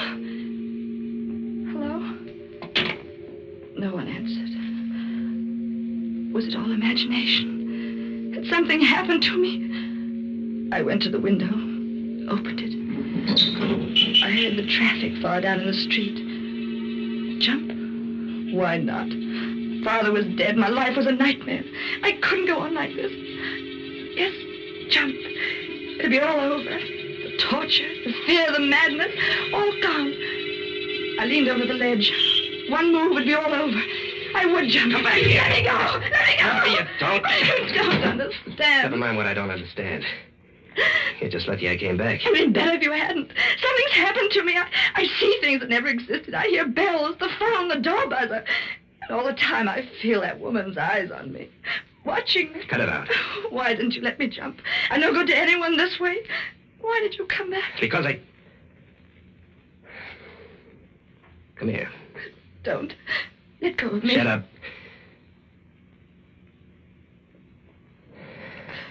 You kissed me. Yeah. That's why I came back. You... Let's not talk about it now. Oh, but why? Because you're beautiful. I wanted to do that ever since I saw you. You still want to jump now? No. Okay. I'm going to take you to a good doctor. You think there's something the matter with me? We'll let him decide. But I did see that woman, just like I told you. We've been checking. We can't find any trace of a Laura Mason. Why'd you jump like that? The door buzzer. You did hear it ring, didn't you? That was the door buzzer. Sure, I heard it. Oh, thank heaven someone else heard it. I'll open the door. What's the matter, Karen? Oh, it's her. Standing in the doorway. It's Laura Mason. Good evening, Karen.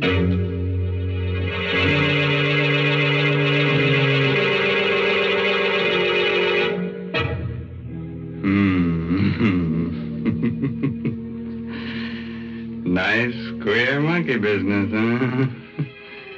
Say, I wonder what happened to that apartment with the burning skull on the fireplace. Oh, that'd make a cozy little place for a vampire. She could invite her friends up and have a few drinks. Oh, now, Mr. Raymond, I just can't stand the thought of vampires. Oh, well, tell the truth. I feel the same way, Mary.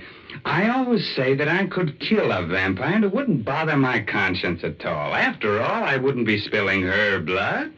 It'd be somebody else's. Now, please, there are no such things as vampires. So let's talk about something else.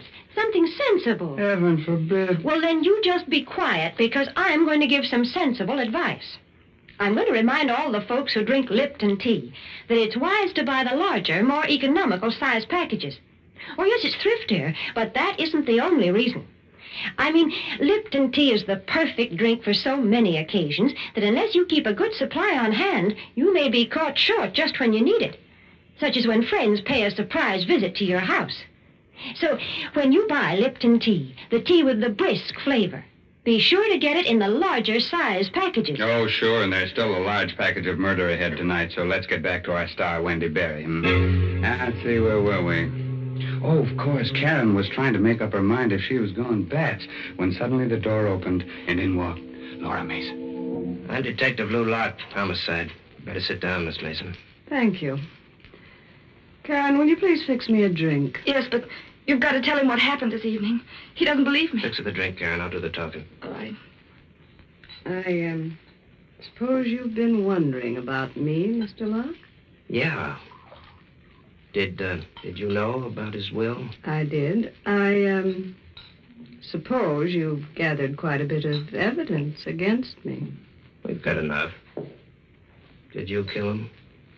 Do you have my drink, Karen? Yes, here. Thank you. No, I didn't kill him, Mr. Locke. We'll let the jury decide that. Would you care to know who did murder him? I have a certain curiosity. She did. Karen? Yes. You don't know what you're saying. Why don't you tell him, Karen? Why don't you confess? But I have nothing to confess. I didn't kill my father. Lou, you don't believe her, do you? You know she's lying. I listen to everybody. That's my business. Are you going to confess, Karen? What are you trying to do to me? You know I didn't kill him. You know because you killed him yourself. Miss Mason, I understand you saw the body of Dennis Marlowe in a vision. Yes. The vision came after the murder, after you were known to come to this apartment earlier this evening. She killed him. That's why she could see these things in her vision. What have you got to say to that, Miss Mason? I see I'll have to convince you too, Mr. Locke. You don't believe in these powers of mine? No. You will. Let me hold your hand. She held his hand, just as she held mine. That same strange shudder went through her body. Her eyes again became the round black wells of infinite space. In a moment, you'll be looking at the body of a woman, Mr. Locke. She's lying on the floor of this apartment. She's dead. Yeah? Who is she? I can't see her face yet. Wait. I'm beginning to see it now. What's the matter? This drink has been poisoned. What are you talking about? Karen poisoned my drink. The body lying on the floor is me. She's murdered. No, it's a lie. It's some trick. You won't win, Karen. My body will disappear. It's not like yours, not like any of you. You won't be able to arrest me. What happened to her? What's the matter? Just a minute. She's dead. Dead? Murdered. She's been poisoned. Poison? That's right. Look at her eyes. But I didn't do it. You saw me pour the drink. I wasn't watching you. But you can't believe I didn't that. say you killed her. But that's what you're thinking. What I'm thinking now isn't worth a button. Give me that shawl on the piano. Here. I want to cover her. You don't really believe Listen, that. you stay here. I'm going into the next room to phone headquarters. I'll be back in a minute. I looked at the shawl covering the twisted heap on the floor. What kind of a woman was she? Why had she lied? As though hypnotized, I walked over to her, picked up the shawl. She was beautiful, even more beautiful in death than in life. Then out of space, just as I'd felt it before, I felt her eyes on me. They were closed, yet I knew she was watching me, staring at me, looking at every move I made. Suddenly, I heard myself screaming at her, "You can't see me! You're dead! You're dead! You can't see me!" I couldn't bear it another moment. I ran out of the room, terrified and hysterical. "She's watching me, Lou! I can feel her! Karen! She's watching me!" Karen, get a grip on yourself. Oh, I tell you, I feel her eyes. Karen! must believe me. Please, believe me. Now, look, you'll be okay. I finished my call. I want you to come back inside. No, I can't. You've got to. Look, if you'll only realize that there's nothing to be afraid of, you'll be all right. Come on. I'll go. I'll go if you tell me you don't believe what she said. I don't believe it for a minute. She put that poison in a drink herself. She knew the game was up, but she just wanted to make trouble for you. The whole thing was an act. Here's the... Lou, look. The shawl's on the floor, but Laura Mason... Laura Mason has disappeared.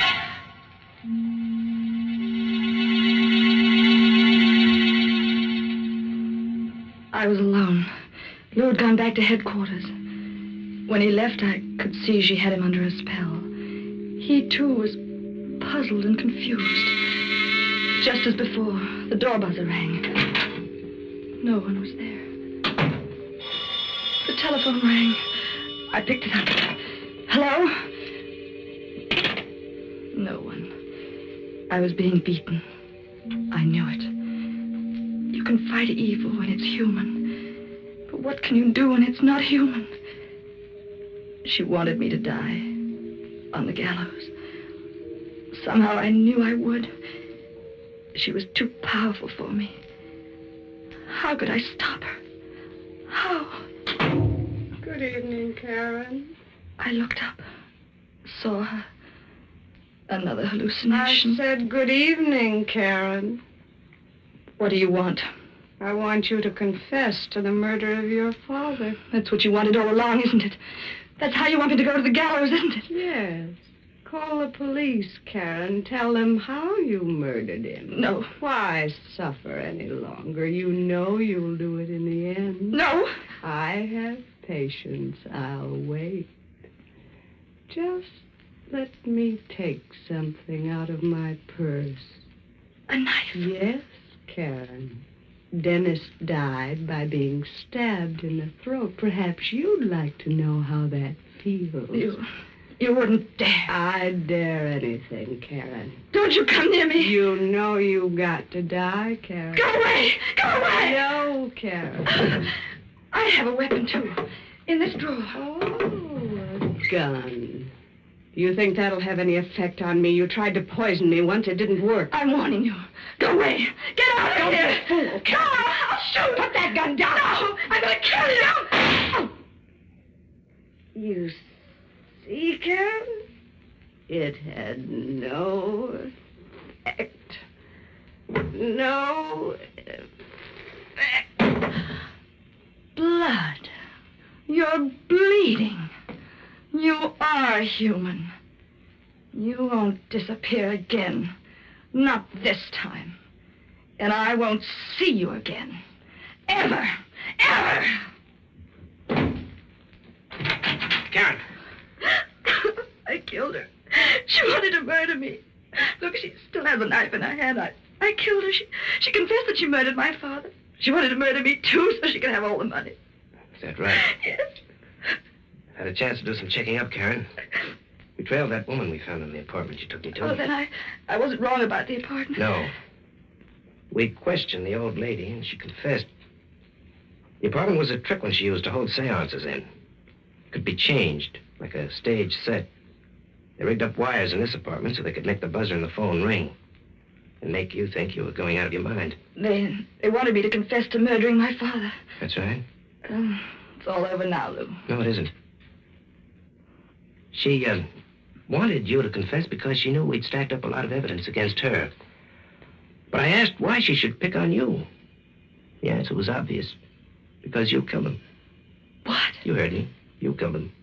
You waited till she saw your father and left. Then you murdered him, slipped out of the house by the servants' entrance.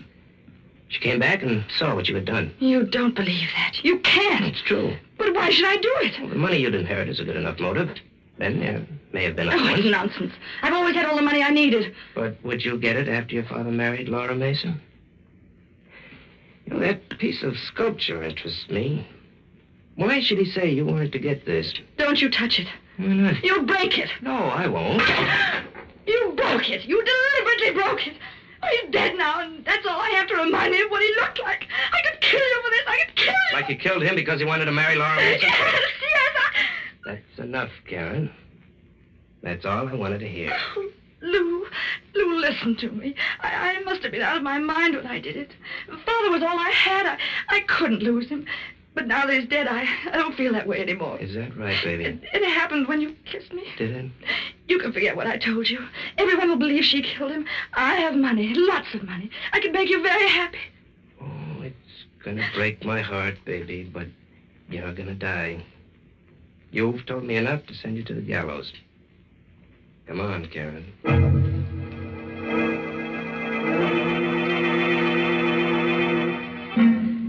I pleaded temporary insanity. It failed. This is the last night. That noise. The gallows. They're testing it. Laura Mason was a strange woman. All I can think of now is what she told me. It seems so long ago. There was a figure hanging from the gallows. It was you.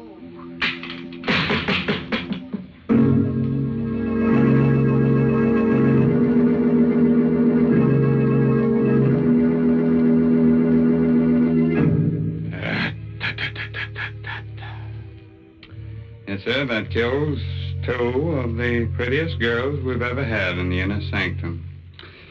Karen should have pleaded guilty to having killed her father and asked for clemency on the grounds that she was an orphan. What a terrible crime that was. Yes, man. She seemed like such a polite young girl, the kind of girl who goes to finishing school and learns how to pour tea. Now, see here, Mr. Raymond, you don't have to go to school to learn how to pour tea. No? And as far as enjoying tea is concerned, you only have to know one word. Yeah? Lipton. Yes, Lipton tea has a special full-bodied taste.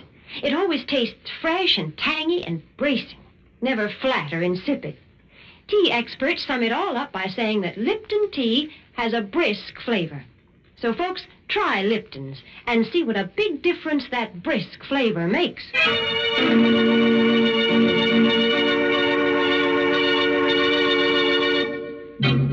A word of advice, naturally. If you wake up in the morning and feel like stretching, and go hang yourself, bud. By the way, this month's Inner Sanctum Mystery novel is The Lucky Stiff by Craig Rice. Oh, yes, and next week's Inner Sanctum Mystery story directed by Hyman Brown and brought to you by Lipton Tea and Lipton Soup. Next week's story will be about a pair of young lovers who don't think 2 can live as cheaply as 1. So they murder a rich old man. Oh, isn't that ducky? I wouldn't be surprised if she sits on his lap in the electric chair. Oh, well, now it's really time to close that there squeaking door until next Tuesday. So until then, good night. Pleasant dreams. Unfortunate.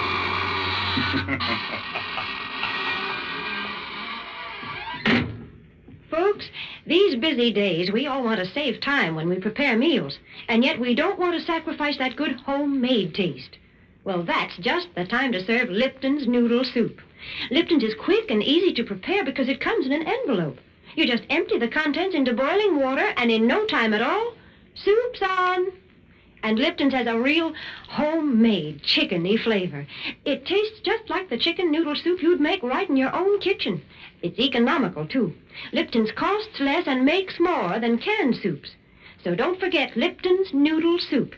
And don't forget to tune in next Tuesday night for another Inner Sanctum Mystery. This is CBS, the Columbia Broadcasting System.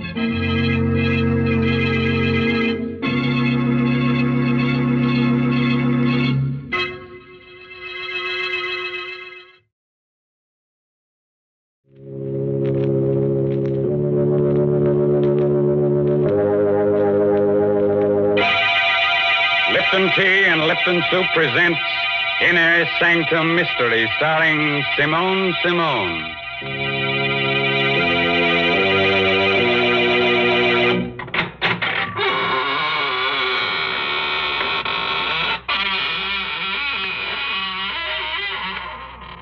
evening, friends of the Inner Sanctum. This is, of course, Raymond, your host. Please come in, won't you? Make yourself comfortable in any gloomy corner. We had intended to have a real surprise for you tonight. Instead of myself, we were going to have a guest ghost to act as host. But, unfortunately, this real ghost caught pneumonia, and he's in a very grave condition. The doctors have given up all hope. He's, going to become alive. Well, Mr. Raymond, I must admit I'm glad that ghost couldn't come. It's difficult enough to talk to you. But heavens, I wouldn't know what to say to a ghost. Oh, well, that's simple, Mary. All you have to do is find out whether it's a he ghost or a she ghost. And if it's a she? Oh, well, then you compliment her on her appearance. You say, darling, what a divine sheet you're wearing. That's right, Mr. Raymond. The ladies are always interested in something new to wear. And right now, I'm going to tell them about something they'll all want. It's a lovely piece of jewelry, a real sterling silver medallion about an inch in diameter. It's the kind of jewelry you find at those smart shops on Fifth Avenue in New York. But the only way you can get it is from Lipton's. The medallion is decorated with a Chinese inscription, and it's hung on a narrow black rayon satin ribbon. That's the height of fashion this year, you know. And here's how you get the medallion. Just send 25 cents and the box top from a package of Lipton's, the tea with the brisk flavor, to the Lipton Tea People, Box 92, New York City. Yes, that's Box 92 in New York City. And now it's time to begin. Our story is called The Black Art. It's an original tale by Milton Lewis. And our star tonight is that glamorous motion picture star, Simone, who'll play the role of Claudine. So, gather close and get ready to hear a sweet little tale that'll make you wake up screaming for at least the next 2 weeks. You all set? Now remember, if you don't want your hair to stand on end, get someone to sit on your head. Okay? All right, now, let's hear Larry Gifford tell you his story in his own words. I wish I never heard that scream. I wish I never saw a body lying there. Blood all over the room. The knife on the floor near her throat. I'll never forget it. I'll never forget how I picked up the knife. I'll never forget the sweat that came creeping out all over me when I heard the door slam. Stand where you are. You make a move, I'll blow your head off. Don't shoot, Copper. Drop that knife. Okay. What's your name? Larry Gifford. Look, I'm from Chicago. Stranger, huh? Yeah, what of it? What's her name? Her? I don't know. I never saw her before. Look, you don't have to frisk me. I haven't got a gun. Shut up. Listen, I know it looks bad, but you see, my room's downstairs. I heard a scream, and Give me back that wallet. Keep your hands up. Roll papers. What of it? So I'm an ex-con, so what? You don't know her, huh? No, I don't. What have you got there? Just a picture I found in your wallet, mister. Picture of her. To Larry. With all my love, Nancy. Reckon you forgot about this, huh? Yeah, but look, I didn't kill her. Shut up. I think I heard that scream and came up here. Hold out your hands. Sure. You can have them. Here. Come back here. Come back.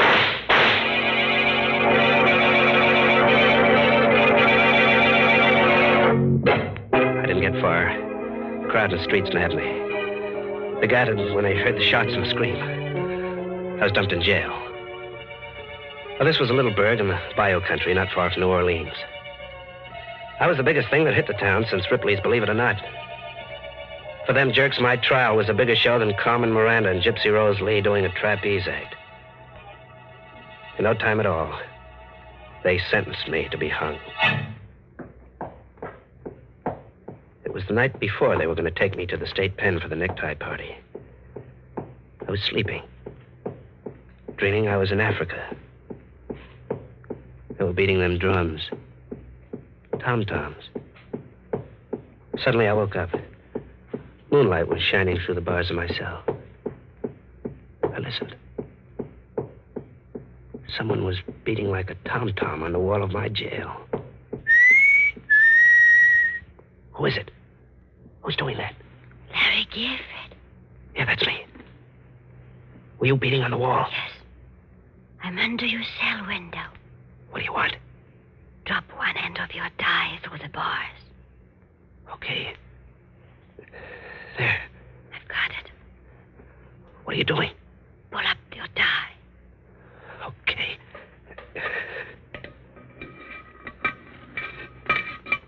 Got it? A gun? Yeah, I got it. Good luck. Goodbye. Thanks, baby, whoever you are. What's going on there, Gifford? Huh? Oh, nothing. Why? I heard talking. Oh, I was talking in my sleep. You never done that before. I never was going to be hung before. What's you holding there? Come here, I'll show you. What's that? A gun? Yeah, and it's got enough bullets to fill your head with lead. Go there. Open that door. Open it or I'll give it to you between the eyes. Go on. Don't shoot. There. Okay, now take your gun. Give me those keys. There. See how you like it in there for a while. So long. Stop him! Prisoner escape! Let me out! Prisoner escape!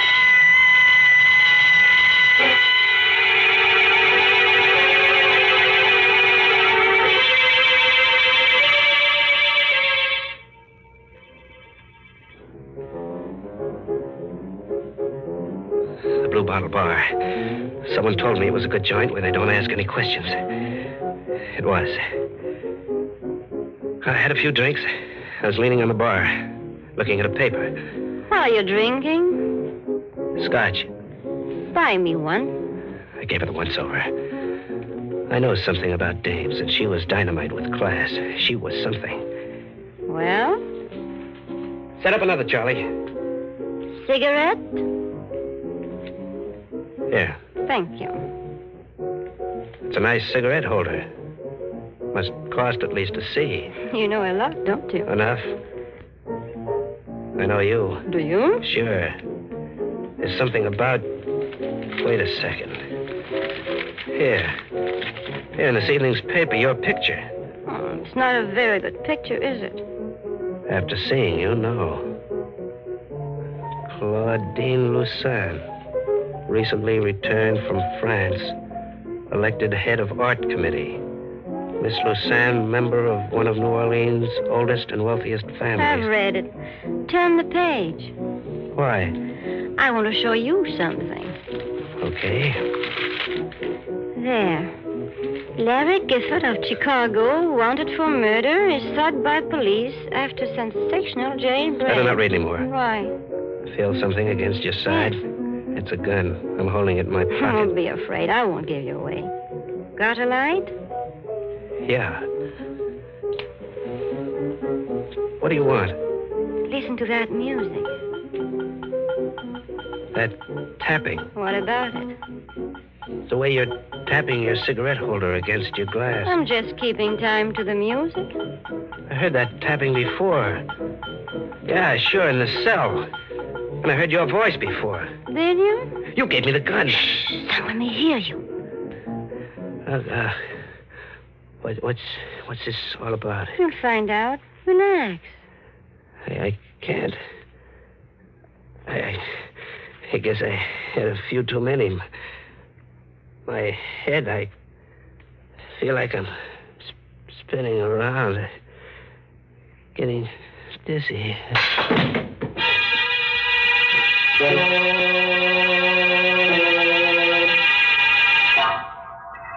Two green eyes, pink with blood around the edges, looked at me out of a queer, furry head. It was the head of a bat. It smiled. It had sharp little bat teeth that had pink on them. There was an ache in my throat. I looked again. It wasn't a bat's face. It was hers. Claudine's. I was dreaming. Larry? Oh, well, where am I? My suite at the hotel. How'd I get here? You passed out at the Blue Bottle. I brought you here. When? 2 hours ago. Oh, I must have been sleeping. I had the queerest dream. I thought... Oh. What's the matter? My throat. That pain, like a knife. Those green eyes of yours. That red mouth. And those white teeth. Look, we're going to have a showdown right now. I'm... Where's my gun? I took it. Look, what do you want with me? Nothing you don't want to do yourself. Don't talk in riddles. Have you ever been in love? Sure, dames are always falling for me. Why? I guess that's what happened to me. Are you kidding? No. Do you think I'd get you out of jail if I were? But I never saw you before. I saw you at the trial. That's where it happened. Oh, how can a dame like you go for a guy like me? I don't know. But it happened. I don't believe it. I'm sorry. Come here. Yes? I'm going to kiss you, baby. Larry. Oh, Larry. It's a funny thing to do. Kiss a guy on the neck. Better wipe that lipstick off. Hey. Look. What's the matter? My handkerchief. That ain't lip rouge on my neck. It's blood. No, you're making a mistake. My neck's bleeding. What kind of a dame are you, anyway? I'm getting out. No, don't. If you go, I'll tell them who you are. Oh, you will? Yes, and I... Oh! You won't tell them for a while, baby.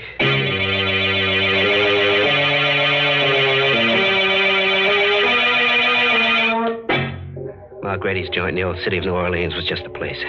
She'd never find me in that dump. Nobody'd ever find you there. I got a room. I went to sleep. I was safe. Then I heard it again. That same rhythm. It woke me up. I heard it, but I couldn't believe it. How could she know I was here? Or was it her? There was nobody in the room. I opened the door. Nobody outside. I slammed it. The beating stopped. I turned around. I was looking into the muzzle of a gun. Sit down, Larry. How'd you get here? My Grady ran to the room next to you. There's a connecting door. What's the idea of the gun? Can't you guess? You gonna kill me?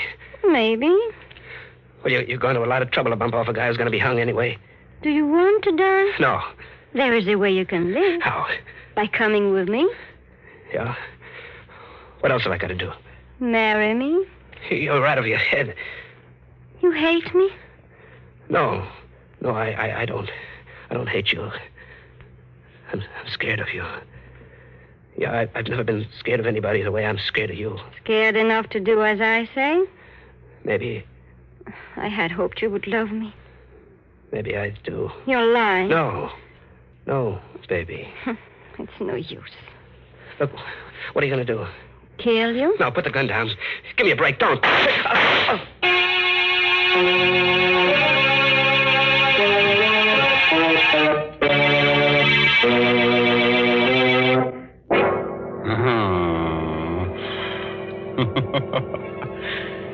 Man, that Claudine's a kid of her words.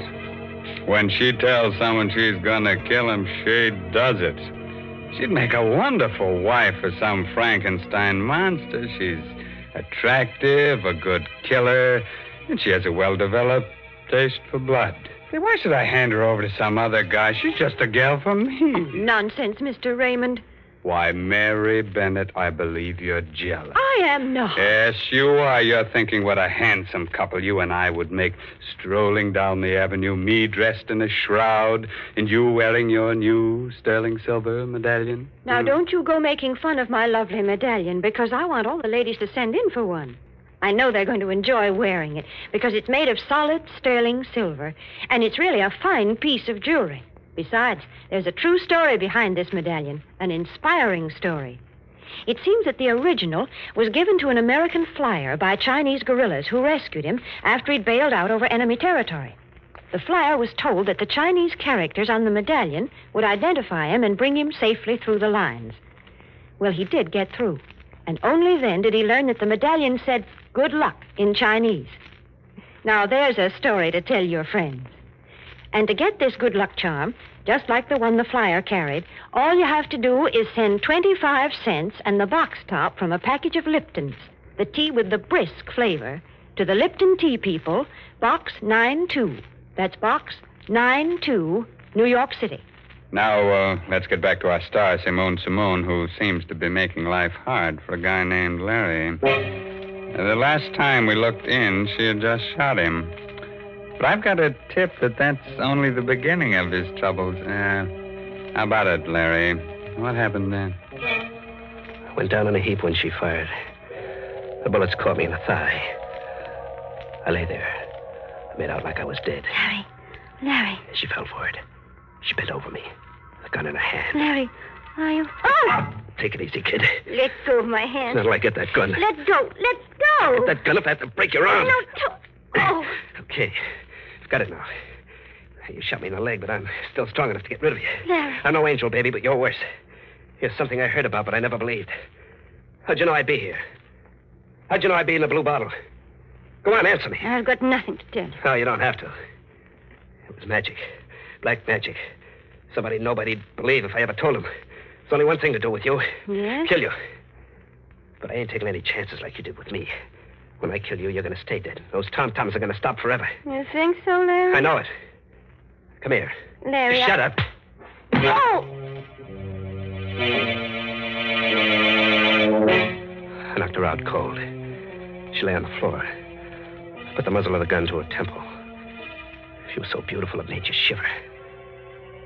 I pulled the trigger. I looked.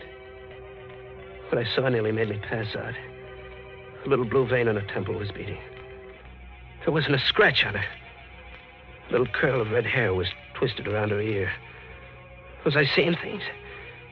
I aimed the gun at her heart. Nothing. Not a speck of blood. I stuck the muzzle between her eyes. Shot till the gun clicked empty. I looked. The white skin on her face looked more beautiful than ever. Had to get away. Out of the same city where she was, out of the same state, the same world.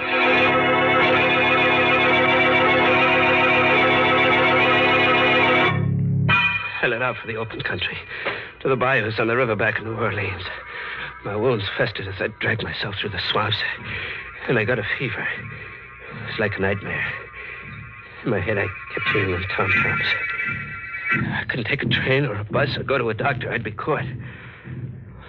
One night I saw a big house shining in the moonlight. I decided to take a chance.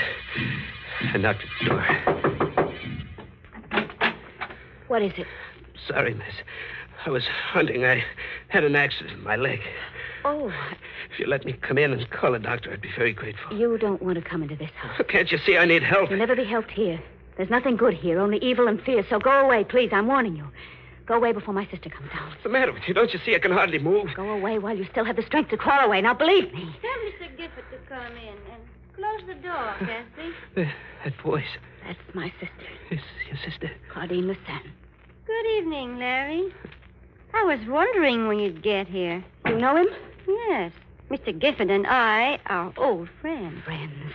How can you have a friend? Now, Cassie? He's someone like you. You mustn't mind her, Larry. Cassie isn't quite well. I don't know who you are, Mr. Gifford, but I do know that she's brought you here to kill me. Cassie? I knew it would happen on a night like this when the moon was full. She's been preparing for it for months. I've told everyone about it, but no one will believe me. I've told them again and again, and they say I'm insane. They think I've lost my mind. But she is going to murder me. Tonight, while the moon is full, she's going to murder me. Oh. Go to your room, Cassie, immediately. Oh. Yes. Yes. Go. I'll go. How did you get here? I live here. Come, Larry. You must know by this time that you can't fight me. Yes,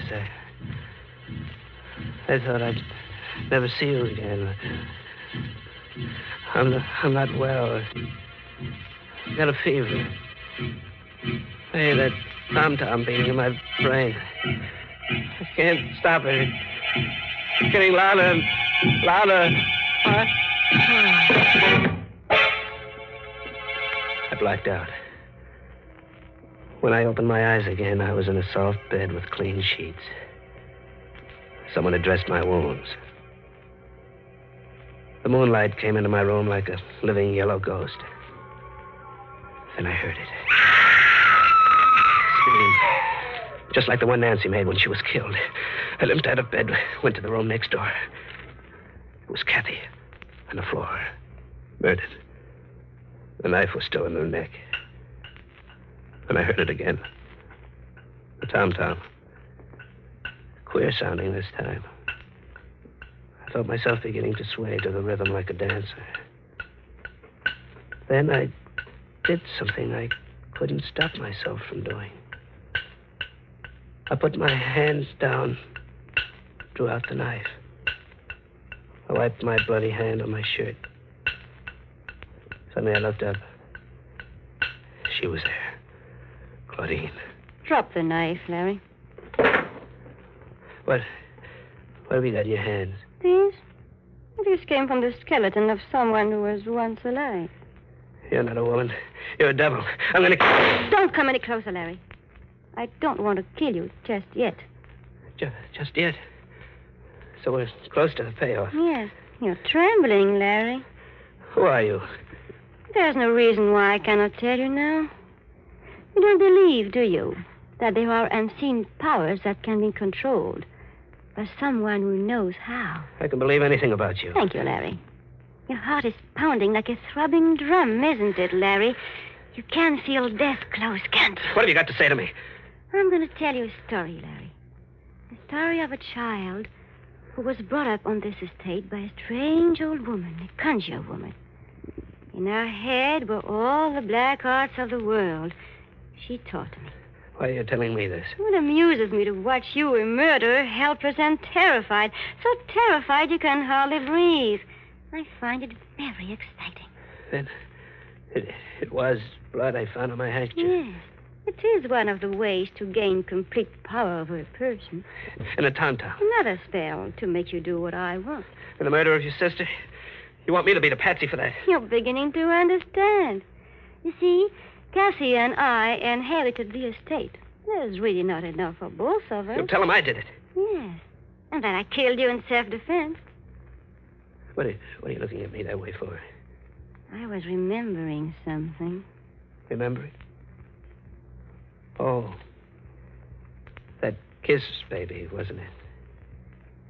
You're a devil, but still a woman, ain't you? You didn't forget that kiss, did you? No. Well, what are you going to do? Come here. Closer. Well? Don't move. There. You're going to let me live? Live when it's my life against yours, you fool. I'll put that gun down. When I'm finished. Please, give me a break. I'm begging you. Begging you? I'll do anything you say. Just give me a chance, please. Here it comes, Larry, between your eyes.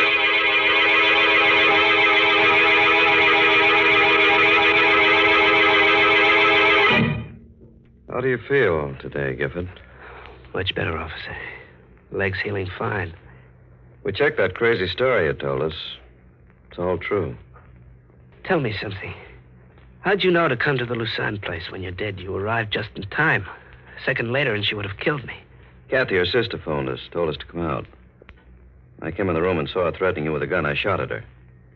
I had to. Got her in the shoulder. You should have killed her. State will take care of that. Did you believe the story she told you at first? That I killed her sister and she was killing me in self-defense? No. You see, Gifford, we'd found out that you weren't a murderer. You didn't kill Nancy Warren. The man who did that confessed. That made her whole story false. How did she do it, Captain? How did she find out where I always went? Police psychiatrist said she did it by post-hypnotic suggestion. She told you where to go while you were asleep, and you never realized that you were always doing just what you wanted. But the bullets, when I shot at her and tried to kill her, how'd she do that? It was all carefully planned. The first shot she fired at you were real bullets. The others in the gun were blanks. She wanted to get you so thoroughly under her power that you think she couldn't be killed. You see, all this so-called black magic has an explanation. Has it? I wonder. Oh,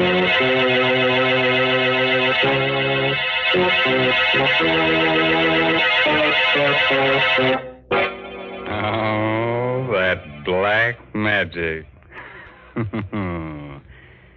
I tell you what I'm going to do. Step right this way, friends, and get yourself a post-hypnotic suggestion. Spell it backwards, and you get murder. What's that?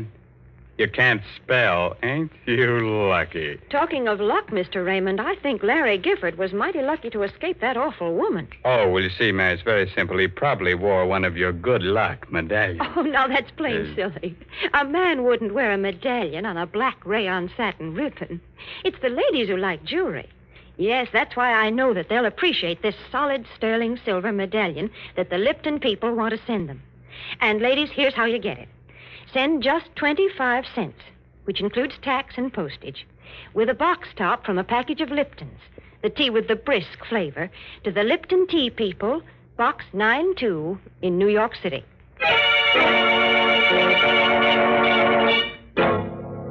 The moral for tonight's assault on your nerves is never marry a dame who sucks blood out of your throat. Such dames give you a pain in the neck. By the way, this month's Inner Sanctum Mystery novel is The Red Right Hand by Joel Townsley Rogers. Yes, and don't you dare miss next week's story, directed by Hyman Brown and brought to you by Lipton Tea and Lipton Soup. Next week's story is about a pair of murderers who get scared to death. They're more frightened than the guy they're murdering. So if you hear some static on your radio next Tuesday, it'll just be their knees knocking together. Well, now I guess it's really time to close that there squeaking door, so good night, for real. Pleasant dreams.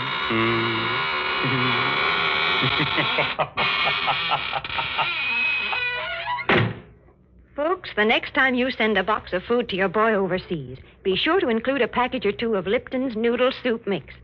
You see, Lipton's is just like a taste of home. It has the same homemade, chickeny taste as the soup you make yourself. The soup your boy's always been so fond of. That's why it's such a thoughtful, welcome little gift to send Lipton's. And as you know yourself, Lipton's noodle soup makes a grand snack. So remember, send a package or two to your boy. And remember to tune in next Tuesday night for another Inner Sanctum Mystery.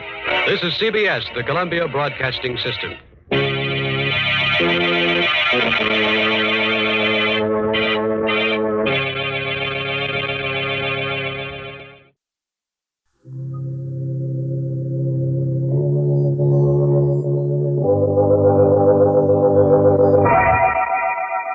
Lipton Tea and Lipton Soup present Inner Sanctum Mysteries.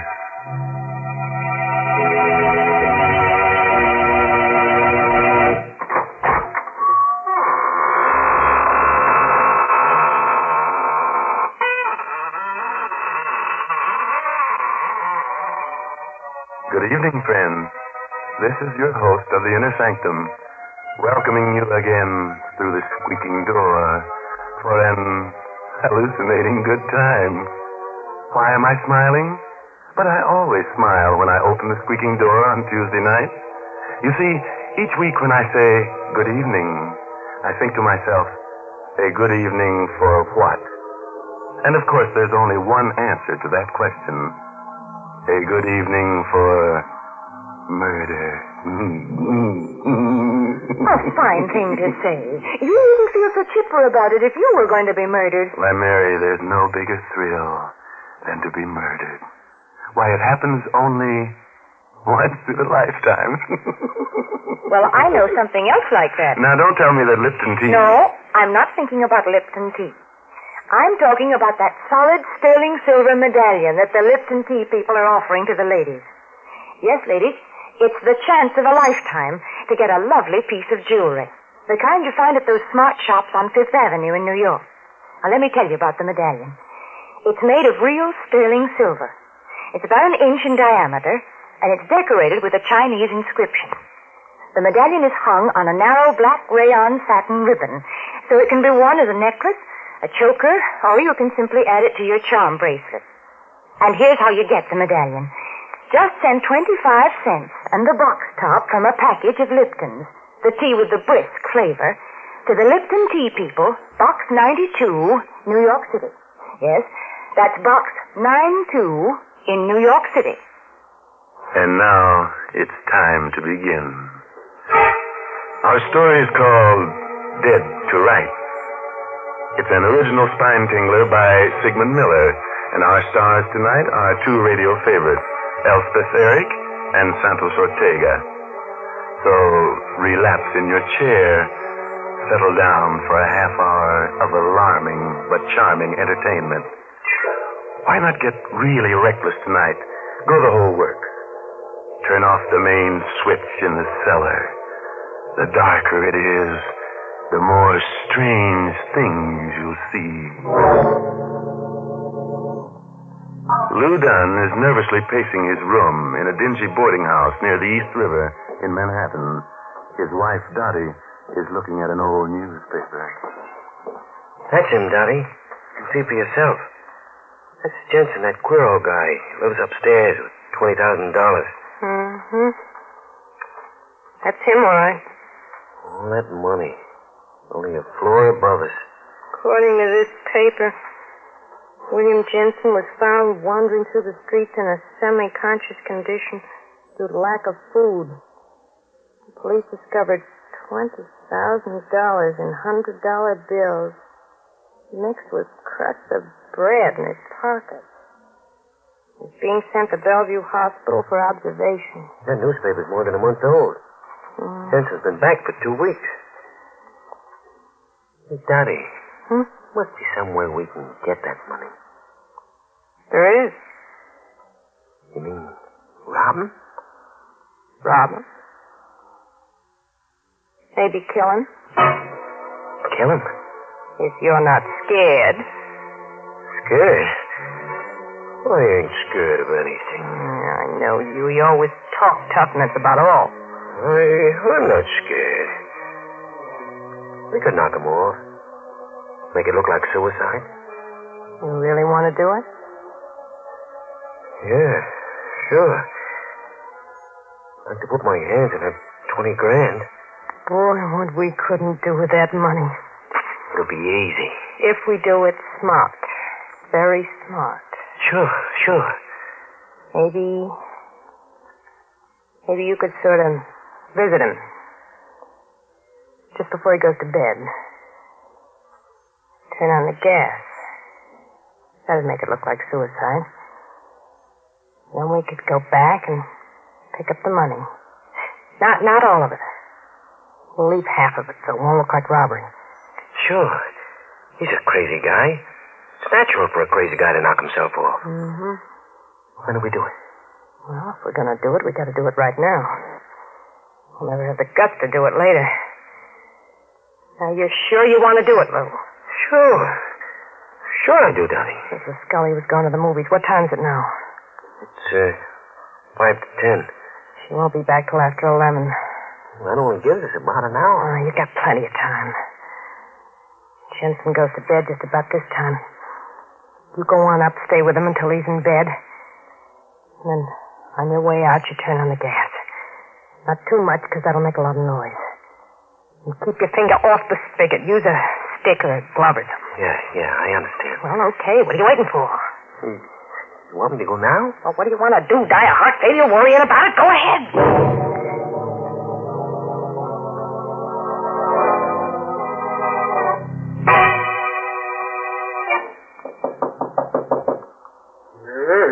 Who's there? It's me. Lou Dunn, the guy that lives right under you. Oh, just a minute.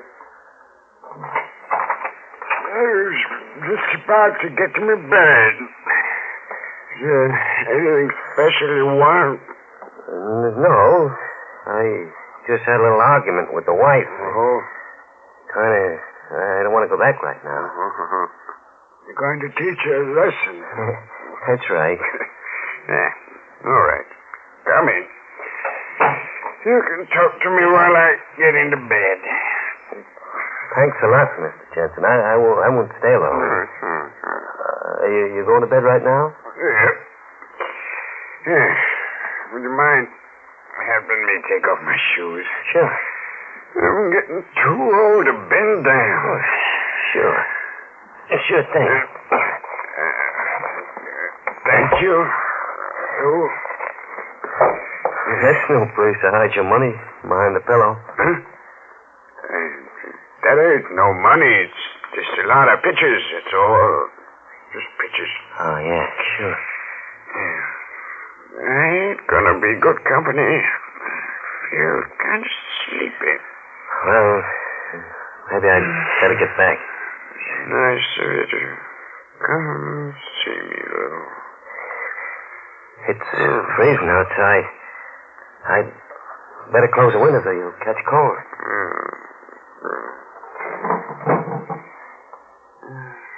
Well, good night, Mr. Jensen.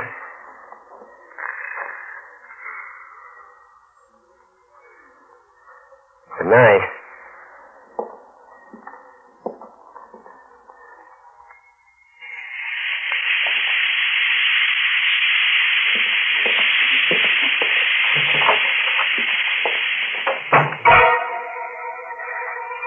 Oh, it's beating like a drum. If I get downstairs without being seen, everything will be all right. Hey, someone's coming up the steps. It's Mrs. Scully, the landlady. It's dark. Maybe she won't recognize me. I'll pull my hat over my face. Mr. Dunn? I beg your pardon. Oh, I'm sorry. I thought you were Mr. Dunn. It's all right. Good night. Good night.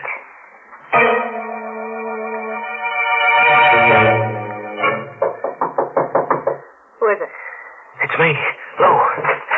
Everything all right? Close the door. What's the matter with you? Anything go wrong? We're going to be caught. Calm down. Tell me what happened. I did everything you said.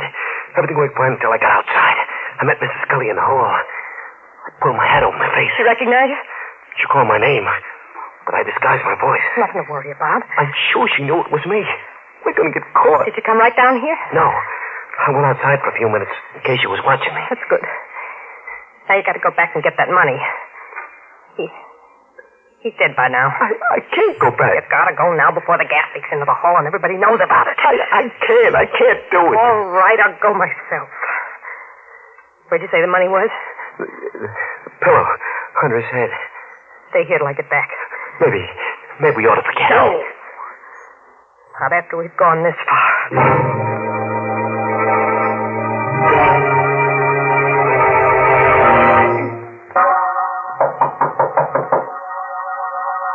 Who's there?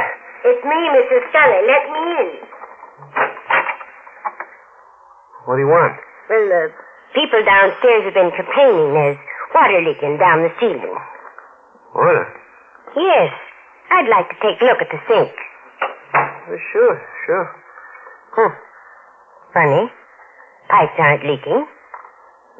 Guess just a mistake, huh? Oh, they must be cranks. Floor's dry. Is that all, Mrs. Scully? No. You're a couple of days over on your rent. We'll have it for you tomorrow. Well, you better. I have to pay the bills, you know. Sure, I promise you. Well, all right. Say, didn't I pass you upstairs on the 4th floor a little while ago? Me? Oh, you must have me mixed up with someone else. It looked like you. Had you billed? I haven't been out of this room for a couple of hours. Hey, Lou, Darling, Miss Scully. Oh. Hello, Mrs. Scully. Hello, Mrs. Dunn. I was just telling your husband about the rent. It's... Do you smell gas? Yeah. Must be a gas jet open someplace. Well, you'd better take a look at your stove. Don't want any accidents in this house. No, neither do we. Seems to be coming from the hall. I'd better take a look at that empty room. You should have knocked before you came in. You almost gave the whole thing away. Yeah, I know. Had the money right in my hand. I only took half the dough, about $9,000, I figure. The cops questioned Mrs. Scully. We'll be done for. Yeah, she smelled the gas on me. I almost died in that room. We gotta get away from here. Maybe you're right. I'm getting kind of scared myself. Things ain't working out so perfect. Let's get packed. Okay, we better hurry. No, wait a minute. We ain't gonna pack. We're not gonna stay here. Listen, if we walk out with our suitcases, we'll be giving ourselves away. We just... They found out about Jensen. We gotta stay calm or we're dead pigeons. What should we do? We gotta get out of this house first. We can't go out the front door, not now. Maybe with all this excitement going on, we can sneak out without them noting. I tell you, I'm scared, Daddy. So am I. Come on. It's now or never. There's nobody at the front door. Oh, that's a break. What's going on here? The cops, they just came in. Quick, get back in the room before they see us. We'll never escape. I'll escape. There must be some other way.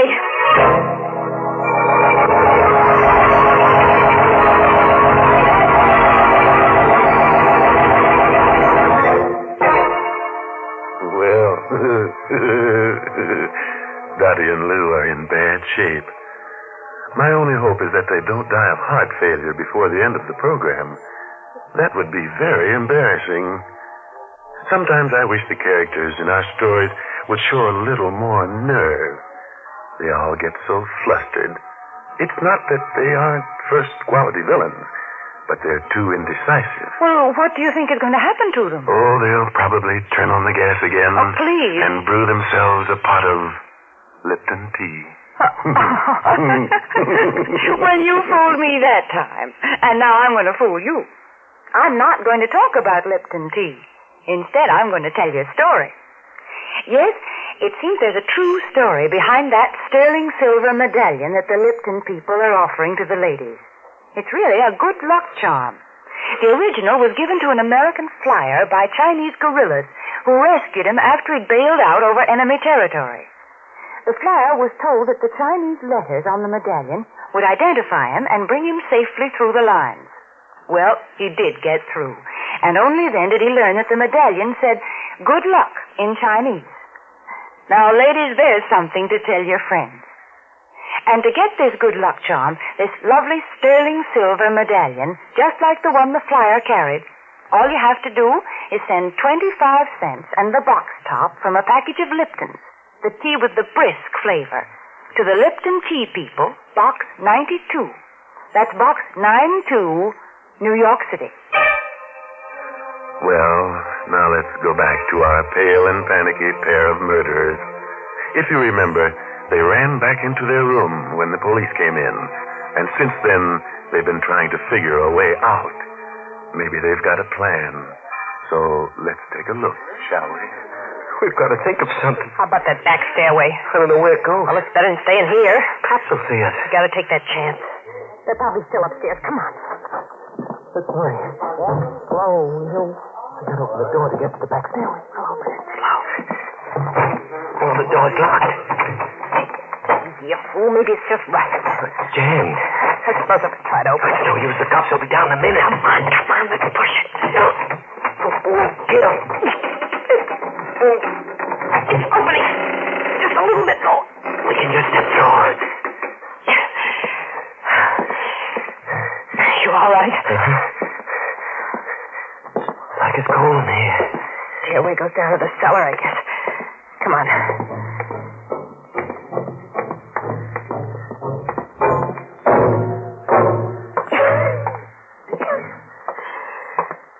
Dark down here. It's choking me. There's another exit that leads out into the alley. Listen, that's the cops coming down to look for us. They're coming from the hallway stairs. We've got to hide. Here. Get behind this old sofa. Lie down on the floor. There's nothing you'll find down here. I hope you don't mind, lady, but we'd like to look over the premises. Look, this dust is killing me. I'm going to sneeze. No, I can't do it. It's just a waste of time looking for anything here. All right. Let's get out. There's too much dust here. Dottie.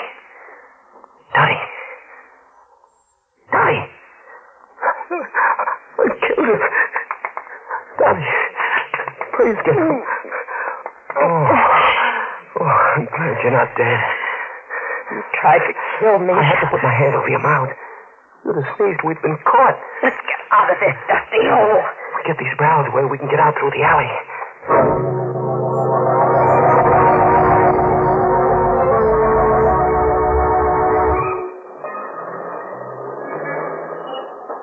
Well, you're a little safer out on the street. Please, will you stop looking back? There's someone following us. There's nobody following us. I tell you, there is. By now, all the detectives in New York must be looking for us. Stop acting so suspicious. Turning around all the time. We gotta look like normal people. Normal? I've never been so scared in all my life. I told you not to turn around. The same guy. Who are you talking about? Take a look at yourself. The guy with the gray hat. He could be just an ordinary guy. Maybe we just think he's following us. We gotta get away from him. No, look. Hold my hand. We'll fool him. Make believe we're in love. What's the matter with you? I don't get it. Act like you're crazy about me. Act it for real. Go on. What am I supposed to do? Say I'm wonderful. Say I'm the sweetest girl in the world. Go on. You're crazy. Do what I tell you. You're the sweetest girl in the world. Say it like you mean it. Hurry up. You're wonderful. I love you. Put your arm around my shoulder. I think I'll do any good. Now, walk slow.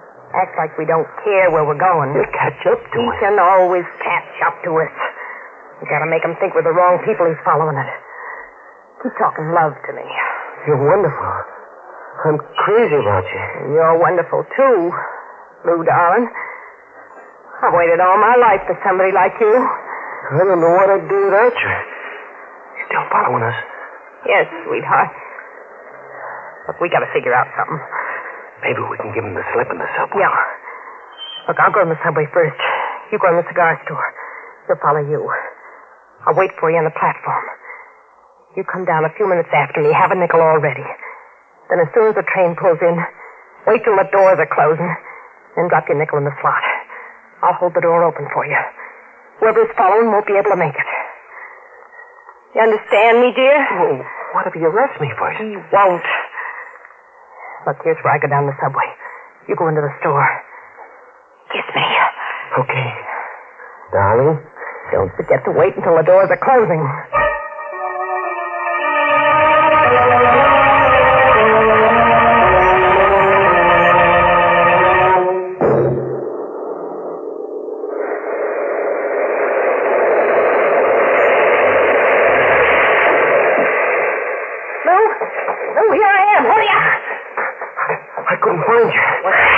Of the platform for everybody to see me. I thought you'd run out of me. Maybe I should have. You had. I'd give myself up to you? Yes, you would. Where are we going? Next station. We'll get a bus going to New Jersey. Maybe we ought to ride on the plane.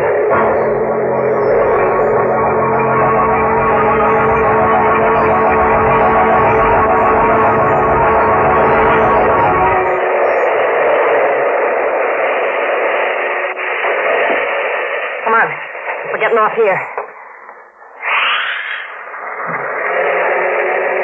Let's read it. What are you hanging around? Wait a minute. We gotta hide this money so they won't have anything on us in case we get caught. Yeah. That's a good idea. We can come back with it later, huh? Hide it right underneath the platform. Yeah, that's a good spot. No one in the station. Let's do fast. Here's the money. I'll hold you while you bend over. Right. Be careful you don't drop it. Now, hold on good. I'm liable to fall. Hurry up before somebody comes along. Yeah. Okay. It's hidden. Let's go. We'll be back for it in a day or so.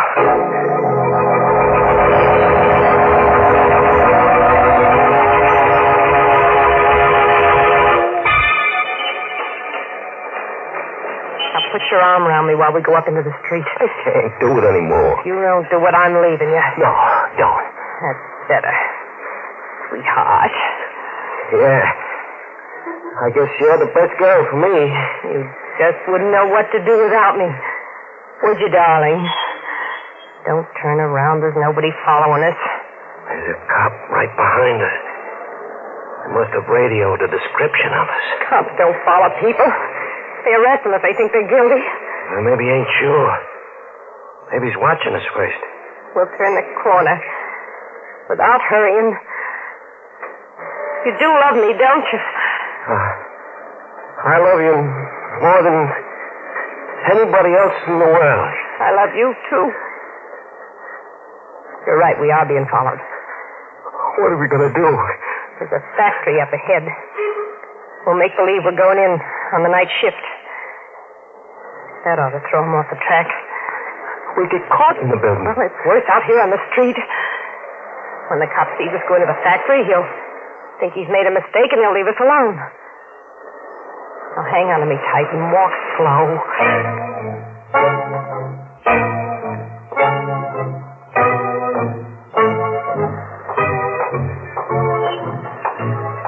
Is this the building? Yeah. We'll walk in just as if we belong here. He hasn't followed us in. No, it worked fine. Now we can stay here for a few minutes and then It's the cop. We're caught. Let's take the elevator up. Come on. Floor, please? 16. There's no one on the 16th. It's empty, ma'am. She needs a 15th. Yeah. Hurry up, please. We're very late. In a second. There's an officer coming in. Thank you for waiting. Floor, please? Just take these people wherever they're going. Yes, sir. Watch the door.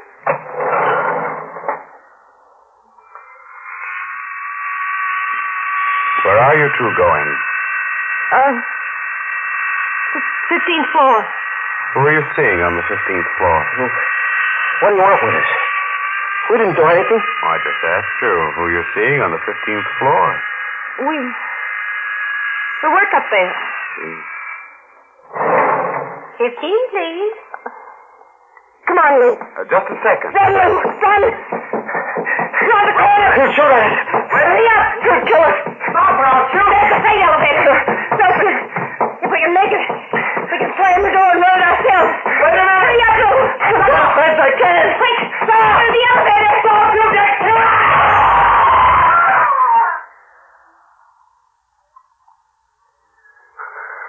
Those poor devils.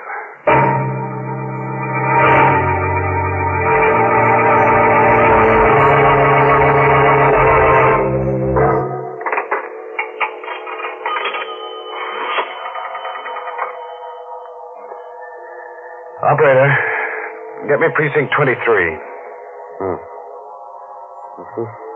Oh, hello, Lieutenant. This is Officer Malone. I want to report a double suicide. Their names are Lewis and Dorothy Dunn. I knew they were going to do it, and I tried to stop them. I saw him in the subway station. The man was trying to jump off the platform, but the woman was holding him back. He changed his mind, and they went upstairs. It looked like a lover's suicide pact to me. I saw them holding each other around, kissing on the street. I followed them from the subway into this building, and when I asked them a few questions, they got frightened and got off on the 15th floor. Well, I did. I tried to stop them, Lieutenant. They ran down the corridor and then threw themselves down an empty elevator shaft. Dead. As doornails, yeah. Lieutenant, you know, the funny part of it is, they lived in the same house where that old crackpot, Jensen, committed suicide by gas a few hours ago. You know? What? Yeah. Yeah, that sure is an unlucky house.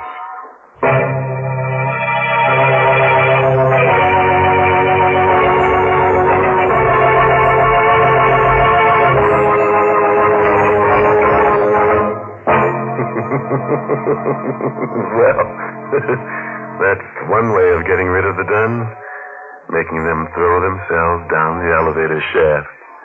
Not a very pleasant way, I'll admit, but business is business.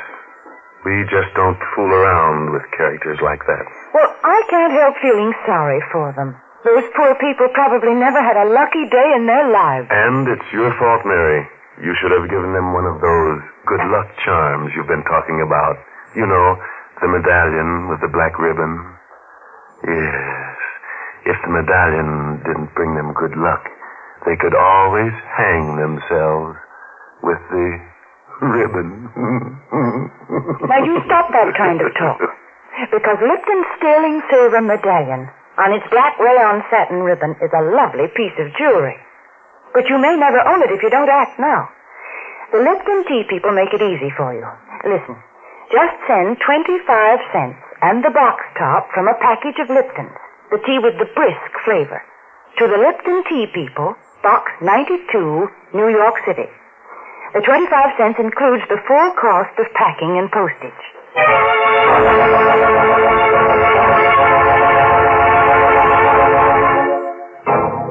now, a word of advice. If the elevator service is bad and you're in a hurry, just throw yourself out of the window. Oh, by the way, this month's Inner Sanctum Mystery novel is The Red Right Hand by Joel Rogers. Oh, and I must tell you about next week's story. It takes place on the high sea, but it's about a man who doesn't like singing. Yes, singing seems to strike the wrong note with him, and he goes around opening up throats with a knife to find out just what makes that wrong note. So, if you're one of those guys who sings in the shower, just cut it out before next week's killer does it for you.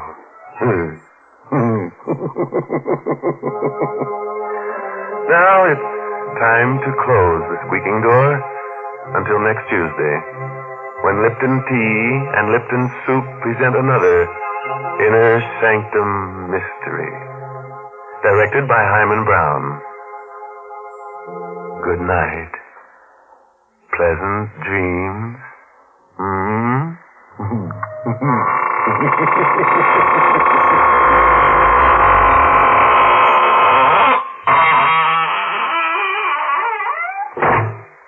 Folks, it's wonderful how quick and easy cooking is these days. I guess lots of you remember when it used to take half a day to make a pot of chicken noodle soup. But now we have Lipton's noodle soup mix.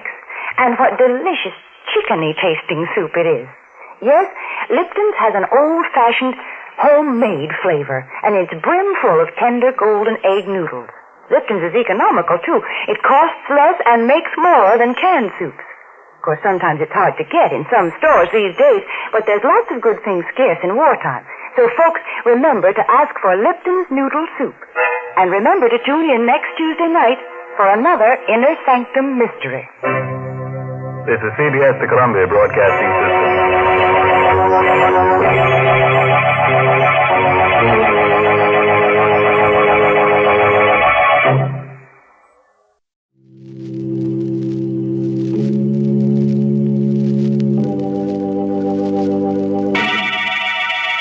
Lipton Tea and Lipton Soup present Inner Sanctum Mysteries.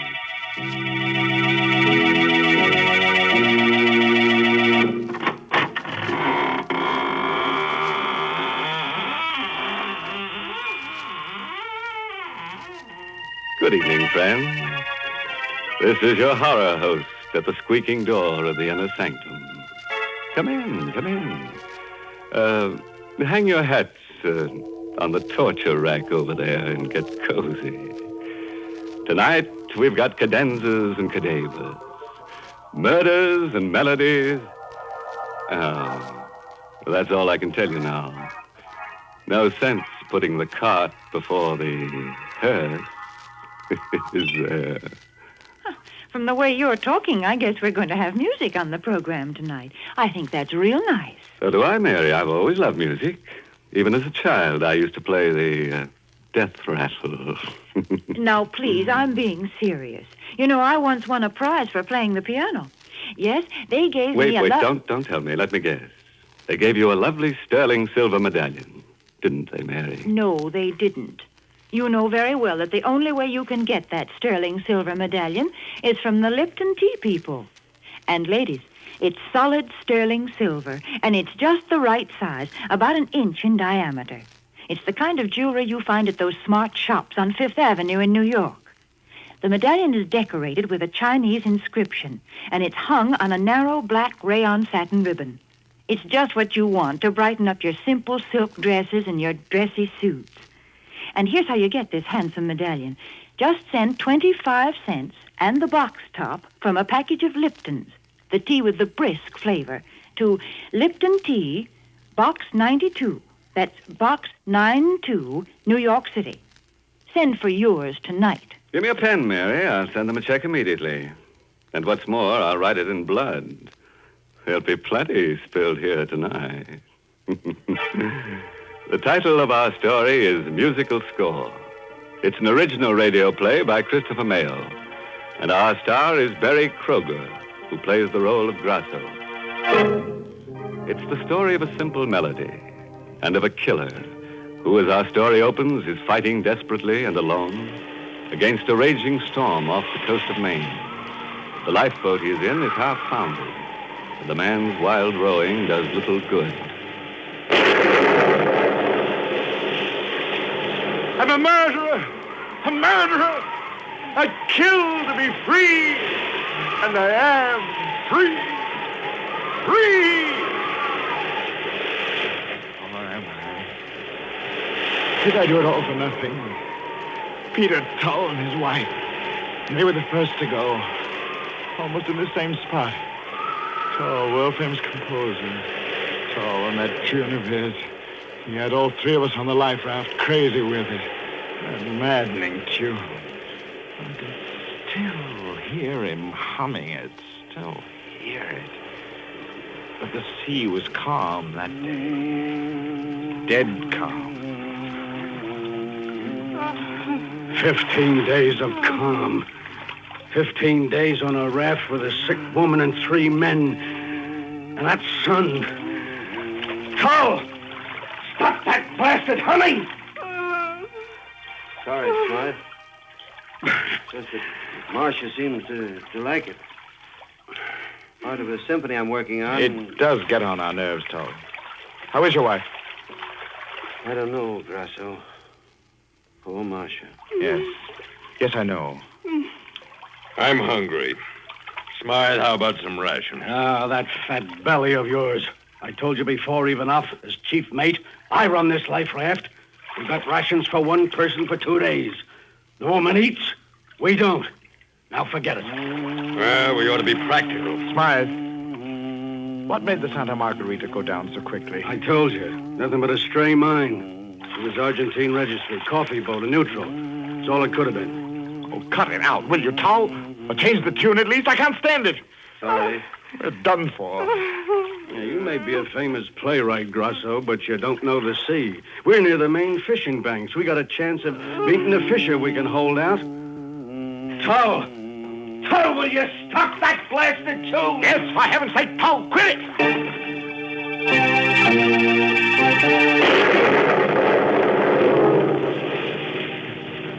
What a trio. A perfume manufacturer, a playwright, and a sailor. We all wanted food. We all wanted water, sleep, an end of Tull's humming. Well, I wanted all that more than the others did. Without Marcia Tull, I could eat a little. Without Peter Tull's song, I could rest. The 17th night it was. The moon painted us all in silver and black. The others slept. Tull had his wife's head cradled in his lap. I crawled over to Tull. How is she, Tull?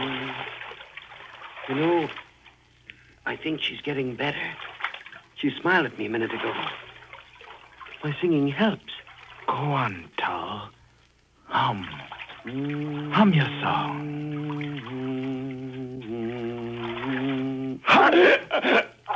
Hum, you little fool, for the last time. Hum! I cut off his infernal song, cut it off with my fingers, digging into the yielding flesh of his throat. He slumped over his wife's body. I closed my ears to her moans. I pushed them both into the dark. What?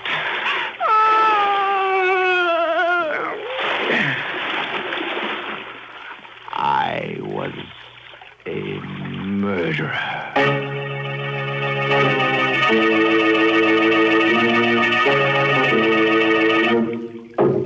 All right. So Tull's gone. So's his wife. But they didn't fall off.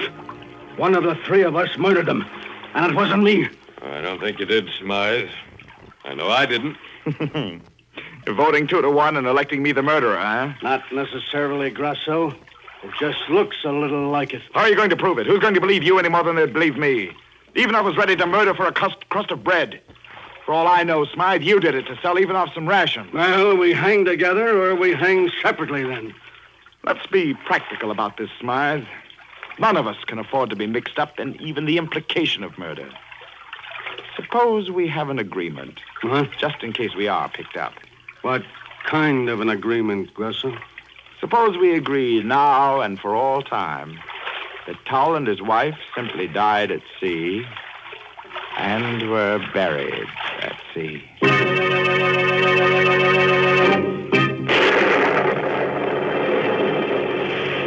On the 21st day, the rations were gone. And the song, we could all hear Tull humming it from the bottom of the sea. We watched each other like animals. On the 23rd day, a fishing boat picked us up, half dead, cooked alive. But we lived. I lived to fear and to kill again. Fear began with a little scene in the Portsmouth hospital where we were being treated. Well, you got your belly full of food even now? Yes. No more hunger pangs, Smythe. How about you, Grosso? Pretty normal now, I guess. Oh, by the way, a friend of mine, second mate on another ship, was in to see me yesterday. Yes? Yeah. They picked up a couple of survivors from the Santa Margarita before we were rescued. Not interested, eh? They were a man and his wife. Well, don't be such a dramatic ass, Smythe. Was it... No, not poor Marcia and Peter Tull, but the friends of theirs, the Abraham Davises. You know him? Davis? The symphony conductor? Yeah, that's him. Wouldn't he like to know about the Tulls, huh? You've got a flair for the dramatic, Smythe. Sometimes it's dangerous to be so talented. I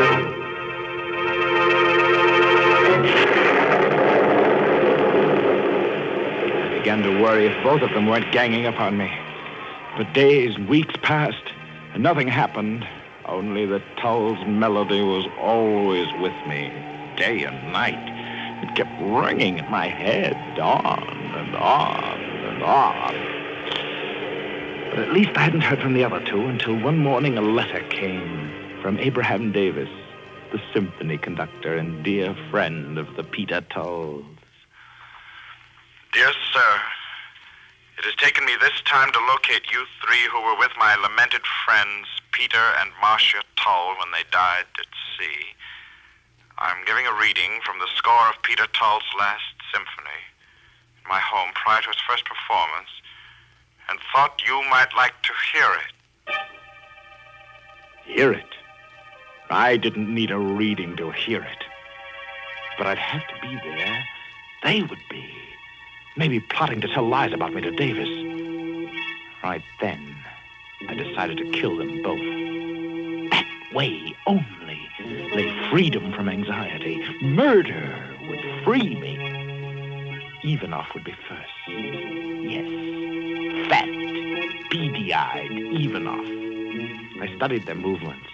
Ivanov worked late at his office every Tuesday night. And on the second Tuesday of each month, the Halifax-bound cargo steamer San Luis left her New York dock. My plan was simple. It involved my waiting for Ivanov in his apartment house on the night of Tuesday, May 8th. My weapon would be simple, too. A common bread knife. Simple and so satisfying. Good night, Mr. Ivanov. Thanks for the bottle of perfume. My girl's crazy about it. That's yours. When you get married, I'll give you a quart of it. Thanks. I slid the knife from my sleeve and gripped the handle. Ivanov reached his door. His broad back was a leap away. I knew where to strike. You learn those tricks in my trade. An upward thrust just below the right shoulder blade. You. It was you.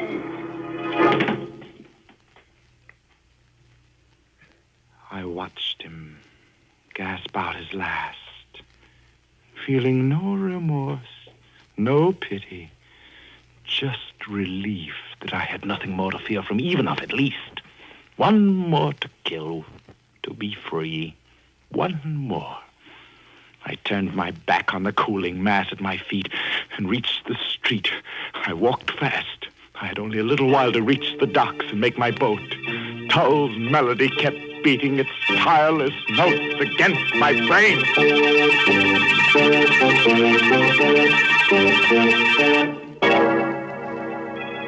Well, dear me and gory be. That's my idea of a real song plugger. Oh, speaking of music and murder, did you ever hear of the fiddler with a violent temper? He murdered his wife because she was always harping at him. Oh, yes, and because she had a cellist disposition, too. You're certainly full of musical puns tonight. Good heavens, what have you got there? It looks like a Chinese gong. It is, Mary. I got it from an auctioneer. You know, those fellows always say, going, going, gong. Well, what are you going to do with it? Oh, I've always wanted to kick the gong around. Besides, if you're going to tell that Chinese story about the medallion, I ought to accompany you on the Chinese gong. Well, I'm not going to tell it in Chinese, so suppose you put that thing away. But, ladies, there is a story behind that sterling silver medallion that the Lipton tea people want to send you. And what's more, it's a true story. It seems that the original of this handsome medallion was given to an American flyer who was rescued by Chinese guerrillas after he'd bailed out over enemy territory. The flyer was told that the Chinese letters on the medallion would identify him and bring him safely through the lines. Well, he did get through. And only then did he learn that the inscription said, "Good luck," in Chinese. Now, there's a story to tell your friends when they're admiring your medallion on its smart black rayon satin ribbon. And to get this good luck charm, just like the one the flyer carried, all you have to do is send 25 cents and the box top from a package of Lipton's, the tea with the brisk flavor, to Lipton Tea, Box 92, New York City. How about hitting that gong now so they'll remember? Yes, that's Box 92 in New York City. All right. Now let's go back to our murderer who's being haunted by a song. Remember what happened? A composer named Tull and his wife Marcia were thrown off a life raft and drowned by one of 3 other men on the raft. The killer has been telling us his story as he fights the sea in a lifeboat. You remember that he just murdered Ivanoff and is now heading for a Halifax-bound cargo ship.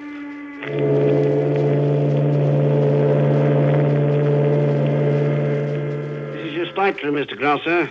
Anything I can do for you? No, thanks. Not just now. I'm going right to bed. When do we reach Halifax? Tuesday morning, sir. Yes. Good night. Thank you. Oh, wait. I'm afraid I'm rather a nervous traveler. Well, just between us, do we have competent officers aboard? The best, sir. Captain Jarms is tops. Oh. There's no better chief mate anywhere than Mr. Smythe, sir. So he was there. I'd gone to a lot of trouble to get aboard that ship, and he was there. I kept out of his way entirely until last night. We were off the main shore. It was raining slightly.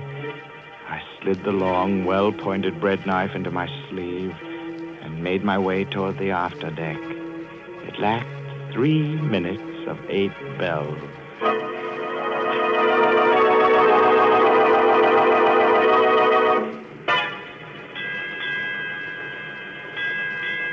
Eight bells, Skipper. I'm going after a smoke. There he was, just where he had been every night, smoking, leaning against the rail near the small lifeboat. I could barely see him. It was so dark. But I stole toward him a foot at a time. Now I held my breath. I was so close. Slowly, I brought my arms straight to my side, flexed my muscles, tensed for the thrust. I calculated the lunge. The cigarette told me where his mouth was. Then he turned his head a little, his cigarette flared and lit his face, and his eyes were on me. I thought you'd look me up if I came to the same spot each night. Turning out to be quite a killer, aren't you? How did you guess? Can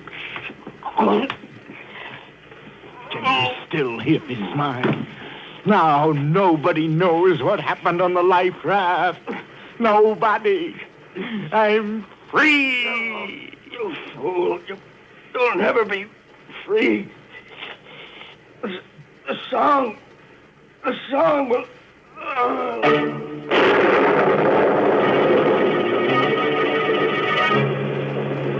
I dumped Smythe into one of the small boats and climbed in myself. I pushed out on the davits and lowered the boat to within a couple of feet of the water, and then climbed down the supporting ropes to it. I cut the ropes, and the black hull of the ship slid past.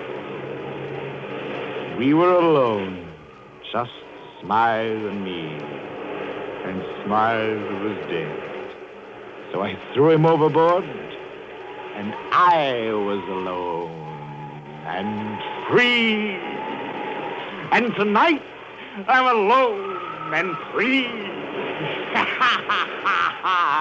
Hear me, Tom! Hear me! No. Am I going crazy? There can't be a light. Not a light. Well, it is. It's a light. It's land. Rocks ahead. And the surf breaking against them. I'm close. Too close. I'm going to crash into them. The surf's picking up the boat and throwing me down the rocks. I'll be killed. No!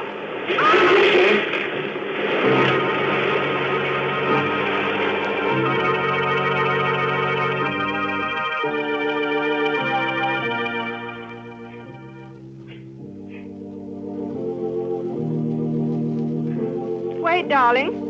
I think I hear something outside. What? Stop a minute. I think I hear something. You don't have to shout.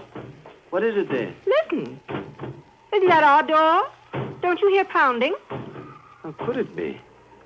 This is a lighthouse. And who would come out to an island in this storm? Just the same, I'm going to see. All right, I'll go with you. Good heavens. How did he...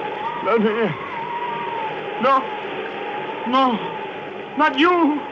Stay away, Towel. Leave me alone. You're dead. He's fainted, Marcia. Here, give me a hand. We'll put him in the living room bunk. Peter, Yes? how did he know our name? What did he mean by what he said? He's changed a lot since we saw him last. Since I saw him last. He was on the life raft with us. The Santa Margarita? Yes. If I'd know him better than you would. You were ill. His name's Grasso. His was the last voice I heard before we fell overboard.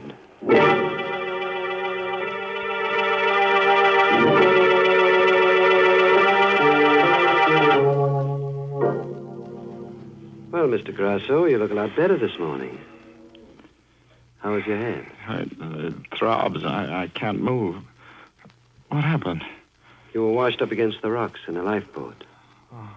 You must have hit your head and banged up your side. You didn't drown. Obviously. You didn't choke me thoroughly enough, Grasso. The water revived me. And I was clutching Marcia's dress. Yes, but how did you... Get here? Yes. Fishing boat. It was almost dawn when you tried to kill us. I managed to hold Marcia up for a little while. We were lucky. What are you... Here. Put your arm around my neck. I'll take you to the tower. Where's your wife? Marcia's gone to the mainland to get the doctor. We're alone. Yes. We're alone. Relax now. No. Let me go, Tal. I didn't mean to do it. I was crazy with hunger. And that tune of yours, we were all crazy, Tal. I'll pay you. No. I'll pay you. It's too late, Grasso. Anything. Don't struggle. You could start a hemorrhage that way. What are you going to do to me? Why, nothing, of course. Here we are. You're not bringing me up here for the sun and the air, Tall. You'll be Why? very comfortable in this bed. Marcia liked it here. Wonderful view in every direction. These windows here pull to one side. What? Like this, see? Now, I'll leave you to rest. No, don't! Don't what, Grosser? Why, I don't know. But you're up to something. Don't be silly. I'm just going to work on my music for a while. I'm having trouble with one part in it. It goes... Huh?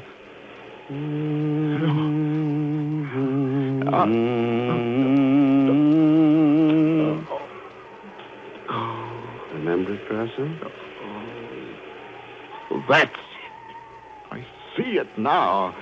Why, you... You'll be safe here. I have this barred metal door here to keep saboteurs out. If you want anything, just talk. The acoustics are wonderful down these stairs. You can hear everything. Talk? No, my head. I'll do anything. Only don't... By the way, Grasso, I heard about Ivanov's murder on the radio the other day. All right. I did it. I tried to kill you and your wife. I killed Ivanov. I killed Smythe. Get the police, but don't play that song. In the top drawer of the table next to the bed is a loaded revolver.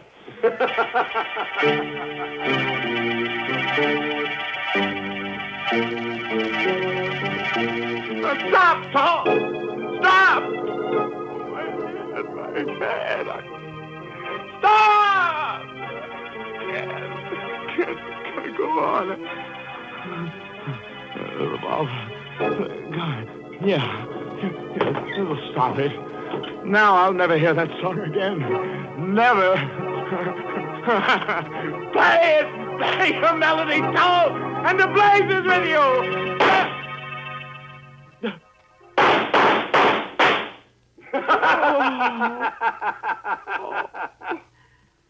I forgot to tell you, Grasso. The gun is loaded with blanks.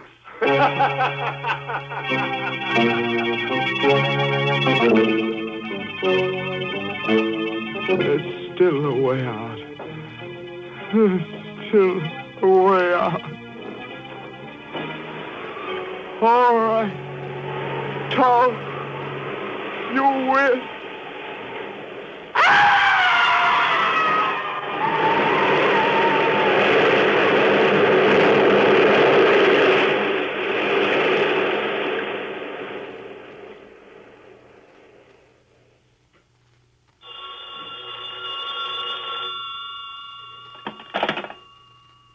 Hello?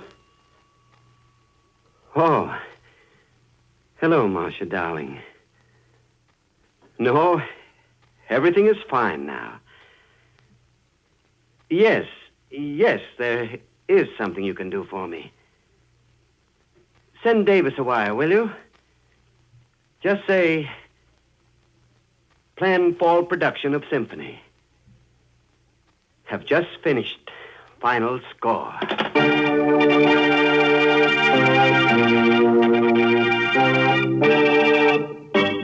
Say, how would some boogie-woogie sound to you right now, I'd settle for a nice, cozy fife and drum corpse.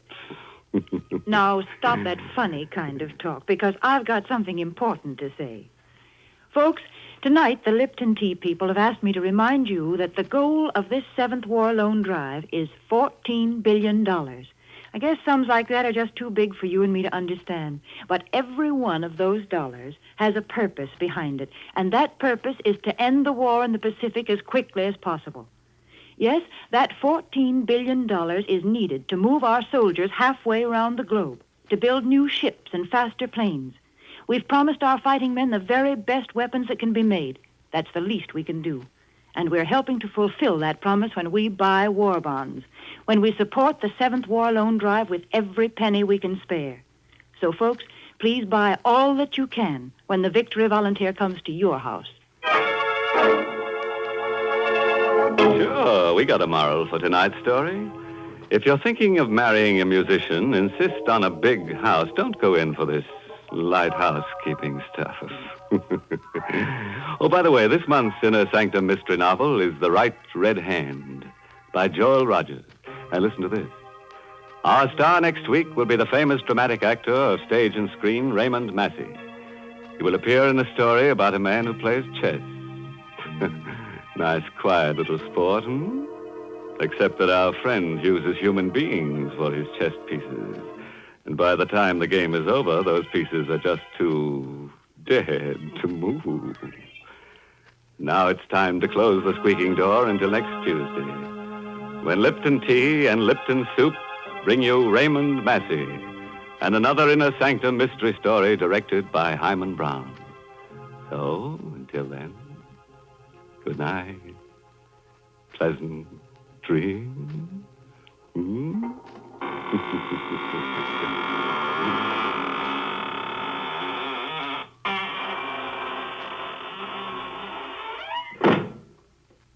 Folks, there's a modern food with an old-fashioned homemade flavor. It's Lipton's Noodle Soup. Yes, Lipton's does taste homemade. It's got that same chickeny taste as the chicken noodle soup you make right in your own kitchen. Lipton's has got the same good herbs and flavoring, the same tender golden egg noodles. But listen, Lipton's noodle soup mix comes in an envelope, and it only takes a few minutes to prepare. Of course, sometimes it's hard to get in some stores these days, but there's lots of good things scarce in wartime. So remember to always ask for Lipton's Noodle Soup. And remember to tune in next Tuesday night for another Inner Sanctum Mystery. This is CBS, the Columbia Broadcasting System.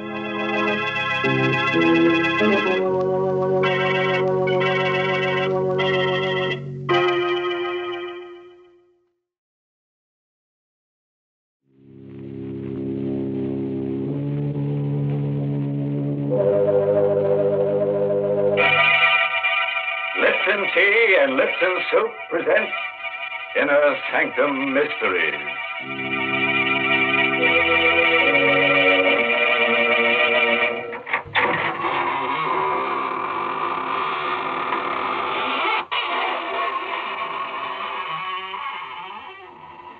Good evening, friends. This is your host of the Inner Sanctum, welcoming you to another half hour of gore galore. Come in, won't you, and sit down. No, not there. You'll sit on Ezekiel. He wouldn't like that. Besides, you'd probably find him pretty cold. We've been keeping him on ice for about 6 months now. What? That noise? Oh, that's just his teeth chattering. No, not because he's cold, but because he's just finished going over tonight's story and, well, I guess you could call him a scared stiff. Goodness, is the story really going to be so scary? You mean that lots of people are going to be murdered? Yes, Mary, but don't worry. We're only killing people who've never been killed before. Well, I guess then that all the characters in the story will need plenty of ho suet. Oh, suet? What's that? Chinese for Lipton tea? Well, you're half right. It's Chinese. Ho suet means good luck. And that's what it says in Chinese characters on the sterling silver medallion that the Lipton people are offering to the ladies. Yes, ladies, the medallion is a Chinese good luck charm. But more than that, it's a really lovely piece of jewelry. It's made of solid sterling silver, and it's hung on a narrow black rayon satin ribbon. That's the fashion this year, you know. Yes, this handsome medallion is the kind of jewelry you find at those smart shops on Fifth Avenue in New York. And to get it, all you have to do is to send 25 cents and the box top from a package of Lipton's, the tea with the brisk flavor, to Lipton Tea, Box 92. That's Box 92, New York City. All right, friends. Now get ready for a surprise. Tonight's story is called Death Across the Board. It's an original radio play by Robert Newman. And our star is that famous dramatic actor of stage and screen, Raymond Massey, who will play the role of John Strand. You like to play games. Your life, and even your soul on one throw of the dice or the turn of a card. Oh, you don't care for such high stakes, eh? Well, did it ever occur to you by living you're playing such a game, and that your opponent was death? Tonight, I'm going to tell you a story about a man who sat in death's place, playing with human lives, and of what happened to him. It is about 10 o'clock on a sultry summer evening, and Dr. John Strand is standing in front of the window of a pawn shop in the oldest part of the city. On a sudden impulse, he pushes open the door. Good evening, sir. Good evening. Is there anything I can do for you? No, thank you. If you don't mind, I'd just like to look around. By all means. I just thought if there was something in particular. Oh, I really didn't have anything special in mind. I just thought... Hello. Ah, my chess set. Yes, a very interesting set. And a very interesting game you're playing. My dear sir, you have no idea how interesting. Whose move? White's. Then White should win in 6 moves. That, sir, is very much open to question. Well, perhaps we can play sometime. And how much for this set? It's not for sale. Oh, too bad. Yes. However, if you're interested in chess and chessmen, I know of a set that I think might appeal to you. It's an Arabian set, 12th or 13th century ivory. The white pieces are Saracen warriors, and the black pieces are crusaders. Do you have it here? Unfortunately, no. It's not very far away. If you thought you'd like to see it. Well, if it's not too outrageously expensive, then you're sure it's no bother? My dear sir, don't give it another thought. I'll be most anxious for your reactions, even if you don't buy. The address is 23 Vallon Place. It's down 2 blocks and 1 to your right. Go up 1 flight and ask for Felix. Tell him that Rayfield sent you. 23 Vallon Place. Up 1 flight. Ask for Felix. I'll phone him and tell him to expect you.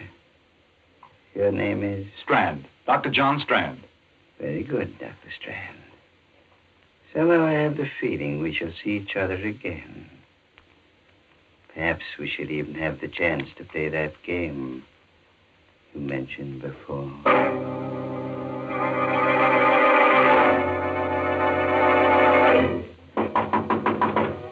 Who's that? Who's there?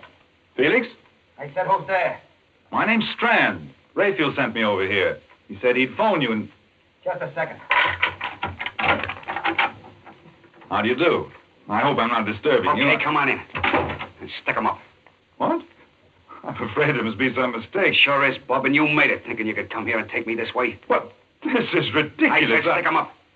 Keep 'em up, or I'll let you have it right now. What for? Because I said so, that's what's for. Let go of me. Let go. You drop that gun, or drop it, do you hear? Where is? Where's you? Sure let you have it right away. Oh. Okay. Now get up and tell me what this is all about. I said get up and... Felix. Dead. He's dead.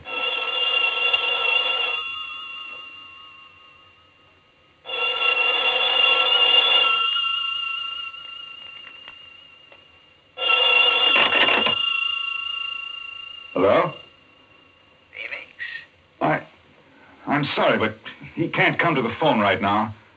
Oh, Strand. Congratulations. What?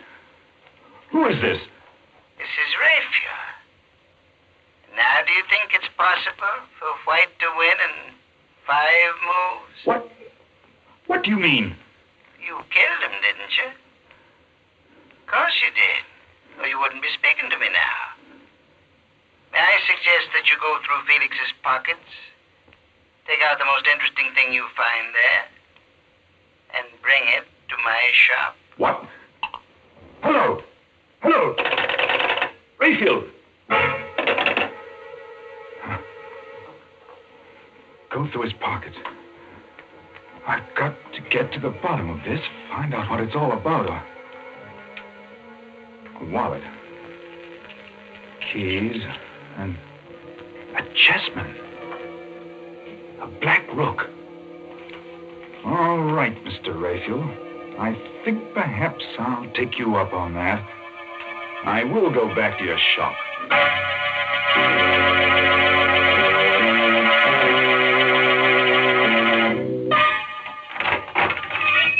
Good evening, sir. Can I help you? Yes. Where's Raphael?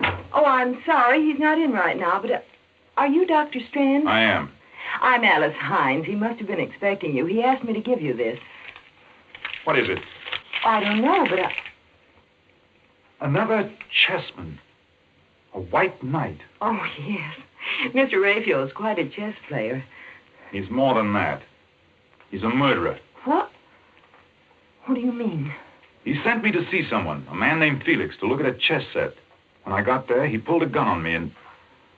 Well, when I tried to get it away from him, it went off and killed him. Oh, no. Don't look so surprised and innocent. You work for him. You must know what it's all about. There must be some mistake, some horrible mistake. A mistake, eh? Then why did he phone Felix's while I was there? How did he know he'd been killed? Why did he laugh about it? Tell me to come here. Well, I don't know, but I can't believe that about him. I won't. No? Well, we'll see what the police have to say about it. Where's the phone? Back there. But if you're serious about it, you don't have to bother calling them. Riley just went past here a few minutes ago. There he is, up at the corner. Fine. That'll save some time. Officer! Oh, officer, would you... Good Lord. Someone shot him. That woman hiding behind that car there. The woman in black. She's coming in here. Don't just stand there. Get inside and shut the door. You shot Riley. You killed him. 6 months I've been trying to find out who got Ben. Now he can rest in peace. Where's Raphael? Raphael? He's the one that got the dope for me. Told me how to knock the cop off. Told me to come in here afterwards. Well, Miss Hines?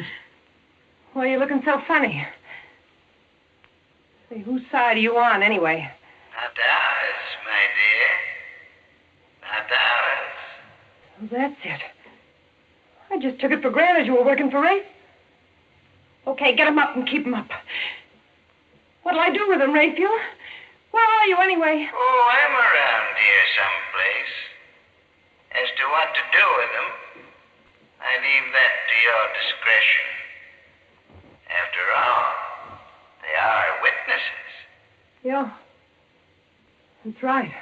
May I recommend the cellar? Right through that door there. It's secluded and quiet. Okay. Get moving. I repeat, Miss Hines. Well? It's fantastic. What are you going to do to us? You can't be that dumb, baby face. 6 months I've been wearing black for the only guy I ever loved. I finally get the guy that got him. You think I'm going to leave the two of you around to put the finger on me? You're going to kill us? You cannot. No. Seems to me I did a pretty neat job on that flatfoot. After all, they can't burn you more than once. Okay, open that door and go on down. Allow me, madam. Never mind, wise guy. You go down first, then Babyface. It's not very good manners. No, I'm not going to let you do it. Give me that gun, don't you fool! Let it go! Down after. Now, hurry. Watch while I get the gun. I didn't mean to do this. I was just trying to get the gun, but she tripped. She fell. It's Strand. Why is she lying there so funny? Her head. Let's see. Her neck's broken. She's dead. Oh, no. It means I killed her. Not any more than it means I killed Felix. Look. There, lying next to her. Isn't that another chess piece? The Black Queen. Why, he gave me one just like that when I first came to work for him. Only it was a white one. What? Black Queen, White Queen, White Knight, and... No. It's impossible. And still... You thought of something. It's too incredible. But I've had a certain nightmare vision that... Come on. We're going to the police. Maybe it's our move now.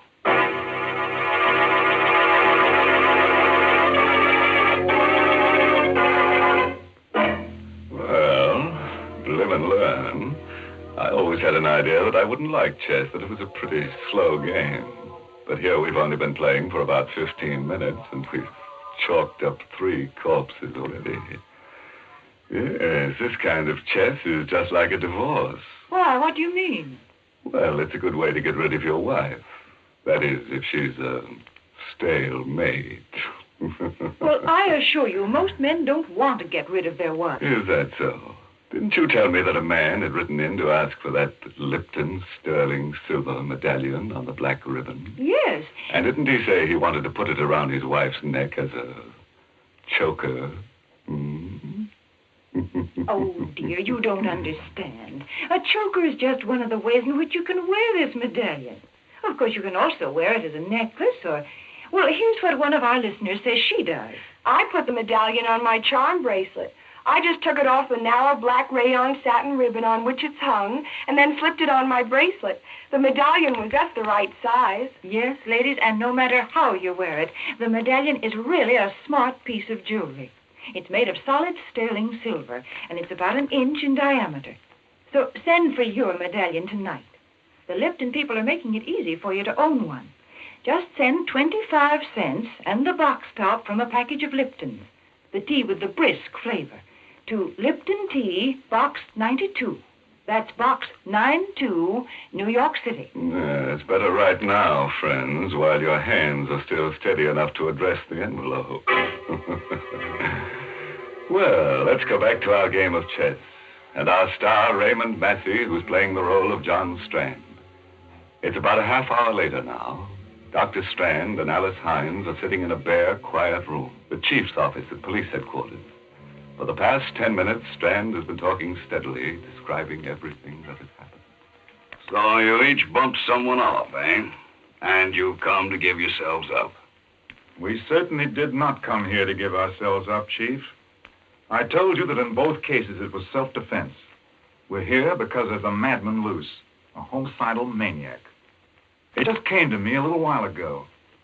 There was something strangely familiar about this Raphael, and... Did you ever hear of Raphael Norbert? No. He was one of the greatest chess players the world has ever known. About 5 years ago, he disappeared. Well, he's playing another chess game now. The maddest game that ever was. Is there a map of the city around? Right there on the wall. Let's see. Now, here's Raphael's shop. And yes, this would be it. This section of the city here, 8 blocks each way. This is his chessboard. And human beings, people like Alice and I, are his chessmen. What? John. I know it sounds fantastic, but I think it's true. When he sent me to Felix's, he told me to go down 2 blocks and 1 to the right. That's the move of the night. In other words, he had cast me as one of the white knights in his crazy game. Alice was the white queen. He himself was the black king, and so on. He just lined up all these people. Said, you play this piece, you play that, no. And... That was the beauty of the game. The fascinating, exciting part to him. No one knew that they were playing in it but he. For instance, Felix didn't know that he was a black rook any more than I knew I was a white knight. But his black pieces were all criminals of some sort who wouldn't hesitate to kill.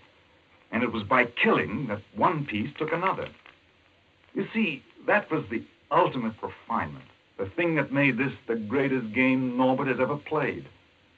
He could plan a move, but he had no way of telling which piece would take which.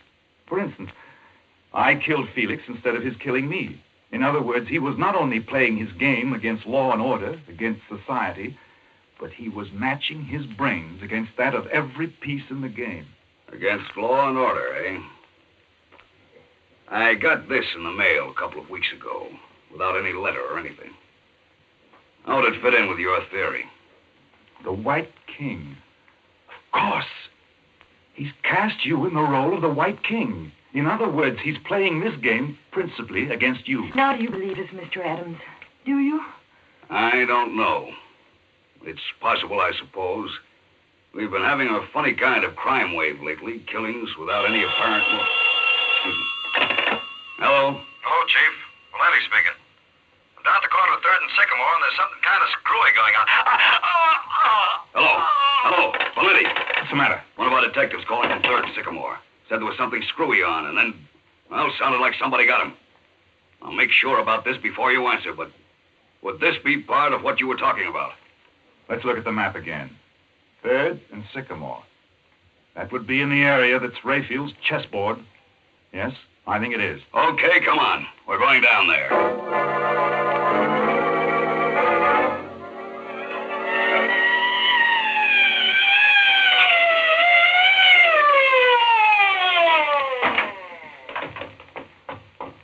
There he is, lying next to the call box. Dead. Stabbed. Look there, lying next to him. Another chess piece. A pawn. A white pawn. Of course. If you're the White King, then all your men would be pawns. Pawns, huh? They're the pieces that get pushed around, aren't they? Well, they're the ones that are usually sacrificed. 2 of my men, Riley and Valenti. Okay, Strand, you're a chess player. You think you can figure out what this Rayfield character's going to do next? Tell me how I can meet him? I might. I only got a very quick look at the board, but if I can remember the location of the pieces... You mean he's actually got a board set up showing where all the pieces, everybody is? There's one set up in a little table right next to his desk. No one's allowed to touch it. That's the one. And it was because I noticed it, commented on it, that I got involved in this nightmare. I think I do remember the position of all the pieces that were left. But, of course, some moves may have been made since I saw it last. Well, what are we fooling around for? Let's go to that shop and make sure.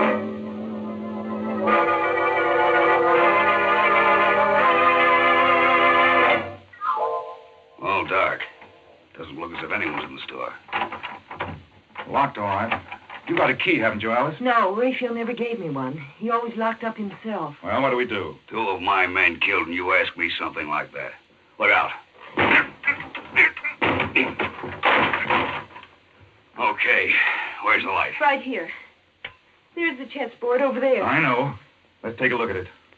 This all there is to the place? Except for the cellar, Oh, she must still be down there.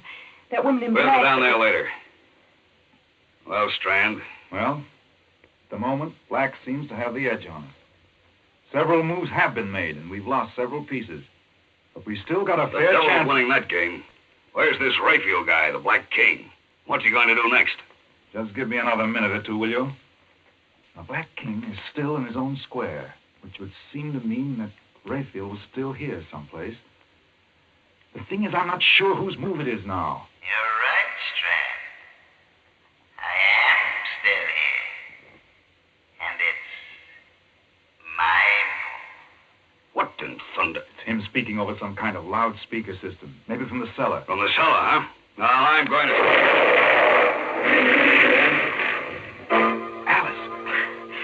Alice, where are you? Over here. Are you all right? I think so. What was it? What happened?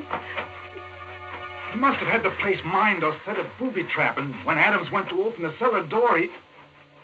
Where is Adams? What? I'm not sure, but I think he's over there. I must have some matches someplace. Here. Under that beam. There.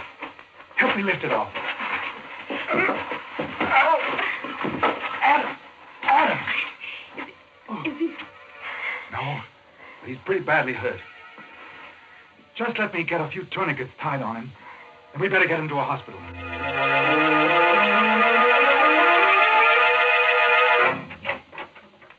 This way. The emergency ward's right in there. How do you know? Well, I ought to. I interned here. Funny. There's no one around. Well, let's put him right there, on the table. Gently. That's it. Hello? This is Dr. Strand speaking from the emergency ward. I've got a very severe accident case here. Is there anyone around who can take care of him? What about surgery? Crandall? Oh, fine. Will you ask him to get down here as soon as possible? Thanks.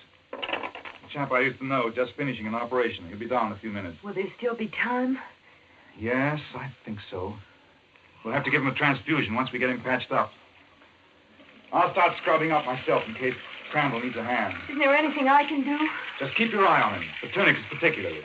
It'd be too bad if he lost any more blood. Right. He's still unconscious, but no. Oh, hello, Crandall. That was quick.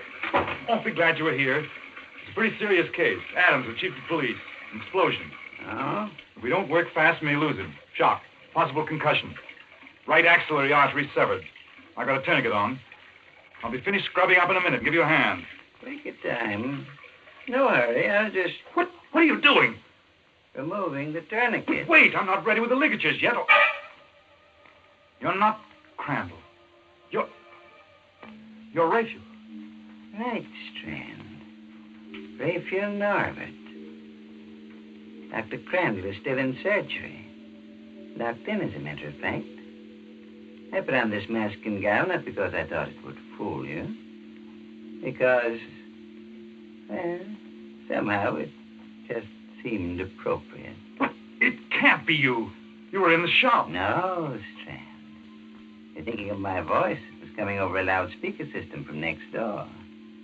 If you're thinking of my position on the board, you forget. I hadn't made my move yet. Raphael, I don't know why you've done all this, and I don't care why. But you've got to let us do something about Chief Adams. All that blood he's Yes, losing. Raphael, for heaven's sake. Don't move, either of you. When I have to shoot, I sincerely hope it won't be necessary. After all, when the chief of police dies, the game will be over. And the most interesting game it's been. But haven't there been enough deaths? You're very sentimental, my dear. I'm afraid you never would make a good chess player. Pieces have been taken, that's all. Raphael, suppose we just give up. Say you've won. That's right, Raphael. We'll cede you the game. But let me do something about Adams. There's still time. I've got everything ready here. All the instruments. No, Strand. This is one game I won't have ceded. But I insist on having played out to the last move. If that's the way you want it, all right. If I'm not mistaken, it's my move now. My eyes! My eyes! I can't see. The formaldehyde won't help them any. Here's his gun, Alice. Watch him while I get these tourniquets back on Adams. Do you think you can still see? Yes. His pulse is weak, but I think we can still save him. That was my eyes. As for you, Raphael, you made one bad mistake. You forgot that 3 of us came to your shop. The White King, White Queen, and White Knight. That would put you in check. Well, Strand, I felicitate and congratulate you. If I'm to lose, I prefer to lose in my own way. Watch it! Oh, he went through the window. There's a railroad underpass right outside. A drop of about 60 feet. I think that's game, match, and tournament.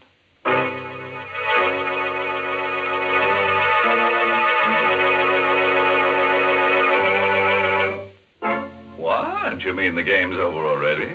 Well, that's impossible. We've still got some characters left, at least 3 of them that haven't been killed off. We've been robbed, and I think we ought to call for a return match. Let's take a vote on it there. All those in favor? 1, 2, 3. That's funny. It came out just the way it did for our friend Raphael. The eyes got it.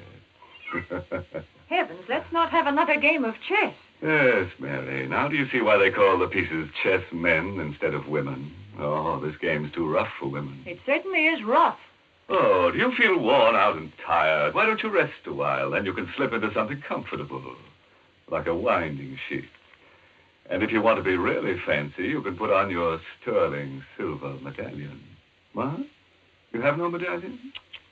Well, here's how you get one. Just send... Never mind. I'll tell them, thank you. Ladies, if you want to own a handsome sterling silver medallion, just send 25 cents and the box top from a package of Lipton, the tea with the brisk flavor, to Lipton Tea, Box 92, New York City.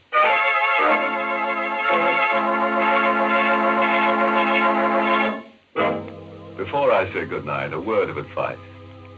If you should ever get into a chess game with a stranger and you happen to notice that he's got a meat axe on his lap, don't get up and run. Just make sure that there's someone else around to help pick up the pieces. Oh, by the way, this month's Inner Sanctum Mystery novel is Lay That Pistol Down by Richard Powell. And oh yes, let me tell you about next week's Inner Sanctum story. Directed by Hyman Brown and brought to you by Lipton Tea and Lipton Soup. Next week's story is about a picture that kills everyone who owns it. It's a masterpiece of murder. Yes, just as soon as a man hangs up his picture, vice versa happens. The picture hangs him. And now it's time to close the squeaking door until next Tuesday. So, good night. Pleasant dreams.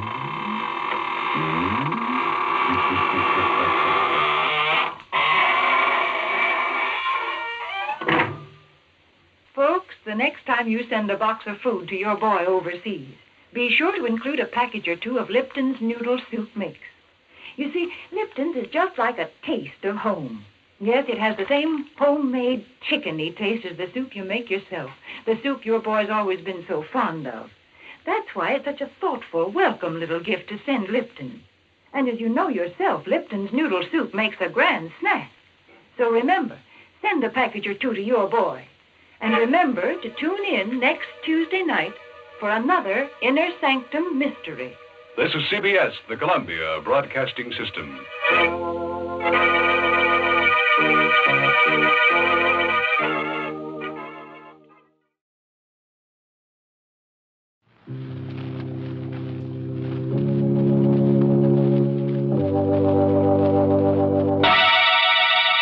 Lipton Tea and Lipton Soup present Inner Sanctum Mysteries.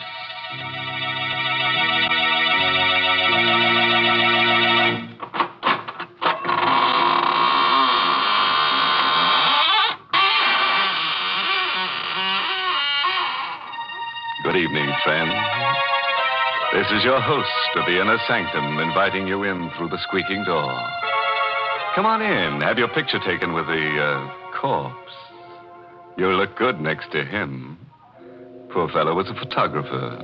Passed on last winter while taking a picture.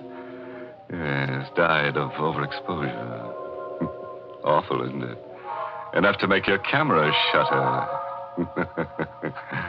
Well, let's gather around the coffin now for a nice, happy picture. Watch the body. Watch the body. Oh, dear. We'll have to take that again. Someone moved.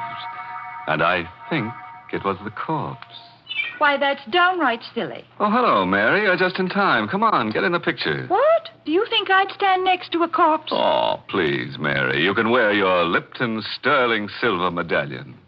Then I'll send the picture to my friends in the graveyard. Why, Mary, with your figure, your symmetry, they'll probably elect you Miss Cemetery of 1945. Wouldn't that be nice? Mm-hmm. Thank you, but I can do without that honor. And as far as the sterling silver medallion is concerned, it's mighty popular right now. I've been getting hundreds of letters from ladies all over the country telling me how much they appreciate it. You see, the medallion is made of real sterling silver. It's about 1 inch in diameter, and it's decorated with the Chinese symbol for good luck. You can wear the medallion as a necklace or a choker. You see, it's hung on a narrow black rayon satin ribbon, or you can simply add it to your charm bracelet if you wish. It's just the thing to brighten up your simple silk dresses and your dressy suits. And ladies, here's how you get this handsome medallion. Just send 25 cents and the box top from a package of Lipton's, the tea with the brisk flavor, to Lipton Tea, Box 92. That's Box 92, New York City. You paint a pretty picture, Mary. Now let me paint one for you. Mine is called Portrait of Death. It's an original radio play by that ghastly ghostwriter, Robert Sloane. And our star tonight is Miss Leslie Woods, who plays the role of Miss Snyder. And listen, if you've never sat for a portrait, you'd better not sit alone for Portrait of Death. In the dim light of a misty old art dealer's gallery, A somber portrait has just been sold at auction to a man by the name of Mason. Magnificent painting, isn't it? There's never been anything like it, Mr. Mason. But if you don't mind my saying so, I think you've paid a stiff price for it. I couldn't let that woman in the black dress outbid me. Look at those colors. Expression on the girl's face. Yes. The detail in the background. Really is a work of art. Technically speaking, yes. But the portrait has a strange history, Mr. Mason. Strange and sinister. What do you mean? Well, people say it's brought bad luck to every one of its owners. Oh, come now, Fleur. Well, it may be just a story, but at least this much of it is true. The day this portrait was finished, the artist died by his own hand. And the model who posed for him died, too, by her own hand. So that's why he painted her in black. Yes. He knew she was going to die. He even painted 2 graves into the background of the picture, you see? One grave's for him, one for her. Remarkable. Now you know why the painting is called Portrait of Death, Mr. Mason. It meant death for the artist, the model, and, oddly enough, for many of its owners. I'm sorry you bought it, Mr. Mason. I'm sorry you bought it, too, Mr. Mason. You shouldn't have taken it away from me. I beg your pardon. Don't you remember me? Oh, yes. Yes, of course. You're the woman I was bidding against. I still want the painting, Mr. Mason. And I beg you to sell it to me at a price I can afford. I warn you, it can only bring you harm. I'm sorry, Miss Snyder. The painting is not for sale.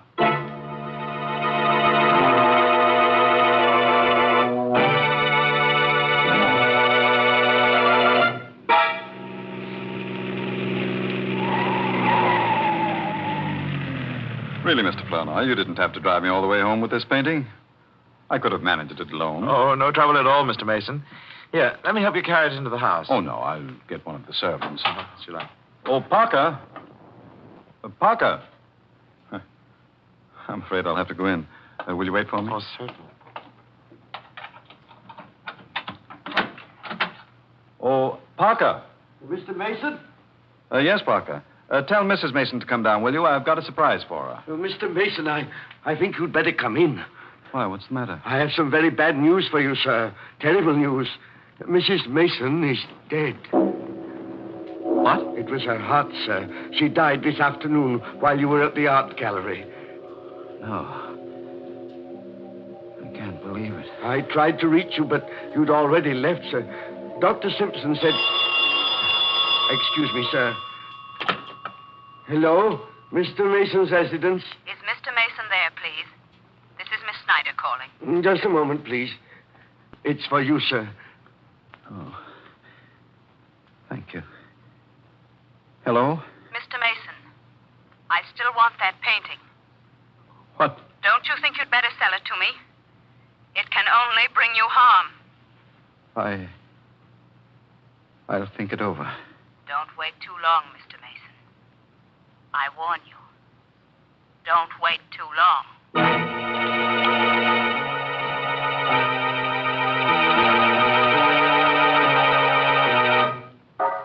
You ought to go to bed, sir. You haven't had any sleep for days.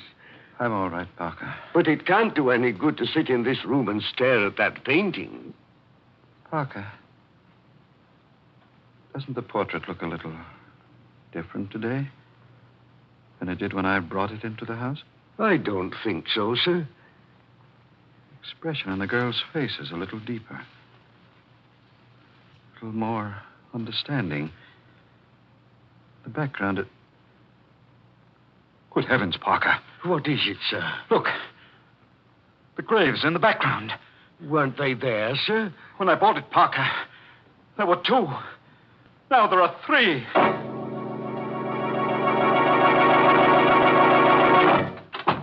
I'm so glad you could come out here, Mr. Flournoy. I had to speak to you. I came as soon as I could. Did you bring the catalog? Oh, yes, I did, Mr. Mason. What is it? What's wrong? Let me see a picture of that portrait, please. Yes, of course. Portrait. Here it is. Portrait of Death. There. I was right. There were only 2 graves in the original painting. Well, of course, Mr. Mason. I told you there were 2 the day you bought it. But now there are 3, Flournoy. 3 graves. What? Come, I'll show you. Oh, Mr. Mason, please. There are 3, I tell you. The 3rd one's been there ever since my wife died. But that's impossible. You must be See imagining. for yourself, Flournoy. Here. 1, 2, 3. Mr. Mason, Why are you looking at me like that? you need a rest. A rest? What are you talking about? Don't you understand? There are only 2 graves in that portrait. The 3rd one is in your mind. You mean there isn't a 3rd grave on this painting? No. You've been under such a strain these past few days. I must be losing my mind. Oh, no, I'm sure it isn't as serious as all that. It's only natural for you to be upset about your wife. I want to get rid of the portrait. I want to sell it. Right away. Well, I don't know how soon I can dispose of it for you, Mr. Mason. Under the circumstances, it might be hard to arrange a That woman sale. will buy it, won't she? Who? That woman who's been pestering me for it. Why don't you get in touch with her? I will, first thing in the morning. No, I won't wait until morning. I want that portrait out of this house tonight.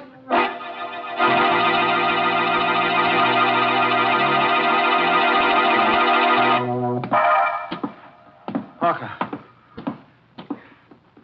Where are you going with that painting? Why, I was taking it to the garage, sir. What for? You said you didn't want it in the house tonight. I thought I might return it to the dealer. Mr. Flournoy hasn't called back yet? No, sir. Well, I'll take it to him myself. Is the car ready? Yes, sir, but I hardly think you ought to go alone, Mr. Mason. You're in no condition. I brought that portrait into this house, and I'll take it back alone.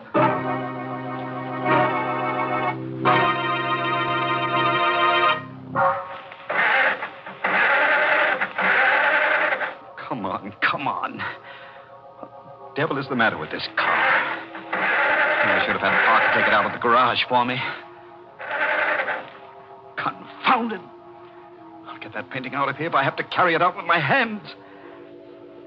Portrait of death. You are a portrait of death. You, with those searing eyes, that faint half smile. I'll never see your face again. Not as long as... No.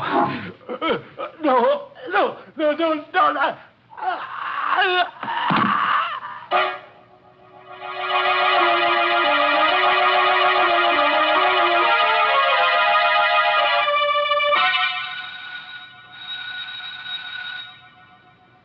This is a strange time of night to go calling for a painting, Mr. Flournoy. Mr. Mason told me to get in touch with you right away, Miss Snyder.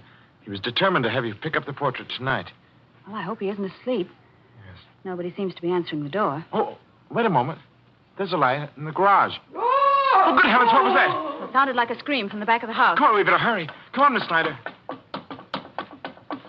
There's somebody in the garage. Why, hey, Parker. Yes, What's sir. the matter, Parker? Why'd you scream? It's Mr. Mason, sir. He's dead. What? I just found him, sir, slumped over on the floor of the car. How awful. Maybe he was asphyxiated. No, the motor wasn't running, sir. It's the portrait. The portrait killed him, just as it did the others. It does seem strange. He came to the garage about an hour ago, carrying the painting in his arms. Well, didn't you help him? He wouldn't let me, sir. He insisted on being alone. Well, that's strange. Look at these marks on his neck. As if he'd been strangled with a fine chain. Or a woman's necklace. What do you mean by that? Nothing.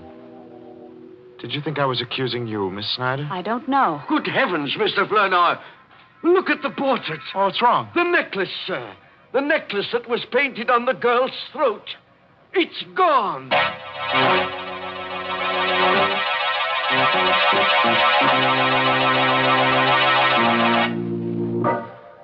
Well, you can breathe a little easier now. Unless you happen to be wearing that girl's necklace. If you are, just write a note to the artist that painted the portrait and he'll answer you from the grave. Honest. He wrote to me from the grave the other day. You know what he said? Having a wonderful time. Wish you were here. I suppose you think that's funny. Why, Mary, it must be funny.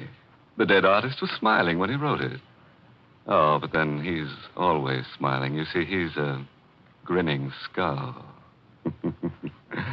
It's quite a story how he got that way. Let me tell you. Now, stop. I don't want to hear any of your morbid stories. But that's the only kind I know. Well, then you listen to me, because I know a story with a happy ending, and it's true, too. It's the story behind that sterling silver medallion that the Lipton people want to send the ladies.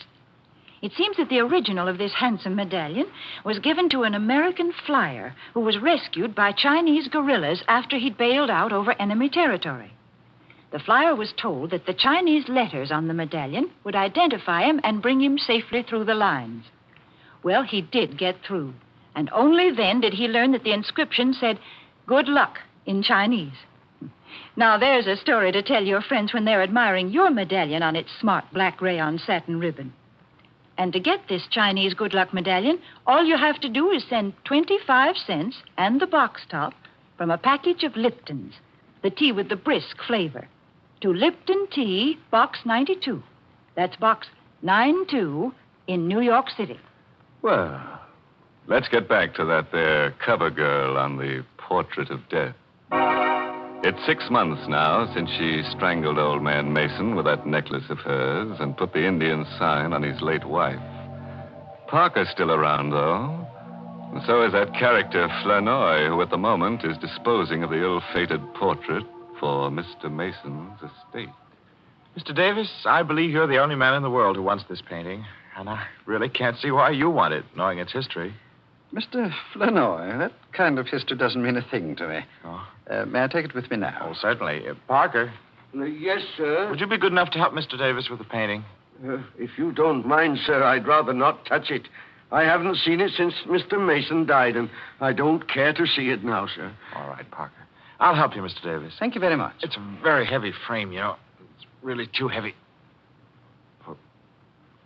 Wait, that's incredible. What is it, Mr. Flanoy? What's wrong? Parker, you say you haven't touched this painting since Mr. Mason died? No, sir. Well, look at it. The girl is wearing her necklace again.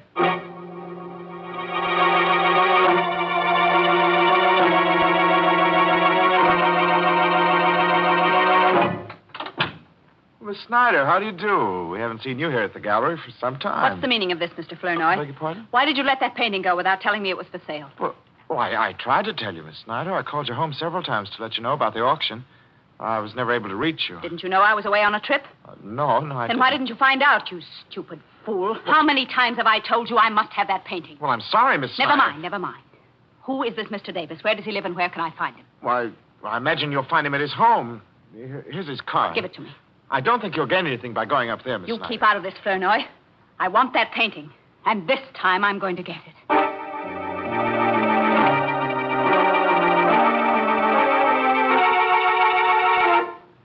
I'm very sorry, Miss Snyder, but nothing you can say will persuade me to part with the painting. Mr. Davis, your stubbornness may cost you your life, you know. I'm afraid I'll have to risk it. I'm very anxious to find out exactly how he died. And if he was murdered, I'm going to see that the killer is brought to justice. The killer is the painting, Mr. Davis. And you will find that out very soon, just as the others did. Are you threatening me? I am giving you one more chance to live. One more chance to sell me the portrait at the price you paid for it. If I refuse? If you don't sell it to me now, Mr. Davis, I will buy it after your death. Forgive me for not showing you to the door, Miss Snyder, but I hardly think... Never mind, I'll go myself. No, you don't have to. Parker. Yes, sir? Parker, what are you doing here? Oh, didn't you know, Miss Snyder? I'm Mr. Davis's new butler.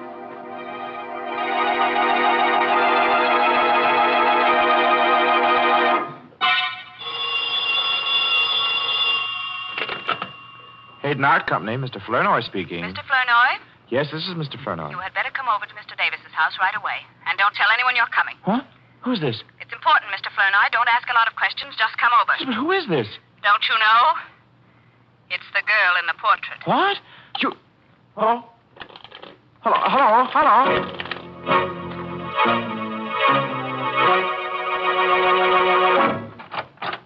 Come in, Mr. Flournoy.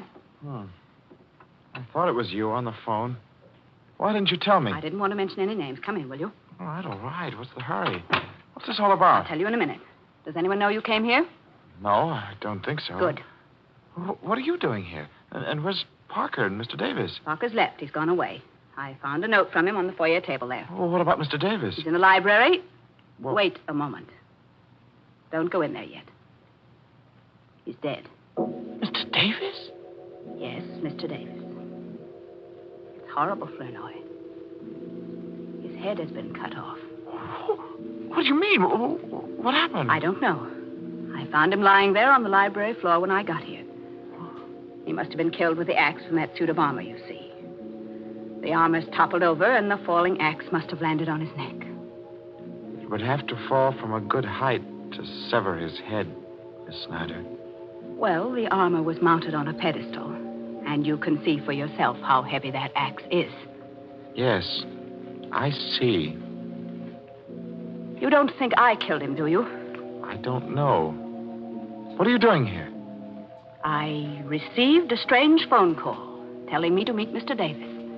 When I got here, the door was open, and everything was just as you see it. Have you called the police? No, not yet. Why not? I wanted to speak to you first. You wanted to speak to me with a murdered man lying there on the floor? He wasn't murdered. It was an accident. The portrait killed him. I'll let the police decide that. Now, wait a minute, Mr. Flournoy. You are not going to phone the police until you've heard what I have to say. Go on, say it. I called you because I wanted you to help me. I want that portrait before it's passed on to Mr. Davis's heirs. What do you mean? I may never be able to buy it if it becomes part of his estate. But if you tear up his check and take mine, it doesn't have to become part of his estate. It will be mine, once and for all.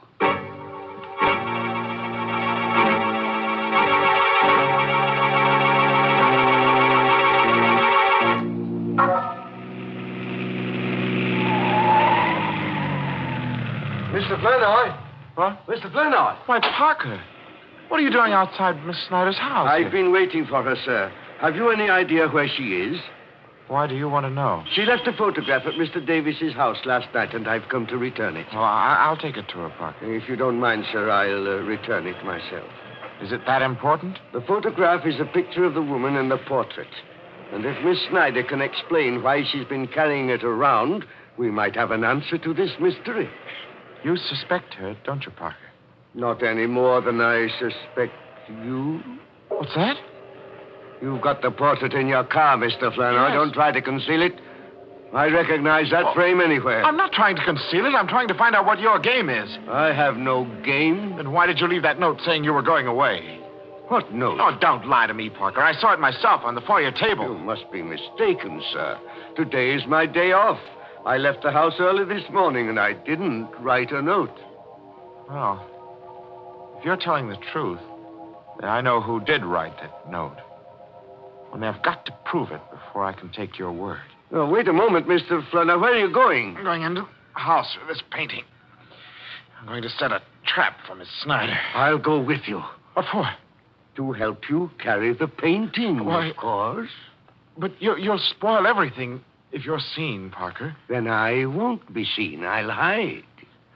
What's the matter, Mr. Flournoy? You're not afraid of me, are you? I don't know. Every time this painting has brought misfortune to anyone, you've been alone in the house with the victim.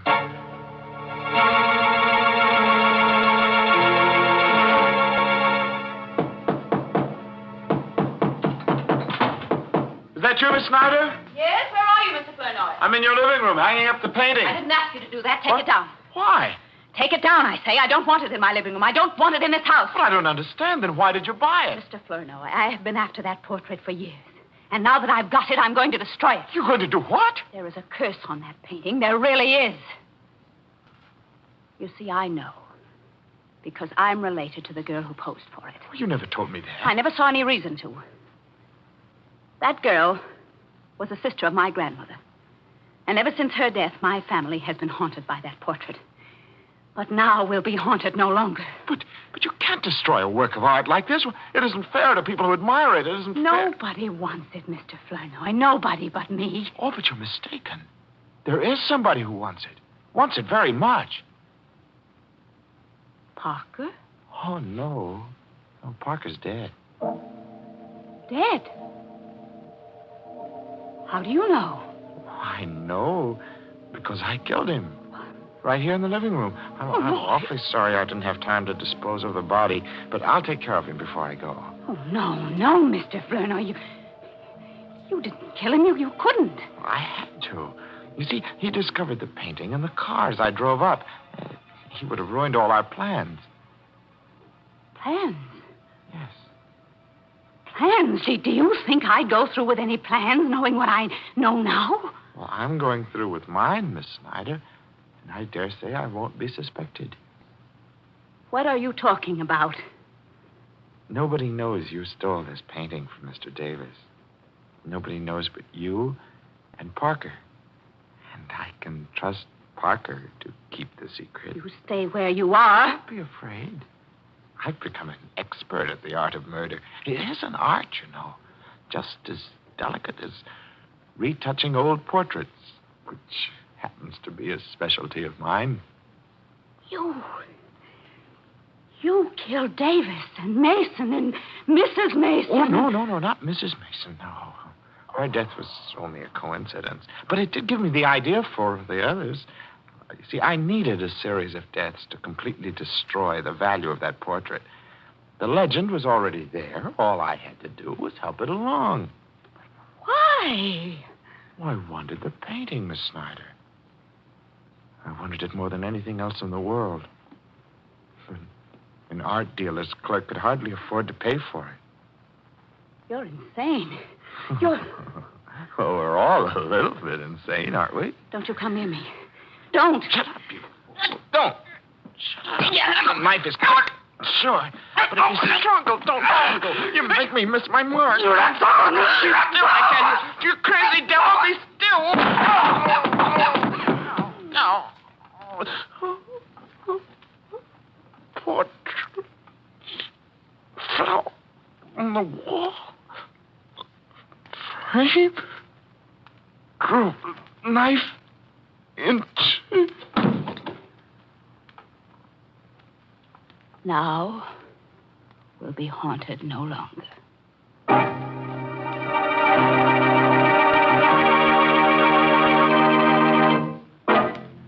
Poor old Flournoy, framed by a portrait. Still, it's better than being boiled in oils. But Davis is the guy who really had an interesting death. Yes, that armored axe did a smooth job. And the police might have thought it was purely accidental. That terrible picture. It was always changing around. I guess it wasn't what they call a still life. In fact, I'm surprised there's still life left in any of the people in the story. Well, drown me in a cup of Lipton tea if Mary didn't make a joke. So I did. But now I want to talk about something serious.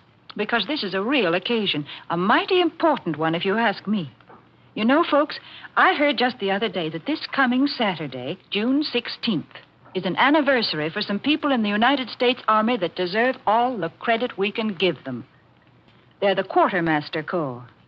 They make delivery under fire on all fronts. And they're 170 years old. Yes, think of it. The Quartermaster Corps was created in 1775 by the Continental Congress. You know, I'm a woman, not a businessman or a soldier. But I know what it is to keep every single little thing on hand that's going to be used by a whole army. It's hard enough to get food and matches and things for a family. But when you have to take care of a shopping list that has things on it like 11 million field jackets and 10 million blankets, 100 million pairs of shoes, trucks, and all of the good wholesome foods that keep our men in fighting trim, well, that's a real job. And the men of the Quartermaster Corps not only do all that work, but they do fighting, too. That's why these men are called the Fighting Quartermaster Corps. That certainly is a name to be proud of.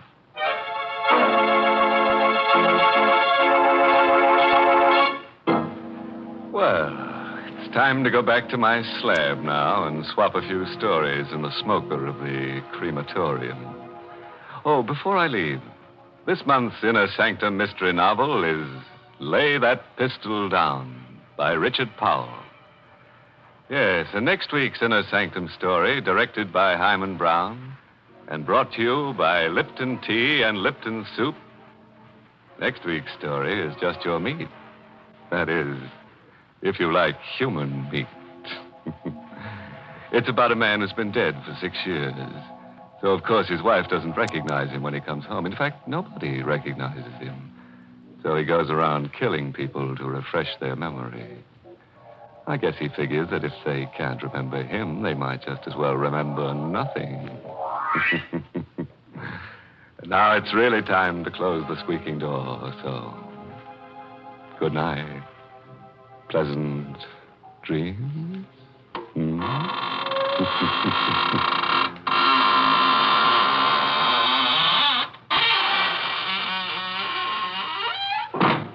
Folks, it's wonderful how simple cooking is these days. When I was a girl, my mother used to spend a good many hours making a pot of noodle soup. But now, we have Lipton's noodle soup mix. When you use Lipton's, you just empty the contents of the package into boiling water, and in no time at all, soup's on. And what delicious chickeny tasting soup it is. Yes, Lipton's has an old-fashioned homemade flavor, and it's brim full of tender golden egg noodles. Of course, sometimes it's hard to get in some stores these days, but there's lots of good things scarce in wartime. So, folks, don't forget to ask for Lipton's noodle soup. And don't forget to tune in next Tuesday night for another Inner Sanctum Mystery. This is CBS, the Columbia Broadcasting System.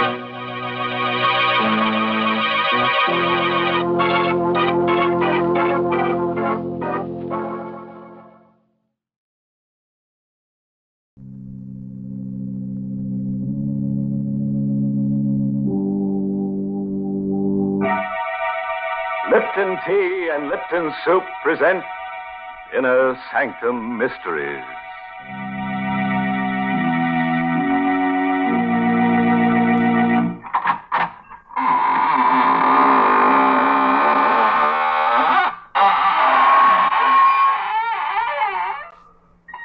Good evening, friends. This is your host of the Inner Sanctum, welcoming you to another half hour of mystery and terror. Guaranteed to take 10 years off your life. Don't just stand there. Come on in. We've been fixing up the place, making it more homey. Yes, you see that beam over there with the rope hanging down?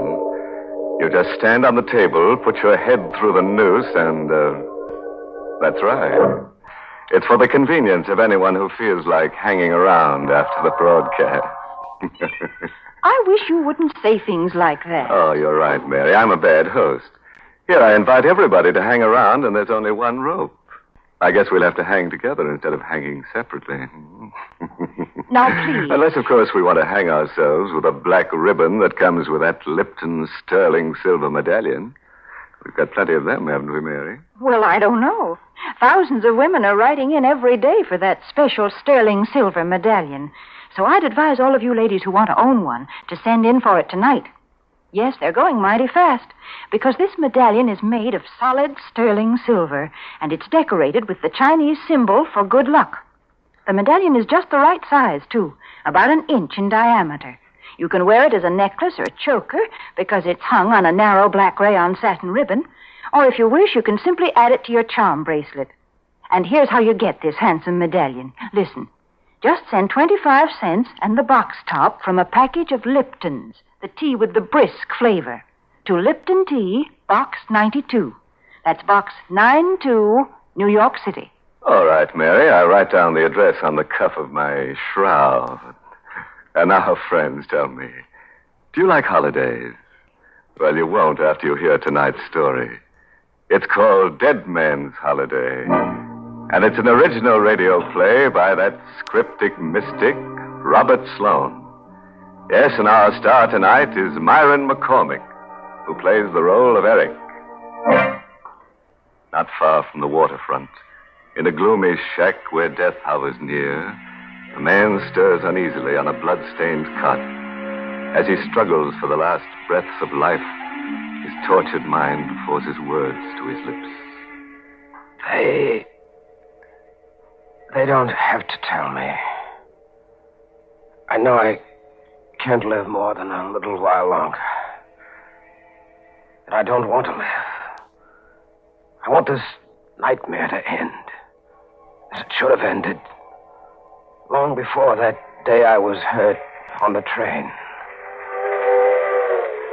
I remember it so clearly. Sitting in the coach, looking out the window, and then suddenly the train shuddered to a violent stop. The jolt lifted me clear out of my seat and threw me against the glass window, which broke as I hit it. For a moment, I was stunned. But in the back of my mind, I could hear the conductor quieting the passage. It's all right. Please, it's all right, I tell you. Nothing serious has happened. We struck an empty car on the grade crossing. The engineer had a jam on the brakes. Is there anybody hurt? Anybody need a doctor around here? Are you The all right? conductor was coming down the aisle, questioning passengers, looking them over. My head was clear now. And immediately I thought of my wife, in the seat next to mine. I turned to see if she'd been injured. But there, in the seat which she had occupied, was a man I'd never seen before. He spoke to me. You all right? Oh, yes, I was shaken up a bit, but I'm all right now. You've got a nasty cut on your lip. All right. I guess it was the glass. Will you excuse me, please? What's the matter? My wife. I'm looking for my wife. She was sitting right next to me. Eleanor? Eleanor, where are you? What's wrong, sir? My wife. She's gone, conductor. She's gone. All right, no. Don't get excited. She was sitting right next to me, right where this man is sitting now. You must be mistaken. What? There wasn't any woman sitting next to you. What are you trying to tell me? My wife was sitting in that seat. All right, sir. If she's on the train, we'll find her. Now, in the meantime, you'd better come with me and have that lip of yours attended. Not until I find out what's happened. Nothing's happened, mister. You're just a little dazed, that's all. Your wife isn't on this train. That's a lie. Why would I want to lie to you? I don't know what your reason is, but you're trying to hide something from me. I'm willing to swear you boarded this train alone. How do you know that? Because I've been sitting next to you ever since you got on.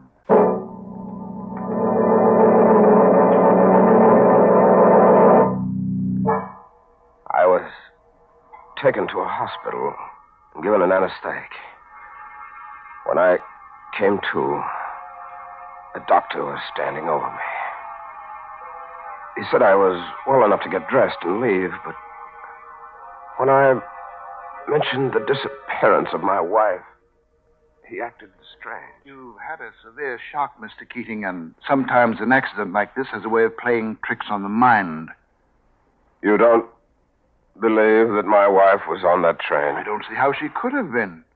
Any number of the passengers were questioned. They all told the same story. You got on the train alone.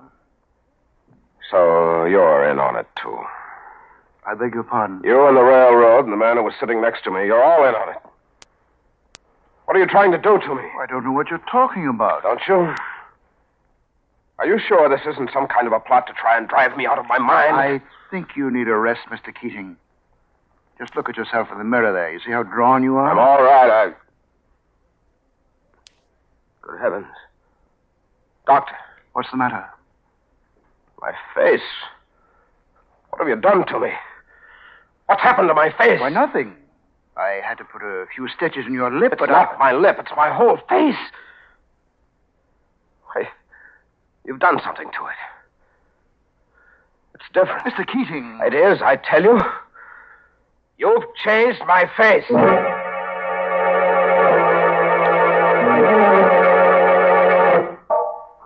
The next morning, I went straight to my house on Pine Street. I had no key, so I rang the bell, hoping against hope my wife would be there to answer it. But when the door opened, I was face to face with a gaunt, middle-aged woman I'd never seen before. Yes? Who are you? I beg your pardon. Come on, answer me. Who are you? Well, I'm the housekeeper. Don't lie to me. We don't have a housekeeper. What are you doing here? I don't see why I should answer your question. You'd better answer them. I'm Mr. Keating. Who? Mr. Keating, I live here. Where's Mrs. Keating? What have you done with her? You must have the wrong address. What do you mean? Nobody by the name of Keating lives here. What?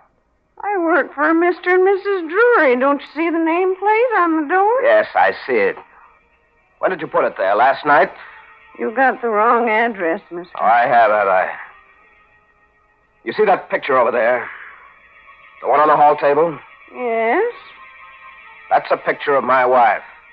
I beg your pardon, sir, but that's a picture of Mrs. Drury. Drury. Drury.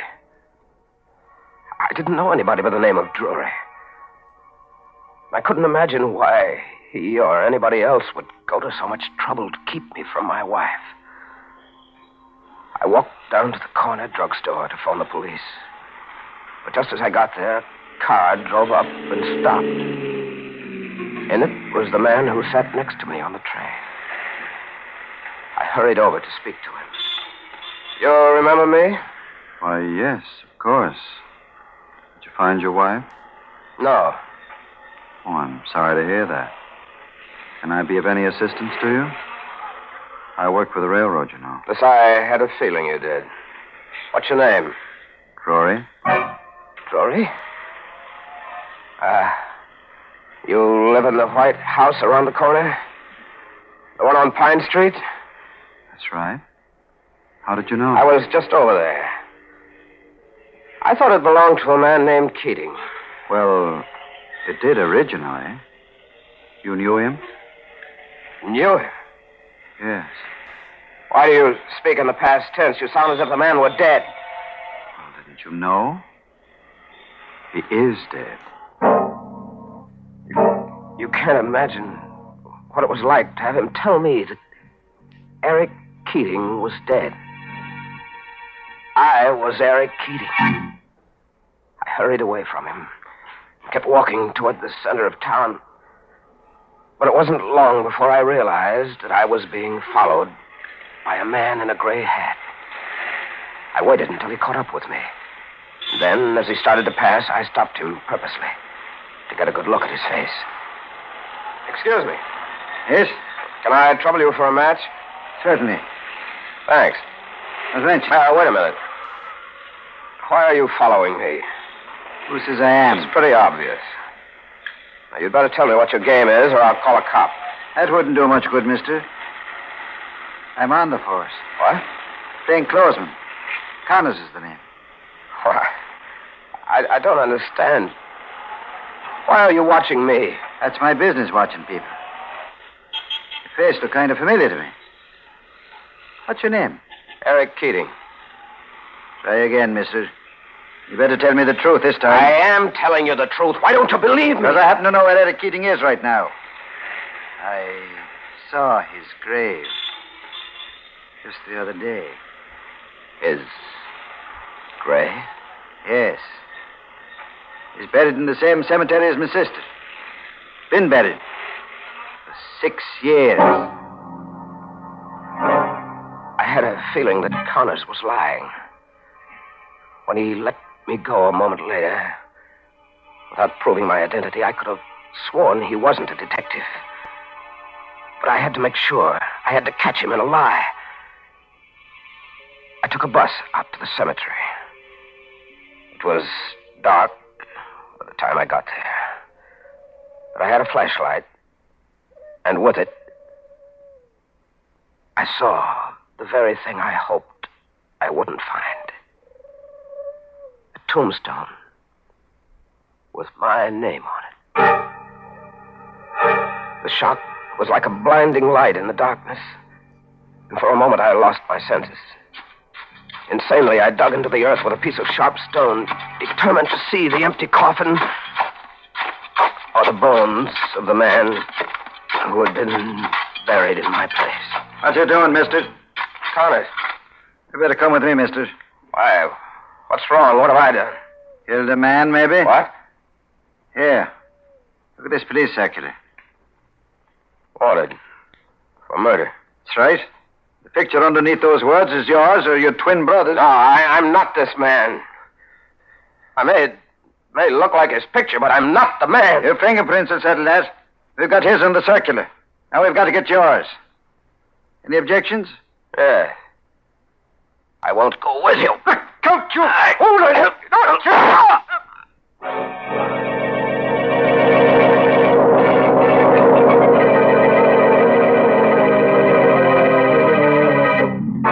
Now, there's a case of being wanted for murder, dead or alive. And this guy Keating seems to fit both conditions very well. I'd hate to see him get killed, though. It'd be like killing two birds with one stone. I'm really sorry for that poor man. He's so confused. I should say so, Mary. Imagine digging up a grave and finding yourself in it. Hmm? Well, that proves that a man can be two places at the same time. Nonsense. That's impossible. But you know, as far as killing two birds with one stone is concerned, that's easy. Any lady can do that just by sending in for the Lipton sterling silver medallion. What? Yes. You see, this sterling silver medallion is not only lovely, but it's a very useful piece of jewelry as well. It's just the thing to brighten up a simple silk dress or a dressy suit. And it can be worn as a necklace or a choker, or simply by removing the narrow black rayon satin ribbon on which it's hung, you can add it to your charm bracelet. And the medallion makes such a smart appearance. It's made of real sterling silver, and it's decorated with the Chinese characters that stand for good luck. So you might say the medallion is a Chinese good luck charm. And best of all, ladies, the Lipton people are making it easy for you to own one of these handsome medallions. All you have to do is send 25 cents and the box top from a package of Liptons, the tea with the brisk flavor, to Lipton Tea, Box 92. That's Box 92, New York City. Well, Mary, if the medallion really brings good luck, I hope our friend Eric Keating sends for one, because he's going to need it. When we left him, he was telling us how a detective named Connors was about to arrest him for murder. Eric resisted, and they struggled at the cemetery. Connors fired a shot.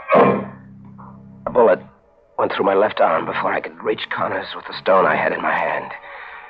I pounded it against his temple, and he dropped to the ground, unconscious. Then I ran as fast as I could, holding one arm with the other, losing blood all the time. Somehow, I got away. I was exhausted by the time I staggered into the doctor's. Well, I guess you'll be all right now, Mr. Keating. Thank you, Doctor.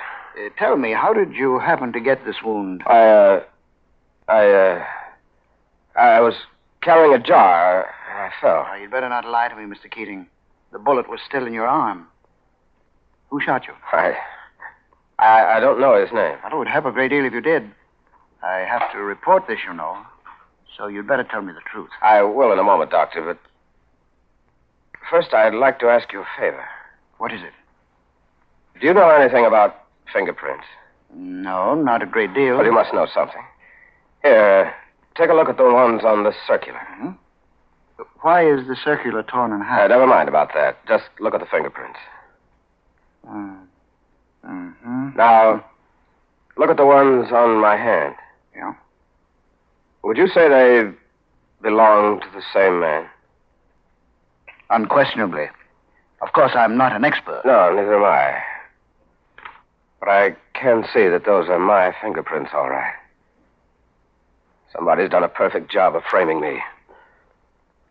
Either that, or I'm a murderer. Mr. Keating, suppose I just report my work to the police and let it go at that. I can't let it go at that. Don't you understand? I've been framed every possible way.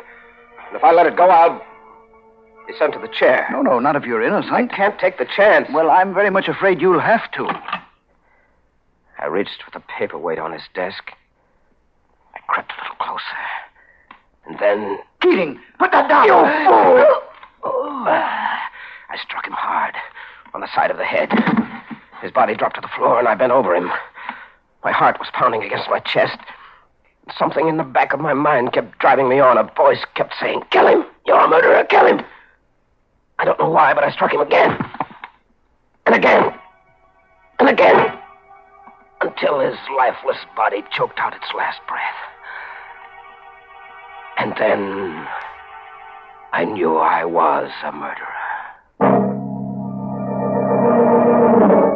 I hurried away in the darkness, took a bus to a neighboring town. I hired a room in a boarding house. I stayed there 3 days, hiding, not going out on the street. Then, on the 4th day, the landlady paid me a visit. You'll have to get out of here. I can't take a chance of having you around anymore, killing that doctor. Weren't you in enough trouble already? Shut up, I gotta think. Gotta get out of here.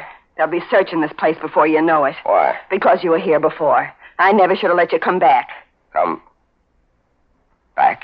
Now get your coat and beat it. Where'll I go? Take it easy. I never let anybody down yet. Here, this is the address of a shack I own over near the waterfront. You can hide out there for a while. Any food in that shack? Never mind about that. I'll get in touch with Ruth and tell her where you are. Ruth? Yes, go on now. Get out of here before it's too late.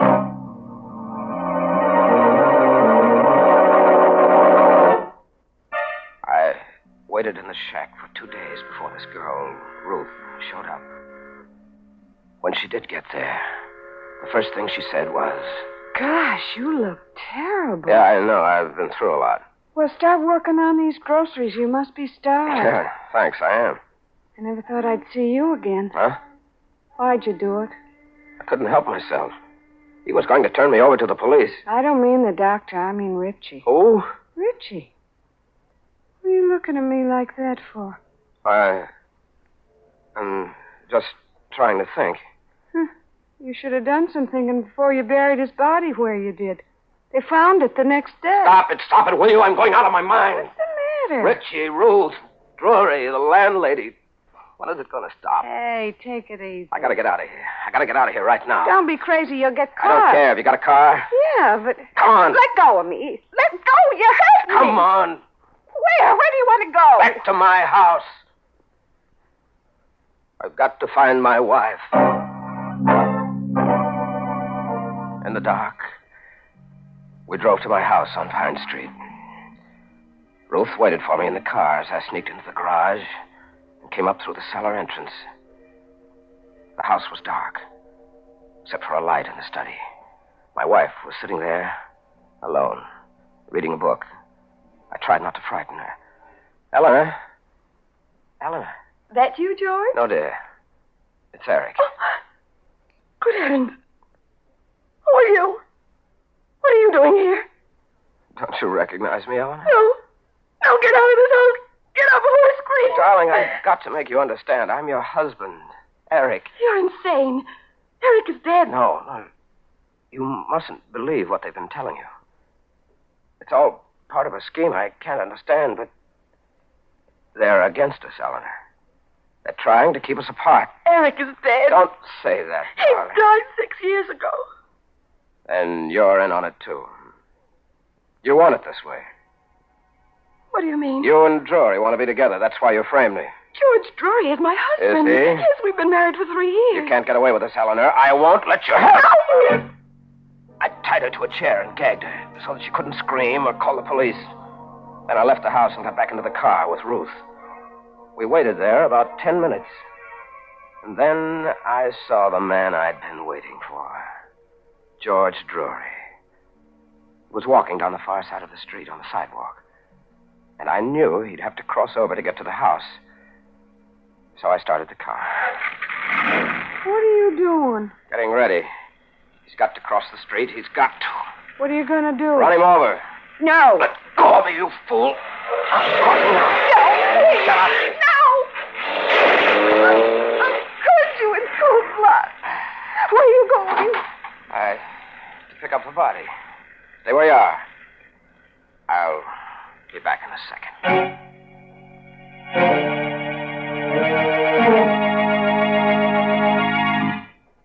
The three of us had a long ride that night. Ruth, George Drury's body, and myself. Automatically, I seemed to know where I was heading. Even though I had no destination in my mind. I made one turn after another, unconsciously almost, until at last I came to a dark stretch of road along a railroad track. I stopped the car and got out. What do you think you're doing? Don't ask any questions. I'm burying the body here. Are you crazy? Why? Don't this place look familiar to you? Huh? Yes, I think it does. Can't remember why. You lost your mind completely. Will you stop talking like that and tell me what's wrong with this place? Why can't I bury the body here?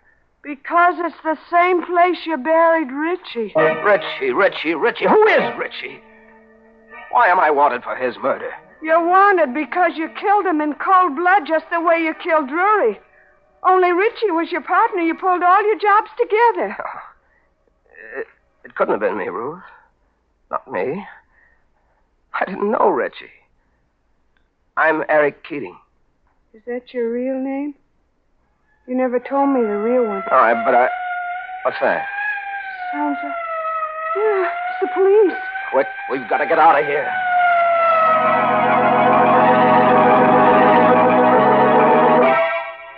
We left Drury's body near the railroad track and drove back to the hideout on the waterfront, where Ruth had met me earlier in the evening. There, I began to sew the threads of a horrible story which had been my life for the past 6 years. The first time I saw you was about 5 years ago. And I looked as I look now. Yeah, more or less. You just had a plastic surgery job done. You told me it was because your face was burned, only I didn't believe you. Yes, that was true. My face was burned, badly. How? Yes, I'm beginning to remember. A railroad accident just about 6 years ago. The car I was in caught fire. I struck my head trying to climb out of a window. You mean you lost your memory from that blow? I must have. I must have wandered away from the scene of the wreck, not knowing who I was. And you began a new life with people like Richie, huh? Yes. I began to steal. But your wife and the railroad company give you up as dead. I can understand that. There were charred bodies in that wreck, charred beyond recognition. When I didn't show up, they must have listed me as one of them and buried another man's remains in my place. I wish it had been me. Oh, Eric, that's awful. All the while you were suffering from amnesia, your wife thought you were dead. I didn't believe her when she said she'd married this fellow Drury. Oh. Funny how I sat next to him on the train that day. The jolt sent my mind back 6 years. And I thought I was Eric Keating, coming home from a trip with my wife. Who's there? Come out with your hands up, Keating. It's the police. They got this place surrounded. You better do what he says, Eric. What for? Why prolong the agony any more than I have to? Eric, Don't call me Eric. Eric Keating is dead. Now let this other man die the way he should have died. Eric, don't be a fool. You can't get out that window. The cops got it covered. I know it, Ruth. I know it. It's all right. I wanted it just this way.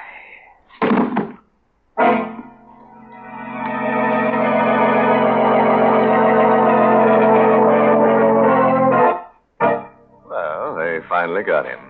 And this time they'll give him a grave he can call his own. I just hope he stays put this time instead of wandering as a ghost. A guy like that might not remember where he was buried. I'm glad he's finally at rest now. Oh, don't be so sure, Mary. That guy needs a tag on him.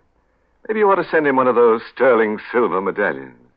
Yes, and we'll get all his aliases engraved on it, too, so the other ghosts will know who he is. Don't be silly. There aren't any ghosts. And besides, that sterling silver medallion has just one purpose. It's simply a lovely piece of jewelry that the ladies will enjoy wearing. And ladies, to get the medallion, all you have to do is send 25 cents and the box top from a package of Lipton's, the tea with the brisk flavor, to Lipton Tea, Box 92, New York City.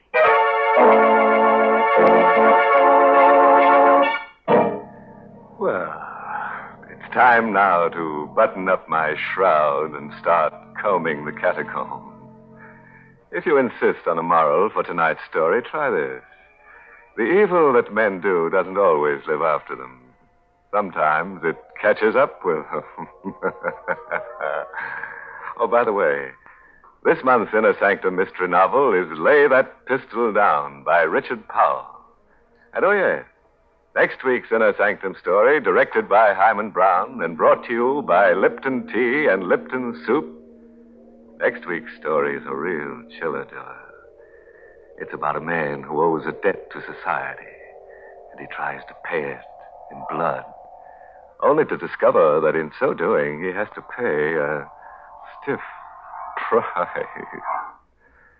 Well, now it's time to close the squeaking door. So, good night. Pleasant dreams.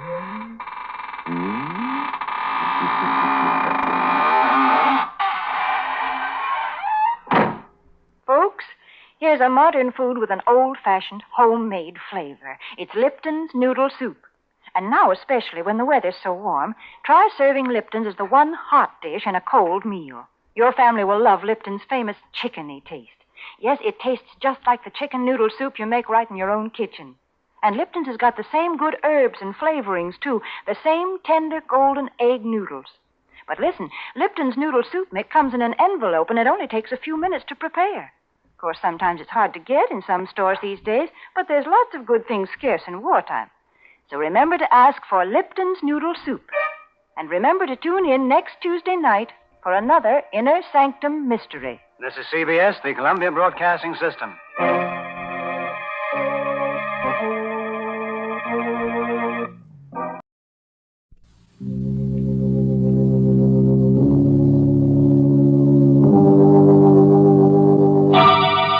Lipton Tea and Lipton Soup present Inner Sanctum Mysteries.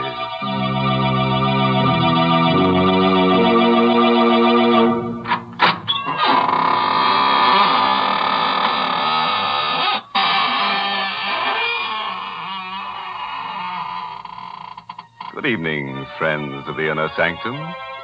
This is your host, welcoming you in through the squeaking door.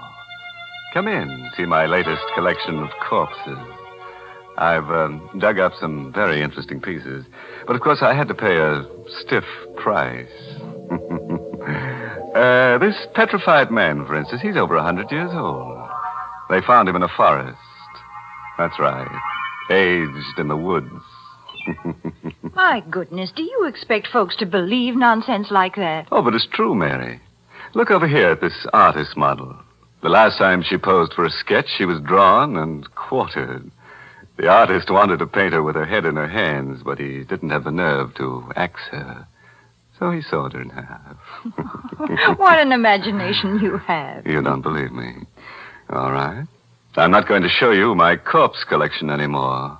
This is the last time. Well, I don't believe that either. But talking of last times, folks, this is the last time on Inner Sanctum that the Lipton people are offering to send the ladies that special sterling silver medallion. Yes, ladies, this is your last chance to own a really lovely piece of jewelry without spending a lot of money for it. Now, let me describe the medallion to you. It's made of solid sterling silver. It's about 1 inch in diameter. Yes, and it's decorated with the Chinese symbol for good luck. You can wear the medallion as a necklace or a choker. You see, it's hung on a narrow black rayon satin ribbon. Or, if you wish, you can simply add it to your charm bracelet. And here's how you get this handsome medallion. Listen, just send 25 cents and the box top from a package of Lipton's, the tea with the brisk flavor, to Lipton Tea, Box 92. That's Box 92, New York City. All right, friends. Better write that address down on a dry piece of paper. Why do I say dry? Because everything will be wet by the time we're through here. Wet with gore. Tonight's story is called Dead Man's Debt. It's an original radio play by Robert Newman. And our star tonight is Joseph Julian, who plays the role of Danny. The corner cell in the courthouse jail. Stone walls, stone floor, and a hard cot. Lying on the cot, huddled under the blanket, is Danny Gorman. His eyes are closed and his breathing is regular. But even he is not sure whether he's asleep or awake. For he's listening to a voice he's heard quite often during the past few weeks. And a voice he shouldn't be able to hear. A voice of a dead man. Are you sleeping, Danny? Don't. It's a waste of time. A real waste. You'll be sleeping for a long, long time, very soon. When you're dead like I am. No. Yes, Danny. Did you think you were going to get away with it? You won't. You'll pay. And Sue. No, I said no. Shut up, will you? What's the trouble in here? What are you making all that racket for? What? Better pull yourself together and get moving. Waiting for you downstairs, court's in session. All right, don't rush me. I'm coming. I'm not rushing you. Sure glad to be rid of you. Glad you won't be coming back here again. What? What do you mean? They'll wind up your case this morning. Hand down a verdict before lunch. 2 to 1, they do it without leaving the jury box. And 10 to 1, it's guilty.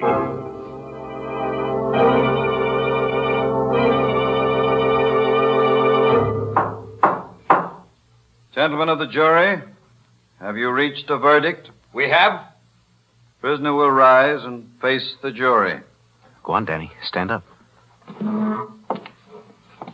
What is your verdict? Not guilty. Right. You mean? What a riot. I should have taken him up on it. 10 to 1 he wanted to give me that you were going to send me up. But I knew it. I knew you would. Order, Mr. Russell. You quiet your client? I apologize, Your Honor, but as you can imagine, he's been under considerable strain. Take it easy, Danny. Danny. Oh, Danny. Oh, Gail, hiya, baby. I knew it too, Danny. I knew they'd let you go. They had to.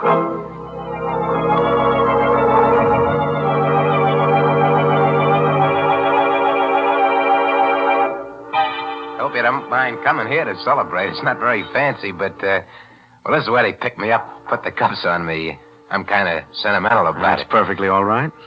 Here's to you, Russell. You did a swell job getting me off. Well, thank you. I had probably done better if I didn't have a conscience. How come? I was assigned your case. I had to defend you. And I did the best job I could.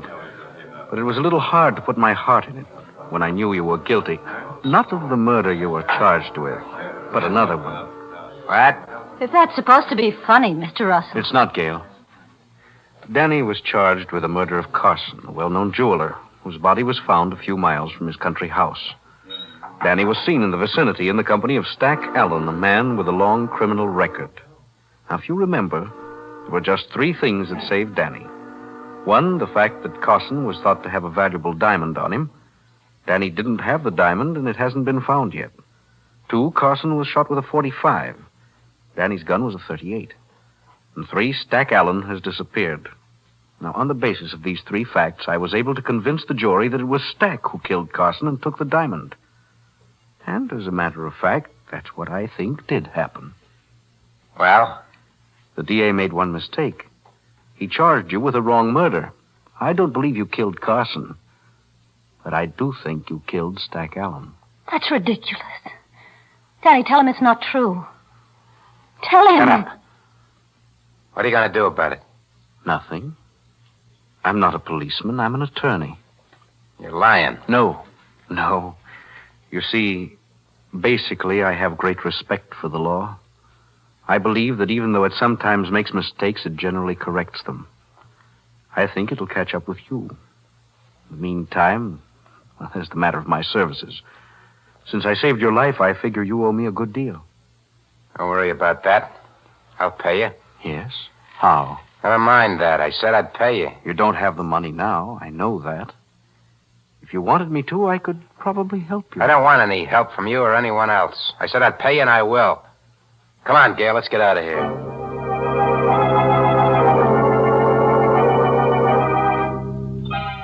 Are you sleeping again, Danny? That's a mistake. A waste of time. You'll be sleeping for a long, long time when you're dead like I am. Stack, no, leave me alone. I can't, Danny. Not until you pay for what you did to me. And you will pay for that. And soon. Who's that? Who's there? It's me, Danny. Gail. Oh. Okay, just a second. Hello, Danny. Hey. Starting to get a little worried about you. You all right? Sure, I'm all right. What is there to worry about? Well, it's been a week since I saw you. I've been hearing things. That you were hanging around with the old gang again. With Frankie. So what? You mean it's true? Danny, you shouldn't. You know what almost happened, what would have happened if it hadn't been for Mr. Russell. Russell. You wouldn't be here now if it wasn't for him. Danny, you said you were going straight, and instead... He wanted to help you, remember? How are you, Danny? Russell, what are you doing here? Look, if you're worried about your dough, I told you I'd pay you. I never said anything about money, Danny. And I'm not worried about being paid. I'm a firm believer in balancing accounts. We pay for everything we do. What are you driving at? You killed Stack Allen for the diamond you took from Carson. But you never got the diamond. Suppose I help you find it. What? How do you know where it is? I don't know. I'm only guessing. But if you show me where you buried Stack's body, I think maybe we can find it together. You're just trying to trap me. Tag me with Stack's murder. I told you I was an attorney, not a policeman. Okay. Okay, I'll take a chance on it. Get your car, I'll show you.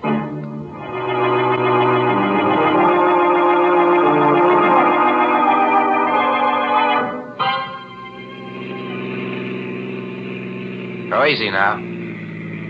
Turn off there to the left. Into the woods? Yeah. Just a little further. All right, go slow. Okay, now stop. I think you'd better stay here, Gail. It's not going to be very pleasant. No, it's all right. I'll come. Just as you like. Now, tell me again just how it happened, Danny. Well, we drove down here after we knocked Carson off to decide just what we're going to do. I had a feeling Stack was going to plug me so he wouldn't have to split with me, and I decided to beat him to it. He went over there. He sat down on that log, and he was playing with his ear the way he used to, pulling on it. I let him have it. I searched him, but I couldn't find the diamond. What did you do with the body? I dug a deep hole right there. I dumped him in it, and I piled wood on it, and then built a fire. And after it burned down, I covered it up. Okay. Let's get the shovels out of the car and start digging.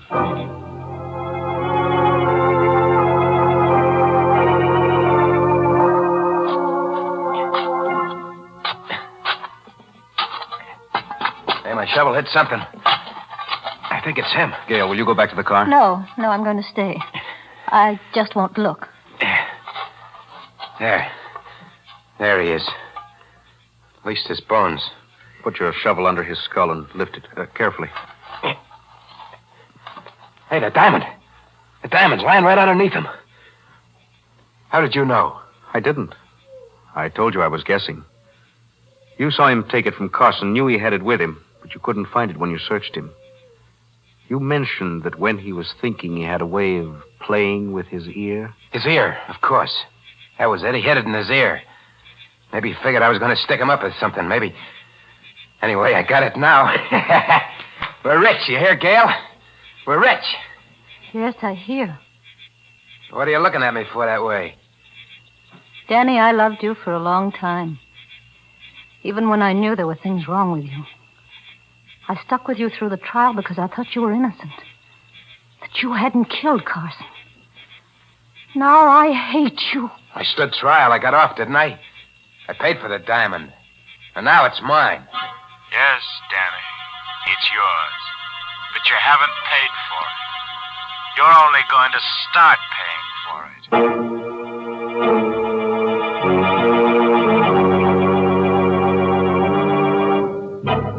There's our friend, Mr. Bones, again. You know, I don't mind his talking from the grave, but I wish he'd stop heckling Danny and not sound so much like a bill collector. After all, he didn't do so badly. He not only got buried, he got cremated, too. Yes, he paid the penalty for his crime. Yeah. But what right has he got to be so moral after he's dead? And so vain, too. Wearing a diamond in his ear. Next thing you know, we'll see a skeleton walking around wearing a Lipton sterling silver medallion. That will never happen, I assure you. Is that so? Well, let me tell you about a skeleton who could fly. Now, stop. That's enough. You let me tell you about a real flyer, an American pilot, whose life was saved by the original of that sterling silver medallion that the Lipton people are offering to the ladies. Now, listen, folks, because this is a true story. It seems that a year or so ago, an American flyer had to bail out over enemy territory. Fortunately, he was rescued by Chinese guerrillas, and they gave him a medallion with Chinese letters on it. They said that this medallion would bring him safely through the lines. Well, he did get through, and only then did he learn that the letters meant good luck in Chinese.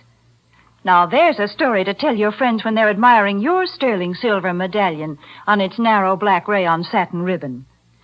And to get this Chinese good luck charm, just like the one the flyer carried, all you have to do is send 25 cents and the box top from a package of Lipton's, the tea with the brisk flavor, to Lipton Tea, Box 92. That's Box 92, New York City.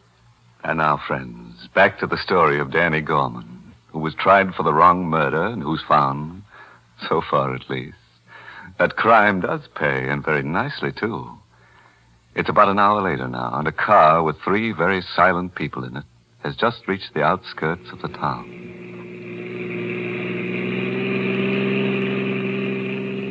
What's the matter with you two, anyway? What are you sitting there like a pair of mummies for? Why don't you say something? I said everything I had to there in the woods, Danny. I've got nothing to say.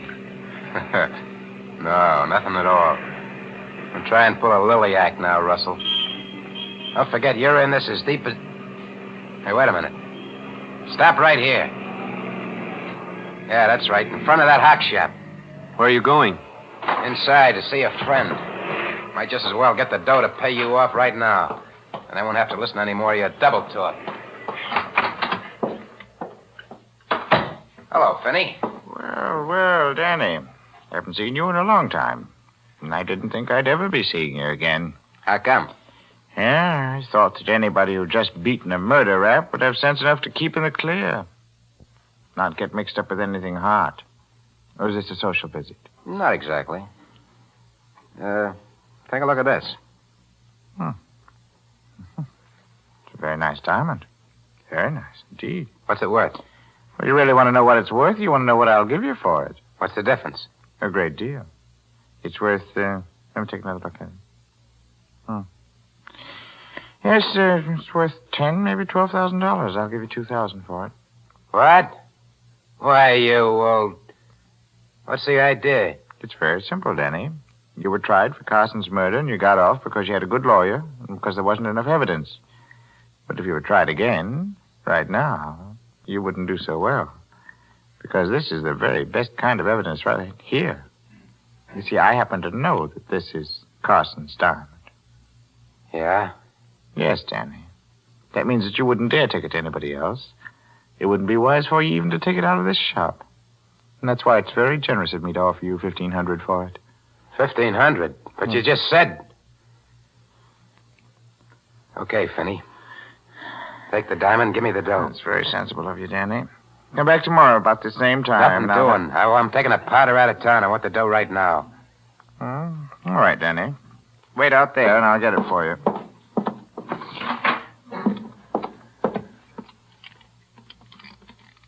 $7, 21, 4, and there we are. Let's see. Oh. Sorry it had to be a knife, Finney. Danny, you're... Damn. Couldn't take a chance with a gun, not with my friends outside. Shouldn't have driven such a hard bargain. Because now I'm not only going to take the diamond back, I'm going to take every cent you got in the safe. After all, it won't do you any good anymore.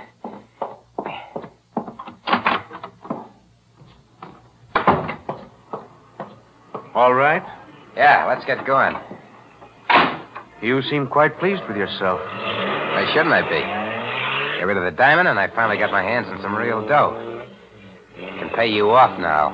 What do I owe you? I told you, Danny. A great deal. Your life. Okay, don't build it up. What do you want in cash? I never said anything about money, Danny. There is something I want. When the right time comes, I think I'll get it.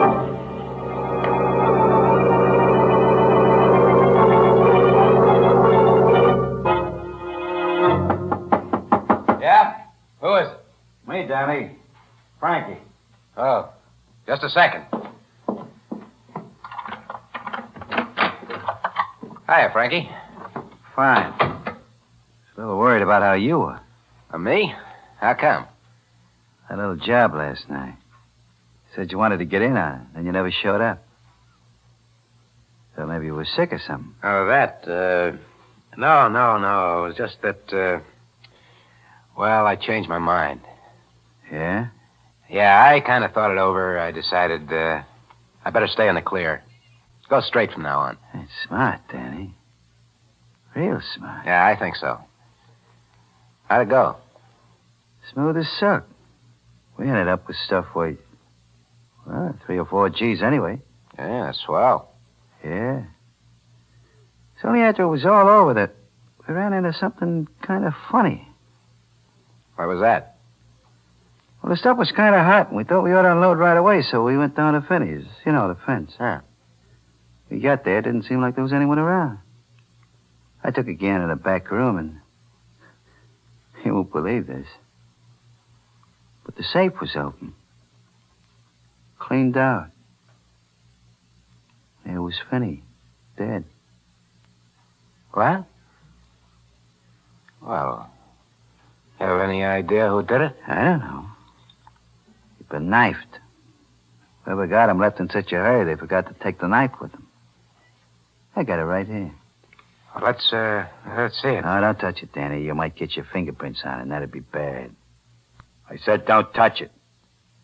I'll try any monkey tricks or I'll blast you for keeps. So you were going straight, eh? You merely mild double-crosser. Where's the diamond? What are you talking about? Don't give me that. You think I know your knife when I see it? There's only one reason you'd go to see Finney. To cash in on that diamond you and Stack took from Carson. Well, I want it. Okay, Frankie, you can have it. I've been having nothing but tough luck ever since I first laid eyes on it. It's over there in my bureau, hidden under my socks. I'll get it for you. You're starting to show some sense. Yeah, I think so. More sense than to let you leave here knowing what you know. Now, get my friend the lawyer down here. Everything will be hunky-dory.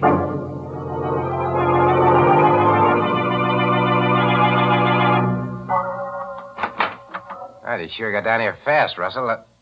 Hey, what's the idea? Bringing Gail with me? I thought she might be interested in anything you might have to say to me.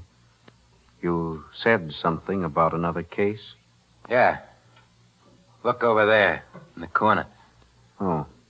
Frankie Ring. And he's dead. You killed him? Yeah. It was self-defense. So he came down here to get me to go out on a job with him. I told him I wouldn't, that I was going straight, and he pulled a gun. There it is in his hand. See? I got my own rod from the bureau, and, well, that was that. Sound okay? Fine. You know, it ain't going to be easy, I know. Me coming up for a second murder rap. But you can get me off. I got plenty of dough this time. I can really pay. The thing is, what do we do first? We don't do anything, Danny. There are a lot of things you can do. But my suggestion is that you call the police. Give yourself up. What? You mean you're not going to take this case? No, Danny. Why not? You fronted for me the last time. Yes, Danny, and I told you why. I was assigned the case, couldn't turn it down. Besides, you were being tried for the wrong murder.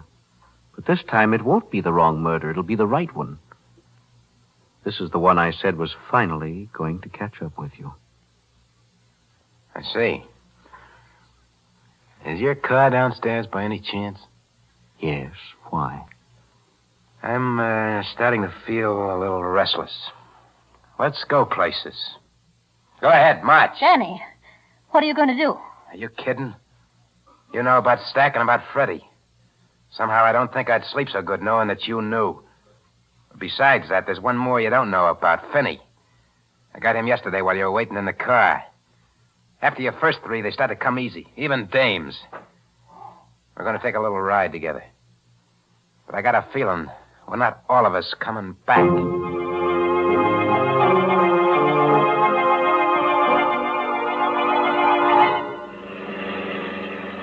Keep driving till I tell you to stop. Right. taking this awful quiet, the two of you. Maybe you don't think I'm going to go through with it. Oh, I think you intend to, all right. Whether you will or not is another story. So is the reason I'm taking it this way. Maybe this is as good a time as any to tell you a few things.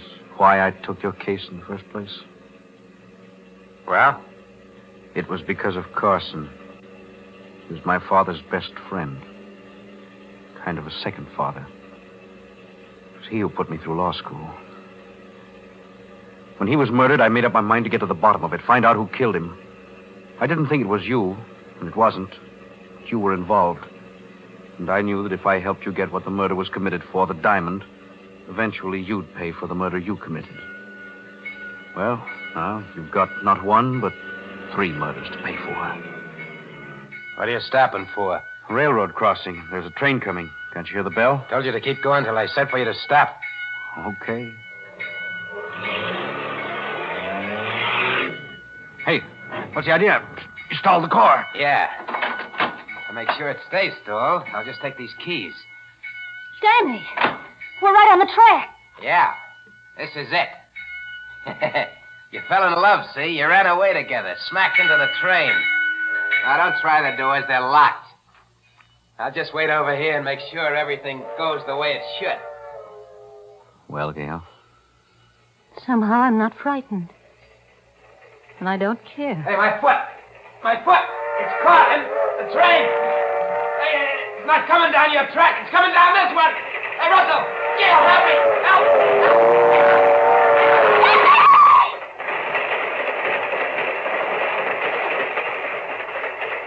Oh, Danny. Yes. He was on the wrong track. Then he'd been on the wrong track for a long time. John, what was it you said before about why you took the case? Was it true? Yes. But you always talked about payment, about something you wanted. I wanted justice. And I also wanted something else. Someone Danny had at first and then lost. Someone he didn't deserve. John. Yes, Jess. That's right. You.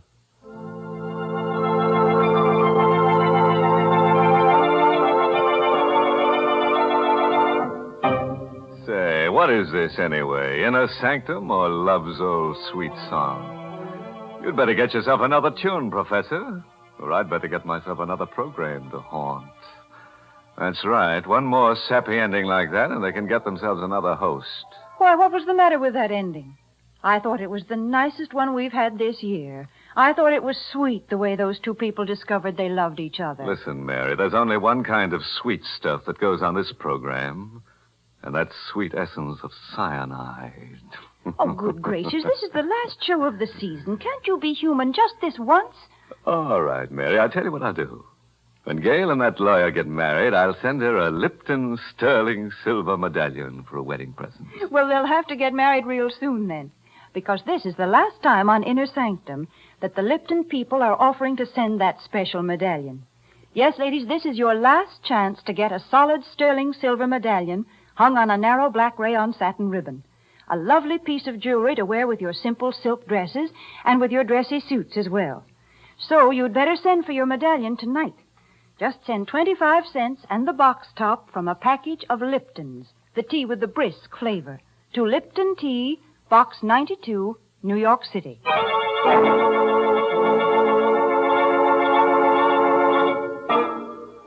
And now, a word of advice, friends.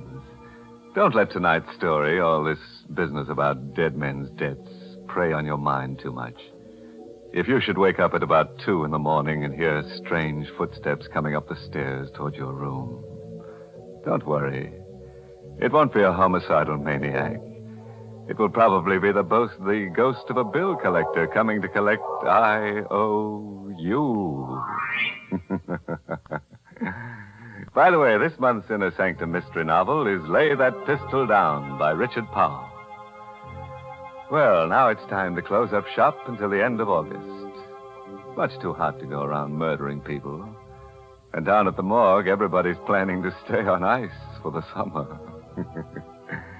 So we'll be back to haunt you on Tuesday, August 28th, with more Inner Sanctum stories directed by Hyman Brown. Better have that date tattooed on your chest. Tuesday, August 28th.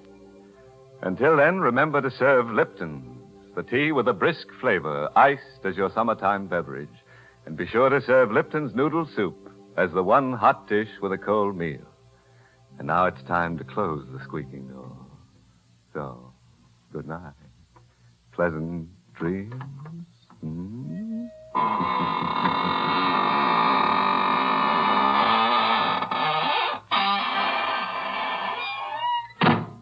This is CBS, the Columbia Broadcasting System.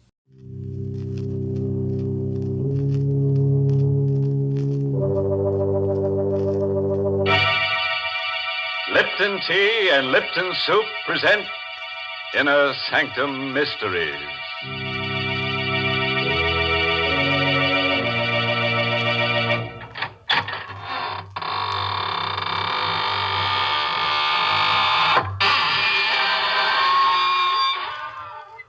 Good evening, friends of the Inner Sanctum.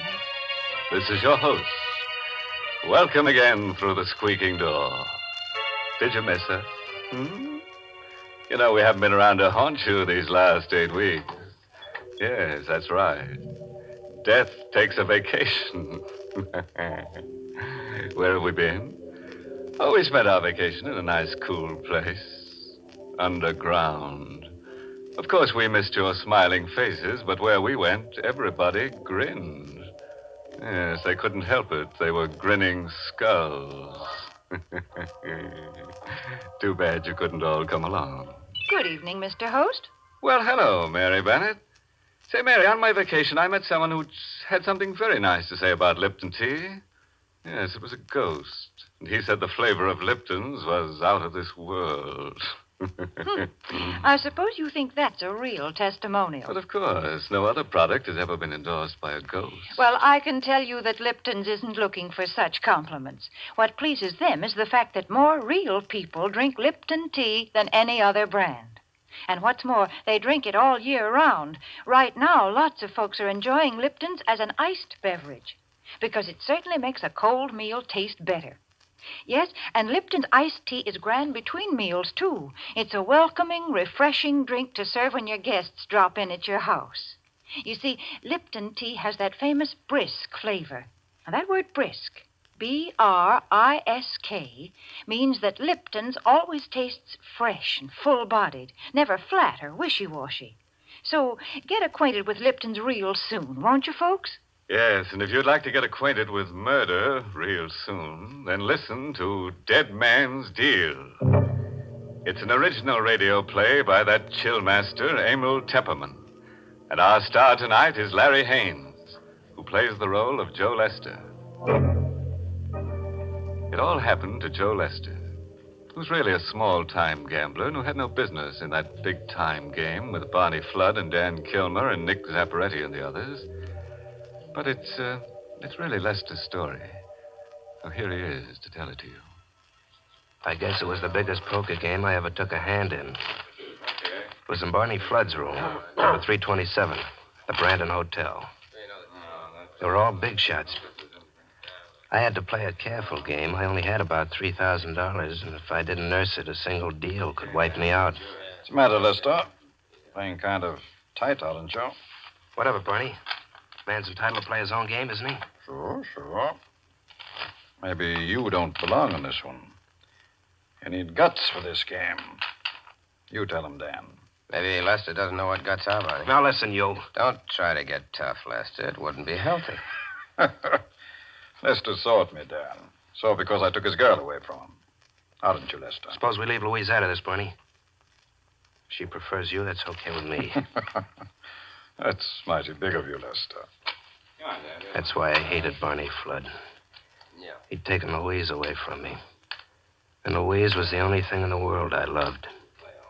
And what was worse, Barney Flood and his man, Dan Kilmer, were laughing at me because they knew I didn't have the guts to do anything about it. And then it came. The hand I'd been waiting for. Dan Kilmer was dealing. Barney Flood opened blind. I opened for 1,000. I dropped. That's me. The others all dropped out. But when I picked up my 5 cards, I found I had 3 aces. This was the way I'd wanted it. Just Barney Flood and me. And me with a strong hand before the buy. Now I'd show him who had guts. I counted out $2,000 in $100 bills and shoved them out on the table. I see you, Barney. And raise you 1,000. Oh. So our little Lester is waking up. Okay, I see the raise. Just the 2 of us, hmm? How many cards, Barney? 1. Right. And how many do you want, Big Shot? I'll take 2. Here you are. My hands were a little clammy as I picked them up. I looked at the cards. And suddenly I felt as if I'd inherited the whole universe. I had bought an extra ace. I held 4 aces. Well, Big Shot, I bought something here. I think it's the winning hand. I'm going to bet the works. Here. All the cash I have with me. 90 grand. 90 grand. I felt the sweat on my hands as I watched him push the money out on the table. 90 grand he was betting. And I had him beat with my 4 aces. But I couldn't see his bet. All I had was about $1,000. Come on, Big Shot. What are you waiting for? You know I haven't got that much money. And you shouldn't be playing in this game, Tin Horn. You're taking advantage of me, Barney. You're trying to show me up. You know I have to drop out even with a better hand. Oh, so you think you have a better hand, eh? Make the bet inside my limit, and you'll see. All right, Lester. We'll see what kind of a gambler you really are. Here. I'll withdraw this 90 grand bet. I'll make another kind of bet. A bet you can see. If you have the guts. Well, what kind of bet? I'll bet my life against your life. The man who loses this deal agrees to commit suicide. For a full minute after Barney Flood made his proposition, the room was so quiet you could hear a pin drop. Barney Flood and I sat facing each other across the table, our closed cards in our hands. These were the biggest stakes men had ever played for. A life against a life. The other players were stunned and frightened by it. They wanted no part of it. One by one, they made lame excuses and faded from the room. Only Dan Kilmer was left with Barney and me. Look, Barney, why should you risk your life against this punk's life? This is the way it's going to be, Dan. Lester hates me. Don't you, Lester? Yes, Barney. I hate you.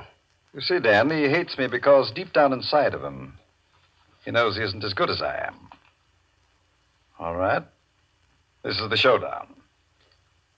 One of us walks out of this room alive. The loser stays here with a bullet in his brain.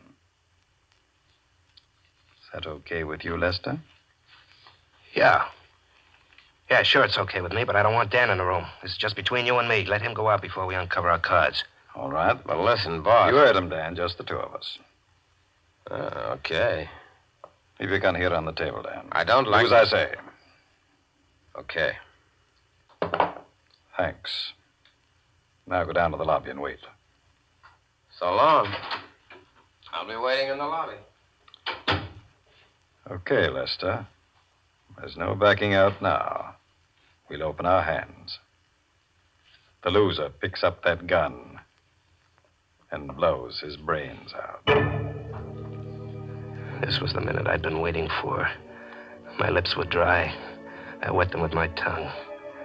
Now, at last, I had Barney Flood exactly where I wanted him. Okay, Barney. Read 'em and weep. How do you like these? 1 ace, 2 aces, 3 aces, 4 aces. How do you like 'em, Barney? 4 aces, hmm? I kept my eyes on Barney. I wanted to milk the last drop of satisfaction out of that moment. But he was a born gambler. His face didn't show a thing. He sighed, and slowly he began to turn over his own cards. 3 of hearts, 4 of hearts, 5 of hearts, 6 of hearts. 7 of hearts. A straight flush. Well, Lester. Straight flush beats 4 of a kind. You only bought 1 card. That's right. I went in with 3, 4, 5, and 6 of hearts. I bought the 7 of hearts. A straight flush, eh? I can't believe it. I've lost. Yes, Lester. You've lost. You've lost your life. And a gambler always pays up. There's the gun, Lester. Go ahead. A gambler always pays up. I curled my finger around the trigger. I stood up and leaned across the table. I pointed the gun at Barney Flood, and I shot him in the head. Now, I had to work fast and carefully. I had it all figured out. When I shot Barney, I leaned over the table so the barrel of the gun was close to his head. There were powder burns on his temple around the wound. I wiped my fingerprints off the gun and pressed Barney's hand around the barrel. Next, I turned my attention to the card table. This was important. I left my 4 aces intact where I laid them out. But I changed Barney's hand slightly. I removed the 7 of hearts, replaced it in the deck, and riffled through till I found the 7 of diamonds. I substituted this for the 7 of hearts. And now Barney's hand was no longer a straight flush. It was an ordinary straight. And my 4 aces were better. So now it looked as if I had won the game. I was ready. I picked up the phone and asked the operator to connect me with the police. Hello? Police headquarters? This is Joe Lester. I'm in room 327 at the Brandon Hotel. Barney Flood has just committed suicide.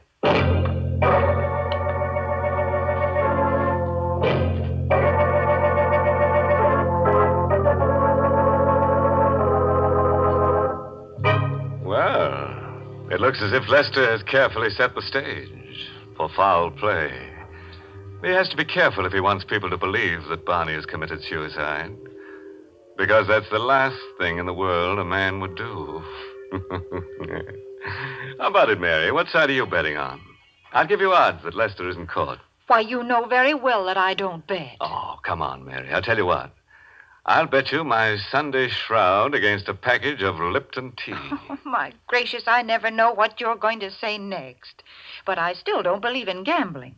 And, folks, if you feel the same way about it, then I know you'll like Lipton tea, because you can always be sure of its flavor. Tea experts describe that flavor by saying it's brisk. B-R-I-S-K. And brisk flavor means that Lipton's always tastes fresh and vigorous, never flat or insipid. Lipton's is a real experience in tea drinking. That's why I always say that you don't know how good tea can be till you know how good Lipton's is. And now, let's go back to Joe Lester. Let's see if his airtight scheme to make Barney Flood's murder look like suicide goes over with the police. Yes, and let's hope it's not so airtight that it leaves him dangling in air at the end of a hangman's noose. At headquarters, all the players told the same story. How Barney Flood had proposed a suicide bet, and how they'd all cleared out. Inspector Larkin dismissed them all, leaving only Dan Kilmer and myself in the office with him and the stenographer. Now, you, Kilmer. Yes, Inspector. You're Barney Flood's right-hand man? Well, you know I have a private detective's license. Barney paid me to be his bodyguard. You worked for Barney a long time? That's right. Lester says you left your gun on the table. Is that right? That's right. Then I went out. Okay, Lester. It's your story from here. What happened after Kilmer went out? Well, Barney and I uncovered our hands. He had a small straight, but I had 4 aces. You saw the cards lying there on the table. Yeah, I saw them. What happened then? Well, Barney said, well, I guess I lose. He picked up the gun. I tried to stop him, but he said a gambler always pays up. Then he put the gun to his head and pulled the trigger before I could stop him. What do you think of that story, Kilmer? I think he lies. Makes you think so? I can't say. That's no evidence. Looks like suicide. I'm afraid there's no charge told, John Lester. I wish there was. Hey, you mean I'm free to go? Yeah, sure. Go on. Get out. Dan Kilmer gave me a dirty look, but I only grinned at him. I got up and went to the door. Everything was going my way. I was rid of Barney Flood. I'd committed the perfect murder. And now I was free to go to Louise.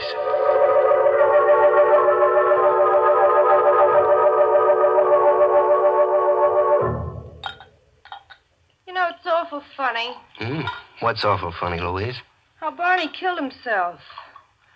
Here's your drink. Oh, thanks. There's nothing funny about it. He lost and he paid off. Yeah, I know, but somehow I can't imagine Barney losing a hand like that. Now, listen, Louise, you stop thinking about Barney. He's dead, see, and I'm alive, and I'm not letting any other man have you. Is that plain? Yes, darling, it's plain. Come here, baby. That's better. You know, I'm crazy about you. You seem to have changed. You seem so strong. Yeah, you bet. From now on, nothing stops me. You know what? We're getting married tomorrow. We won't wait. I better answer the phone. I'll let it ring. No, you better let me answer it. Oh, well, okay, go ahead, but make it snappy, will you? I will, darling. Hello? Yes, this is Plaza 87790. I watched her at the phone. And she was more beautiful than anything I'd ever known. That was the happiest I'll ever be. That one short moment while I watched her at the phone. And then it was over. Yes? Yes, he's here, but who is this?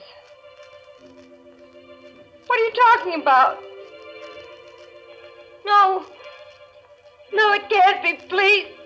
Please, Her voice trailed off into a sob, and she hung up. She looked as if all her life had been drained out of her body by that phone call. Louise, who was that? Who was that on the phone? What did he say? He said to remind you about the Seven of Hearts. He said you know what he meant. Seven of Hearts. The card I'd substituted in Barney Flood's hand. Oh, but no one could know about the Seven of Hearts. Barney was the only one. And he was dead. Who gave you that message, Louise? Who was that on the phone? He didn't give his name, but I recognized the voice. Louise, for heaven's sakes, tell me who it was. I can't believe it, but I'd swear it was Barney Flood. And then the phone rang again. It's the phone again. He's calling back. I'll answer it. Pushed Louise roughly aside. Slowly, I walked toward the ringing phone, almost in a daze, and picked it up. I think I must have been expecting it, because I wasn't surprised when I heard that voice. I only felt numb. Hello, Lester. I'm waiting for you. Outside the house, across the street. Won't you come out and talk to me about the Seven of Hearts? Seven of Hearts. He wanted to talk to me about the Seven of Hearts. And he was waiting outside. But who? I dropped the phone and went to the window, pulled back the blind and peered out. At first I saw nothing. And then I spotted him.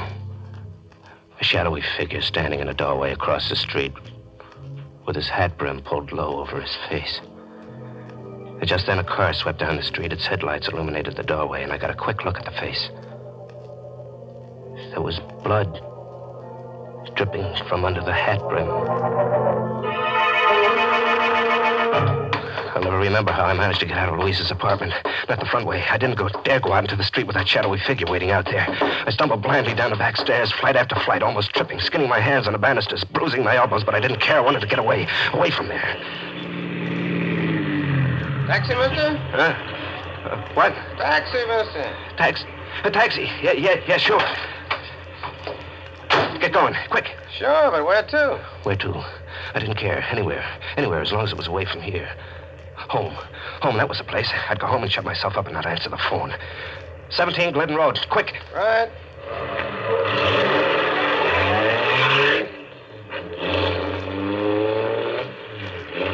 I heaved a sigh of relief as we pulled away. Out of pure instinct, I suppose, I looked out the rear window. suddenly the blood began to pound in my head like a thunderous avalanche. Because back there at the corner was that same shadowy figure, getting into another cab, pointing after my taxi. Faster, faster, driver. You gotta go faster. Hey, what's wrong, mister? Look, that cab behind us. $20 if you lose it. What cab? That one, you fool, the cab behind us. Hey, one of us must be nuts. Or maybe you had a couple too many. There isn't any cab behind us. I turned around and looked again. My driver was right. The street was empty as far back as I could see.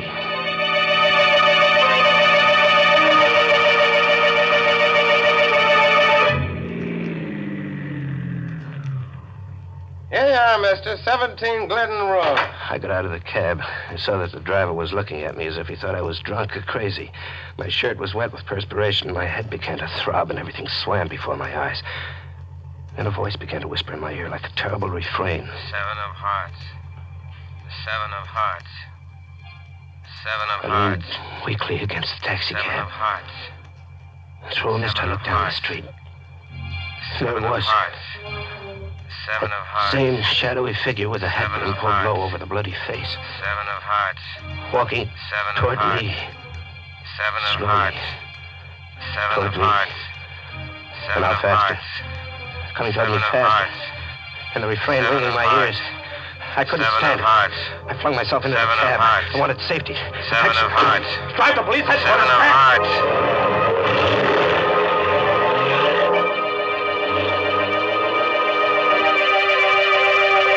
Police headquarters, I burst into Inspector Larkin's office.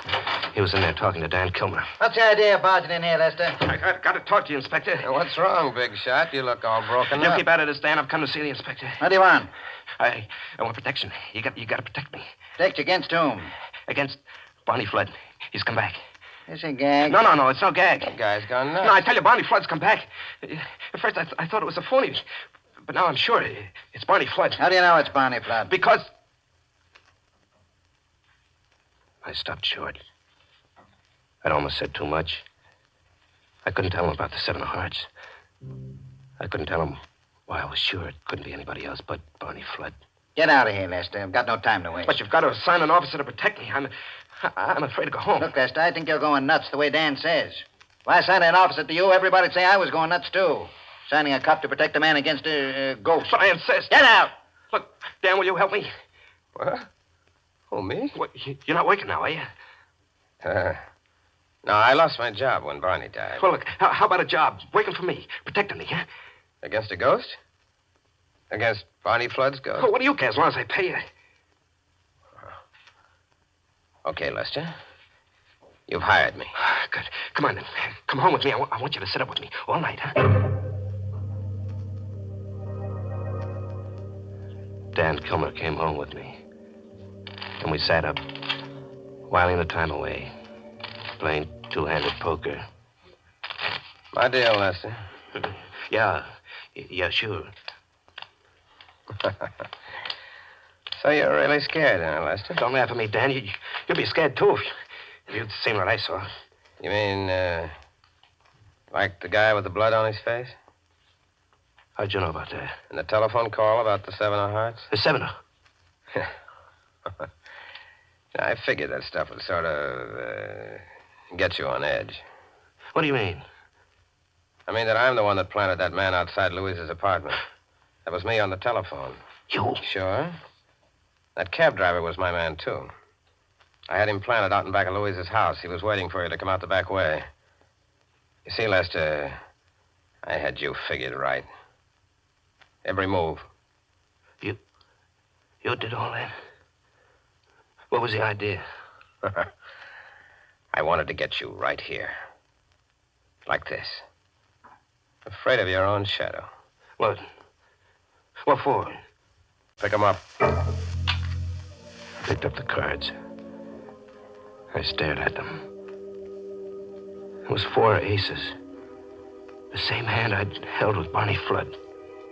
How would you like to make a little bet on your hand, Lester? Against mine. Say, your life against my life. What do you mean? Don't you get it yet? Here, I'll turn my cards over for you. See? 3 of hearts, 4 of hearts, 5 of hearts, 6 of hearts, and the 7 of hearts. You see, Lester, my hand does have the 7 of hearts in it. So did Barney Flood's. Before you took it out. How do you know about the 7 of hearts? For a long time, Dan Kilmer didn't say anything. He just sat there, looking at me. Then he got up. He took out his gun, laid it on the table. Then he went to the door. How did I know about the 7 of hearts? You see, Lester, I dealt the other hand, too. Barney Flood was right. A gambler must always pay up. The gun is ready on the table. And now, I'm ready too.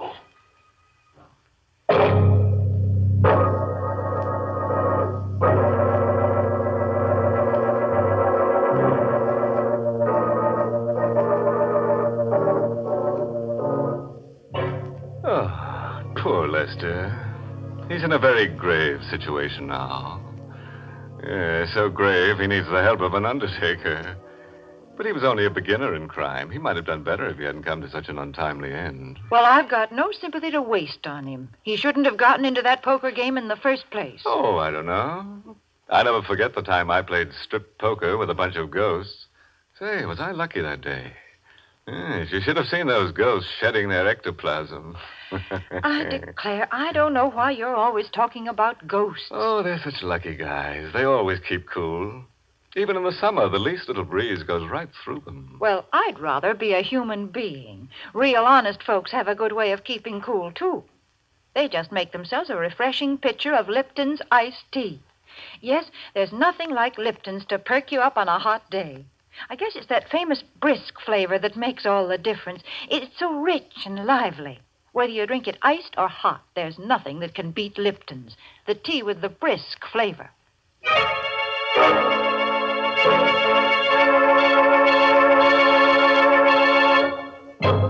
And now a word of advice. You can't afford to gamble with death because the loser never gets a chance to stage a comeback. And what's more, friends, if all the corpses on this program were laid end to end, they'd be a lot more comfortable. Oh, by the way, this month's Inner Sanctum Mystery novel is Puzzle for Wantons by Patrick Quentin. Yes, and next week's Inner Sanctum story, directed by Hyman Brown and brought to you by Lipton Tea and Lipton Soup. Next week's story is going to blow the tubes in your radio. It's about a beautiful woman who marries a dead man. Now, there's an unusual romance. And this graveyard Romeo has second sight and always knows who's going to be murdered next. Well, of course he's got second sight. He lost his first sight when he died, see? Now it's time to close the squeaking door until next Tuesday. So, good night. Pleasant dreams.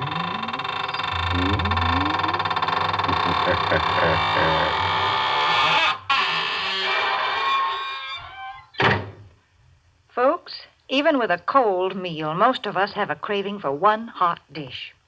Well, why not make that one hot dish Lipton's noodle soup? You see, Lipton's has a real old-fashioned taste, a chickeny taste, just like real homemade chicken soup. And yet it's so easy to prepare. That's because Lipton's comes in an envelope. You just empty the contents of the envelope into boiling water, and in no time at all, soup's on. Just as quick and simple as that.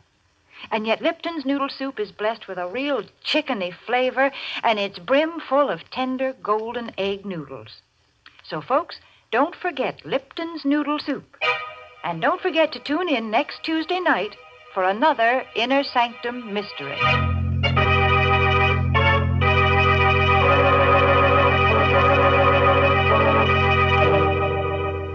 This is CBS, the Columbia Broadcasting System.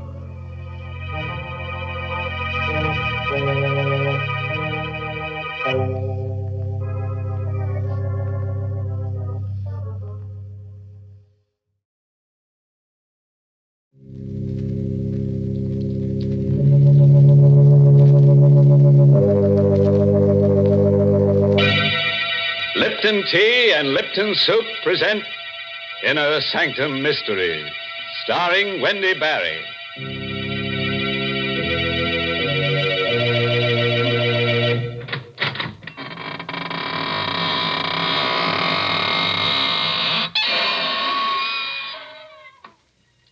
Good evening, friends of the Inner Sanctum. This is your host to welcome you through the squeaking door into a gay little world of homicidal maniacs, vampires, ghosts, werewolves, and assorted forms of sudden and gory death. Friends, if you ever walk through a cemetery at midnight and see a girl whose hair is on fire and is carrying her head under her arm, you know what to tell her, don't you? Just say, keep a cool head on your shoulders, Toots. And run like crazy. I suppose you think that kind of advice will help her. Why, of course, Mary. What else could you say to a girl whose hair is on fire? Wait, I know what you'd tell her. You'd say, my dear, why don't you cool off with a glass of Lipton's iced tea? I declare, you sure think of Lipton's at the strangest times. But you know, folks, come to think about it, this is a strange time of year. The days are hot, and yet the nights are apt to be a bit chilly. Yes, this is the time when people keep cool with a refreshing pitcher of Lipton's iced tea while the sun's on the rampage, and then later, after sundown, a hot cup of Lipton seems to taste just right. And do you know the reason why Lipton's, hot or iced, is always so welcome and satisfying?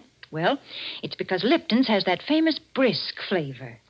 That word brisk, B-R-I-S-K, means that Lipton tea tastes fresh and full-bodied. It's never flat or wishy-washy. That's right, folks. You just don't know how good tea can be till you've tried Lipton's. And now, friends, get ready to try a new kind of Inner Sanctum story.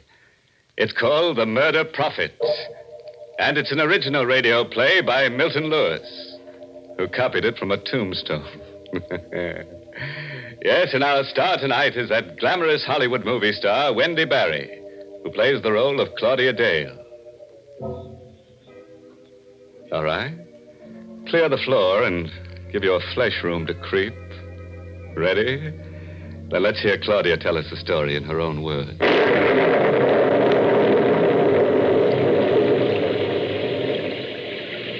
At exactly midnight, I saw him for the first time. My headlights picked him up when he hailed me along a lonely stretch of road near my home.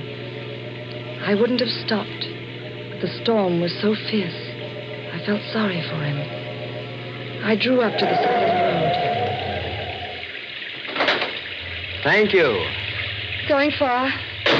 No, not far. Where to? I'll let you know. Oh, what's that? Where? There on the side. Tombstone.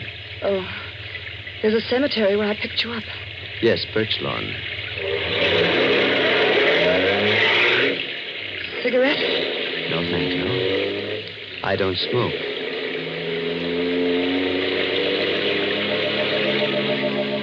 He said nothing for a few minutes.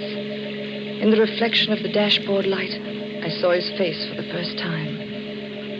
Sunken eyes, hollow cheeks, mouth set in a queer grin, a skull barely covered with a thin layer of milk-white flesh. With a start, I realized he was staring at me. I've seen you before. Oh, I don't think we've met. No, I know you. Are you sure? Yes. I would never forget someone so beautiful. Oh, really? You're Claudia Dale. Why, yes. You're married to Howard Dale. That's right. But I don't seem to place you. No, you wouldn't. I know quite a lot about you. Do you really? Your first husband was Willard Banks. How did you know that? He died 8 years ago, a suicide. Who are you? You don't know me. Be careful, you're speeding. Oh, I'm sorry. I didn't realize. You're trembling. How do you know so much about me? I just know. Oh, really?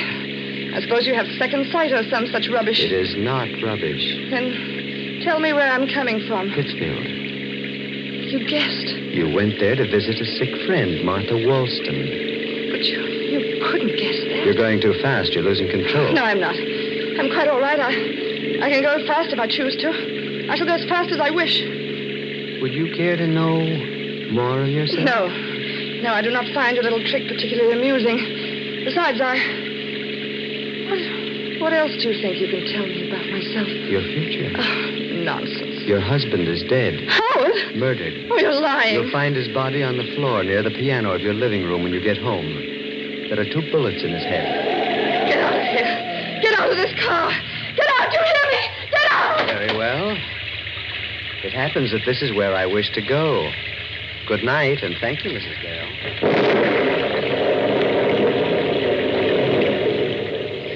You've vanished